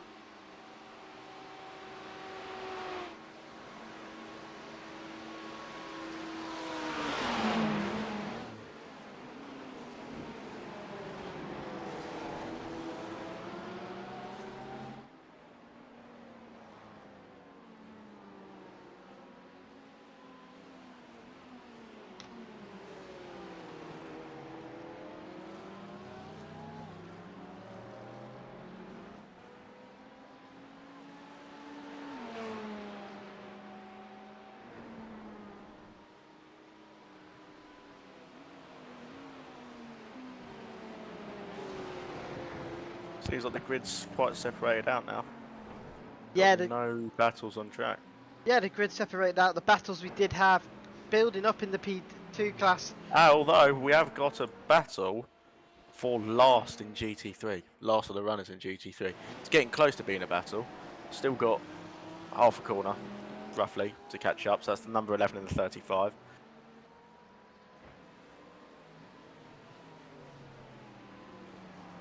Yeah, the gap here apparently is 10 seconds. So actually, 11 in the 35. They're separated by 6 laps, Will. Apologies, yes, they are. So that's another mistake I've made. I didn't look at the timing correctly. Viewers are starting to go down now. Where is the time when people... Yeah, viewers about to go down. It's, you know, it happens at the end of the day.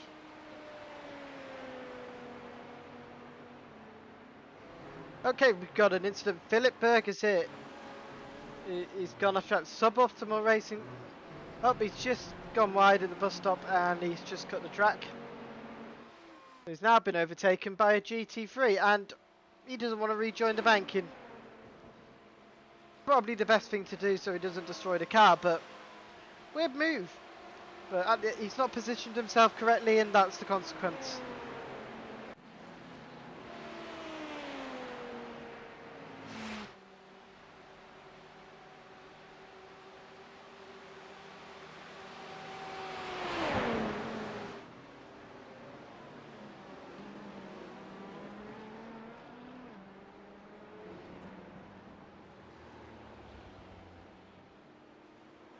Roy Verma is in the pits.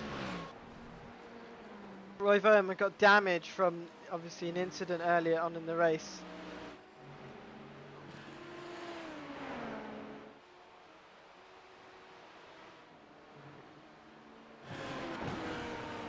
Liam Knotts has also got a penalty.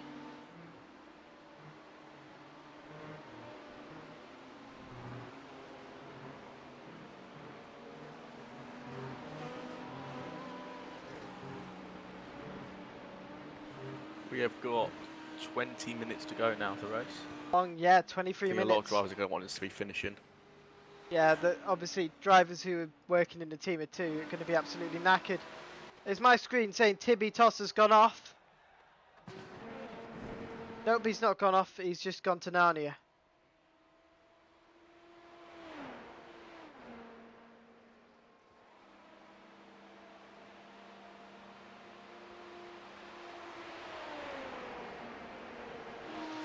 Two 20s in the pit lane, so that'll be their last pit stop of the race.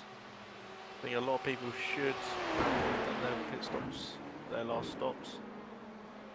Maybe some people are going to need the splash and dash.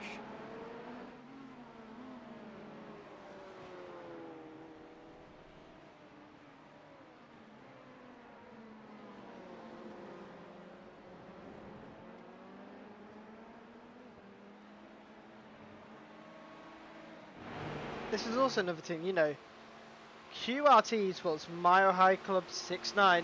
We spoke to them in the broadcast earlier. They have gained 7 positions since the start of a race, and it's all about strategy. They've put themselves in the right place at the right time. You know, a lot of their gaining was from pitting earlier. It's actually paid off in the long term because they've put them right back on track with the others.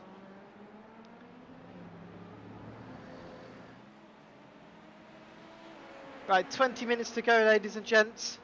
Until we can see the checkered flag that a lot of drivers have been waiting for, especially Toby Prosser. And Artem as well. Let's go on board with the GT3 driver who's leading.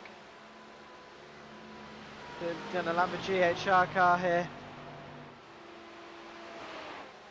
GHR car's holding the inside as a P2 approaches as well. And that P2 car, and ladies and gents, we've got a crash. What's happened here? This is the P2 car. This is the guy in P2 for LMP2. Oh, that's a big collision. That's a big collision. That's a big collision there. We're going to need to rewatch that. Where's this collision taking place? Just trying to find this. This has happened on turn 6 and 7. Fuck's sake. I'm struggling to find this.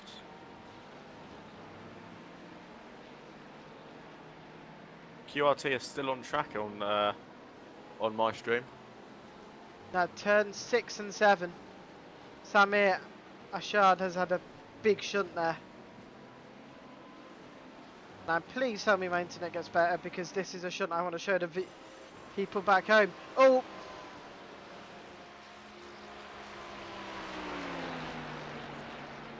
Oh, that is a nasty one there. That could cause... Has he got away with that? I do believe. Oh, there's been another one. There's been another one.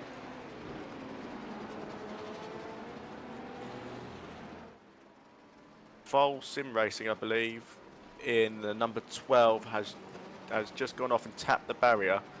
Don't know what corner that is, but it'd be interesting to see what happened there. He's just trying to lap some traffic and he just got on those marbles and just looped it. Yeah, we're just going to have a look at just this hit again. the barrier. That's going to be a front end.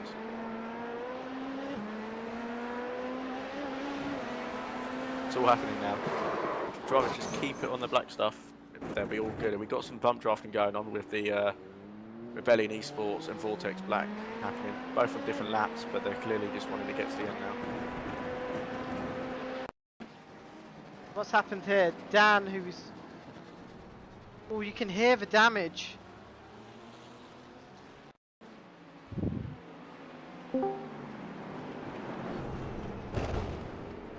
James, you might have to call full course yellow.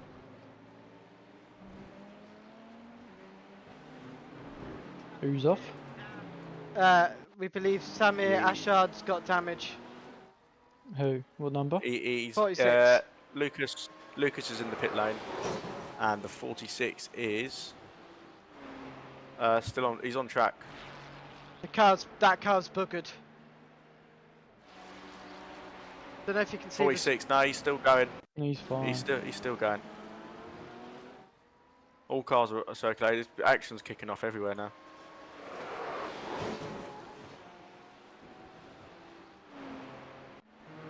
Alright, let's all calm down now for the last 15 minutes. Everyone's want to keep it going.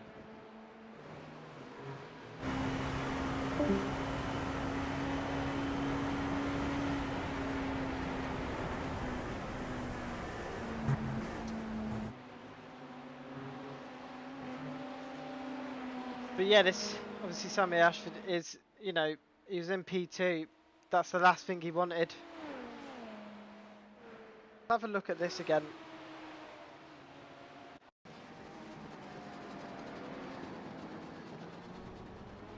He's gone off. And Luch is there. That's a bit of a shunt as well.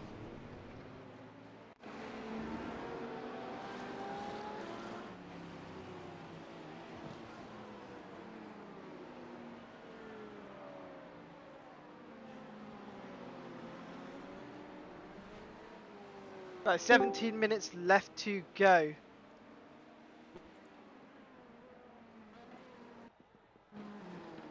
Internet's playing up again. Might just have to pause. No, we're all good. No, stream's all good at the moment. Still running as expected. No, it's dropped.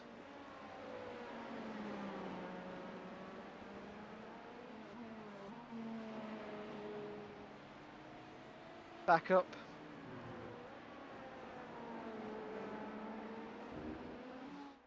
Yeah, I've just spoken to race control, and they're even looking at incidents that haven't been reported in anticipation that they will be reported, just so they have an idea of what's happening on track at any one moment. So they're always looking at what's happening. So that was a great little insight they're talking to me about.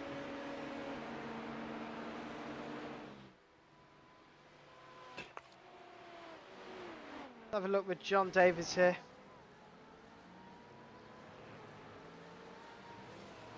John's driving.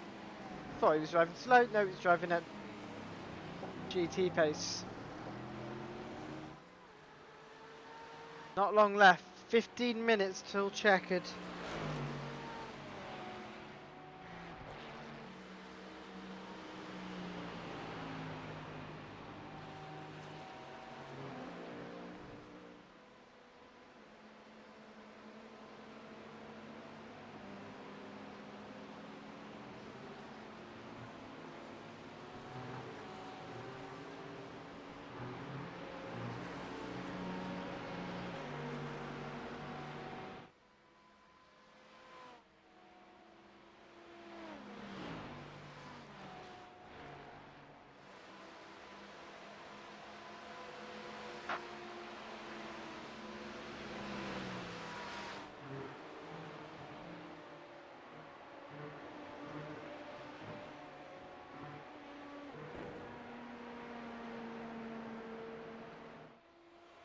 But yeah, we're nearing the end today. Will, what has been your favourite moment of the race?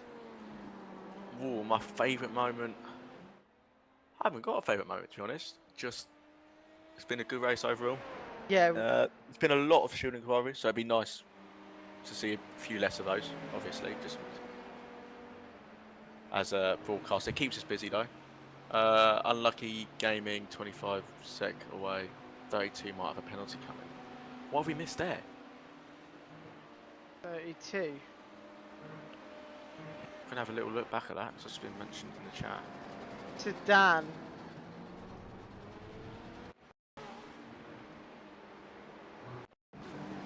Ah, it's this one here.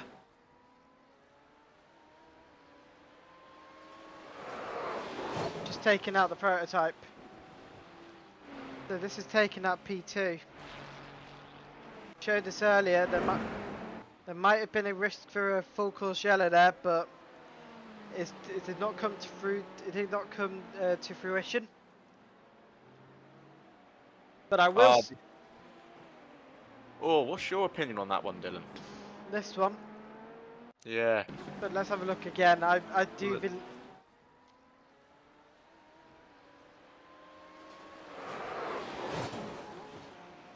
I feel like there wasn't. I feel because if you replay that again, if you're able to on the stream. This is the incident we saw live earlier. If you look at the P2 there, he does go below the line. See, he's gone below the line there. He could have gone behind the GT car. Yeah, but it's got unsettled. So this has just come through. It's just come through in race control as well. Incident between the 46 and the 32, the two cars involved in the incident we are watching now. No further action, racing incident. Yeah, racing incident. It's unfortunate, but no positions were lost. I think that's more of an impatient move down the inside, where the cars got unsettled. Yeah, that's just a racing incident, in my opinion.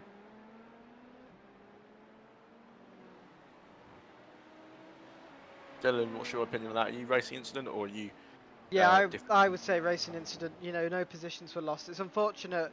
Bit more damage to car 46. Below that racing, that line, could have P2 could have gone around the back town, gone around the outside, but it's what it is. Let's have a little look at Unlucky Gaming and see how they're getting on.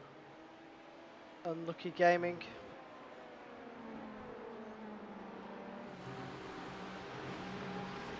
Yeah, we can see them right now. They are currently in, I believe it is P18. Still going. They're still going, but ladies and gentlemen, we have 11 minutes till checkered flag. Now, as soon as that time ends, it doesn't mean it could mean instant checkered flag, but it will mean one thing that's guaranteed is a white flag. But it all depends on where Toby Prosser is. Unlucky Gaming going for the stealth look.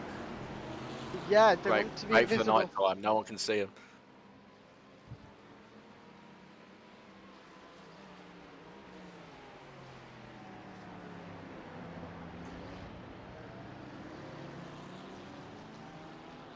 I'm going to have a little quick flick through, see what else. It's a big pack there with the car we're watching along.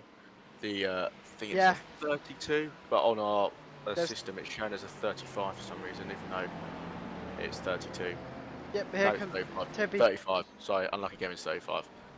Big here pack there. Toby Prosser.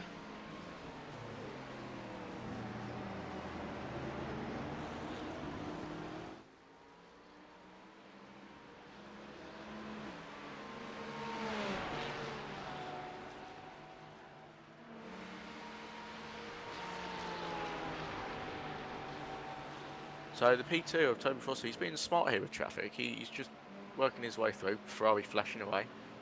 Okay, we have an incident. What's happened here with Clive?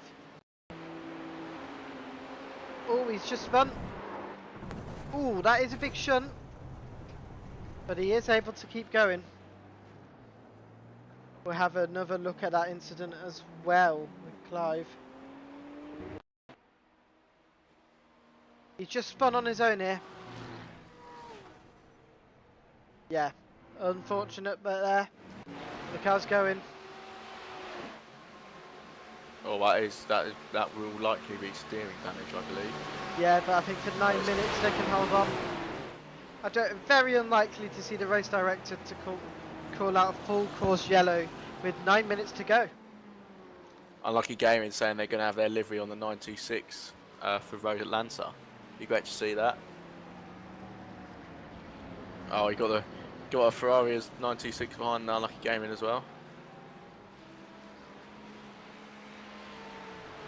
Ferrari just needed to be patient there. There's no need to be aggressive this stage, especially if cars are got big gaps in front now.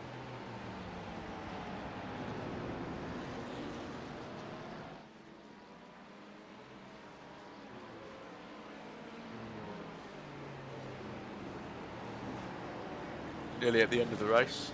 I am getting tired now. It's been a long day. We have got 2 black flags still to be served, I believe.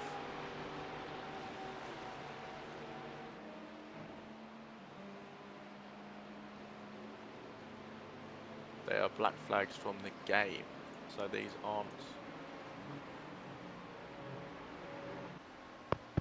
Last 5 minutes. Let's have a quick flick through and keep an eye on what is happening.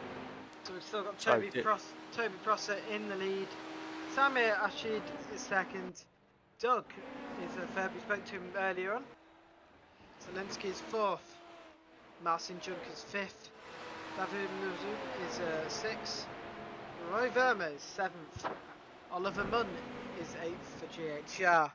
Philip Burgess for Suboptimal Racing is 9th. Joey is 10th for Poleston Racing Green. Big Pig Racing is 11th with Thomas in the car. Sadiq Khan is P12 for WMP Motorsport. Liam Kelso is 13th for K1. Alfred Polensky for Digital Racing Esports is 14th. 15th, they're not here. So we've gone to leader Artem is in their lead for Walk Racing Esports. RNL Raw, they are currently second. Danielle is third in the STK E-Racing Team IMSA car. Turn 1 Sim Racing, Liam is fourth. Benjamin Sanderson, Waterloo Racing Blue is fifth. We have got a battle on our hands, but is this P11 in, is it P11 in class? This? No, sorry, P. Oh fuck, I'm really confused. Let's go through. We got. No, please ignore me. Please ignore me. Got Raymond. Car. We got Raymond in 7th for Fast Repair Motorsport. In 15's in the pit lane in the last 4 minutes of the race. SDK E-Racing IMSA. That is the fifth GT3, 5th place GT3, just gone for a late pit stop.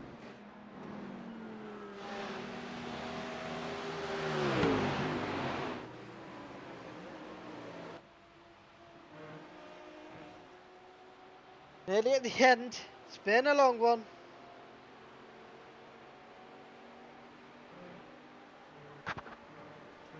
We'll follow the leader now. We'll follow the GT3 leader actually for a change. We'll follow the GT3 leader and see how they do over the line.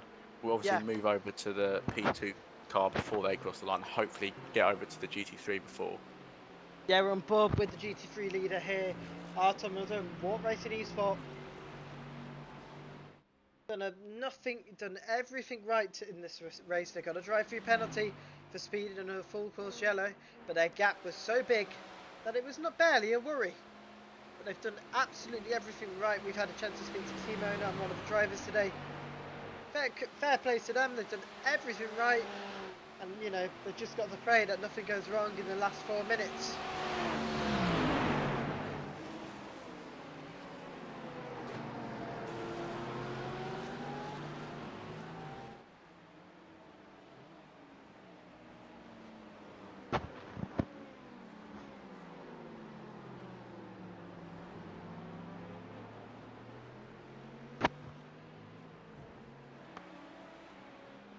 2 minutes left of the race. Just keep an eye and see if anything happens. I'm going to keep an eye on the leading car in LMP2, which is Aztec Racing. W2N and Blue 2 seconds apart. Oh, let's have a quick look at that.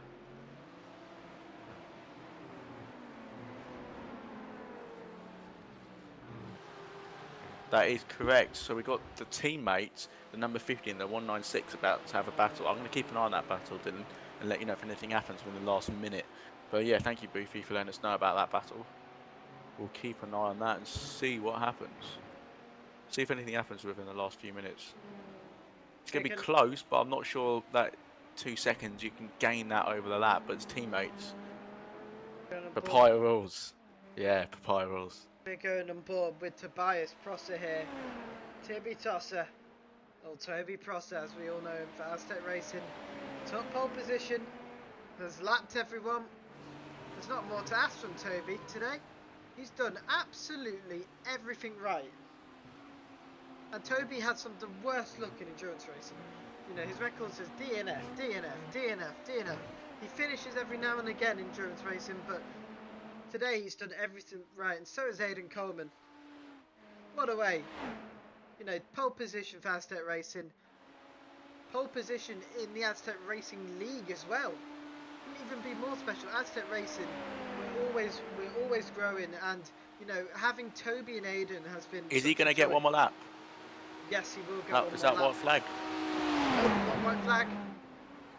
White flag next time round, I guess. We are unsure, but we will let you know if that happens.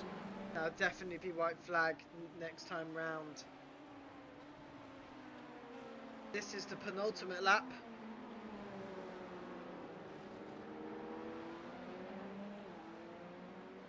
Yeah, when you think about good drives, you think about, you're going to think in long term, so you're always going to forget round one. But Toby Still Prosser, 2 second gap between the teammates in GT3. but Aidan Coleman as well.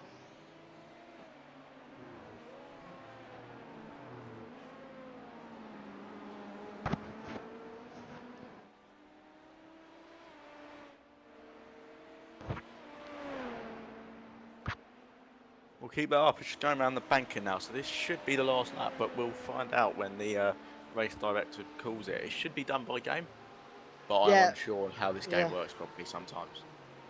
It is iRacing at the end of the day. Yep. Just going through the bus stop chicane now. Yeah, this will Nice definitely and be, smooth. this is a penultimate lap. Yeah, we've got less than 1 minute on the timing out. We are expecting white flag to be thrown out to Toby Prosser. We're just gonna waiting confirmation of the white flag going to be raised. White flag it is, indeed. It is white flag around Daytona. Final lap.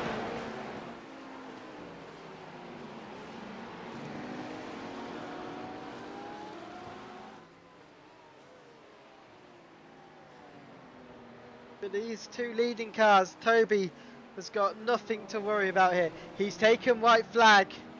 He's just got to get it to the end. And there is no worry. The timer, less than 14 seconds to go. Got 10 seconds left until the timer. Toby is just navigating his car around with absolute precision as we head into turn 6 and 7. We've seen a lot of drivers here today spin. Sorry to interrupt you on that, Dylan. I am watching the teammates fighting. This is W2W red and blue. I believe it is blue leading. Oh, red's coming up here. Coming up for a move on turn 1 by the looks of it. No, he's just backed out of that. But yep, timer is all done here at Daytona. It's all about Toby Prosser and getting to check flag as we approach the bus stop. The final tricky Dylan, corner. If you move to this battle, it is for P5 and GT3. It's a good battle going on there. If we watch Toby go across the line, we should be able to catch some of this battle before the end of the race. Yep, no worries. We'll switch over in a second. Is it 13 and 15?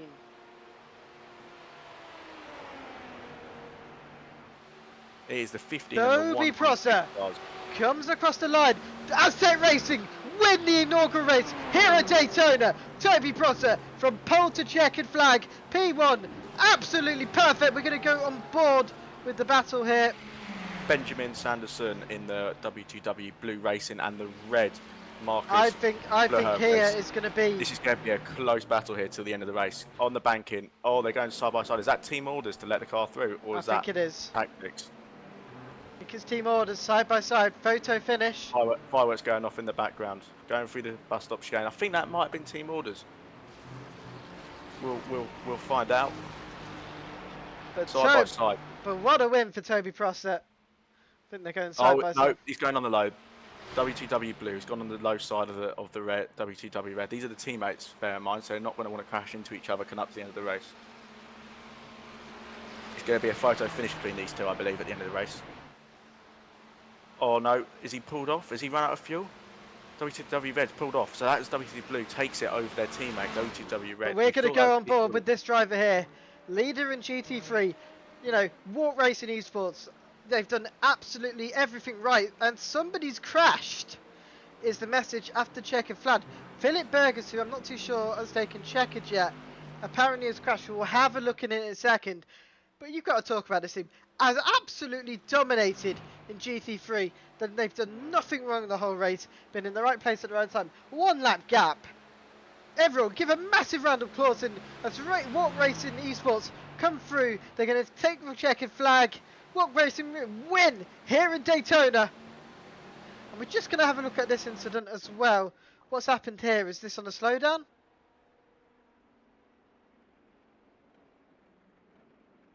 That was a great race there. So I believe if we get the official results at the end of this race, which didn't run through, I must admit that was a great race for 5th and 6th in class. Yeah. This looks like it was not on the. This looks like it was on a. Ladies and gentlemen, let's go through the results. Asset Racing win here at Daytona, followed by either the racing team, Car 46, QRT get on the podium, SRB Motorsport finish 4th, and ANR Endurance Esports a 5th, SRB are a 6th, Pandemian Esports a 7th, K1 finish 8th, Suboptimal Racing Team Racing finished 9th, Pulsim Racing Gold finished 10th, Big Pig Racing finishes 11th, WMG LMP2 001. Well, there we have it. 10 hours. 12th. Good stuff, everybody. Congratulations to the winners in both classes. Slightly dominant in both classes, but yeah, there you go. I don't want any calls for it being rigged, though, please. My DMs are not open for rigged shouts. But no, no, great racing, guys. I appreciate everyone turning up. I do apologise, there were a few server issues, especially near the beginning, but there's a few mishaps across the race, but everything other than that went well, and I'm hoping... No, it wasn't rigged. And I'm hoping that everyone enjoyed it. And look forward to round 2 in a month's time. Racing, followed by the great battle at the end between the two teammates of WTW Racing Blue and Red. That was a great battle there for the last few laps. Then after that we have the O2 car Fast Repair Motorsport as well. So I didn't get to finish that list off. Oh, still here.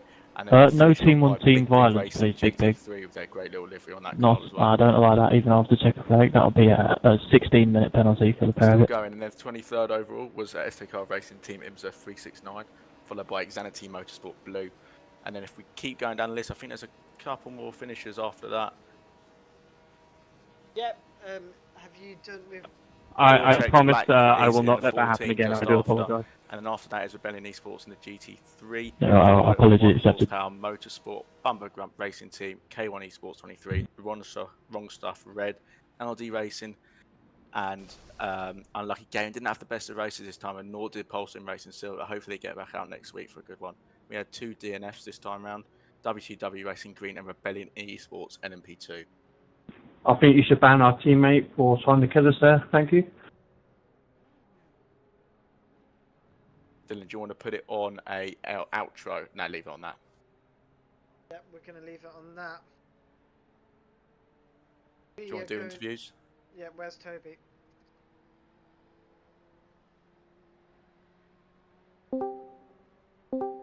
Yeah, copy that, Paul.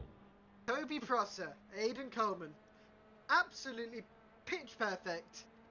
Well done. P1, Aztec Racing winners in the LMP2 class, overall winners. How does it feel? And I'll let you start that one off. Yeah, it feels it's pretty good. It was a very clean race for us. Pretty much the entire 10 hours. We had one or two incidents, but they weren't very major. We kept our noses clean. Kept our noses clean. Had a pretty good fuel strategy, and I think that's pretty much what did it. Yeah, put that. You took pole. Your team took pole. You nailed it. You know, start to finish. Is this what Aztec Racing is made of? Absolutely. Yes, sir. Right. Will, what do you want to say? I don't actually have much to say, to be honest. Just, obviously, it was a great race. And, yeah, some good points on the board. Obviously, Aztec for the win. Not biased, but we are biased. Yeah. Do you think the rain, you know, potentially may have affected you? You know, it didn't happen, but did it put you off strategy? Oh, 100%. It changed our thought process for the whole first 4 or 5 hours of the race. We were expecting that rain to hit, and we saw probably, I think it peaked at around 80% chance of rain. So we were pretty set on it. We nearly ruined our strategy at one point by short pitting for the wet weather, but luckily we didn't. But we sort of hadn't prepped for a completely dry race. We were assuming that we were going to be flat out until the end, and we weren't going to be on sequence. But I mean, it completely flipped the race upside down for us. We had to change our whole mindset from about 5 hours onwards. Obviously, you guys had a drive-through penalty, but you know, you were so dominant that it barely affected you. You lapped everybody in LMP2. You know, you two as a duo, you've got the best probably combination possible. You're both equally matched, and you know, you both can keep up with each other. How much has that helped today? No, massively. I mean, like I said earlier when I was interviewed in here, Aiden's a good pair of hands, and I trust him 100%. Maybe less after he had a few questionable moments during today's race, but he's fast, he's consistent, he gets the job done. It's everything you can ask for in a teammate. I want to say a big thank you to you two. Aztec Racing win in the Aztec Racing League Endurance Series. Thank you, Toby. Thank you, Aiden. We'll chat to you guys soon. Thank you, guys. Cheers. Absolutely. See you later. Yeah. See ya. Who should we have a chat with next? We've got the number 24. We'll speak to Artem, who is the winner in GT3. Yes, we'll bring him in. You will start off with the questions. Of course. Hello, how did you find that race? What was that? A P1 in class, GT3. Hello, P1 in class. Yeah, I mean, it was the best we could hope for, and things really got in our favor. Like, there were definitely fast guys like W2W Blue and STK number 969. They had put decent pressure on us in the start of the race, but we managed to stay ahead and then capitalize on that. Yeah, it seemed like you guys had a great race. I think we spoke to you guys earlier as well. I believe it was your teammate at the time. Yeah. And he said it was all about getting your race strategy right, and that obviously paid off for you because you were having a close battle with the 969 the whole time, and it was all based on your strategy. So obviously your strategy paid off in the end, and even with a drive-through penalty, you still managed to come away on top. I think it's 2 laps. Yeah, it's 2 laps. So that's great. Honestly, sorry. So that's good because you got some good points on the board as well, and you led by 2 laps. So you guys have obviously got the pace. Yeah, I hope we will stay ahead for the next race. Yeah, great talking to you. We wish you all the best in the future. Thank you. And we'll see you guys out at the next one. See you guys. Bye. Thank you. See you later. And I think the next team we're going to speak to is Doug. We spoke to Doug earlier in the race. I'm just remember where these guys finished. I'm pretty sure. I think it was second. Doug finished 3rd in class in the end. Guys in. Well done today, Doug. P3 in class. How does it feel? You know, it's a bittersweet podium today. You know, we were in P2, had really good contentions, but we unfortunately had a bit of a miscommunication while we were racing. We caused an incident, and you know, we had to serve a penalty, so it knocked us down a position. But you know, that's the rules of the game we got to play with, and you know, we took that hit to the chin, and we still finished with a P3. So that's all I can ask from my team. Yeah, it was if I'm correct, a 60-second stop and go. You'd obviously. Yeah, 60-second stop and go. You're right. You know, my teammates were very displeased with it, but you know, we did it, so there's nothing else we can do about it. You know, and you know, we were able to still be fortunate enough to pull out a P3. Not a bad start to the season. You know. Obviously, you built up a gap. You know, a big gap between you and the rest of the LMP2 packs. So obviously, when you took that penalty, you know, you had only lost one position. That must have been a good feeling to know that you had the pace out there. Yeah, you know, I tell you what, we were trying to go for the purple lap. We were able to get that for, you know, all of about 5 minutes, and one of the other teams snagged it from us by a couple tenths. So, you know, no cherry on top this week, but we'll definitely try it again for the next race. Yeah, thank you for talking to us, and well done on the P3 to QRT Esports. Yeah, cheers, guys. Thank you. Speak to you again. And ladies and gentlemen, that concedes today's broadcast. A win from Aztec Racing, and a win for Walk Esports. I butchered that name. I know I have. It's something. Yeah. Well, I fell asleep in the end. I was like, oh, people want to do after race interviews. But yeah, hopefully I can be back for the next one. But I won't be able to have iRacing up because I'll be away. But yeah, thank you guys for watching the stream. Yeah, so thank you. We've got 14 of you on now. Thank you guys for tuning in. Thank you for watching the broadcast. And this is Aztec Racing signing off. Thank you. Cheers.